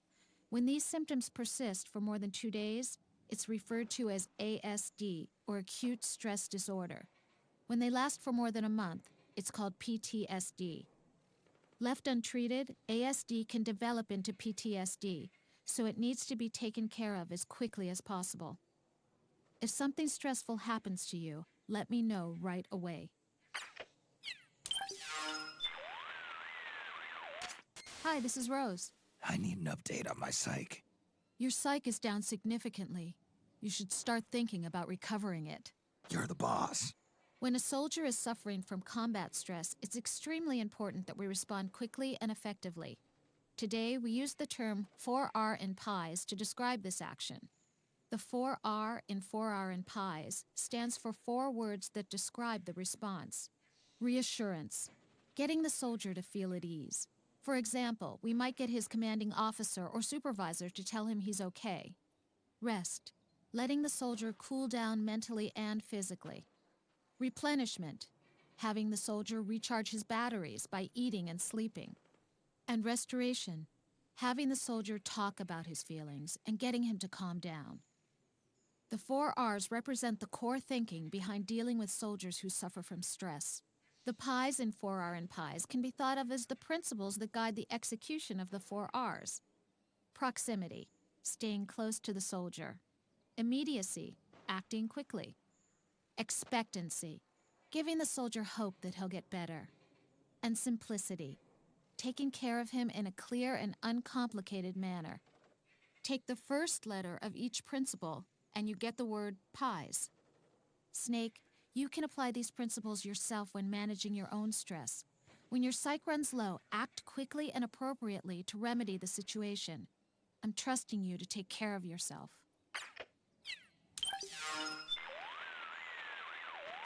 What's up, Snake? Got an update for me? Your psyche is in bad shape. You should really think about that. I'll look into it. In recent years, more and more Special Forces units have started to hold debriefing sessions after missions, giving team members a chance to talk to each other, which can reduce the risk of developing combat stress. Debriefings are nothing new. We've always used them to deliver post-action reports. Those reports are important too, but I'm talking about using debriefing specifically as a stress management tool. They really do all that? Yeah, they do. Let me give you an example of how to conduct a debriefing. First, everybody sits in a circle and goes over the rules. That is, they agree that anything discussed does not go beyond that room. Then they take turns and tell the others about what happened to them on the mission. It doesn't matter who goes first. After that, they describe the first thing they thought of at the time, relate how they felt and reacted. The realizations they come to during that process help them rearrange their thoughts, and at the end they go over their feelings once again. Adorable. Sharing each other's experiences like this and having others understand where you're coming from helps relieve stress. I know what can help relieve stress. What's up, Snake? Got an update for me? You're starting to get pretty low on psych. Yeah, I know. There's actually a term for these debriefings where everybody gets together and talks after the mission. They're called CISDs, Critical Incident Stress Debriefings. CISDs have become popular as a stress management technique among firefighters and others involved in disaster relief. They say being at a disaster site is just like being on a battlefield. The stress you endure is as serious as a soldier's. So the concept of CIS developed at around the same time the term PTSD first began to appear. Now, military and police organizations are starting to pick up on CISD. It's proving just as effective at dealing with stress among soldiers as it is among firefighters. Whoa. Quick, do a backflip. Rose here. How's it going? Campbell's wearing stealth camo. You've lost quite Play a bit her of tits. sight. You ought to do something about that. Right. Rose, don't some types of people get stressed more easily than others? That's a good point. Go-getters for one, serious types also. Studies have shown that this type of person is more prone to stress. Lately, they've been doing physiological screenings through blood tests to determine which types of people suffer the most psychological stress in combat. The results are used to help determine which units soldiers should be assigned to. In a way, it's just another kind of threat management. You can tell that much from blood. Well, I wouldn't stake my reputation on it, but you could say there's kind of a trend. Some experts even claim that some genes may make people more susceptible to fear. Kind of like the flip side of soldier genes. Right. Soldier genes.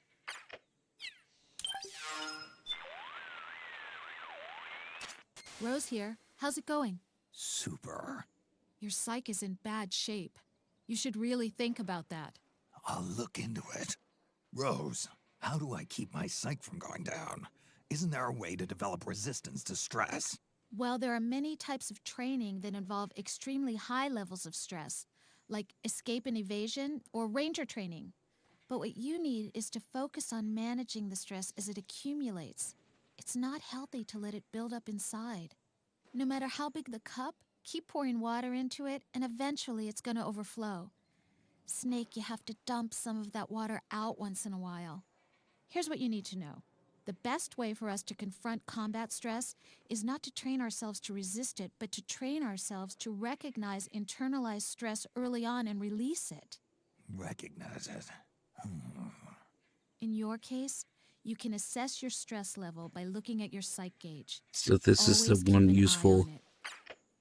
function of the motion controls. Shaking your controller will move Rose's tits.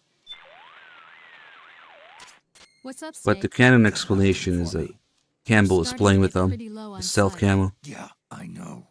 Are you familiar with the term catharsis? Catharsis, sure. It comes from a Greek word meaning cleansing.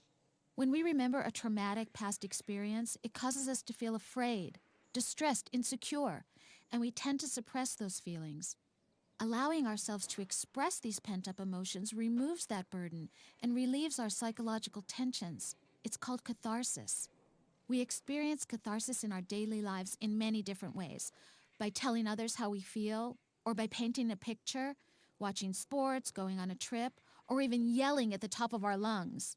Snake, if you ever feel like a past experience is making you feel uncomfortable, talk to me about it. It could help you experience catharsis. I'll, keep it in mind. That's what I do when I stream Phantom Pain. Catharsis, Hi, this is showing Rose. people the messed up shit in.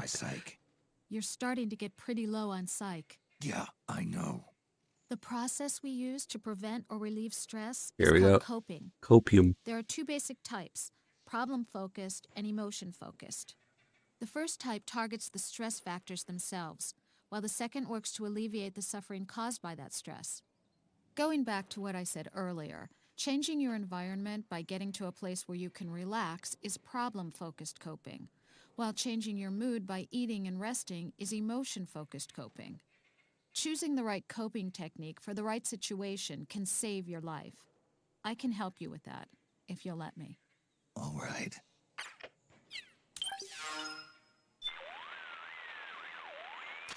What's up? You've lost quite a bit. In psychology, mental and emotional wounds are known as trauma. Of course, in your line of work, you use the word trauma a little differently. Yeah, like trauma pads. Body armor woven from high tensile fibers can stop bullets and shrapnel from penetrating, but in the end, it's no more than a piece of cloth. It does nothing to stop the bullet's kinetic energy from being transferred to the wearer's soft tissue. You're lucky if you get off with just bruises. More than likely, you're left with a few fractures, broken bones. That's why you wear trauma pads, to absorb the shock so it does as little damage as possible. They make all kinds of them.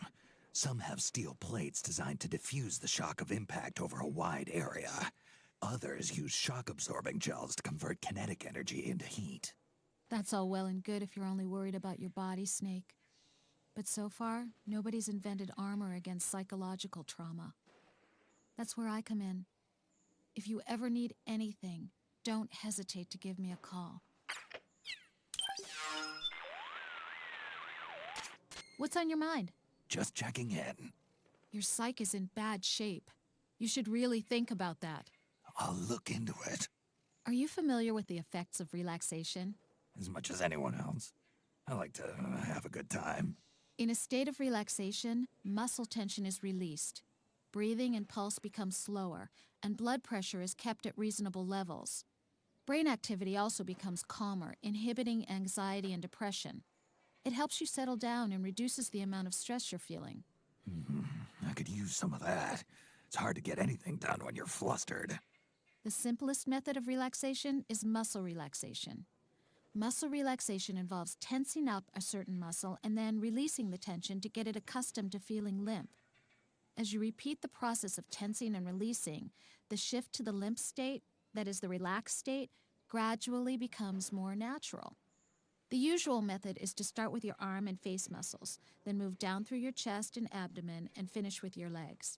Tension can really build up in both body and mind on these long missions. I'd seriously consider taking a break and using relaxation techniques at least once every hour. Thanks for the tip.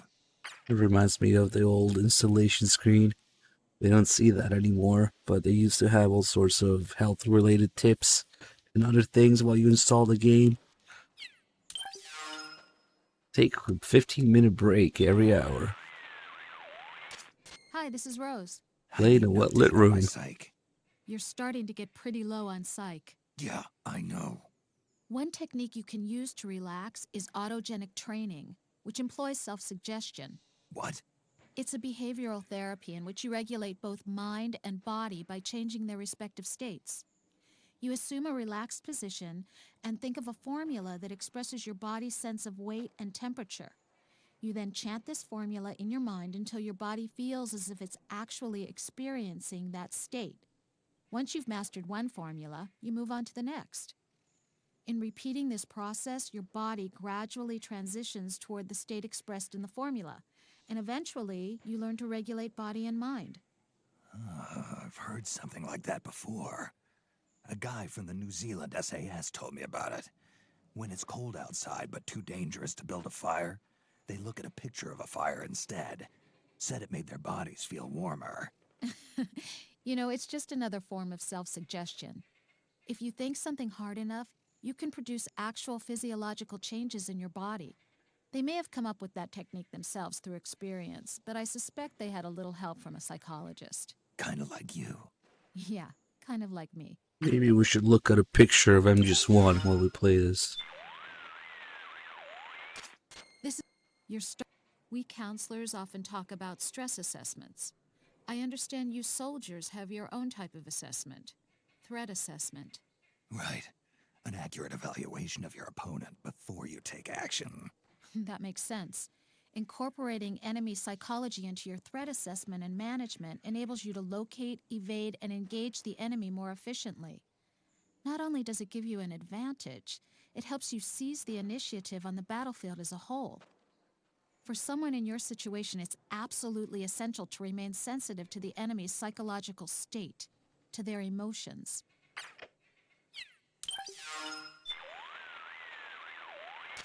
Hello. You've lost... So this solid eye, it can detect and inform you of what emotions people are feeling?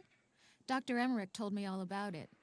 The muscle groups in our faces move in specific patterns depending on the emotion being experienced.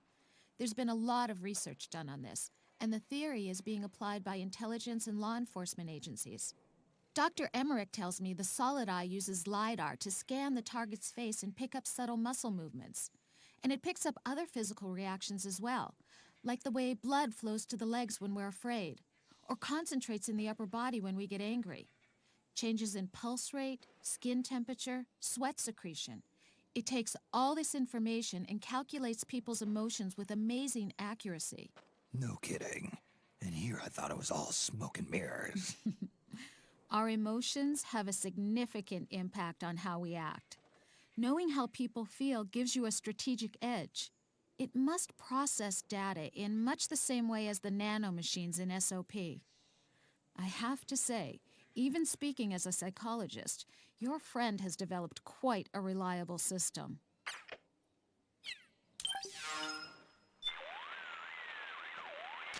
Yes, Snake? Just here for my checkup. You've lost quite a bit of psych. You ought to do something about that. Right. The little girl you have with you, Sunny, right? Yeah. She's got a bit of a stutter, doesn't she? Yeah, she's been like that as long as I've known her.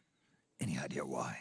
There are a lot of underlying factors, but at the risk of oversimplifying, I think we have to consider the possibility that living in isolation from the outside world is placing her under a lot of stress. Stress? Sunny chooses not to go outside. It's what she wants. It's what she thinks she wants. Sooner or later, she's going to have to breathe the outside air. She can see the outside through a window, but it's never going to be the same as reaching out and touching the real world. Touch grass. Jack rescued Sunny from the Patriots, and you and Dr. Emmerich are taking care of her. But she hasn't been saved yet. Look, we're only trying to do what Sunny wants. What do you want me to do? Let her know she's not alone. The outside world is full of pain and suffering. You need to let Sunny know that you'll always be there for her. She's still just a little girl.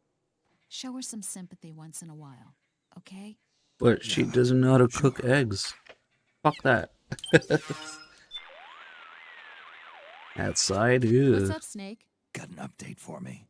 You're starting to get pretty low on psych. Yeah, I know. The best methods for managing stress are comprehensive methods. Getting a healthy amount of exercise, meditating. I think she's done now. She's repeating stuff. Convenient for someone's under control. Use what? Yeah, that's it. We're done with all the psychology, psyche, recovery calls. She does have some decent stuff eventually, much later. The Solid Eye and Sunny call. Alright, let's recover. By looking at porn. Well, as close as it can get.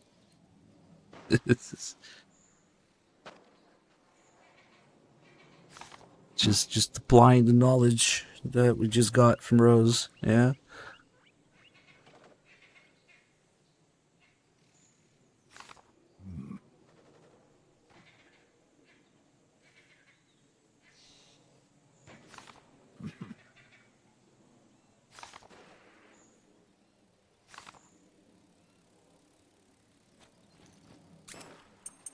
Alright. We still have to do the death-related dream calls with Rose. She has a few, depending on how you die. You call her, and Snake will have a dream. We'll talk to her about having a dream where he died. And there's actually quite a few ways you can die and get a different call for it. There's even one for the drowning, which is kind of crazy. Because there's barely any water in this game, but there's still, unlike a certain other game, there's still swimming and drowning mechanics. You can get a call for it.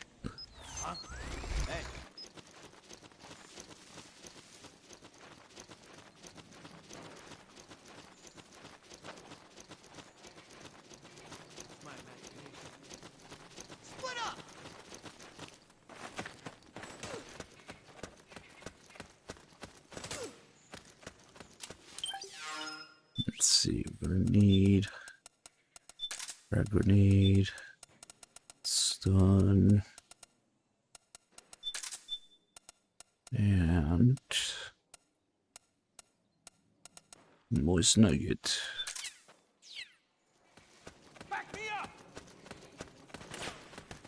Oh, that's right. In the next area, it's time for the world-renowned Metal Gear Solid 4 Integral Podcast. Oh, man. You guys ready?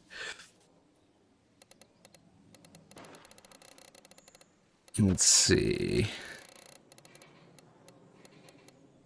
I think it's this one. Number 8. They stop and talk about a lot of random nonsense in this one before they even start. But then it gets somewhat interesting.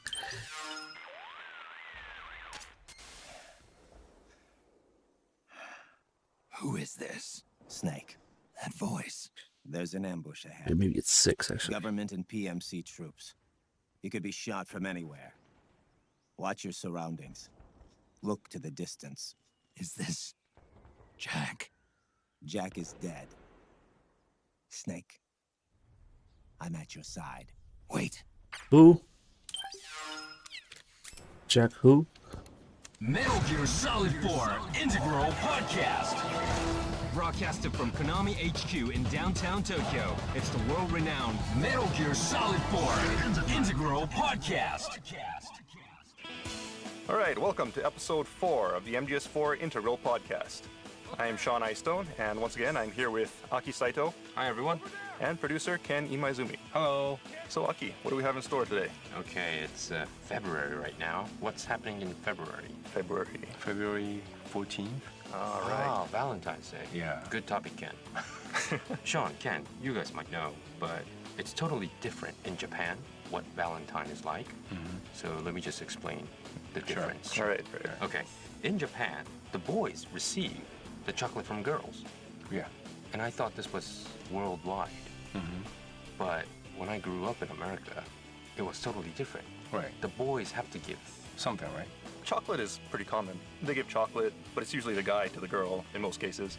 Either that or it's kind of they exchange presents mutually. Oh, really? Yeah, that happens also. Oh, okay. So it was kind of interesting when I first came to Japan as an exchange student quite a while back. And you know, I got a bunch of chocolates from all these people. And So you are trying to tell us, you are very, very popular. No, I'm just saying it is weird, you know, because you know, in America, it's always just chocolate to somebody you care about, and it's not that everybody just exchange chocolate as Do you a know formality. why the Japanese Valentines, the girls give the chocolate to the guys? No, actually. Do you know who started with, this custom?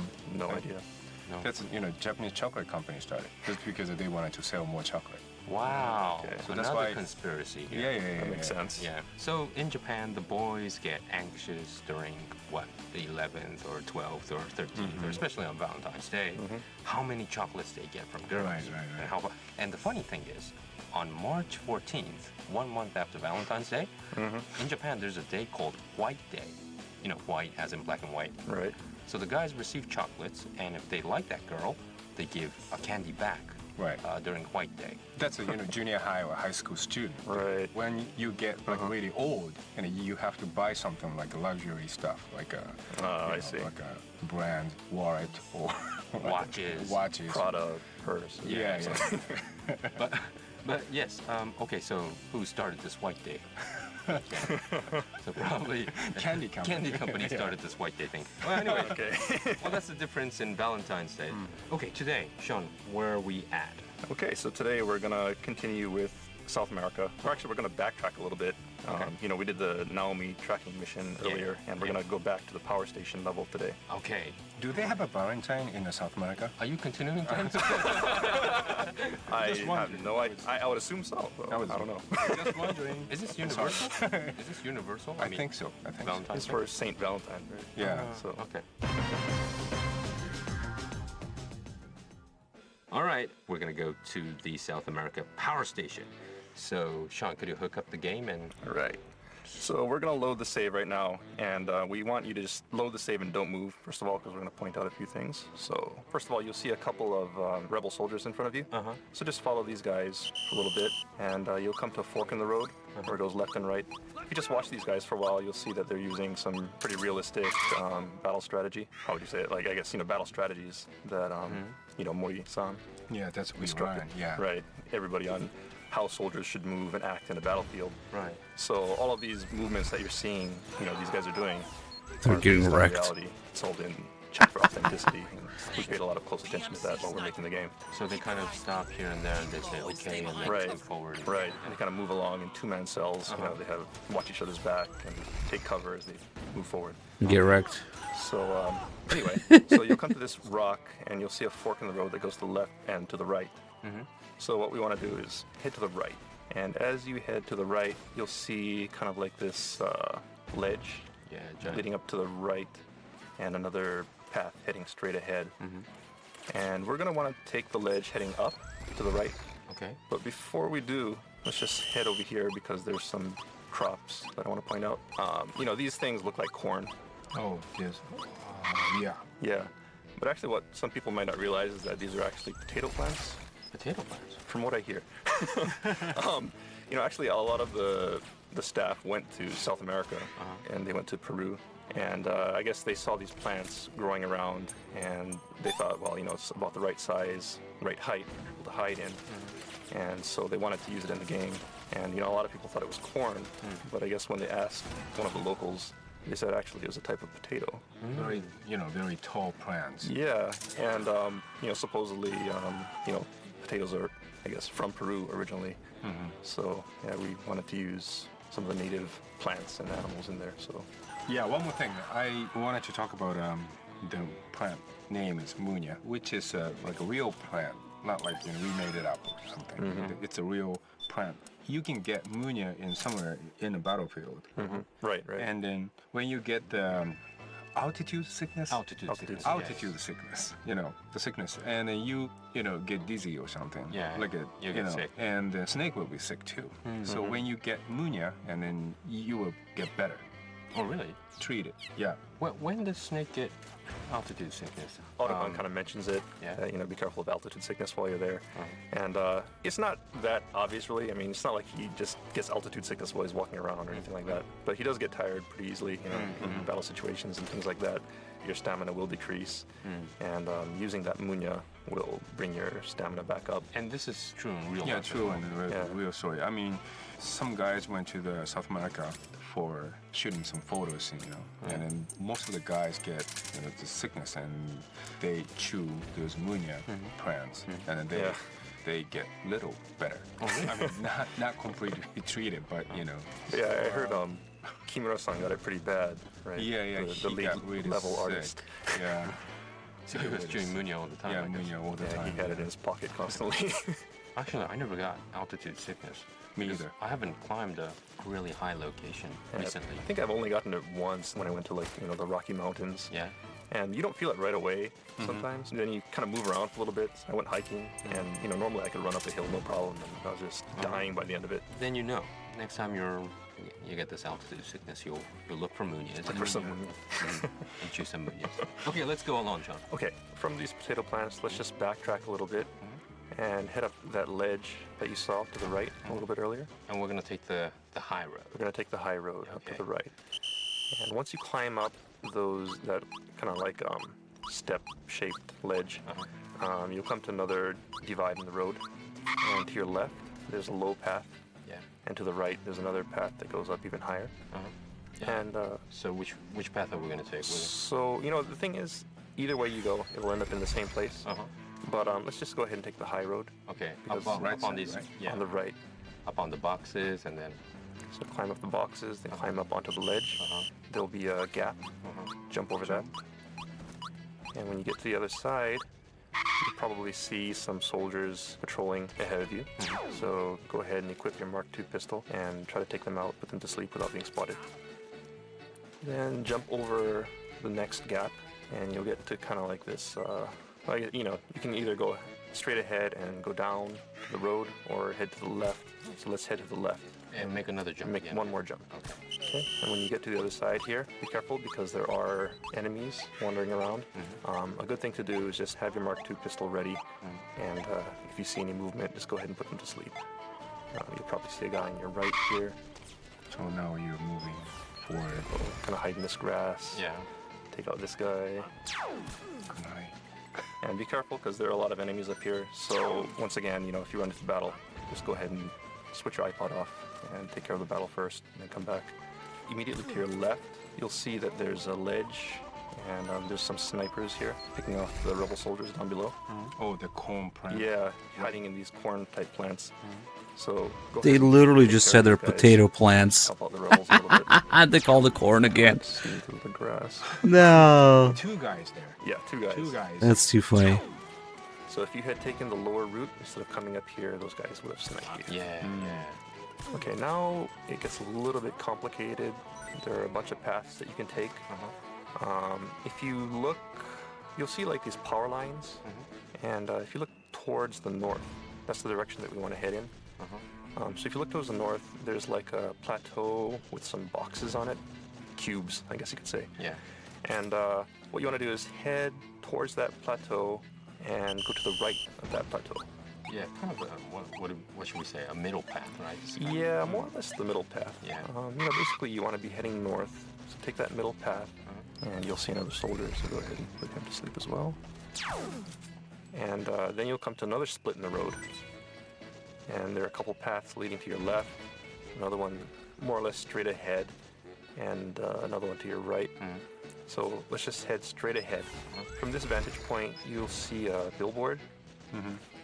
towards the, I guess, northeast. So head towards that billboard. And as you run towards that billboard, you'll notice you come to a clearing, and to your left, you'll see the power station and a mortar up on this ledge here. Basically, we headed for this motor, actually. Right. So yeah, the goal here is to get to this mortar. You know, this is a really nice vantage point.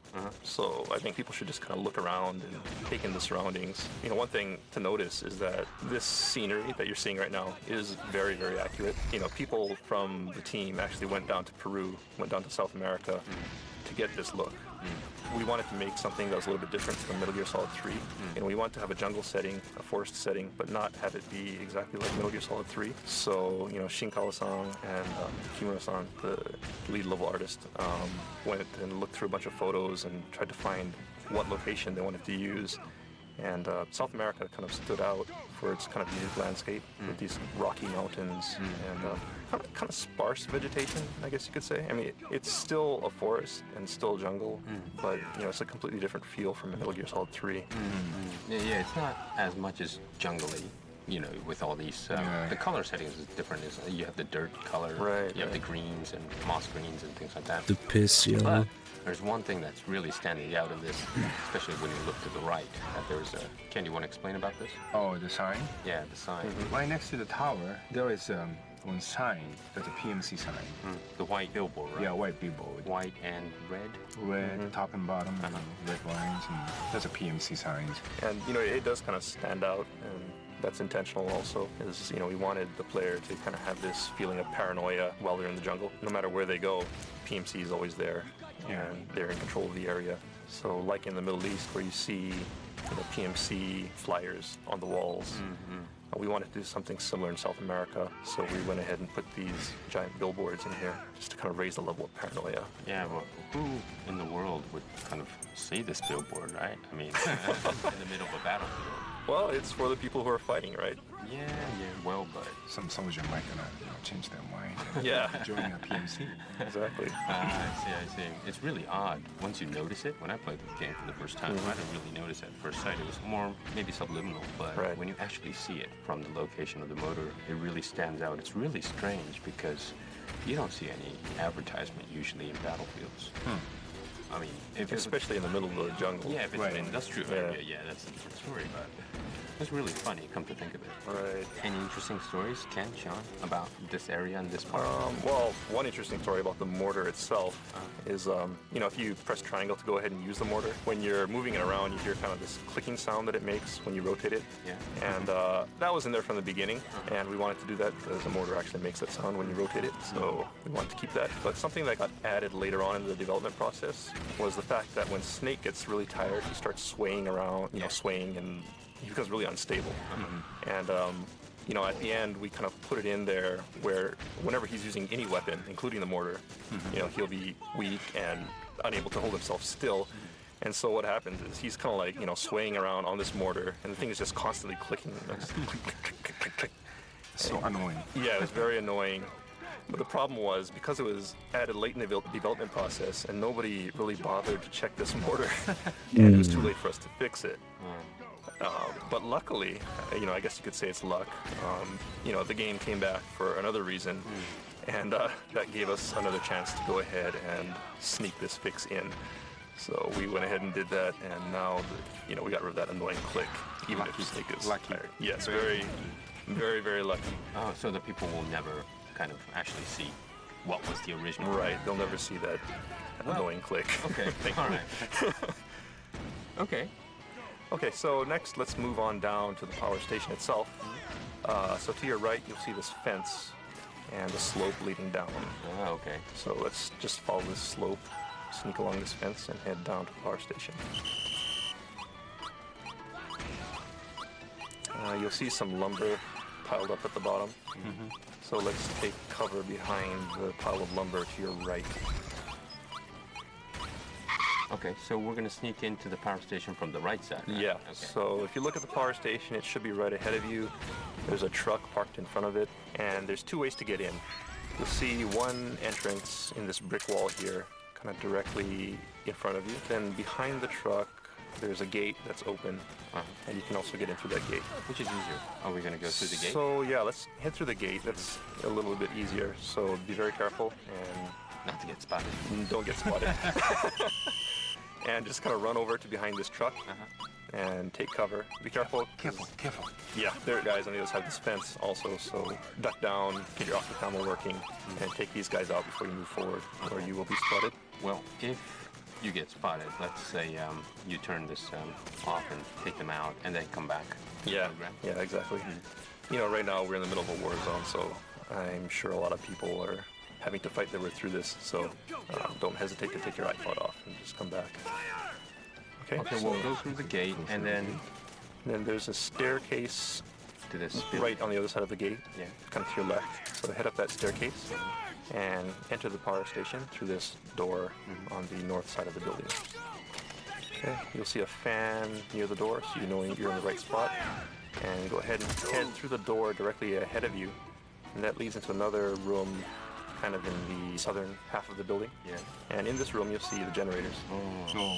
Yeah, generators on the right, and then at the far end of the room you'll see a window, and to the left of that is a board that controls the generators. Yeah. And what you want to do is blow this up to disable the power plant.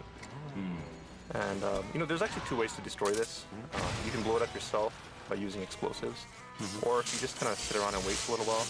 You know, once you get into this building, you know, the rebels will kind of fight their way in also, and they may come in and go ahead and blow it up on their own. Yeah, that's what I thought, because when I played for the first time, you know, there were so many enemies around here, so I didn't notice that I had to blow this up. But it kind of shut down automatically, so I thought it was kind of an event. Well, it happens either way. So you can blow it up yourself, or you can wait for the rebels to bust in and blow it up for you. Does it eventually, the rebels will blow it up if you don't do it? It depends, right? It depends, right? If you manage to fight your way into the power station, then you kind of open the way for the rebels to follow you, and then they'll come in and blow it up.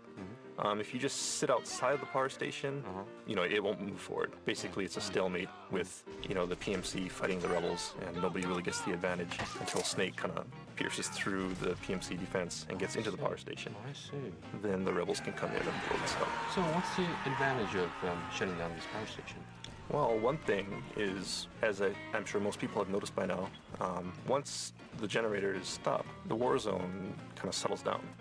And, you know, basically it means victory for the rebels, and the PMCs have pretty much pulled out of the area at that point. You can tell that the power's off, because if you look around, you see those fans, the circulation fans that were turning earlier in the room that we came through, are now stopped. And the generator will no longer be humming, so you know that you've accomplished your mission, and the rebels have succeeded in shutting down the power plant. Okay, so what you want to do is there's a window at the, you know, near that control panel that got blown up. There's a window to the right of that, so let's just go ahead and jump out that window, and you'll end up behind the power station. If you climb up this ladder, it goes up onto this this tower. Okay, so we're gonna climb up the ladder. We're climbing up the ladder now. Okay. Now, one thing I want to point out too is, you know, a lot of people don't really realize how much effort goes into making the Octocam. Here come the lies. But, you know, every surface in the game had to be assigned a certain Octocam texture, including, like, you know, this grate on this electric tower. Some really interesting patterns that you can take. So if you know, go down and take this Octocam, you can see Snake kind of has this fishnet kind of texture. Yeah, it's kind of a snake-looking, you know, fishnet-looking pattern. You know, so you can get these kind of cool patterns. And one thing to point out that some people may not realize is that you can actually save these patterns. And oh, that's right. Right. So yeah, maybe let's just point that out. If you go into your menu and go down to camouflage, you'll see you know, there's cloth and chest. So go ahead and select cloth. So right now we have this camo called fence camo. Right. So that Sean just picked up. So I have the fence camo, and if you select from the camouflage menu, you select cloth, and at the bottom of that you'll see an option that says to register camo pattern. If you do that, you can register it as a new camo pattern, and it'll be added to your list of patterns. And you can select that at any time during the game by loading that pattern. So, you know, no matter what stage you're on, you can load these kind of interesting patterns just to kind of customize Snake's looks. So, you know, it's kind of fun. And there's some pretty weird patterns in the game too. Like, you know, if you lay down between two surfaces, and half of your body is on tile and another half is on some kind of grass. Or, you know, some people might want to go and gather some patterns if they're interested. It doesn't do that. Anyway, it doesn't work like that. It only picks one. Tower. And But okay. you head to the northwest corner of the tower. You'll see there's an electric line heading off to another tower to the north. And you can actually hang off of this line and head to that adjoining tower. So let's go ahead and do that because there are some really cool items on that side. So go ahead and jump over the fence, grab onto the wire, and just kind of inch your way along to the other side. Okay, now this reminds me when I first played, as I explained, that There's I was another down why. at the power plant. And I was just, you know, sneaking. There's a lot of enemies, but I knew there was a way to get to the other side of the power plant. But there was a wall that, you know, resisted for me to get there. And I knew I had to kind of do this stunt. But since I didn't turn this off, you know, you get this electric shock. I bet a lot of people had this when they first played. They didn't know how to turn this off. And I had to fight. I think not died, but kind of fell off a couple of times because people start noticing you and start shooting you at the same time and electrifies you as well. So I was like bashing my buttons to, you know, just say, Snake, move. And then at the very last second, I think this was programmed as well, that you could actually make the stunt to the other side in the very last minute. Nope. Instead, it instantly makes you fall off if you get I didn't know how electrocuted. to turn this off, you know, the whole So maybe they changed it. So I did this when I first played it. We have this gorgeous playroom in Kojima Productions, well, actually in this Konami building. And I had the luxury to come in on a Saturday or Sunday. Yeah, we'll do the fart Sunday people. to finish the game. And Ken was doing some editing and, you know, work stuff. And I was just constantly, you know, playing with Ayako. That was really funny because you guys played through the game like all day or something. Yeah, because we came in Sunday. We were doing back when this, they actually LGS play for tested things. Europe, and we had to be the product managers. So you have to, of course, clear the game. And you have to understand the game. So we couldn't do it in normal hours, like Monday to Friday, because we had like other work to do. So Ayako and I decided we have to spend the night in the office or come on Saturdays or Sundays. And since no one is in the office, well, a lot of people in Kojima Productions was, you know, working night and day. But this room with this luxury couch and a 50-inch projector and 5.1 surround system, we had this, we call it the Hideo room actually, because Hideo uses this room to show For the the guests. presentation. Yeah, presentation, things like that. But we had this luxury time Sunday to sit on the couch, and then we played all day. But Ken didn't tell me that I had to shut this power plant off. He didn't care. And he was Or maybe teasing me he just wanted to see you shock yourself. You know, I just wanted to know, like, you know, how many people will notice, like, you know, this trick. Well, Ken always said that. Ken always said when I was stuck in other places as well, he didn't give me, you know, he gave me hints at the end when I was constantly trying to, like, defeat the boss or something. Yeah, that was. Oh, that was Vamp. Vamp. I couldn't figure this one out. Because the reason is, at that time, the Autocon's the codec. The codec call wasn't in yet. Yeah, right. Oh, So right. there was no hints. Right. So I had to figure this out, which is almost impossible. Yeah, it if you is. don't have this Snake. Why not try doing this? You know, if I don't have this, I don't know what to do. And I was asking Ken across the room, saying, "Ken, what should I do? I've been stuck for 30 minutes, and I don't know what to do." And he said, "Call Otacon," and I'm doing Otacon. But Otacon's saying the same thing. You gotta hide, Snake, but you know it doesn't make sense. And Ken says, "Oh yeah. Oh, it's not in yet." But this was another point in this power plant where I had to climb and hang on this electrical lines, which is, I think, really, really programmed very well. That even if it is electrified, you could actually make this move to the other So side. you can just barely make it. The distance is there, so yeah. you can make it to the side. It was so cool. Okay, sorry. What's the main item around here? Okay, so you see there are a few items here, so let's just go pick it up. The most important thing is this rifle scope that you'll see in the corner here. And of course, you know, this is an attachment for your M4 rifle. And you know, we really want to encourage people to do a lot more sniping. So we put the scope here, and it's a really cool item because you can totally trick out your M4, put a scope on it, you know, silencers and things like that. And you know, there's a couple other items here, some anesthetic rounds and some more ammo. Be sure to pick that up. Don't pass that up. Okay, so that just about wraps up the power station. So once you climb down from this tower and head outside, you know, the cutscene with Drebin will start up, and that'll wrap up the power station. So the first time play is always the most amazing experience for me. Yeah. You know, second time with all these details that, you know, Sean and Ken is giving really adds depth, makes you urge to see it once more. You know, again, when you go outside, you'll notice more what the potato plants, the Muniz, and also the billboards of the PMC, which is quite interesting. So you'll get a different perspective of how much effort you guys put in to this game. That was very, tough. It was tough. We got a lot of deadlines. And... Okay, Sean, what's up for the next episode? So the next episode, we're gonna go ahead to the stage right after the power station, and that's the confinement facility. So what you want to do is just go ahead and watch the cutscene with Drebin. And then once that's done, you'll see after that there's 2 paths that you can take. Yeah. You'll find yourself after the cutscene, you'll be on the road, and you can follow the road, which heads to your right, or you can take a left and head down into the forest. And what we want to do is take the left and head into the forest. Okay.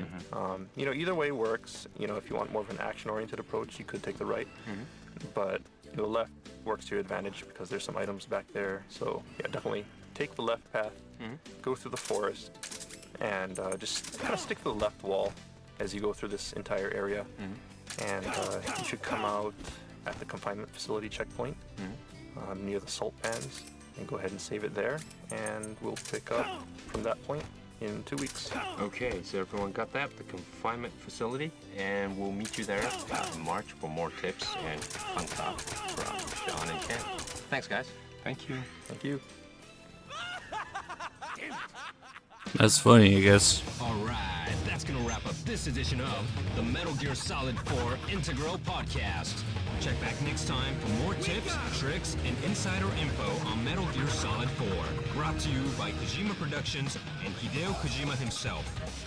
Make sure to send in your comments to Hideo Blog. See you next time.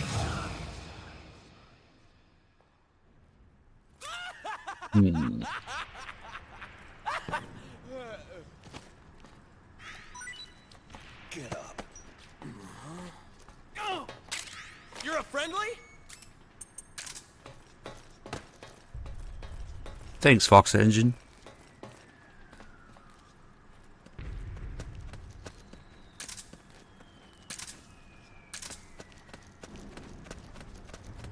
He teleported. They already did that in MGS4. So that's where you... You're on their side? What the hell?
Yo, over here.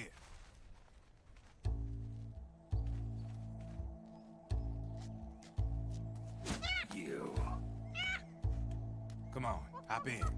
It's getting rough out there. I don't think so.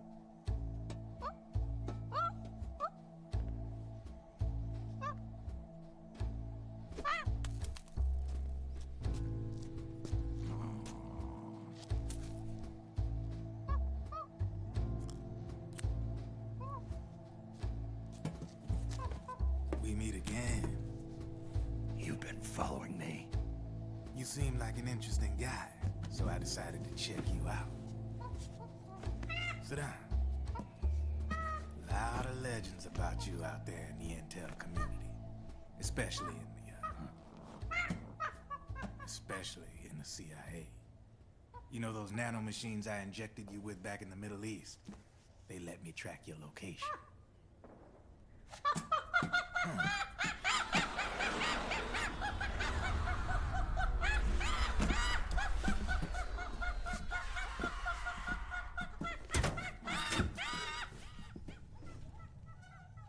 Figures. The B&Bs are here. Things are about to get hairy. B&Bs? You never heard of them? They're Beauty and the Beast. Together they're called the B&B Corps. They're a squad of enhanced female soldiers, belong to the PMCs. Anytime there's a mess that needs cleaning up, they're on the scene leading the elites. That's a female? Probably freelancers hired by the PMCs. They run out of a separate parent organization. Guess it's time for good old Drebin to let you in on a few things. Ever since you showed up in the Middle East, the B&B Corps has got orders to kill. Their #1 priority is to eliminate some guy on sight. A guy named, Solid Snake.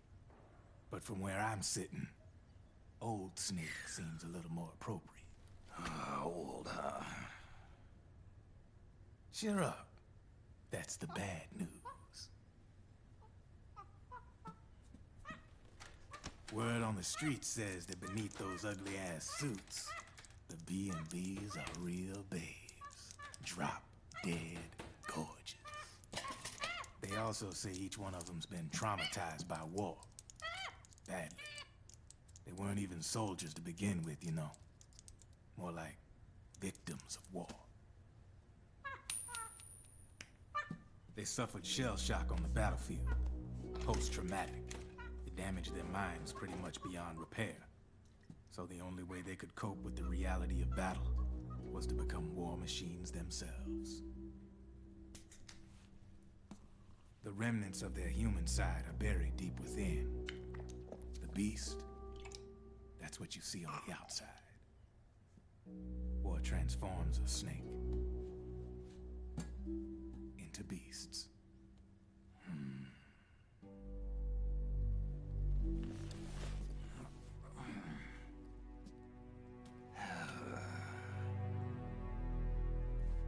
War transforms us.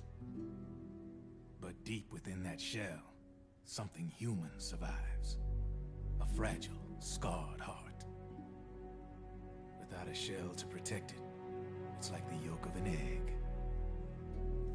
Word going round is their natural flesh and blood bodies can't survive in the open for more than a few minutes. And they've been convinced that by killing Snake, their minds will be cleansed. They think it's gonna free them from all the pain, and all the fury, and all the sorrow.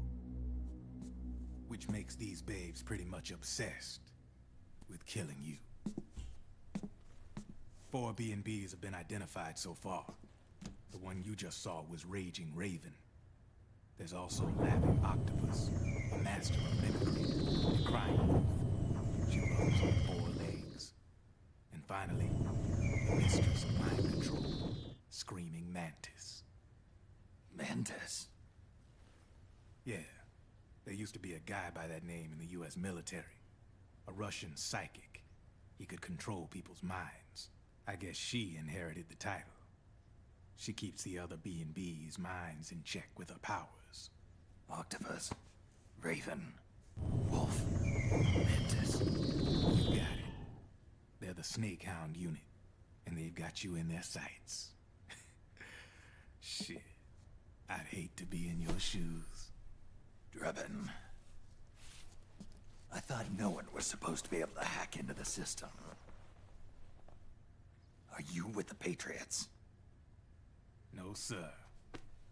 I ain't no lale-lule. I mean, I'm no patriot.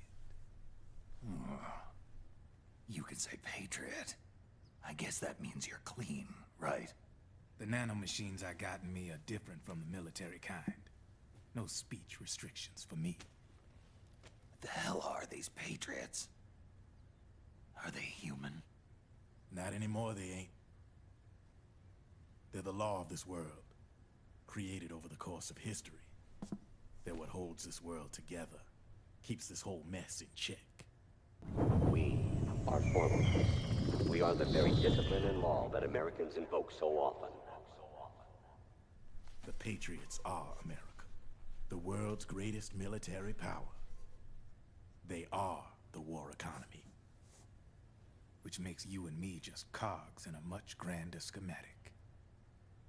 I mean, someone obviously had to start the whole thing at the beginning, but now their law has taken on a life of its own. A life of its own? Yep. The country, the war economy, it ain't run by people. It's run by the system. No need for high-level decision-making authority. It's all handled by a massive, yet simple information processing system. An AI. It works just like natural law. The world's a much simpler place than most folks realize. Every aspect of the Patriot system is closely monitored by 3 peripheral AIs and a core AI that ties them all together. The SOP system is one part of that. It's all backed up by a foolproof control system. So not even yours truly can sneak inside the Patriots' AIs. What if, hypothetically, someone found a way? If they could fool the IDS. I guess they could use it as a haven to lay low. Haven? You know, like a tax haven. In the internet society, we have net havens, data havens. A haven is someplace where social conventions and the rules of the net don't apply. Back in the 20th century, the super rich would open bank accounts in countries without income tax laws. Not a bad way to evade paying taxes. Now we've got us a society where everybody's DNA and personal info is totally controlled by the nanomachines inside their bodies. Won't be long before people start using havens to escape from ID control. I guess you could say my gun laundering kind of borrows from the haven concept, after a fashion. Even so, good luck finding a way to access the Patriots' AIs from the outside.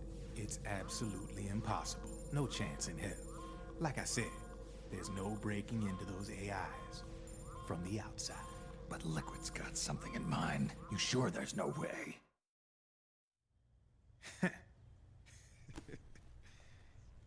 I'm just a gun launderer. Only reason I'm interested in you is because you start a lot of fires.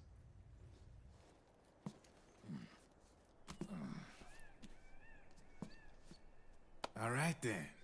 You need me? Just give me a ring.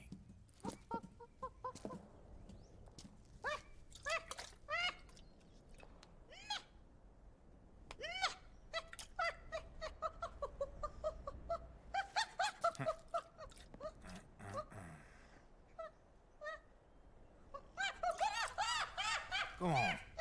Get your ass back inside. Now! I have you.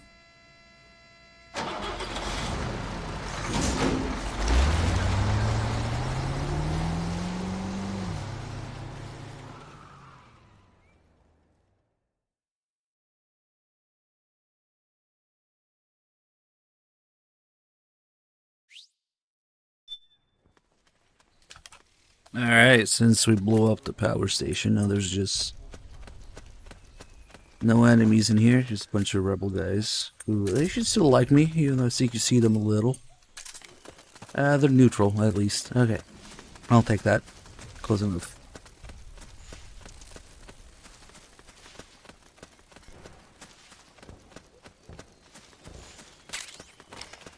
The next podcast is after Laughing Octopus.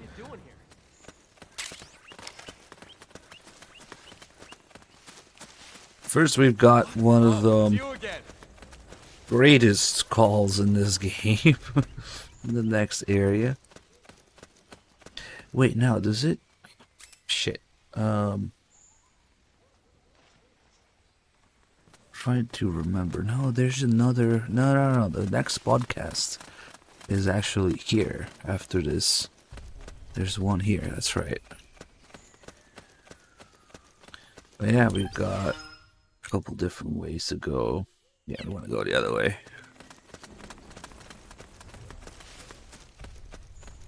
What's going on? Rose talks about Campbell being Raiden's commanding officer. Like, what? Okay. If you say so.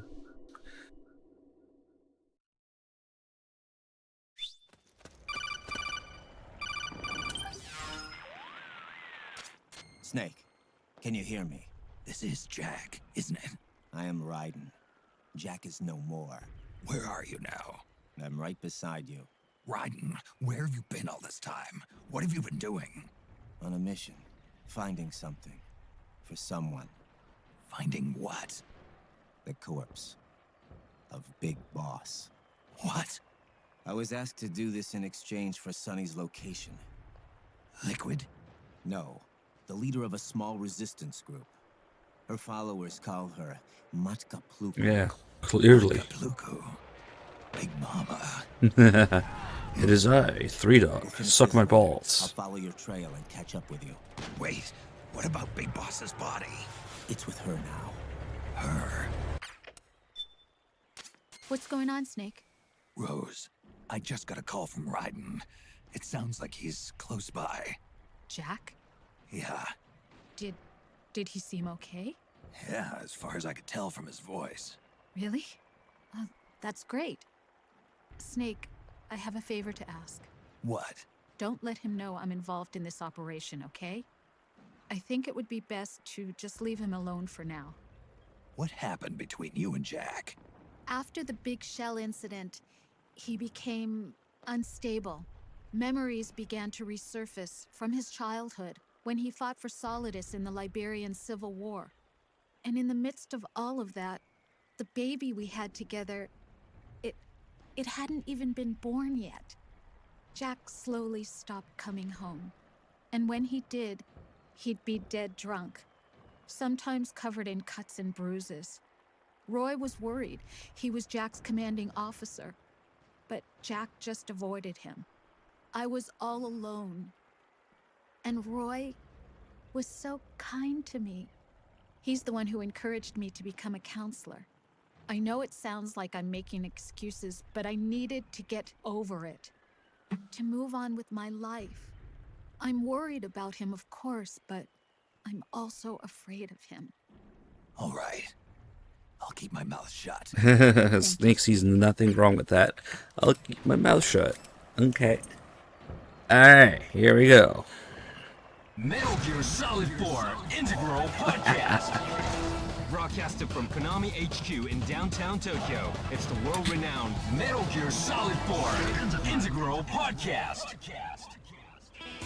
Alright everyone, welcome to episode number 5 of the MGS4 Integral Podcast. I'm Sean Eystone, and I am here with Aki Saito.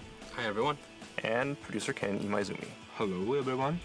Alright, today we're going to tackle the confinement facility. Yes. So just go ahead and load the save, which you should have prepared a couple weeks ago. And as soon as you enter, you'll get a call from Raiden. Just go ahead and listen to that call or skip through it, whatever you want.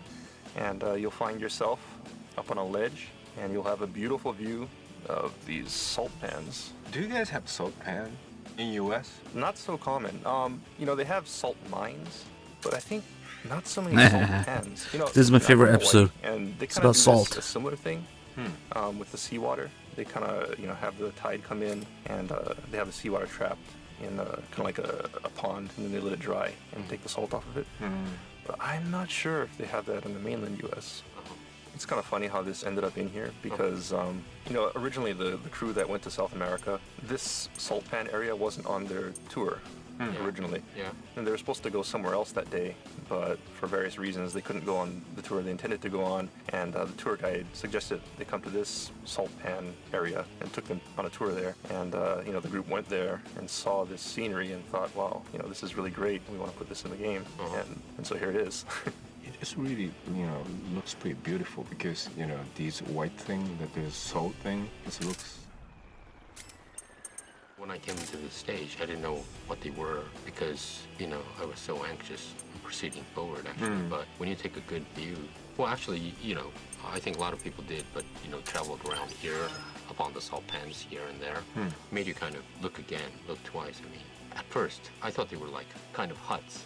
Kind of like burrow, kind of like a living underground kind of thing? Like well, during elementary school, I had this class where of Native Americans. No, the Incas. Incas, and we kind of clay modeled these houses and huts that was made of mud, and this kind of reminded me. Oh, okay. The house? Yeah, houses and things like that. So I thought it was like that.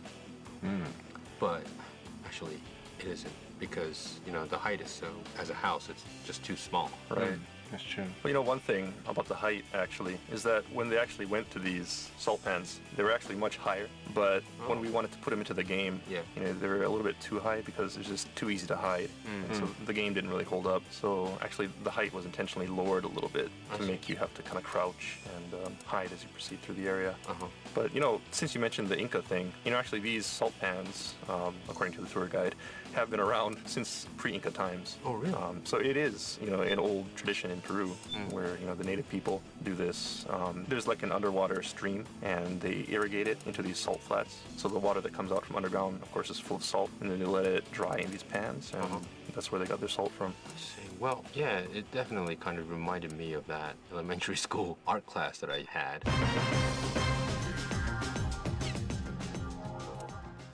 So, Sean, where are we going to head? Right, so if you proceed down the slope a little bit, first thing you'll see is a military vehicle coming in from your left. Yeah. And when you get to the bottom of these steps, to your right, you'll see an enemy. So let's put him to sleep. Okay, so let's try and climb up onto one of these salt pans, because there's a cool octo camo that you can get up here. As long as you're laying down, you won't get found by the patrolling PMC soldiers. So let's just talk a little bit. In the last stage, we talked about, being able to save octocam patterns. Yeah. So for people who are trying to collect really unusual patterns for their octocamo, you can actually get a unique pattern of these salt flats, which you can get nowhere else in the game. Cool. So for anyone who wants to have a complete collection of obscure octocam patterns. Okay, so we got this unique, this stage only. Right. The salt pan camo. Yeah. If you go and save it, you'll notice it's actually not called salt camo. It's water camo, but it's a really unique pattern. And, basically the different camouflage falls into different categories, like, water camo or soil camo. And, it's called the same thing, but the textures are all different. They're all unique depending on where you took the sample. This definitely doesn't look like water. Yeah. It's more... Well, it's salty water, right? Yeah, it looks quite cool. That was really tough job you guys are doing in making those camel patterns. That was really hard because they made the background graphics and they How the fuck did they notice? all kinds of those camel patterns. Took a long time. Yeah, too. and must be more than dozens of them. Oh, 100. I mean, it's a lot. I don't even know how many there are. But new ones would always keep on popping up also because, they're always tweaking the art and, you want to tweak something. Oh, it'd be cooler if it looked like this. But then, of course, as soon as you change it, you got to change the octo camo. So. Is it unlimited? You could save how many camouflage patterns? I think we have a maximum number. Yeah, but quite a lot. You could save quite a lot. Yeah. And then where do we... So we're going to go to... Where are we heading? Okay, you'll see the road a little bit further down this ledge. And this actually hooks up to the road that you saw earlier. Now, you could take two routes here. When you come down to this road, you could head to the right, which kind of goes, I guess, to the east, like to the northeast. Or you could take the left. If you take the right path, it'll head to the confinement facility, which is a pretty big facility, and there's a lot of battle going on there. So that's more of an action-oriented approach. On the other hand, if you want to take the left path and kind of stick to these salt flats, these salt pans, you can head up to a smaller facility where some POWs are being held and help them escape. It's kind of a shortcut.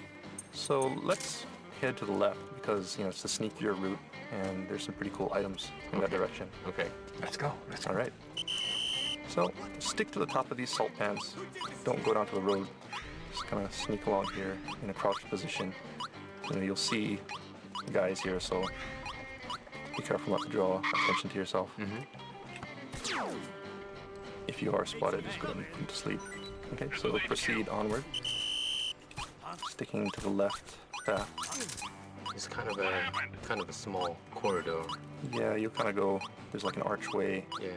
Just head through these archways. So we're proceeding through this corridor of salt pans on your right, and also there's some salt pans on the left top, right? Yeah, kind of up the hill. There's a lot of salt pans, and it just kind of cascades down the hill towards the bottom. Okay. So we just want to stick to the high road here. Don't take the lower road. You'll see some enemies patrolling down there. So you can go ahead and put them to sleep. Okay, so we take the clusterfuck. road alongside this fence. Yeah, there's a wooden fence, and it heads up behind another one of these billboards. Okay, we'll stop once we hit the green. Yeah, the green part. So head up till you get to this grass, and then you can just hide in this grass here. Okay. Yeah. All right. So from this vantage point, you can see there's a guard tower in the distance, and a few guards patrolling the yard here. So you know you want to take these guys out. Just go ahead and do that. Take these guys out. You missed it. Oh, yeah, I missed them. Let me try that again.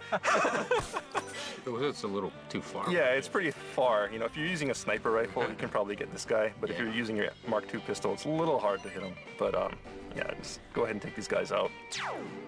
Okay. And then where do we? So we're gonna go to. Where are we heading? Okay, so now you want to head down the hill. There's a shack on your left. Yeah. And you'll see there are some POWs in that shack. Yeah. And so we want to free these guys. Okay. And keep on going until you hit this truck. Okay. When you get to the truck, turn to your left, and you'll see a couple of enemies. There's one enemy standing in front of that small building to your left, and another enemy beyond that in the larger L-shaped building. So what we want to do is put this guy to sleep, who's guarding this small building. But be careful, because when you do so, the guy inside of the larger building may come out to fight, so be careful and be ready to put him to sleep as well. So put him down and go into the building and save the resistance members. You can also pick up a Playboy inside of this room. Okay? Yeah. Alright, so now let's head back outside. So go outside of this small building. Then as soon as you exit the door, turn to your left. You'll see the larger building straight ahead of you. So let's head that way. You should be heading west. And head forward until you hit the wall of this large building. When you do, just follow the wall around the corner. You should be heading to your left. And then when you round the corner on your right, you'll see a door. So let's head in through that door. Fuck it. Once you enter the building, you want to just be heading north and go through the door on the north end of this room, and beyond that you'll see another room with a hole in the floor.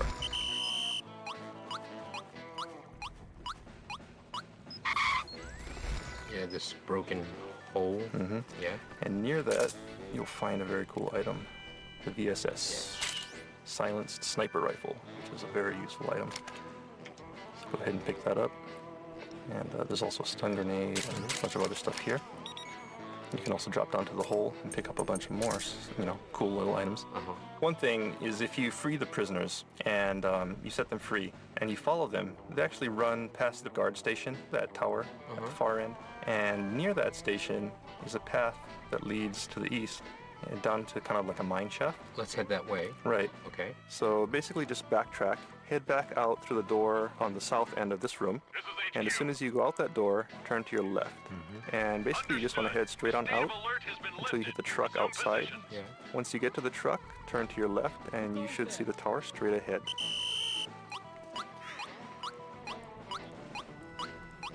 So if you head that way, you'll see this mine shaft. And this is actually a really huge shortcut. You can skip over the entire confinement facility itself. Oh, really? And head straight to the Vista Mansion from here. Yeah. Well, actually, I didn't notice this when I first played at all. So I Really, went yeah, the official route, sort of say. The whole thing about people noticing, from the very beginning, I think there are a lot of paths where you can take either left or right. Yeah. Especially right after the power station, you have either the road or there's the forest path. And I think a lot of people tend to take the road because it's really obvious. Yeah. It looks like the path that you're supposed to take. And for people who take that path, they may not even see the salt pans at all. So it really pays to explore and take a look around. Another good thing to do is actually backtrack.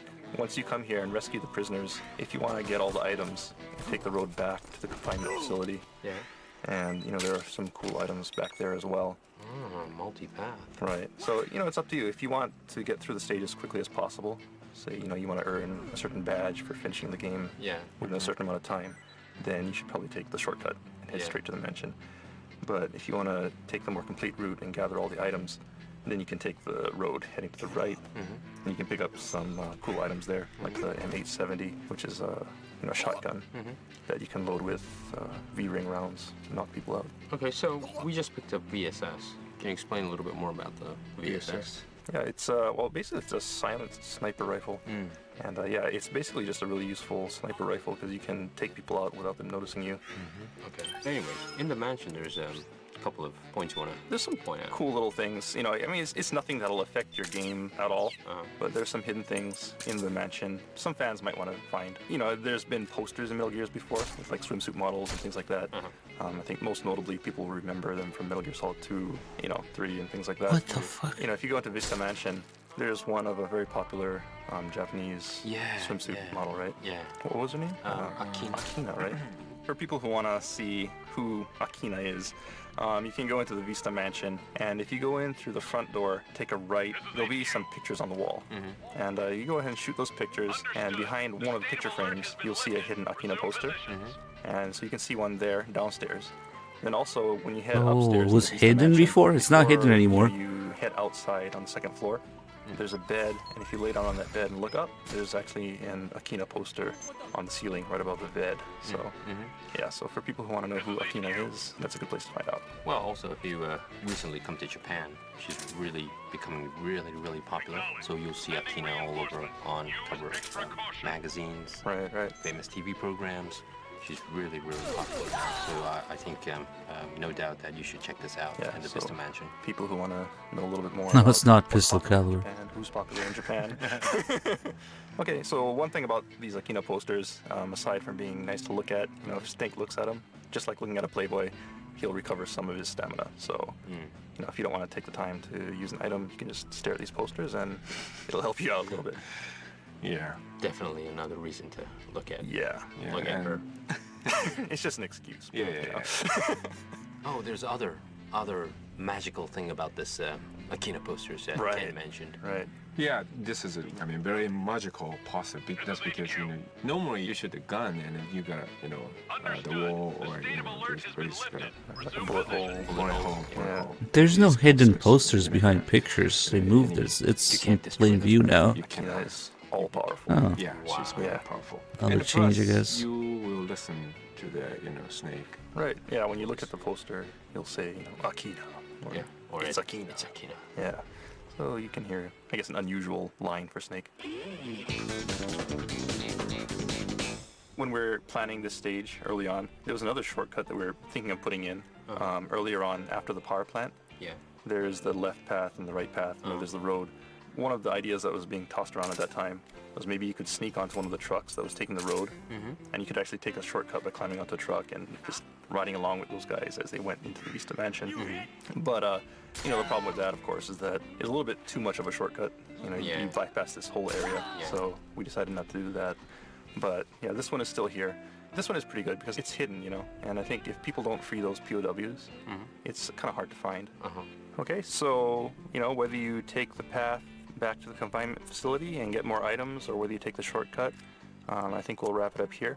Either path you take, you'll eventually end up at Vista Mansion and continue on to the next stage. Well, I kind of noticed, Sean, Ken, that there's differences. Of course, Japanese and English phrases are different. like names. Yeah, names like is different. Right. pronounced differently. Right. From Japanese, a famous one is probably Naomi. Right. In America, most people would probably say Naomi. Naomi? Right. Naomi. Okay, so Naomi and Naomi, most Japanese or people in Kojima Productions probably just pronounce it Naomi, which is a very Japanese way of saying. Others like Otacon. Right. So the team members always says Otacon. Otacon. But American people America say be Otacon. Otacon. Right. You know, like some character names are totally different. Like the character name from the Street Fighter 2, you know, Ryu. Right. Is a Ryu, right? Right. Ryu in English and Ryu in Japanese. Yeah. So do you guys have a problem to pronounce, you know, like Ryu sound? I actually did.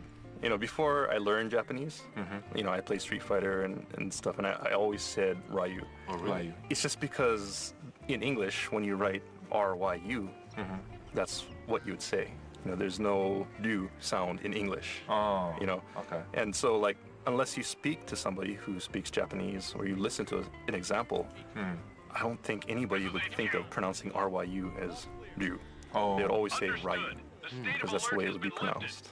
You know, one that's a big problem is actually Raiden. Because, you know, in Metal Gear, from the very beginning, there's voice acting, so they know it's Raiden. But most people, when they see Raiden written, they think it's Raiden. Raiden. And so, like, in other games, there have actually been characters named Raiden. Oh, the fighting game, Right, like Mortal Kombat. Mortal Kombat, yeah. And most people always said Raiden. Raiden. Or even like the old shooting game, you know, Raiden. Right? People would always say Raiden. Yeah. So I think for Metal Gear, it's not so much a problem because there is voice acting, so people can hear, you know, the correct pronunciation. Okay, that's another Kojima production terminology. Yeah. There's a famous one from Hideo Kojima himself, is when he talks about cameras. So FPS camera or the first-person view. Yeah, first person. But third person. Hideo calls it something totally different. He calls it the ass camera. Ass camera. Yeah. That's a Ketskame. Ketskame. Ketskame, that's he said. Ketsu means yes, and kame is short for camera. So Hideo always says, you know, Ketskame. Yeah. I think that kind of threw me off when I first came to Kojima Productions, you know, because, you know, you can go into third-person view, and everybody's always saying, "Kids coming." What is kids coming? I knew what it was from context, but, you know, I wasn't sure why they called it, you know, this. Well, it's because you could see the whole backside of the character. It doesn't necessarily, you're not looking at this character's butt, but you could see the whole butt and everything. Right. I guess Hideo started to call it. But, you know, some people get confused because a kame is a, you know, shorter word of the camera, right? You know, the kame is also the turtle. Yeah, that's right, turtle. Japanese, so the butt, What does that mean? Yeah, I don't want to know. It's another one. And also, a lot of people get confused about how we say the cutscenes. Oh, yeah. Yeah, that I actually mix up a lot. You know, just because I've worked in a Japanese company for so long, I always say it the Japanese way, which is demo, yeah. Right? So you watch this demo. But in English, you know, most people say cutscene. Yeah. You know, and if you say demo, a lot of people are going to think it's like a demo of the game, like a trial version. Version. Yeah.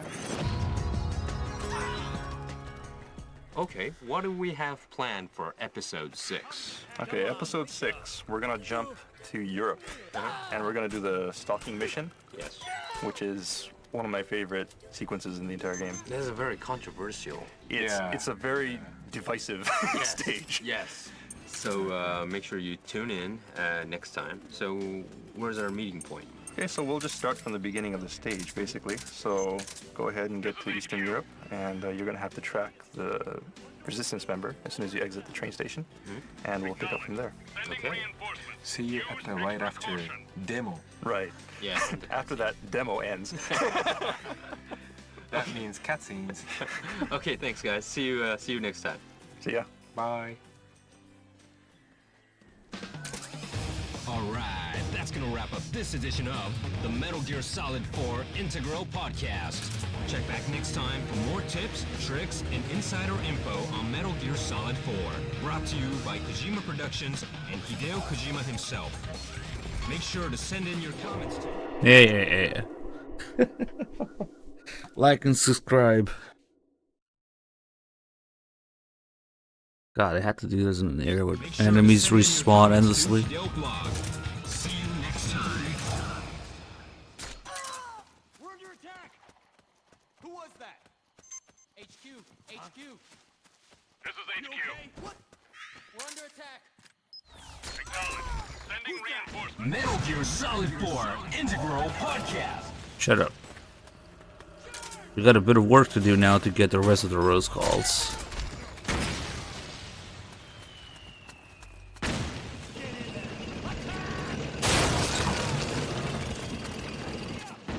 Snake, the rebels have got an armored dozer.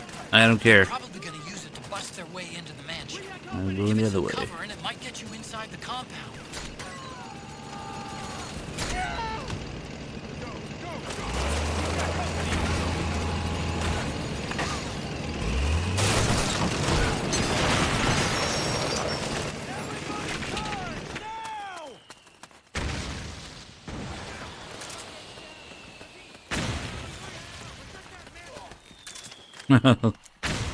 Nice. Okay, now we gotta get all the death-related calls. So we'll backtrack a little bit. Now it's easier to get through here. But it's destroyed. And one of the few areas where you can actually drown. There's water and swimming in this game. Go figure.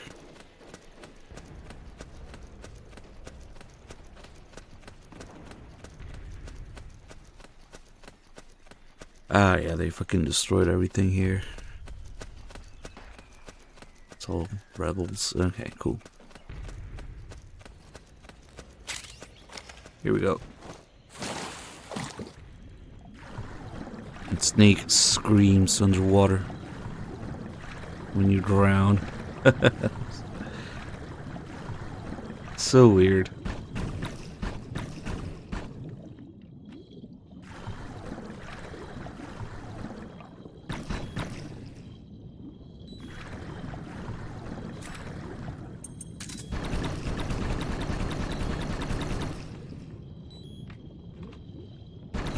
I'm sure that'll work. Snake, you can't die! No! Snake! Snake! You're drowning in time.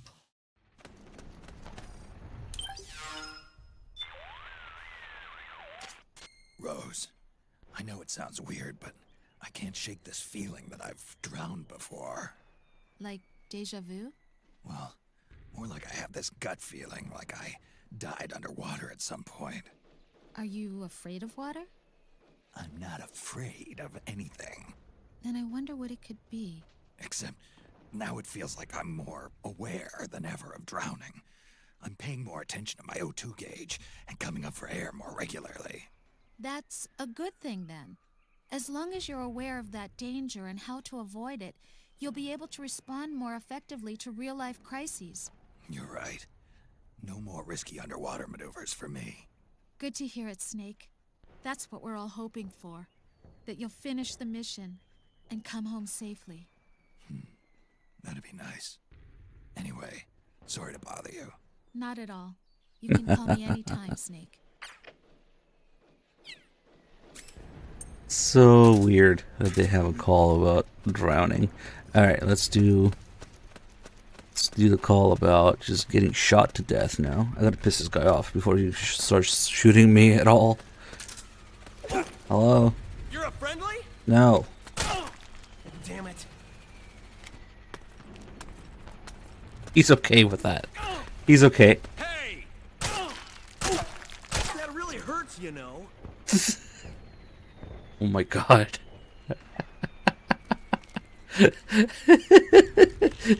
You're mildly inconveniencing me. Damn it. I know it's a small caliber, but come on.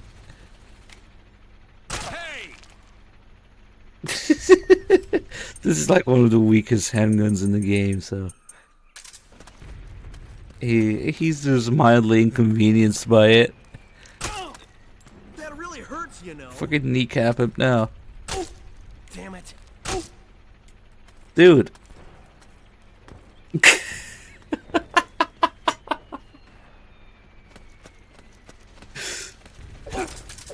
He's still blue. He didn't even go neutral from that. He's still friendly. Okay, now he's neutral. I wonder if it registers when he's... Come on, holy shit. You Giga Chad. Oh, you again. Okay, now it's red.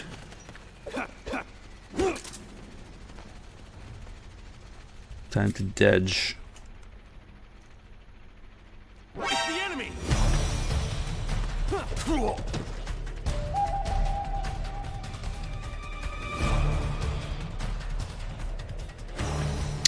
There's a problem. He lost his fucking gun. So I gotta find another guy.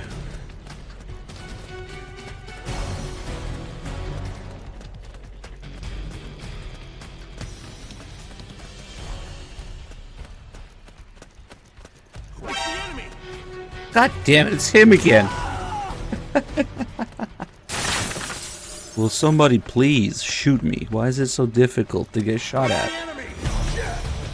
No, shoot. There you go. Snake, what happened? Snake? Snake! Yeah, no infinite handguns in this game, unfortunately.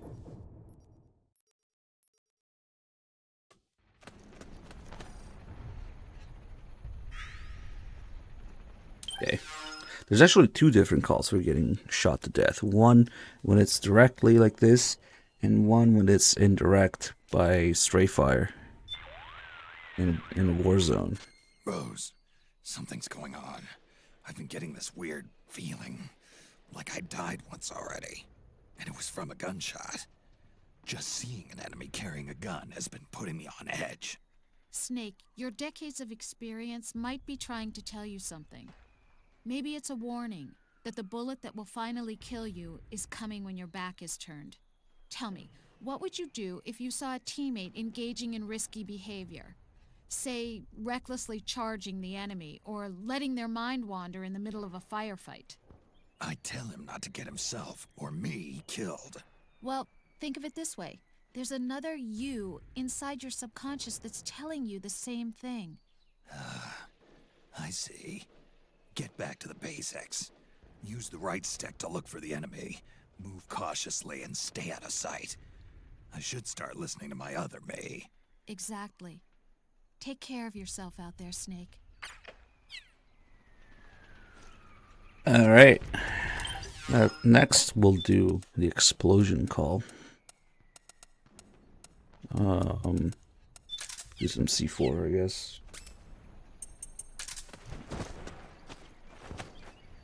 How many C4s does it take? 3 C4s on extreme.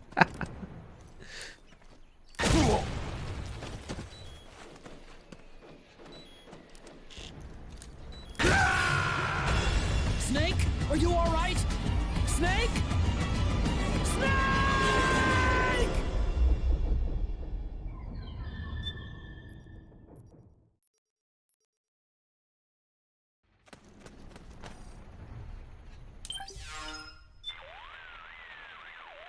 Rose, you there? There's something I wanted to ask you. You're not hurt, are you? Hurt? What are you talking about? Nothing. Just making sure. Forget I asked. What's the matter? I was catching a few minutes of shut-eye, and I had a dream. A dream where you were in an explosion. It seemed so real, I couldn't help but get a little worried. Relax, I'm alive. Death by explosion, huh? It's true. One blast and I'm off to meet my maker. Three Not blasts. all explosives are the stationary bomb type. For example, if you hear a pin being pulled out of a grenade, you know what's coming next. You need to be aware of these things. Yeah, I'll make a point of it. Thanks for looking out for me, Rose. Don't mention it. Also, meet my maker? Sorry, Snake, but you're artificially created. Maybe he means paramedic. He's off to meet paramedic. Technically, paramedic is his maker, I guess. But yeah, still takes 3 explosions. Okay, now we can do... to do the call about getting stabbed, we gotta find PMCs, because these rebel guys don't have any knives. What they do have is fists. And there's a whole bunch of other ways you can die. By fire, by getting punched, by falling off a cliff, fall damage. I think getting run over by some of the vehicles here while they're moving around. Those all fall under the generic death call. There's just one call for everything that's not covered in other ways. So we can just... Oh wait, I would have to piss him off again. Fuck this guy. He's too friendly. He's just trying to be a good guy.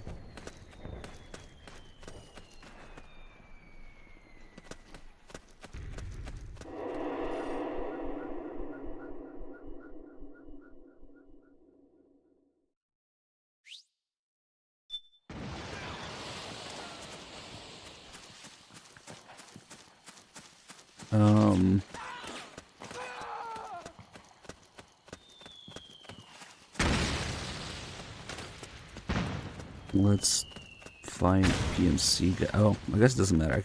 Okay, I can do it with fire. Just die in a fire. Okay, maybe we will do some damage with grenades first.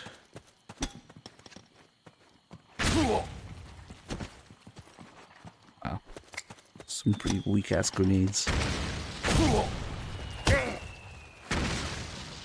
Okay, now let's die in fire. Snake,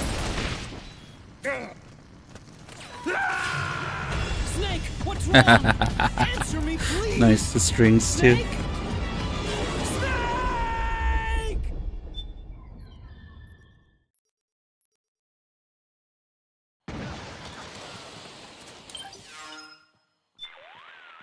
This should just be the generic call.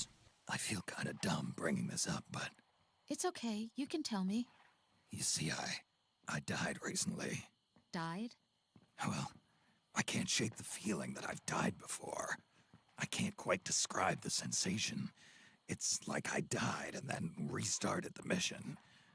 I also get the sense that I'm watching myself from a distance, over my own shoulder.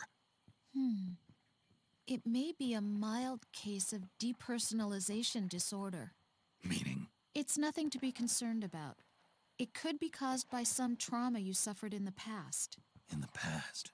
What do you think it is?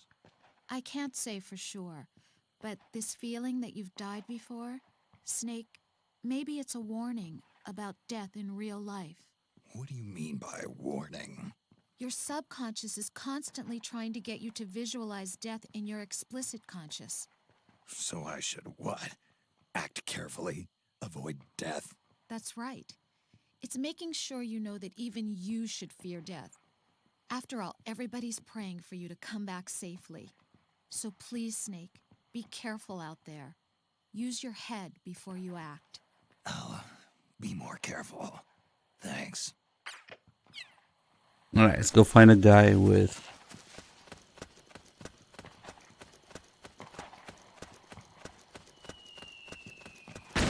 a knife. It's a little messy to get stabbed though, because there's random other shit shooting and... Oh yeah, we can also do the straight gunfire death here. Okay, let's see. Lab is somewhere inside those those mansion grounds. Proceed immediately. Infiltrate the place and find out where she is.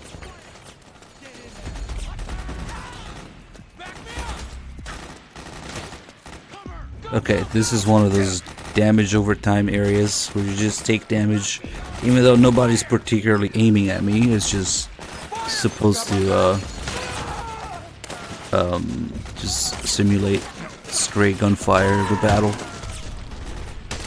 Nothing's actually hitting, it's just damage out of nowhere. It's the way it's programmed.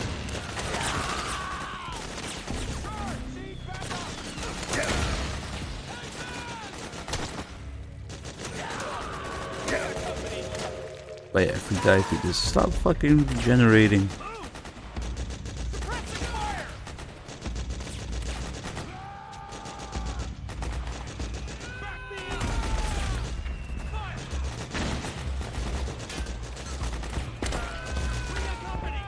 Yeah, any more of them stray gunfire?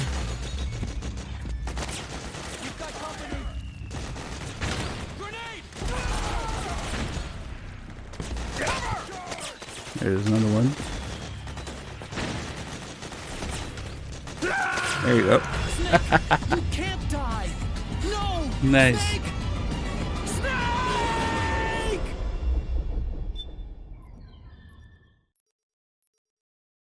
Okay, now we should get a different call about dying to gunfire.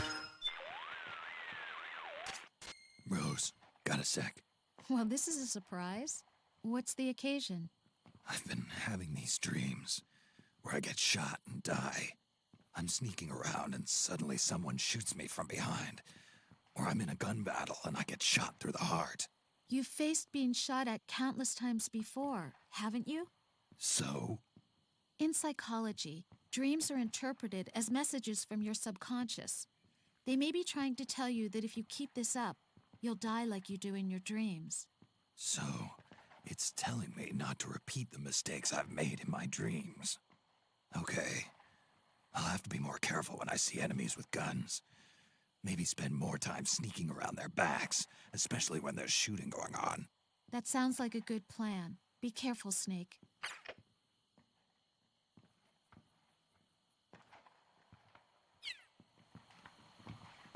Okay, now we gotta get stabbed.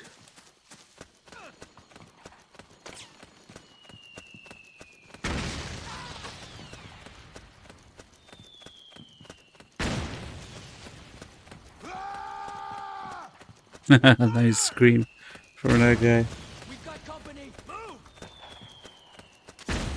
Naomi's lab is somewhere inside those mansion grounds. Infiltrate the place and find Do I look like I can help you?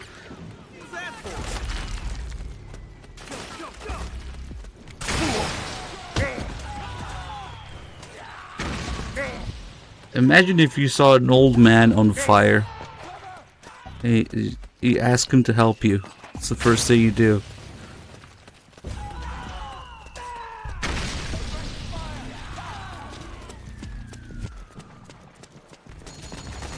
Hey, somebody with a knife, please. Hey, hold on. I need to avoid getting shot by mistake. Hey, you're coming with me.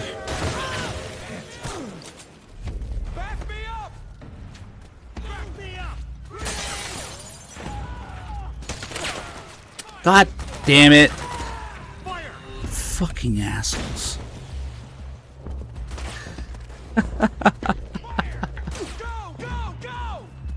What the fuck, dude? Let's try the two guys inside here.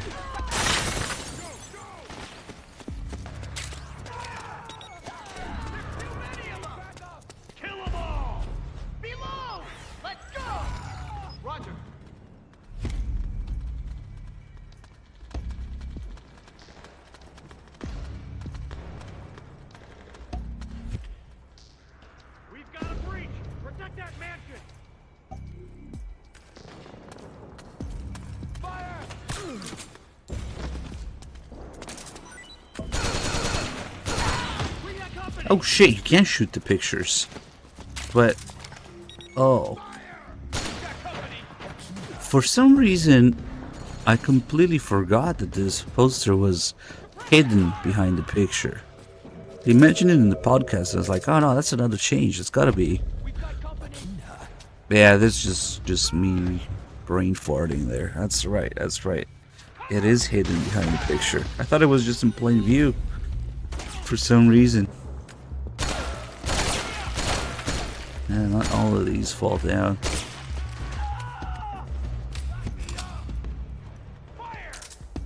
Maybe it got hit randomly before and I've seen it like that. Alright. No, where are you going? Jesus. Okay, take this gun. Now he's gotta stab me. They don't have infinite handguns in this. Ah, shit. Frames. Why do you do this, Frames? It's been a while, I guess. ISP moment.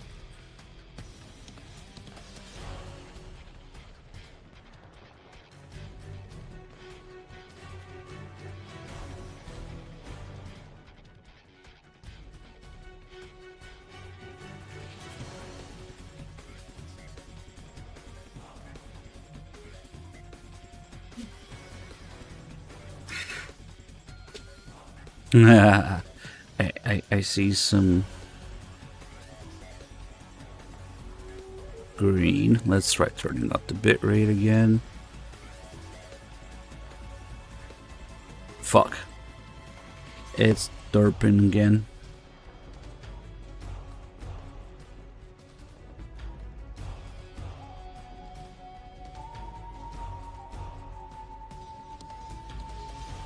Let's see now. Maybe. I think we're back. Okay, that wasn't too bad. Little pause and play. Yeah. Okay. We've had way worse. Okay, now to get stabbed. Wait, he doesn't have infinite handguns?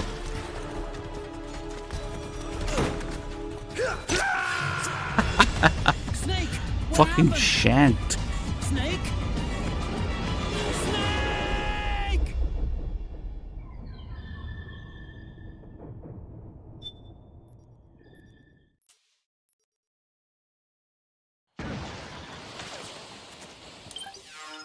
How do I CQC someone with a knife? Rose, I keep getting these visions of being stabbed to death whenever I see a knife. It's not quite deja vu, but just seeing one of those things gives me a feeling like I'm being stabbed. I see. It's said that the shorter the physical distance between you and the enemy, the stronger your psychological resistance to violence becomes. It may be that the knife symbolizes close quarters combat, and it's evoking an image of your own death. So, my subconscious is warning me not to get gutted? Perhaps. It's only a theory. Wasn't real high on my to-do list anyway. I know, Snake. If you encounter an enemy with a knife, watch out. What could you do? Let's see. You could avoid standing directly in front of them, or roll to the side, or step back to avoid a close quarters attack. I know it must sound funny for me to be giving you this kind of advice. No, it's good advice. I think it's helping.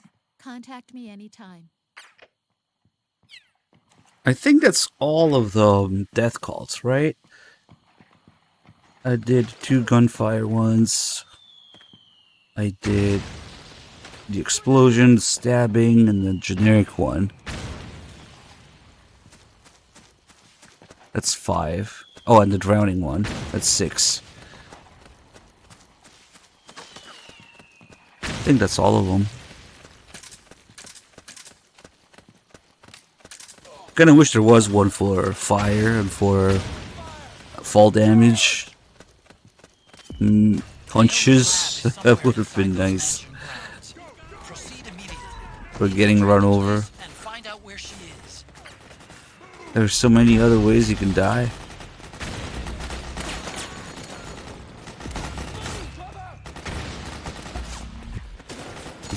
guy's still up.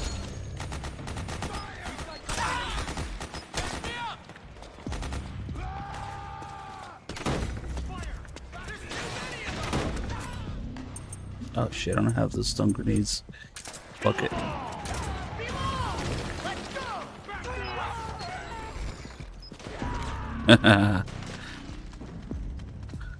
What other ways to die are there?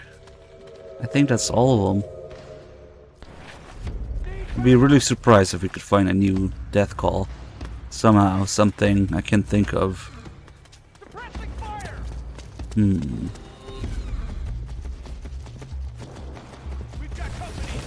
Oh, I think I even tried... Does the Mark II do damage or stamina damage? I think... Oh, I tried electrocuting myself in Shadow Moses also. Because I think the Mark II only does a little bit of... I'm looking for the Mark II and the weapons. Come on. The Mark II does stamina damage. But if you use the floor in Shadow Moses, you can electrocute yourself with it. Yeah. That was also a generic one, I think.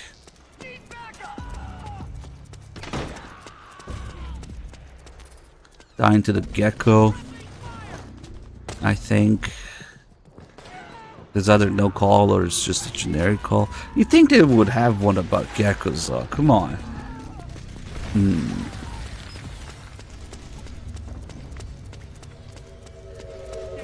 Can you get killed by an animal? No. There's guinea pigs and rats and ravens in this game. None of which are particularly aggressive. What other animals are there? Rats, guinea pigs, and ravens. I think those are the only animals. Oh, there's hummingbirds, but they're like tiny, tiny. They barely even count. But you can hit them, so I guess technically... I've shot a hummingbird before. It was fucking tiny. It was a mistake.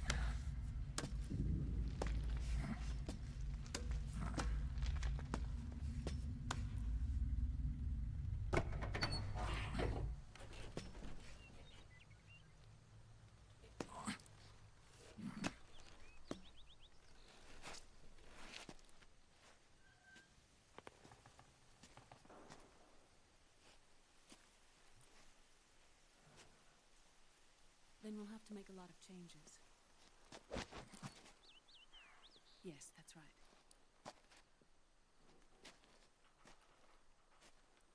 We'll need another go at it. That won't be a problem. Uh-huh. Yes. I've taken care of it.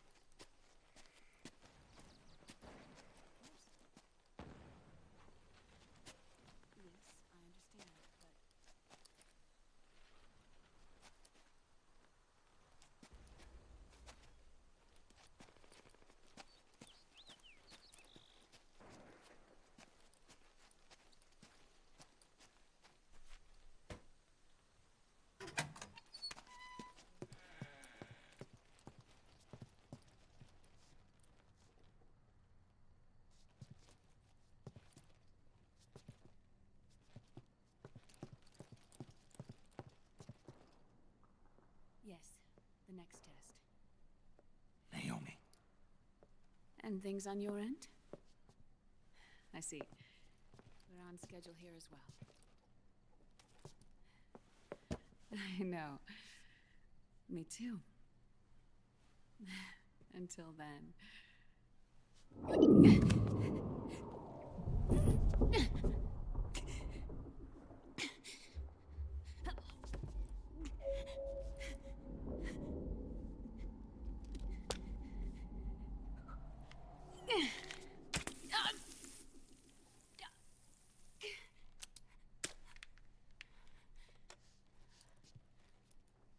Naomi.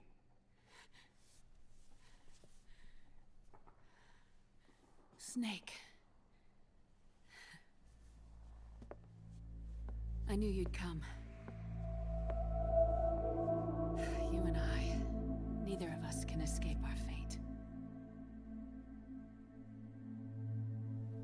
I haven't seen you since Shadow Moses. How long? 10 years? 9. And Dr. Emmerich, is he with you? Why? I thought he'd be the only one able to open the mail I sent. Not many people could recognize 4D sound data in a Soliton radar file. How is the good doctor? Otacon's fine. He's the same as ever. Otacon? I see. Who were you just talking to? Liquid. Catch a glimpse of Though I Octopus suppose here, it's really Ocelot. but From a Snake medical doesn't seem to care. I thought he was here. He's not, at the moment.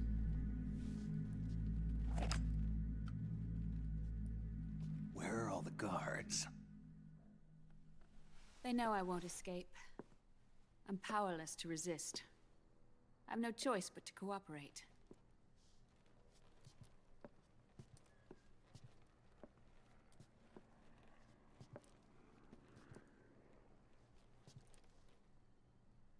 Naomi, what happened in the Middle East?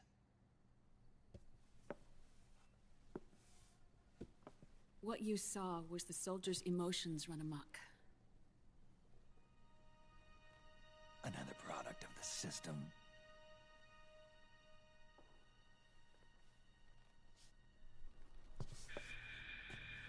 You don't trust me?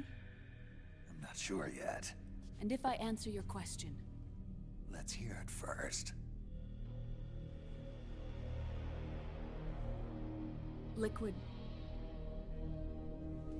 We thought the SOP was an ID control system designed primarily to maintain order and control in battle. And we were right. But only partially. SOP had another function. To control people's senses.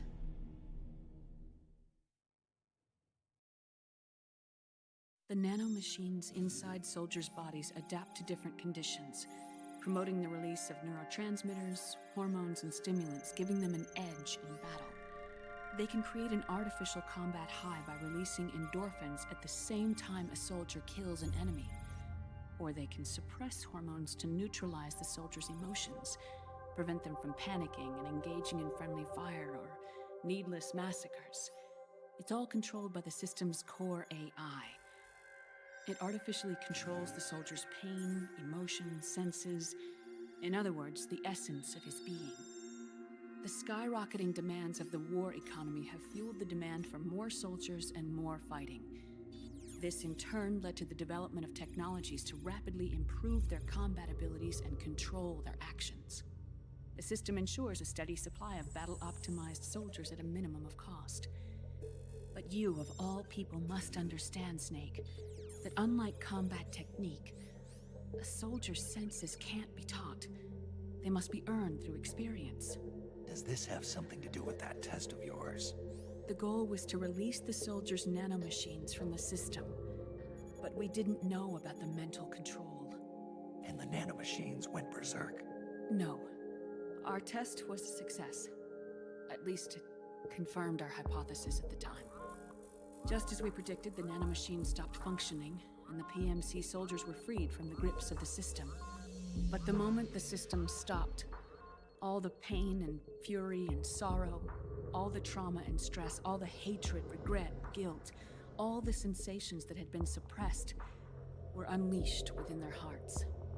Their memories, unlike their senses, weren't erased. Each enemy soldier they'd killed, each lost comrade, each threat of violence against the innocent, every act of war they'd committed was etched firmly in their hearts. In suppressing the user's mind, the nanomachines exact a heavy burden on his heart. The user's body rejects the nanomachines. This reaction must then be suppressed with drugs. Before the user knows it, his mind is in complete shambles. Snake. Remember Frank? Frank Yeager. Gray Fox. They twisted his body for their experiments and nullified his broken heart with nanomachines. SOP has taken it even further and applied it to living human beings. The sins of war these soldiers carried inside them returned to assault them in the form of unimaginable shell shock. The meaning in the system may have changed, but the battlefield hasn't. Until that point, war was like a game to them. And then suddenly, reality came crashing down. Under construction. Here's where Snake tries to get an upskirt of Naomi by dropping the cigarette. It's a hidden first person, though. It doesn't show you. Our hearts are You hardened gotta to know that experience. you can press L1. She sits down and Even the he most grizzled veterans live with an just inescapable sees guilt it, they've had to sees the overcome chance. bit by bit through the years. Wait a second. I can go Even first then, person now. it never truly goes away. For a mind Whoops, lacking I that dropped my essential cigarette. How clumsy. too much to bear. Yep. But what about me? I've never been under the system's control.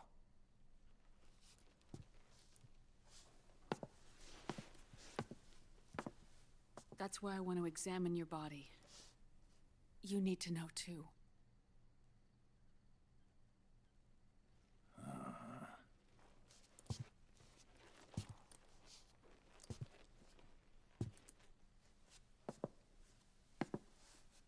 All right, Snake. Undress. Snake, what's gotten into you?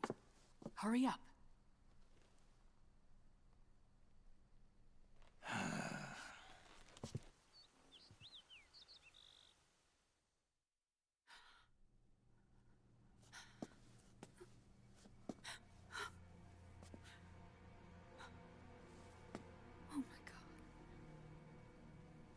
Snake. Snake, you're fucking ripped. Oh my god. All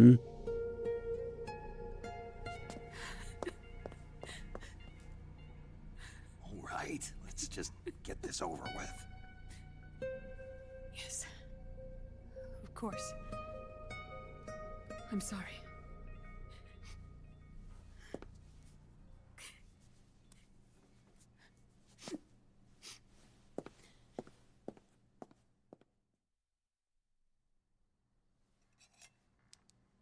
Snake, do you remember what I told you in my video mail about the first generation of nanomachines? The ones you stuck me with at Moses. Yes. The nanomachines are recharged by your body heat. They won't stop functioning until they're all extracted. Or until you do. Most of them were lost through bleeding and excretion, but around 30% still remain inside your body, attached to your cells, not finished yet. The first generation were never ID registered, so they don't react in the same way as the SOP nanomachines. Ready? But they may be interfering with your body and with your heart. So, does the aging have something to do with Fox diet too? No. Your telomeres were intentionally set up to be short, regardless of the age of the original. One of the genes that inhibit reproduction and aging, the Clotho gene, was intentionally mutated as well. But more importantly, your chromosomes, like liquids, were provided with terminator genes to prevent them from making copies. Why? Your clones created for one purpose: war. And so, in order to prevent you from being abused by clients or stolen by the enemy, they shortened your lifespan and removed your ability to reproduce. It was a safety device to ensure that the seed of Big Boss didn't end up in the hands of others. The reason you're aging so rapidly isn't because of disease or faulty research or Fox die. It's how you were born. It's your natural lifespan.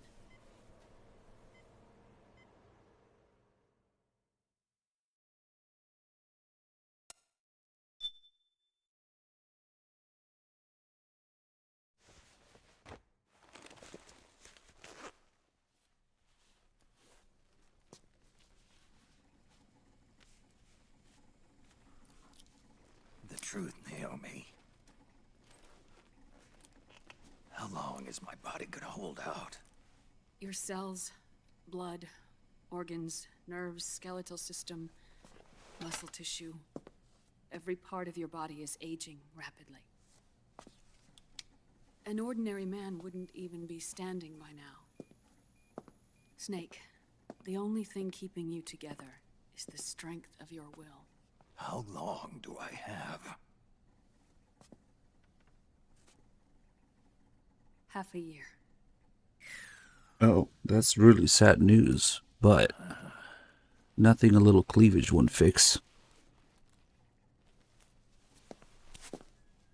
Don't. Was that your dying? Better look at some tits. Snake. Good as new. I have to tell you. Now what? You and I both know your body is approaching its limit. But when I said half a year, I wasn't talking about your lifespan. What do you mean? We can't get rid of the fox dye in your body completely. At this point, it's circulating within you like a normal virus. Yeah, so? Listen to me. Fox dye only kills its victims when the infected person's genetic code fully matches the genetic sequence programmed into the virus's receptors. In other words, it only attacks targets with specific genes. I know. That's what killed the AT president. And Liquid. Yes. And at the same time, it's set up to protect those not designated as targets from the virus's harmful effects. Here, I'll show you.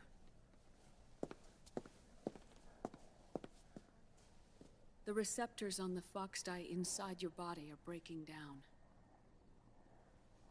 The rapid aging process is changing the environment within your body. As a result, the virus is starting to mutate.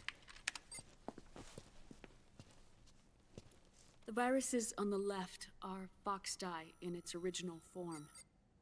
The ones on the right I took from your body. They're already mutated. The receptors, they're wearing down. Meaning? This mutated version of fox dye could activate even if the infected person's genetic pattern doesn't perfectly match the receptors. Which means the virus is becoming indiscriminate about what type of target it kills.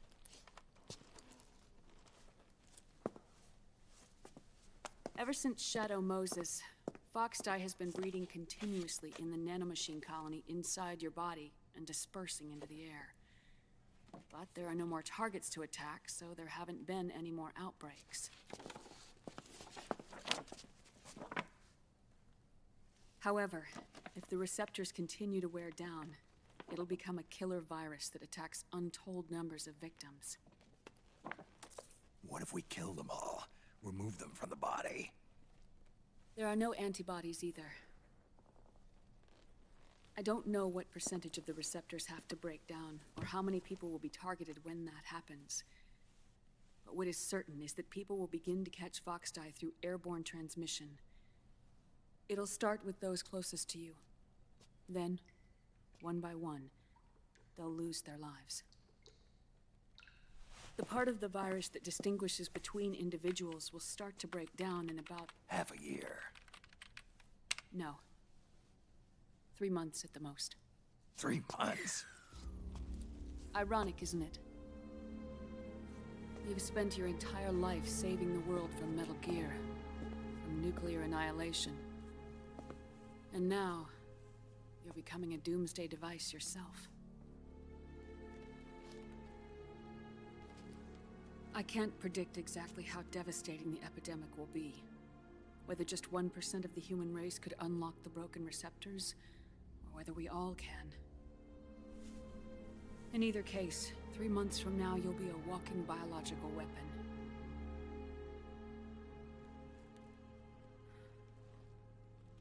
If it were up to me, you'd be quarantined already.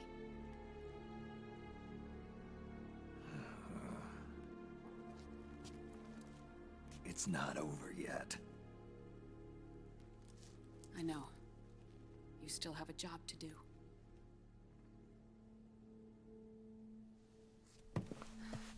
You have 3 months. Still enough time to think once all of this is done with.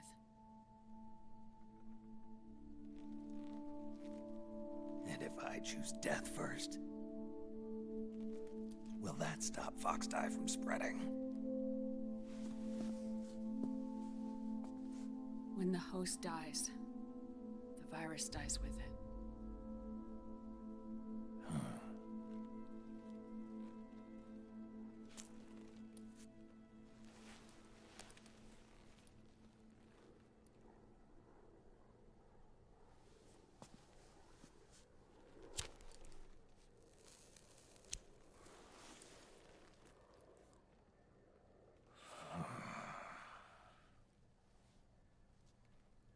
Snake, tell me one more thing.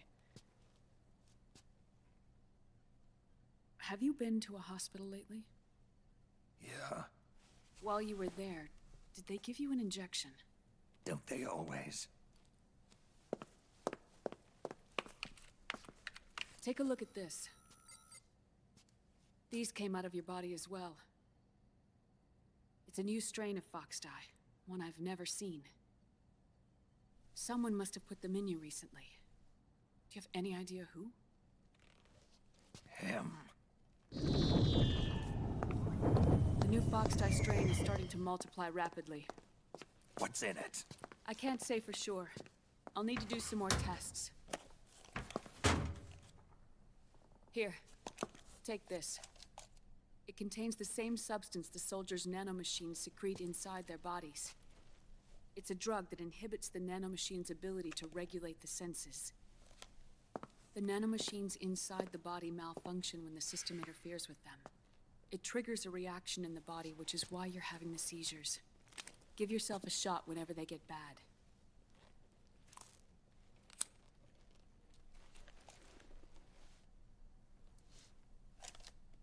It's potent, so use it sparingly, unless you want to end up an invalid. It may restore your psyche for a short while, but use it too often and the amount restored will start to decrease.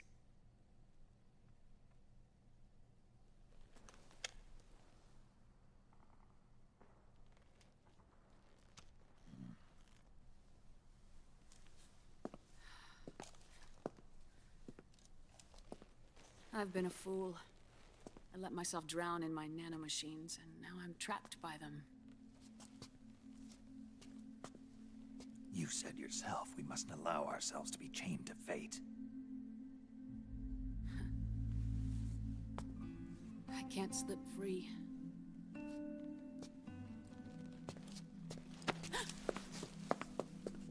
Then I'll free us both. Where's Liquid? I can't tell you yet. Not until you free me. Do we know? Liquid left here last night.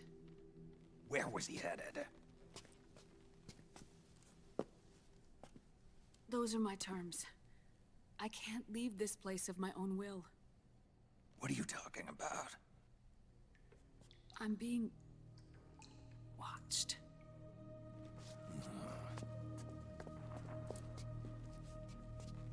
Liquid has altered his plan. Removing the system will only cause his army to collapse from within. So he's chosen to seize control instead. Liquid's objective is to hijack the SOP system. He'll use it to create the ultimate army of perfect soldiers and launch his insurrection against the Patriots. There's a name for his new plan. He calls it Guns of the Patriots. Guns of the Patriots?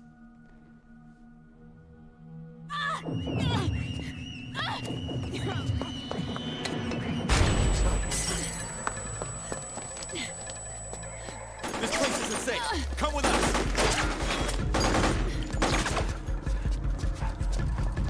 This way.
Let's see.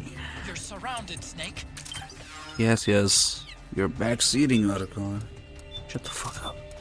We'll get the railgun, and we'll get shotgun just in case.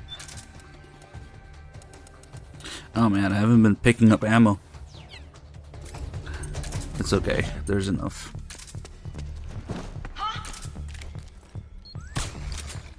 You there? What's going on? Everybody go to sleep.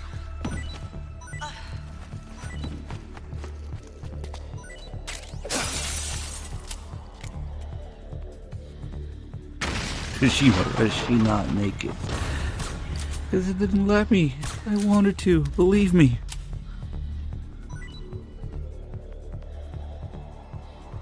The info about the syringe, you mean if you use it too many times? Yeah, if you use it too many times, what happens is that Snake starts throwing up a lot during just random ass anything that you're doing in gameplay. You can actually kind of ruin your save. If you use the syringe too many times, Snake will stop and throw up all the time. It's been a while since I've done that. Ah, that means I can fuck it up. I can give 3Dog a save with the syringe addiction. But you actually can't even spam it. Each time you use it, see, it caps. You gotta wait until the effect is over. I don't know, actually. It's not that many times, because I've done it before. Oh, fuck. How did I never think about doing this before? He might not even know about it. You know, he might just be confused. Snake starts throwing up all the time. He's like, what the fuck? It's a little late now. I should have thought about it sooner. As soon as you start the game, you start fucking stabbing yourself immediately. Although technically you're only supposed to have it here, but that's only a new game. In New Game Plus, you can start stabbing yourself in the neck immediately when you get the Mark II.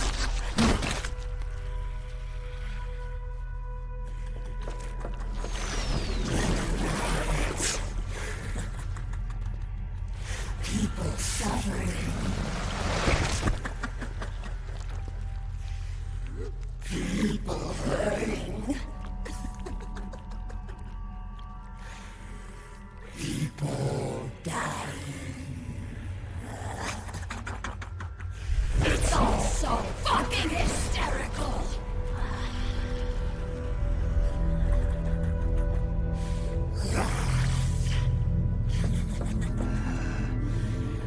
Laugh with me.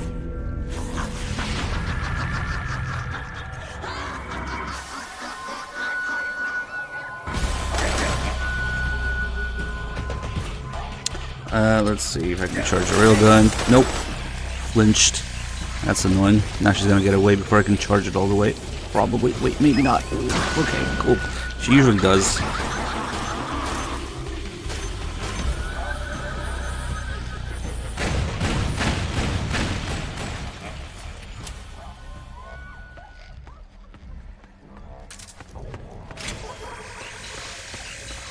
Hopefully someone like Drebin can explain the lore. Well, what do you know? It's also weird that Drebin knows all this stuff, and when you first meet him in Act 2, you know, he doesn't really tell you about it. He tells you a tiny bit, but he turns out he knew the exact backstory of all of them. Come on, man. It's the not Mark II. Oh, here we go. This is actually really funny. This game kind of treats you like an idiot. Snake is a dumbass again. Damn it. Oh, it's my friend, Otacon. Seems legit, right? Otacon, what's wrong? Why are you calling me over there? Huh? What are you talking about? I didn't say anything. It was you. I'm telling you, I didn't call you. This is no time for jokes. You're supposed to be fighting Octopus. Come on. Hey, Otacon. Nah. Wait, something's fishy here. Oh, okay, Otacon. I know, you're right. Thank you for looking out for me. Otacon, what the hell were you thinking sending me over there? Hold on a minute. I didn't tell you to go anywhere. Thanks a lot. I just got nailed by a trap. Are you trying to get me killed? Now, wait a second, Snake. What's going on here?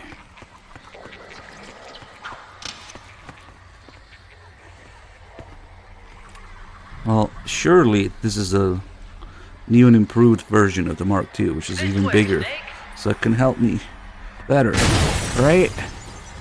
Not very smart, are we?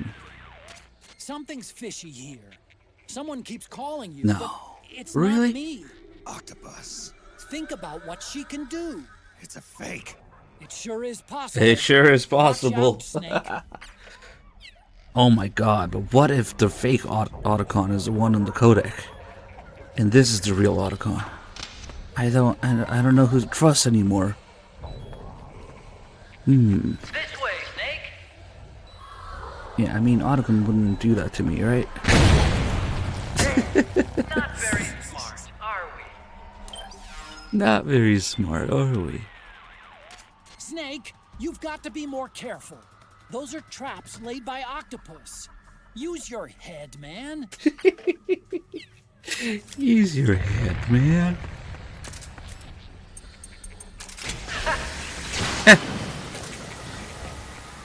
If it gets to the point where Otacon gets to talk to you like that, kind of fucked up.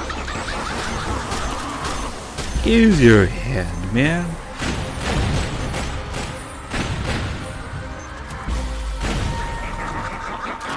May, thank you for the morning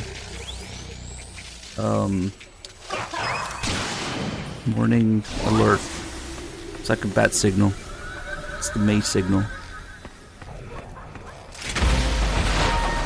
That's right. It's morning again.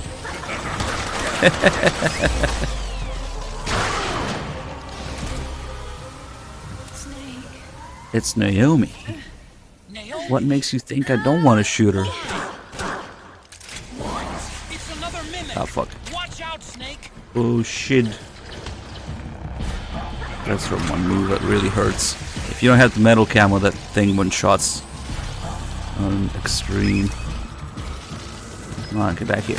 There you go.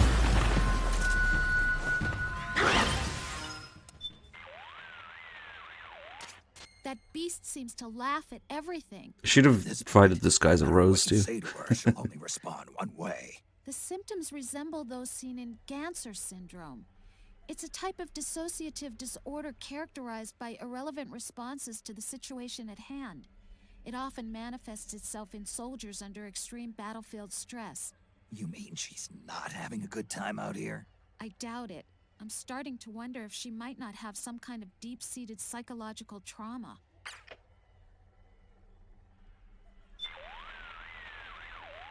Mimicry is a way of making your opponent see something they're not really seeing.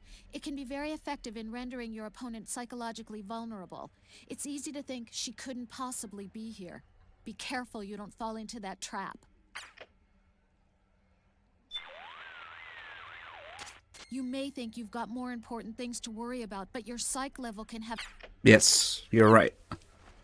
I just hang off in her face when she says that.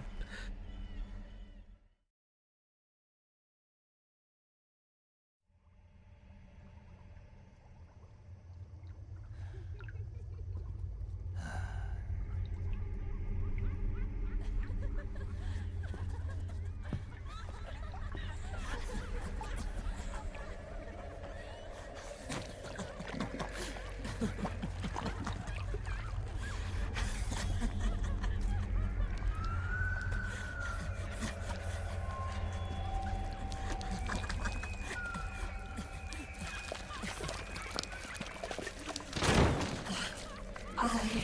am an octopus. An 8-legged beast. These tentacles are beyond my control. Their will is the will of the battlefield.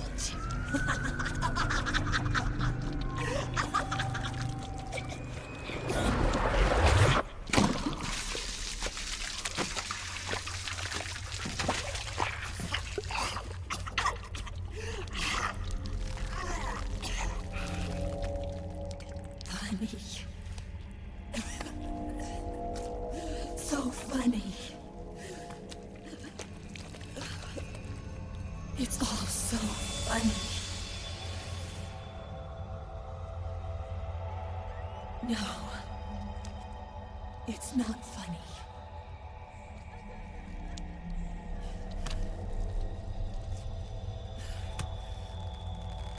Nothing is funny. I shouldn't be laughing. I can't.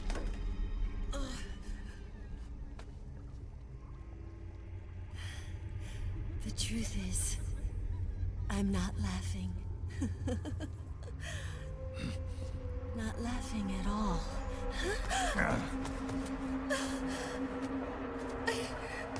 I shouldn't be laughing. I'm scared. I'm really scared.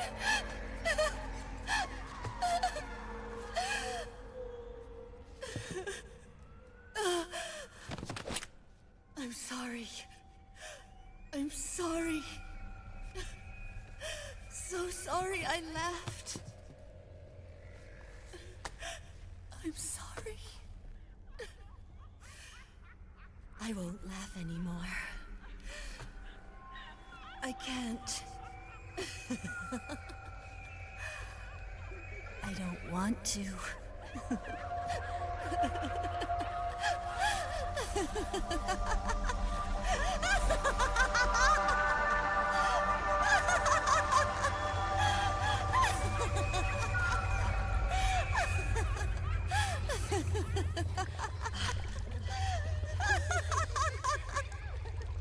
Look, lady, I don't have time for this. She shat her suit. Watch out! We're gonna keep it mild.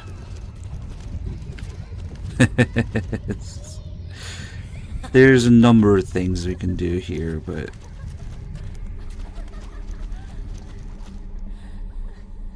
come on, get down. Oh no! Oh no! Oh no! If you crawl, she gets down, and when she gets down, not only she can't dodge things, but she also, if I do it right, which I am not, yeah, no, there's no room to do it here. She should kind of glitch and freeze in place. If you roll like to the side from a certain distance, for some reason I'm failing it miserably right now. Come on. Oh, come on. I don't know. I can't do this shit anymore. Yeah, she keeps getting up.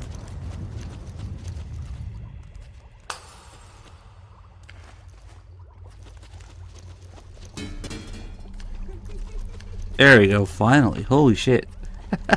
Let me just bust out my huge railgun.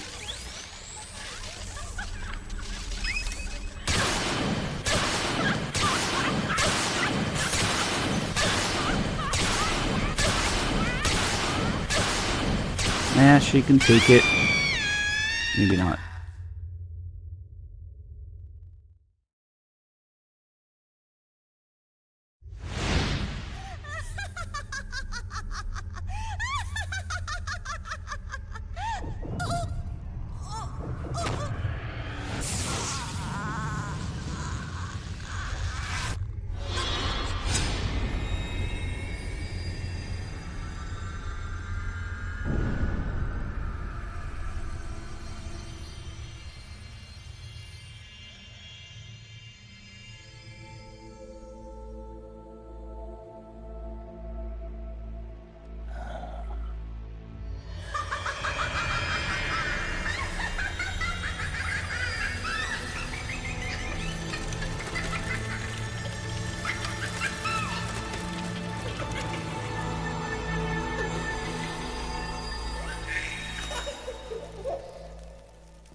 Yo, Snake, looking good today.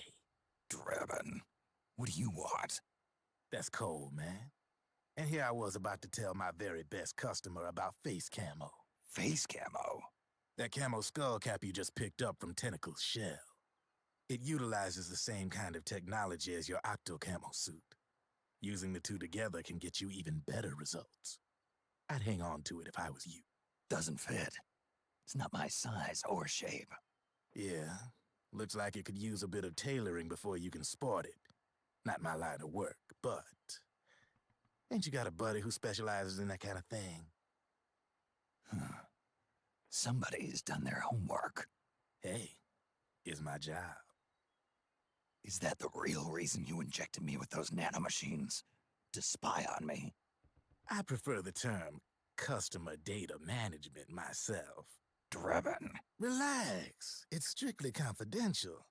I ain't gonna share it with anybody. Then what did you mix a virus in with the nanomachines for? Virus? A certain virus was detected in my body. Are you saying it wasn't in the nanomachines you injected? Look, you do know there are other folks who could have done this to you.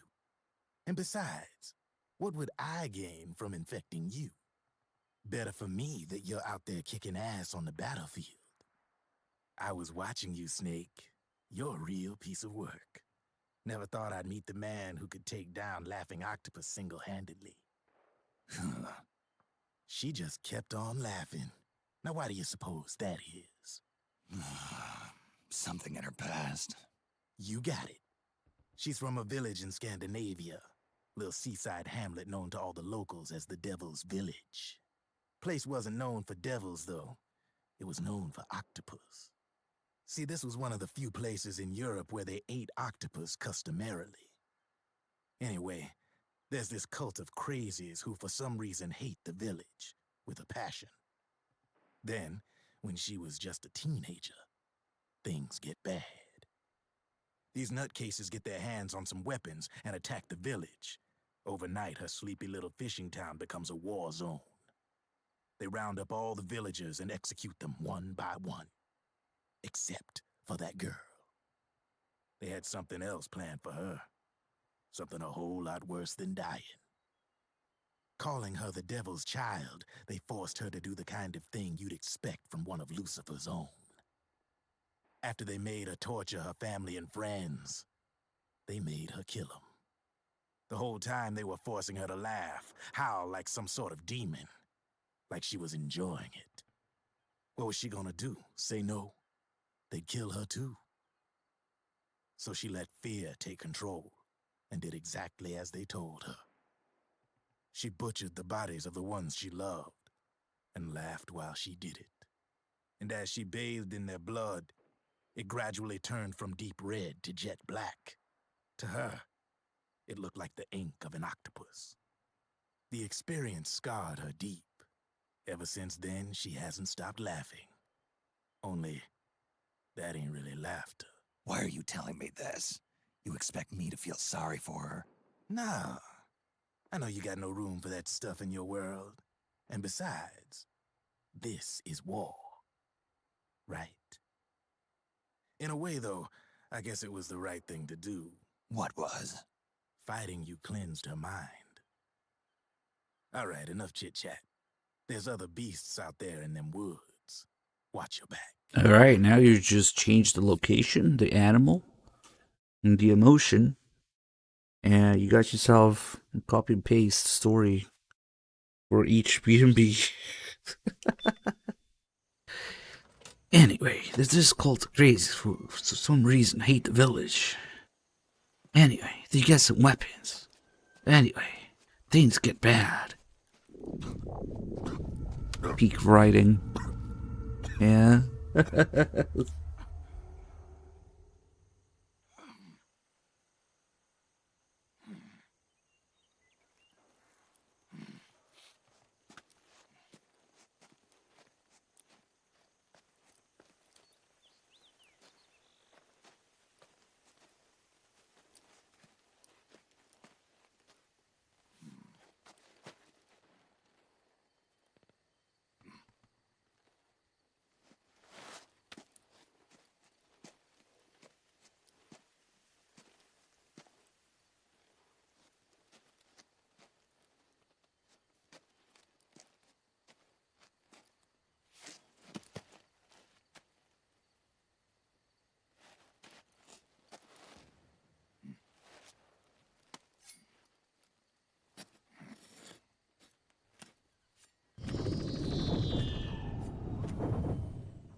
Snake, have you lost sight of the target?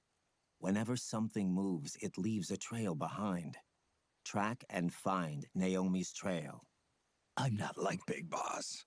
Tracking isn't my strongest suit. When did you get so good at it? After saving Sonny, I drifted around the globe. In Alaska, a tribal elder taught me some scouting techniques. Drifted? You never went back to see Rose? Rose? She doesn't exist. No. Rose and I live in different worlds, different times. Her world has no place for someone like me. My place is here on the battlefield. Listen, Snake. Scouting is based on the principles of hunting. There are two fundamentals: awareness and tracking. Awareness? Awareness refers to locating a trail by paying careful attention to your surroundings. Tracking means to follow that trail. Your target's trail could be footprints, a branch they broke along the way, bent grass trampled underfoot. You need to feel for clues using all your senses: sound, smell, touch, the direction of the wind. Watch how the animals move. Listen for unusual bird calls. These are signs that someone may be disrupting the environment nearby. You sound like a ninja. Exactly. Ninja are the ultimate scouts. If your enemy is a skilled scout, they'll be doing the same thing. You may be the hunter, but you are also the hunted. To avoid enemy detection, move slowly, little by little. Don't disturb the air around you. Try to make as little noise as possible. Your pursuers will be doing the same, trying to sneak up on you without a sound. If you can't pick up the trail with your naked eye, switch the solid eye to infrared mode. That will enable you to see Naomi's footprints and any enemies lying in ambush. Switch the solid eye to infrared. Got it. But the sound it makes while engaged could end up giving your position away. So don't leave it on for too long. All right. Listen to your heart. Trust your senses as much as you can. And you will find Naomi's trail. I'll give it a shot. All right, who's ready for the world-renowned Naomi's trail and find out where they took her. Watch out, though. Metal Gear Solid 4 Integral Podcast? Actually, for this one, since they ask you to look at footprints a lot, let's do the fucking wave file. Here we go.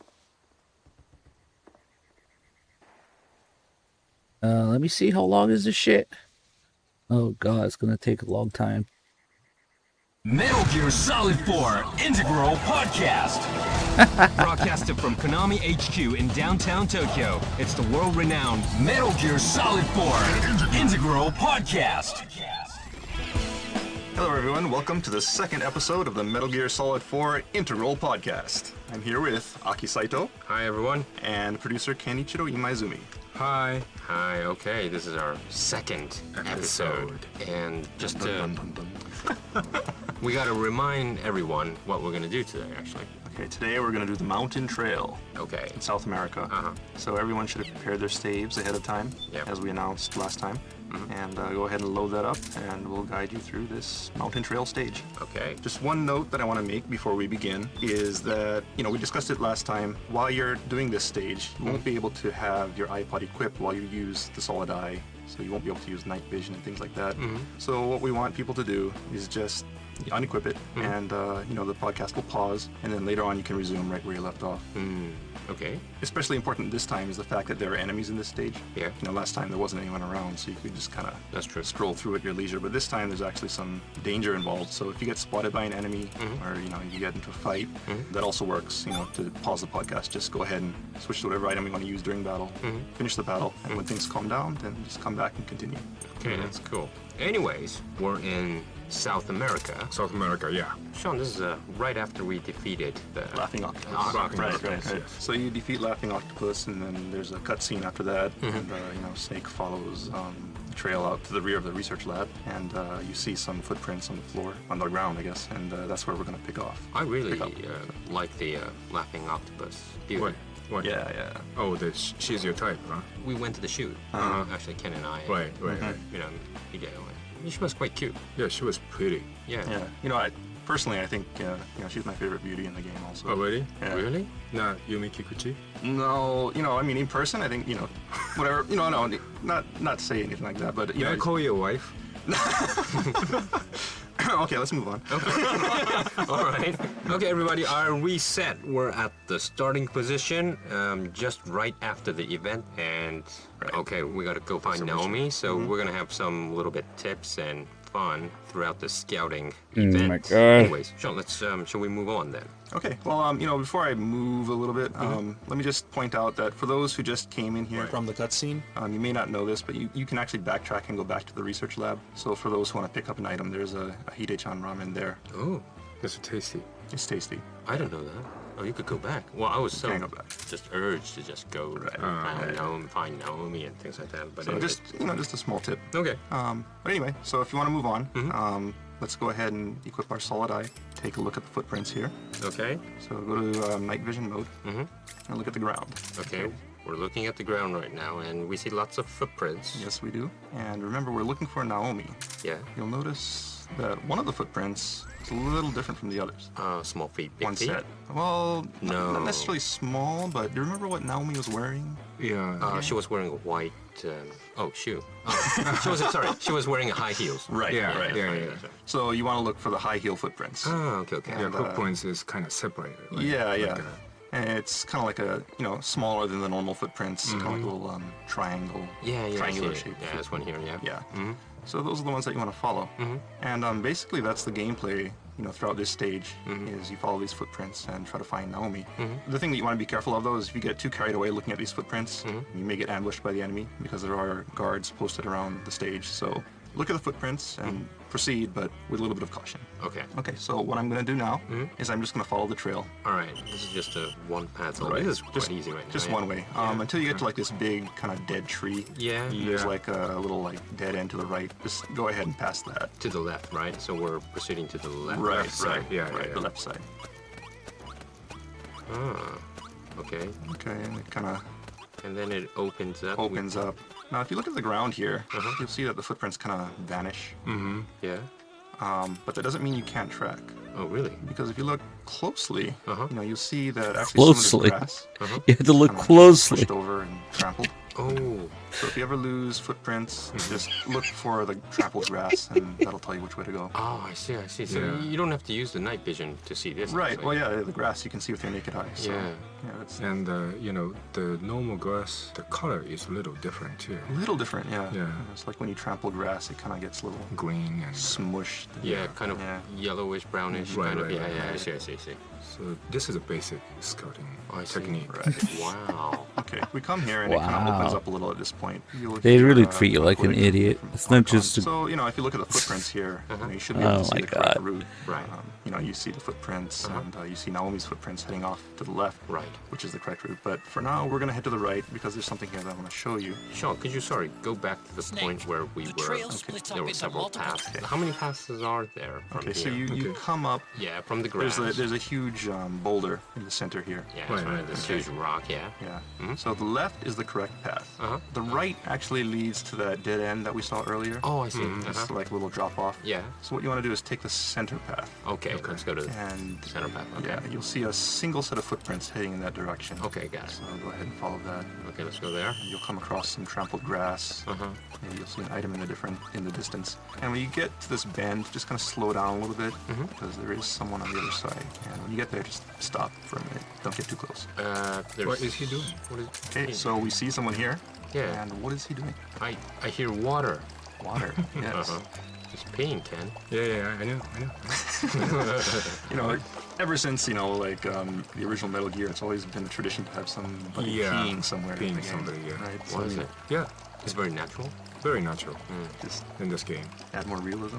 But anyways, we're taking some sort of distance and just watching this guy pee, but I noticed that he's not, like, stopping. Yeah, he'll just pee forever, basically. Oh, This well. is, Yeah, he has a huge tank. He drank way too much beer. Yeah. Cool. Yeah. The thing I want to point out is that just look at this detail and listen to that sound. You know, you can hear him. It just sounds like he's having such a wonderful time peeing. You know, like. Yeah. And the stream just looks so realistic. You know, and you know what boggles the mind is that we actually had to make all of this. You did the motion capture and everything? Put all the, you know, we had to make the motions and put the effects for this water stream and, you know, sound effects and. Wow. A lot of effort went into making this guy, this pee look really good. This real PS3 stuff. Oh yeah. Yeah. Real PS3. We can do like PSP. True. Okay. So as long as we, keep this distance. Yeah, as long as you keep a distance, he'll keep on peeing for all eternity. If you go ahead and cross the bridge, he'll stop peeing. And that's just to keep people from looking at him from the front using like a sniper rifle or something like that. Seeing something that they shouldn't be seeing. Oh, yeah. I get it. It's funny enough having a guy peeing off this cliff, but you know, in Metal Gear Solid 4, you know, all the collision detection is very accurate. Yeah. And you'll see there's a barbed wire fence in front of him. And you know, when we first placed him here, he's just kind of peeing. We placed him in a spot that looked natural, you know, maybe.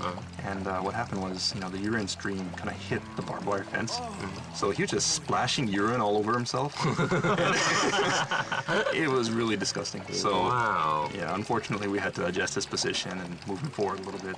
But in any case, yeah, enough about that. Okay. I think we have been talking about a pee thing like for like 5 minutes or something. Yeah. But this is important, Ken. This is really important. I mean, real PS3 historical. Yeah. Historical, Metal Gear Solid. Okay, now, Sean, you're gonna take this guy out with an MK2, right? So go ahead and equip your MK2 and put this guy to sleep. And what we want to get here is some really tasty items. Yeah. You know, of course, he's holding an M60E4. Cool. But more importantly, the item he was next to is a 4-grid B. Oh. Yes. And this is a very useful item. Very, very useful. So people should not just dash off and follow Naomi, but see this P guy. Exactly. You know, as entertaining as it is, you know, there's a purpose for coming here. And that's to get that 4-grid B, you know, because it really stabilizes your machine guns, reduces recoil.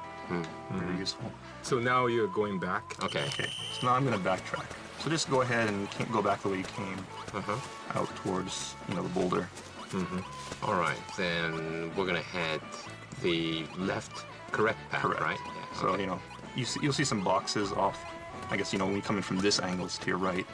And that's the correct way to go. Okay. If you're ever lost, just equip the solid eye, look down at the ground, you'll see Naomi's footprints. So follow that, and you'll come to a bridge. Very beautiful bridge. Yeah. You can see this nice river here. Oh, that was where we were actually. Right. So if From you look the distance on the right. Yeah. So if you look to the right, you can see, you know, our sleeping friend there. Yeah. Let's just move on. Okay. You see some boxes at the far end of the bridge. So just sneak up those boxes. There is an enemy on the other side of this bridge, so be careful. Don't get spotted. And just, you know, kind of wait till you can see him. Yeah. Have your Mark II ready. Oh, there he is. Looks like they split Coming up from the right. Just, you know, put him to sleep. Okay. Okay. Yeah. Well, there's The there's forever another sleep. location where there's a lot of paths. Yeah, so there's a lot of paths here, really easy to get lost. There's one to the left, and the boulder? second, right, passing that big boulder. And there's the second path from this left. And then how many more? And then, well, there's one kind of towards the center, and there's like a branch, you know, kind of like a gate-looking thing over it. And then there's another one here to the right. Wow. Well, so many tracks. So many tracks, yeah. And if you look, you'll see the correct path is actually to the right. And by the way, if you have, you know, your solid eye equipped, you can see some graffiti on these rocks. Oh, wow. I mean, you can see it with the naked eye as well, but it's a lot easier with the solid eye. True. Okay. All right, now, which way do we go? Which path do we take? Okay, so the correct path is to the right. Yeah. But let's go straight ahead. Take the center path with this kind of gate thing over it. Yeah, the wooden kind of gate on the top right. Yeah, okay. There's something there that I want to point out. So let's just head straight on. Just like that. Yeah, we passed the gate and we're... Okay, so you'll come to a shack here. Don't just go running in because there is a soldier in there. Okay. And you'll alert him. So just kind of stop when you have a good view of it. Yeah. And if you look in front of the building, you'll see this kind of white board. Yeah. Yeah. No, it's written in Japanese, so I think a lot of people maybe have no idea what this is. Well, yeah, this is for testing your eyesight. You have to actually say the right or the left or down where the circle is cut. I see. So it's a circle, and the part that's missing, you have to say left, right, down. Yeah. Oh, that's interesting. Because in America, we just letters on a board, and you just kind of read. They'll randomly choose letters from the top line, the second line, and you keep on going down. It gets smaller and smaller as you go down. Well, this is the same way. Right. I just find it kind of interesting that they use circles rather than just Japanese characters or something like that. But actually, there are some letters on here, right? Japanese characters. Yes, the center line, so to say, reads Metal Gear Solid Do. Metal Gear Solid 4, meaning Metal Gear Solid 4. So for the trivia buffs out there, there's a little hidden message here. Yeah, it says the title in Japanese. Right. Cool. And this serves another purpose also. If you equip your night vision and look down at the ground, you'll see that actually there are a set of footprints on the ground that it looks a little bit more worn, a little highlighted. Right. Yeah. And that's actually the correct position to stand in when you look at this thing. So if you stand at that position. The distance, right? Right. Yeah. And, equip first-person view, then you can test your eyesight. Maybe, oh, cool. Test your monitor. How good is your monitor? Are you using standard resolution, 720? I have really bad eyesight. Or whether or not you need glasses in real life. God, really, I can't really see from here. Okay, anyway. Anyway. Okay. Just a little bit of trivia. So before we move on, let's just go ahead and take a look at this shack here. Be careful though, because there is a soldier in this building. Inside? Inside. So what you want to do is just kind of sneak up, don't make any sound, and sneak up to below this window. There's a doorway, and there's a window to the right of the doorway. So Sean is right now, going to the right side of the building, right? Oh, you're going through the window? Yeah. Okay. Did you hear that? Yeah, he said, you never spot me. Right. So, it's just kind of, this guy is laying a trap for you, and he's really confident in his ambush abilities. He's kind of boasting to himself there. All right. But, it's just kind of to point out that, there are places like that in the game where, we have certain scripted events, and if you're really sneaky, then you can hear lines or see things that maybe you wouldn't see if you just kind of ran through. So keep an eye out for that kind of stuff. So now we're going to go back? Right, so let's head back to the open area. So let's go back to the open area, back through this gate. One more time. And one more time, and we're in this open area. So make sure there's actually a soldier. So make sure you don't get spotted here. Right, be careful. Just go ahead and put that guy to sleep if he's woken up. So we head off. This time you'll see a bunch of boxes. We came through earlier, and the correct route was to the right, next to these boxes.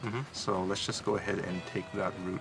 Okay, let's go to this correct route. Then shall we walk a little bit up this route? Yes. Okay. We walk to this route, so there's a lot of grasses that are, leading the way. Yeah. Trampled grass. Trampled grass leading the way to the correct way, and just kind of stop when you get to the end of that grassy area. Okay. Yeah. And there'll be a kind of open area at the end of that. Yeah. What's that? It's a handkerchief, right? Ooh, it's a kind of a purple, light blue, light purple hanky. Yeah. Okay. Purple, like the I'm trying to explain to the people and make sure that, everyone's following what we're doing as well. Okay, Ken? I mean, so we're right in front of handkerchief. Right in front of handkerchief. Stop right here. And let's take a look around. Anything? Because there's lots of paths leading. Yeah, right. There are a lot of paths here, and there's also a sniper, so be careful. Where's the sniper? The sniper, if you're looking at the handkerchief, just look straight ahead. There's kind of like a stair. Yeah, there's an old trail leading up. Yeah. And at the very top of that, there's a sniper. Oh yeah. Kind of looking off to the right. So be careful not to be spotted by him. In addition, you'll see a trail leading to your left. Another one going straight ahead. And another one to the right. Okay. And where are we gonna go? We're gonna. Okay. So first of all, let's look at this sniper and see where he's looking. He seems to be looking to the right. If you use your solid eye, of course, you can see the path where you're supposed to go. But there's something I want to show you, so let's just follow this guy's line of sight. What is he looking at here? Of course, put him to sleep before you go there, because it is in his line of sight, and he will see you. So let's put him to sleep. Okay, there we go. He's down. And he was watching the right direction, so I want everyone to turn to that direction, which is actually just looking at the right path, isn't it? Yes, it is. Let's head up to this right path then. Okay, so you walk down the path a little ways. And What's you this hear doing Otacon Yeah. calling in. So make sure you stop when you hear Otacon calls in. You're gonna turn right. And turn to your right. And you see this this pink Thing. item, which Otacon was talking about. Yeah, it's kind of freaking out about. Yes. Ken, what is this? This pink item. Are you going to make me say that? Oh, I mean, sure. Yeah. What is this? This is called bra. A bra. Yeah. Wow. Pink bra. Pink bra. Yeah. So, Sean. Okay, we're going very slowly in this track, and we're like stopping, but most of the people won't probably find us. Exactly. Well, you know, the idea was to have this bra here, so that people coming down the path will maybe see the bra. And kind of like stop here. Right. Yeah. Like, you know, they'll get kind of excited, maybe run over there, like, oh, what is that? Check it out. And while they're doing that, they will get shot from behind by that sniper. Our sniper. Oh, I see. That was the idea. But unfortunately, you know, the bra is a little bit hard to see, so I think a lot of people actually just kind of ran through this area and you know, heard Otacon freaking out, like, oh, and you know, they're just kind of like, what's the problem? You know, but yes, he is freaking out about this bra here. So he knew about this. Yeah, he has very good vision. He saw the handkerchief. He sees the bra. Cool. So, this is Naomi's bra. Yeah. It may or may not. We're trying to make the player think that it's Naomi's bra. One of the things that was in the game originally, you know, one of the ideas that was floating around anyway, was that enemy soldiers are leaving these pieces of clothing around to intentionally lead you on the wrong trail. And you'd follow, you know, the trail of clothing, and at the end of the stage, there'd be a naked female soldier there. You know? Cool. That's a cool idea. But yeah, you know, for various reasons, that was cut. Okay, let's move on then. All right. So we go to this path past this bra. So let's just keep on moving ahead. Through this. There's some trampled grass. And be careful because there is. So I want to say something. Okay, Sean now kind of ducks down and is crouching. Right. There's you'll hear Otacon saying, "Let's try another route," because this actually isn't the correct route. Oh, You know, I the see. correct route So would stop be there. right. Yeah. Up to your left, but we're gonna stop at the end of the grass here. Okay. And you'll see some enemy soldier. Make sure you stay low, crouch down, so he doesn't spot you. Stay in the grass. And just gonna put this guy to sleep. Okay. Oh, for fuck's sake. And then there's kind of like a ruined house, a brick kind of thing, and you see someone inside that. Yeah, and he seems to be doing something. Yeah. Wow. He's found something, right? Let's just put him to sleep. You know, he's preoccupied with his business, but you know, if he notices us, it'll be inconvenient. That's right, it's in the fucking frogs. Right. And then we go. Shut the fuck up, Shonison. Let's see.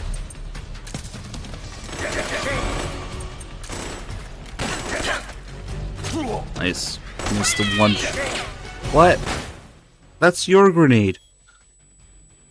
Missed the one shot that mattered.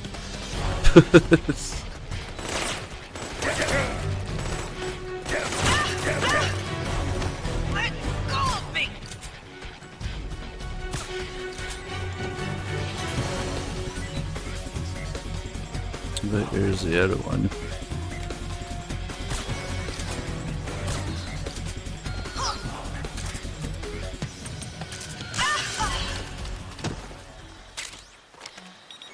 Get up.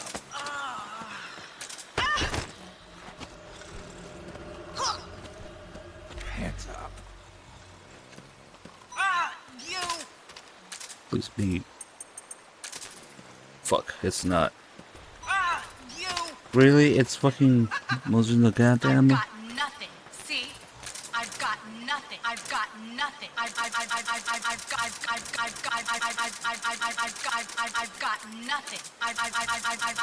I've got nothing. See? Get up.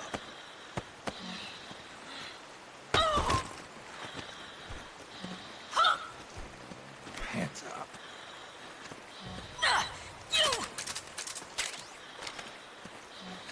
Really? 300 win mag? You'll get nothing from You'll get nothing from me. I guess they do use a DSR, so. It makes sense almost. Fuck, that guy woke up.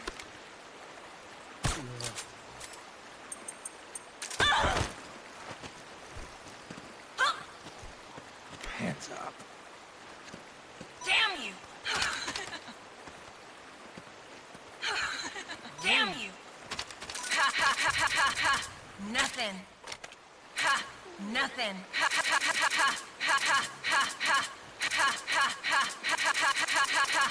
Nothing. Nice. I didn't know they had that voice line. That makes it perfect to spam. Nothing. Oh, nobody has tranquilizer ammo. It's the enemy. Ah, the porn guy with the cup. Yeah. Maybe he has ammo. Get up. Hands up. Find what you're looking for. I do like how you have to time it. Usually you don't have to worry about timing things when you're doing like CQC or body searches. Find what you're looking for. Apparently not. Fuck off.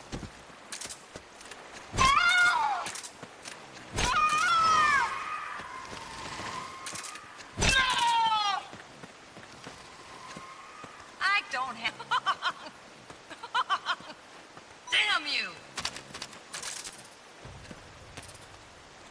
Yeah, there's no tranquilizer ammo. Nice. I don't have. Damn you! I don't have anything.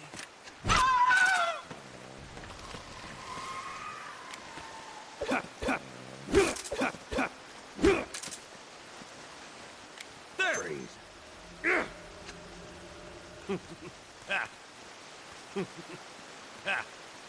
That's all I've got. Oh, finally.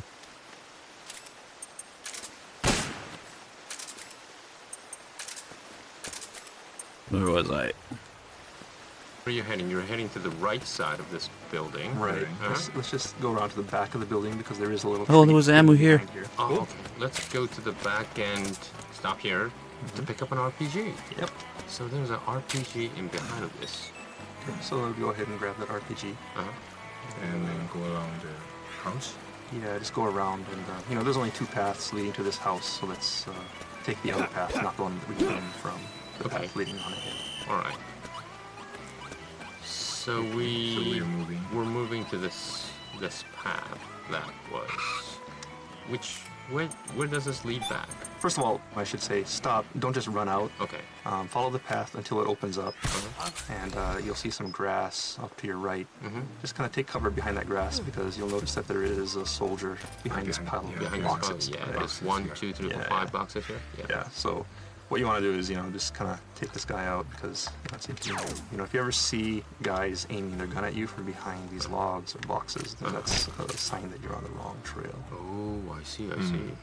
Right. So. Okay, so where are we going? Okay, so we put that guy to sleep, and let's just move on. Which way are we going? Okay, there's two paths here. Right after you put that guy to sleep, the path to your right leads down to the river. Yeah. We're gonna take the path that's kind of like straight ahead, leading forward to a path into some grass. Yeah, to the left side, right? Straight ahead, yeah, to the left. And we're gonna take that path. Okay, let's move on to the path.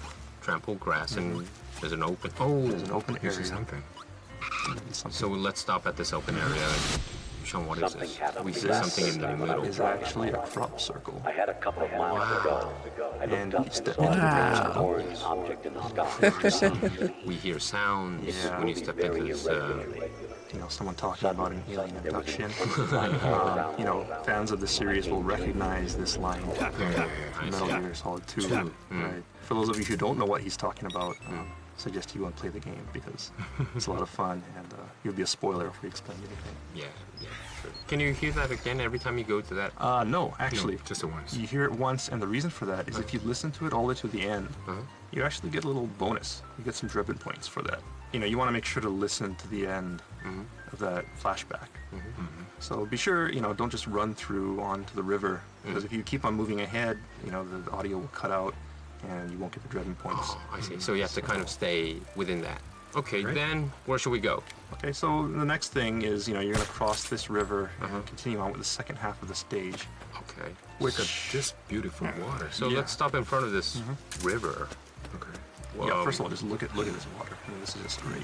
Yeah, so on the right side, we're seeing Look at this small water. balls and It's water great. coming towards us. Let's walk up Sure. Just a little bit. And then let's stop in front of this waterfall.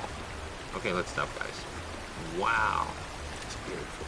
This is really, really PS3. Of course, one thing that, I want to point out also is that, as beautiful as this water is, you should also pay attention to the sound here.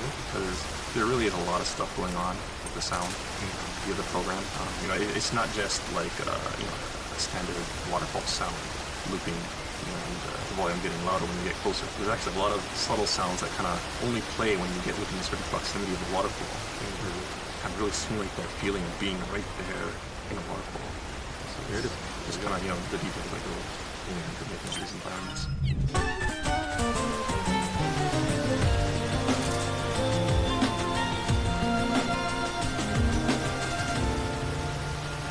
So how is the graphics or like a South American graphics? This, background graphics.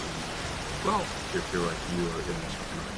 Well, Ken, I have to be frank, I've never been to South America before. But all this, the path, and also this water area, this beautiful water and falls, and the track we've been taking is really like you're in kind of this area of You're in.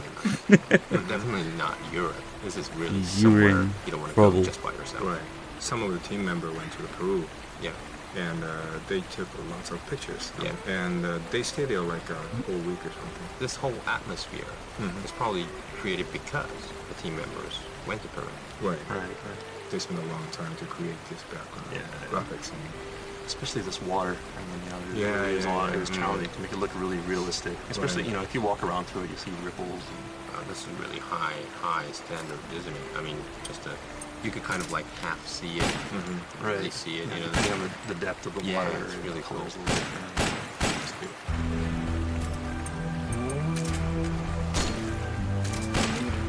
Okay, so what we want to do is have you just kind of, climb out of the river and trigger the checkpoint on the other side. Here, Otacon, and save it? Yeah, save it. As soon as you get up to the other side, you'll see Mountain Trail Riverside. Okay. Is the checkpoint. Go ahead and save it there. And in 2 weeks' time, we'll resume from this point. Okay, so it's really complicated. I mean, this tracking area. We could predict which route the obvious route that everyone took. Right. So we'll always mention compared to that. So this is the normal way, but let's take a ride or lap so that you won't get lost. But of course, as a podcast, you can listen to a number of times and try what we did. Yeah, sure. If you don't succeed the first time, just go ahead and try again. Well, thanks, guys, and we'll be back in 2 weeks' time. So we'll finish it'll be the latter half of this tracking stage. Yes. Yep. And see you, everyone. Alright, enough. I've had enough of these clowns. Some of the stuff, like, there's good information in there, but the way they present it is so fucking cringe and just needlessly convoluted and drawn out, yeah? It's like, yeah, I wanted to know that they had the original idea of having a naked soldier at the end of a trail of, articles of clothing you'd be finding around. But to get that information, you gotta fucking sit through so much fucking bullshit. Wow.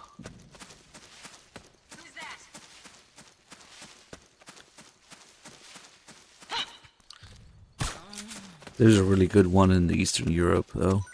The Eastern Europe episode. About gaming journalists and Kojima getting frustrated with them.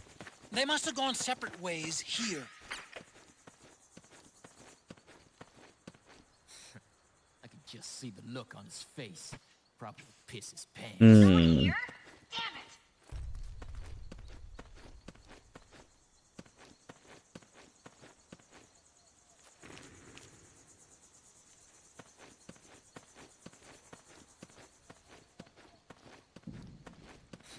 6 seconds, it'll all be over.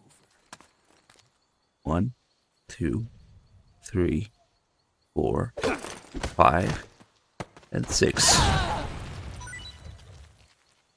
don't know why he picked 6 seconds. Very specific. I didn't know until recently, actually, that these guys that are trying to ambush you, they say something when you get close to them, unnoticed, but then if you walk away, and you walk close to them again, they have a different line. They say two things each, and I didn't know The footprints go in until different recently. directions.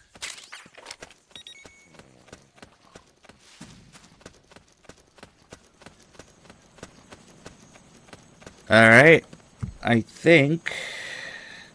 let me double check.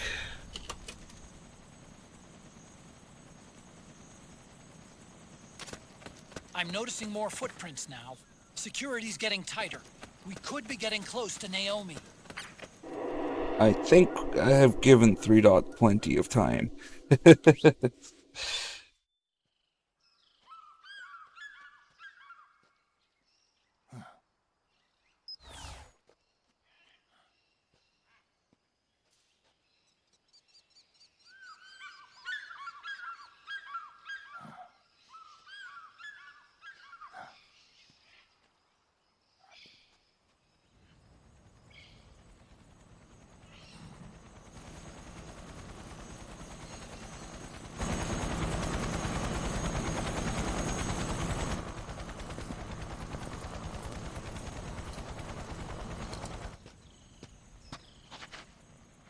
I don't know what the fuck is wrong with this scene, but it's actual 5 FPS. And they're taking Naomi away.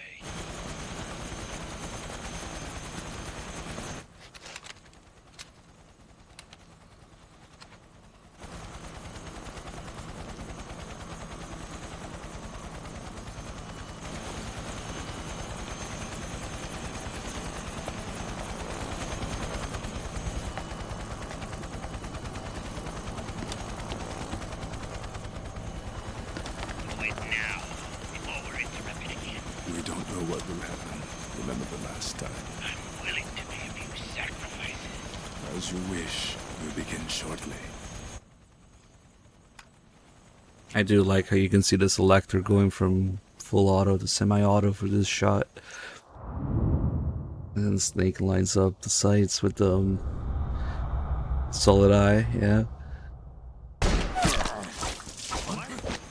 As opposed to fucking 2D PNG selectors that never move in a certain other high-budget game shall remain unnamed.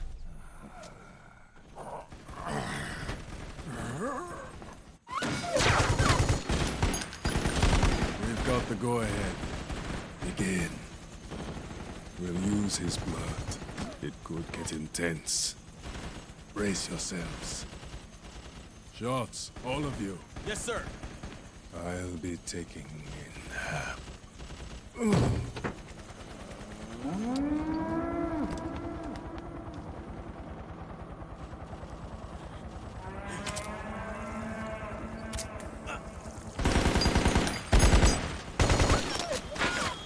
Bedge. Vamp Bedge. We can make a vamp emote in Bedge.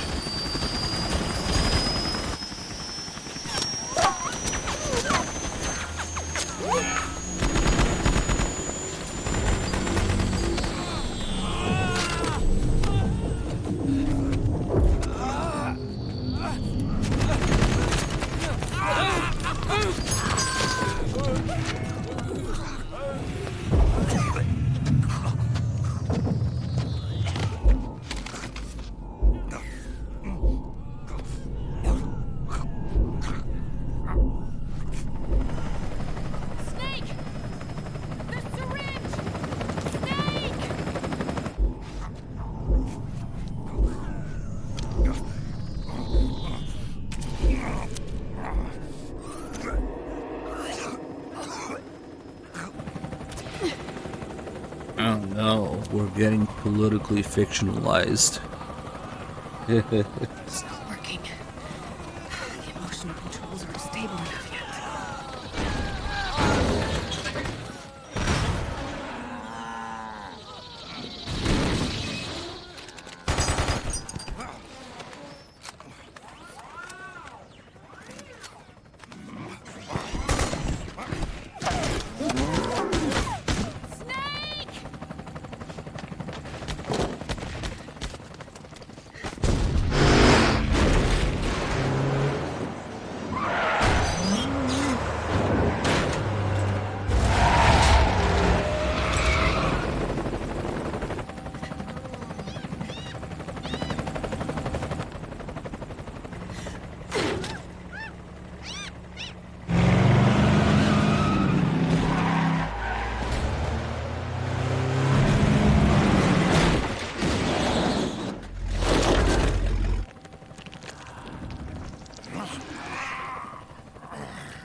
grabbing. Get in already!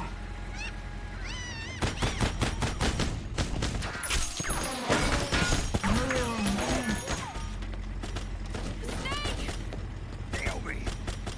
Jump! Walk.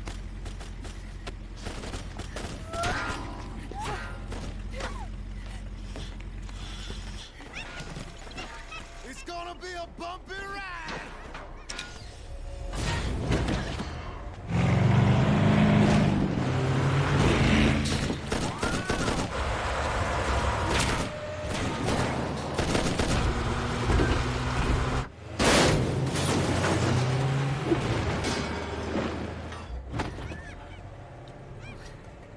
Okay. Thanks.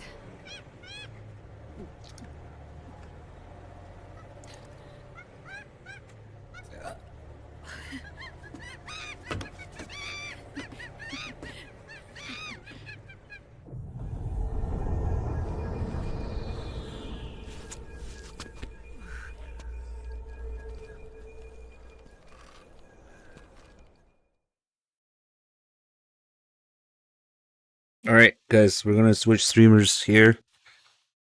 We're gonna save and hand it over to Three Dog. Works for me because fuck this part. The fun in Act 2 is over, yeah?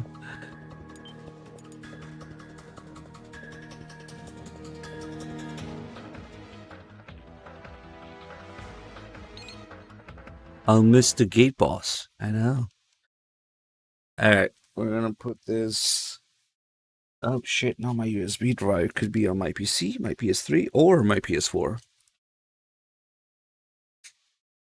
I gotta look everywhere. Every time. Wait, no, where the fuck am I? I'm losing it.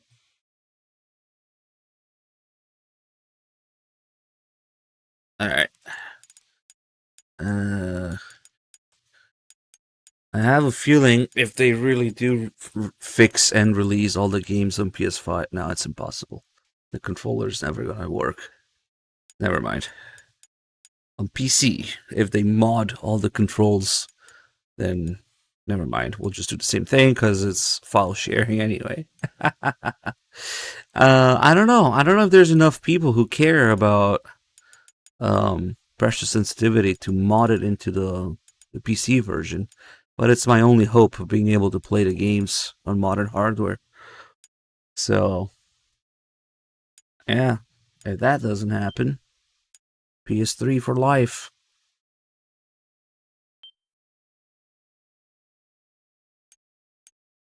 Yeah, but it's the software part of it that's completely fucked, yeah?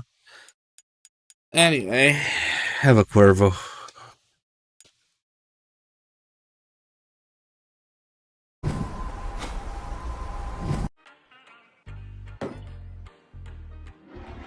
Have a Cuervo. Hey guys, how about that Injustice 3 remake? Well, I need to stop posting memes. This looks like such dog shit now. Just to suffer. It's like a cage. The pachinko is a cage. How symbolic.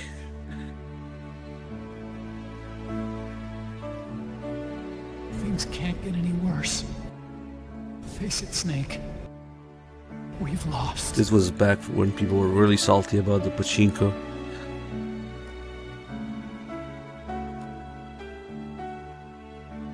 You feel it too, don't you? I'm gonna make him give back our past. Okay. So, Three Dog has the save now. I have a sneaky suspicion that Three Dog is only using like one monitor and keeps switching the inputs to do shit in between his computer, OBS, Discord, and playing games. And that's why it takes him like 5 times the amount of time it should take to do stuff. But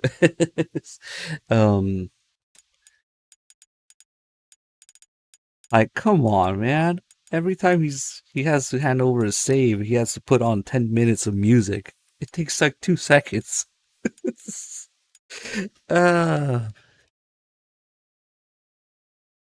Yeah, but Three Dog's been streaming for over 10 years.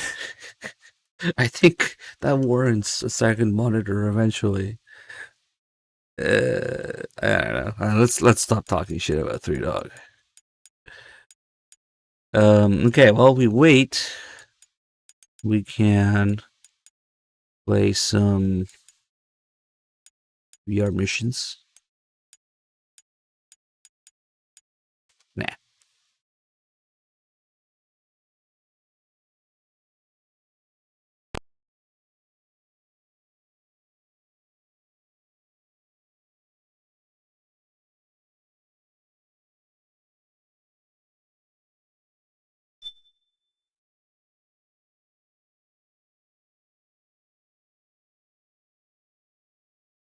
It's 3.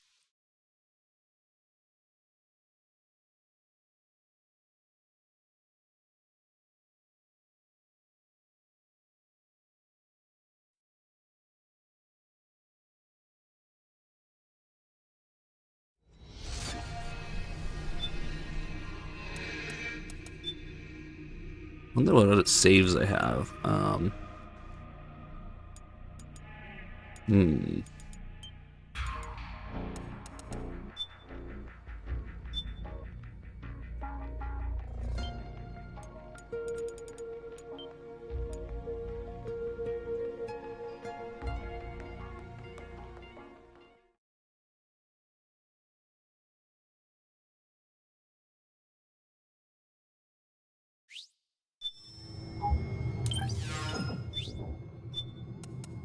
Okay, I want to fuck around with some of the unique stuff.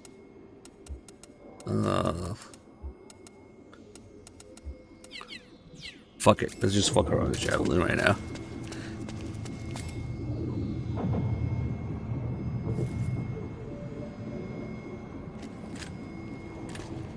After firing, the missile can be controlled with the right stick. What does CLU stand for? I actually don't know. I just know that it's kind of funny how you can do with the Javelin. You can move it around, but it's a little hard to do because... yeah, it just goes so fast. It gets away from you in the camera. But... let's see if I can... yeah.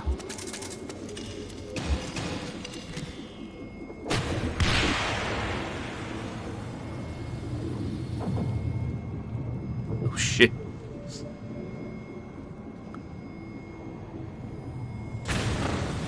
I got something. Nice.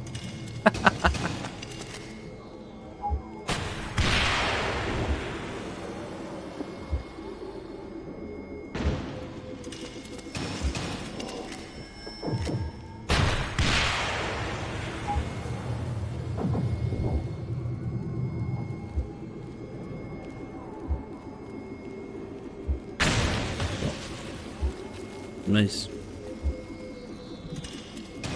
That probably would have done it if you were in the VR arena where you can't get hit. Yeah, there's no health bar. That probably would have hit me. Yeah, that's what I was trying to do. You had to just go far enough and then direct it back. Maybe not.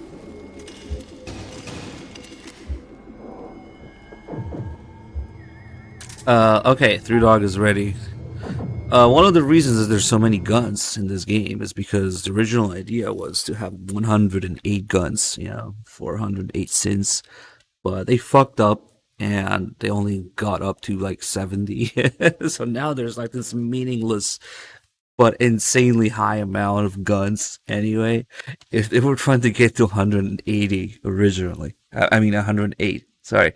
Okay, guys.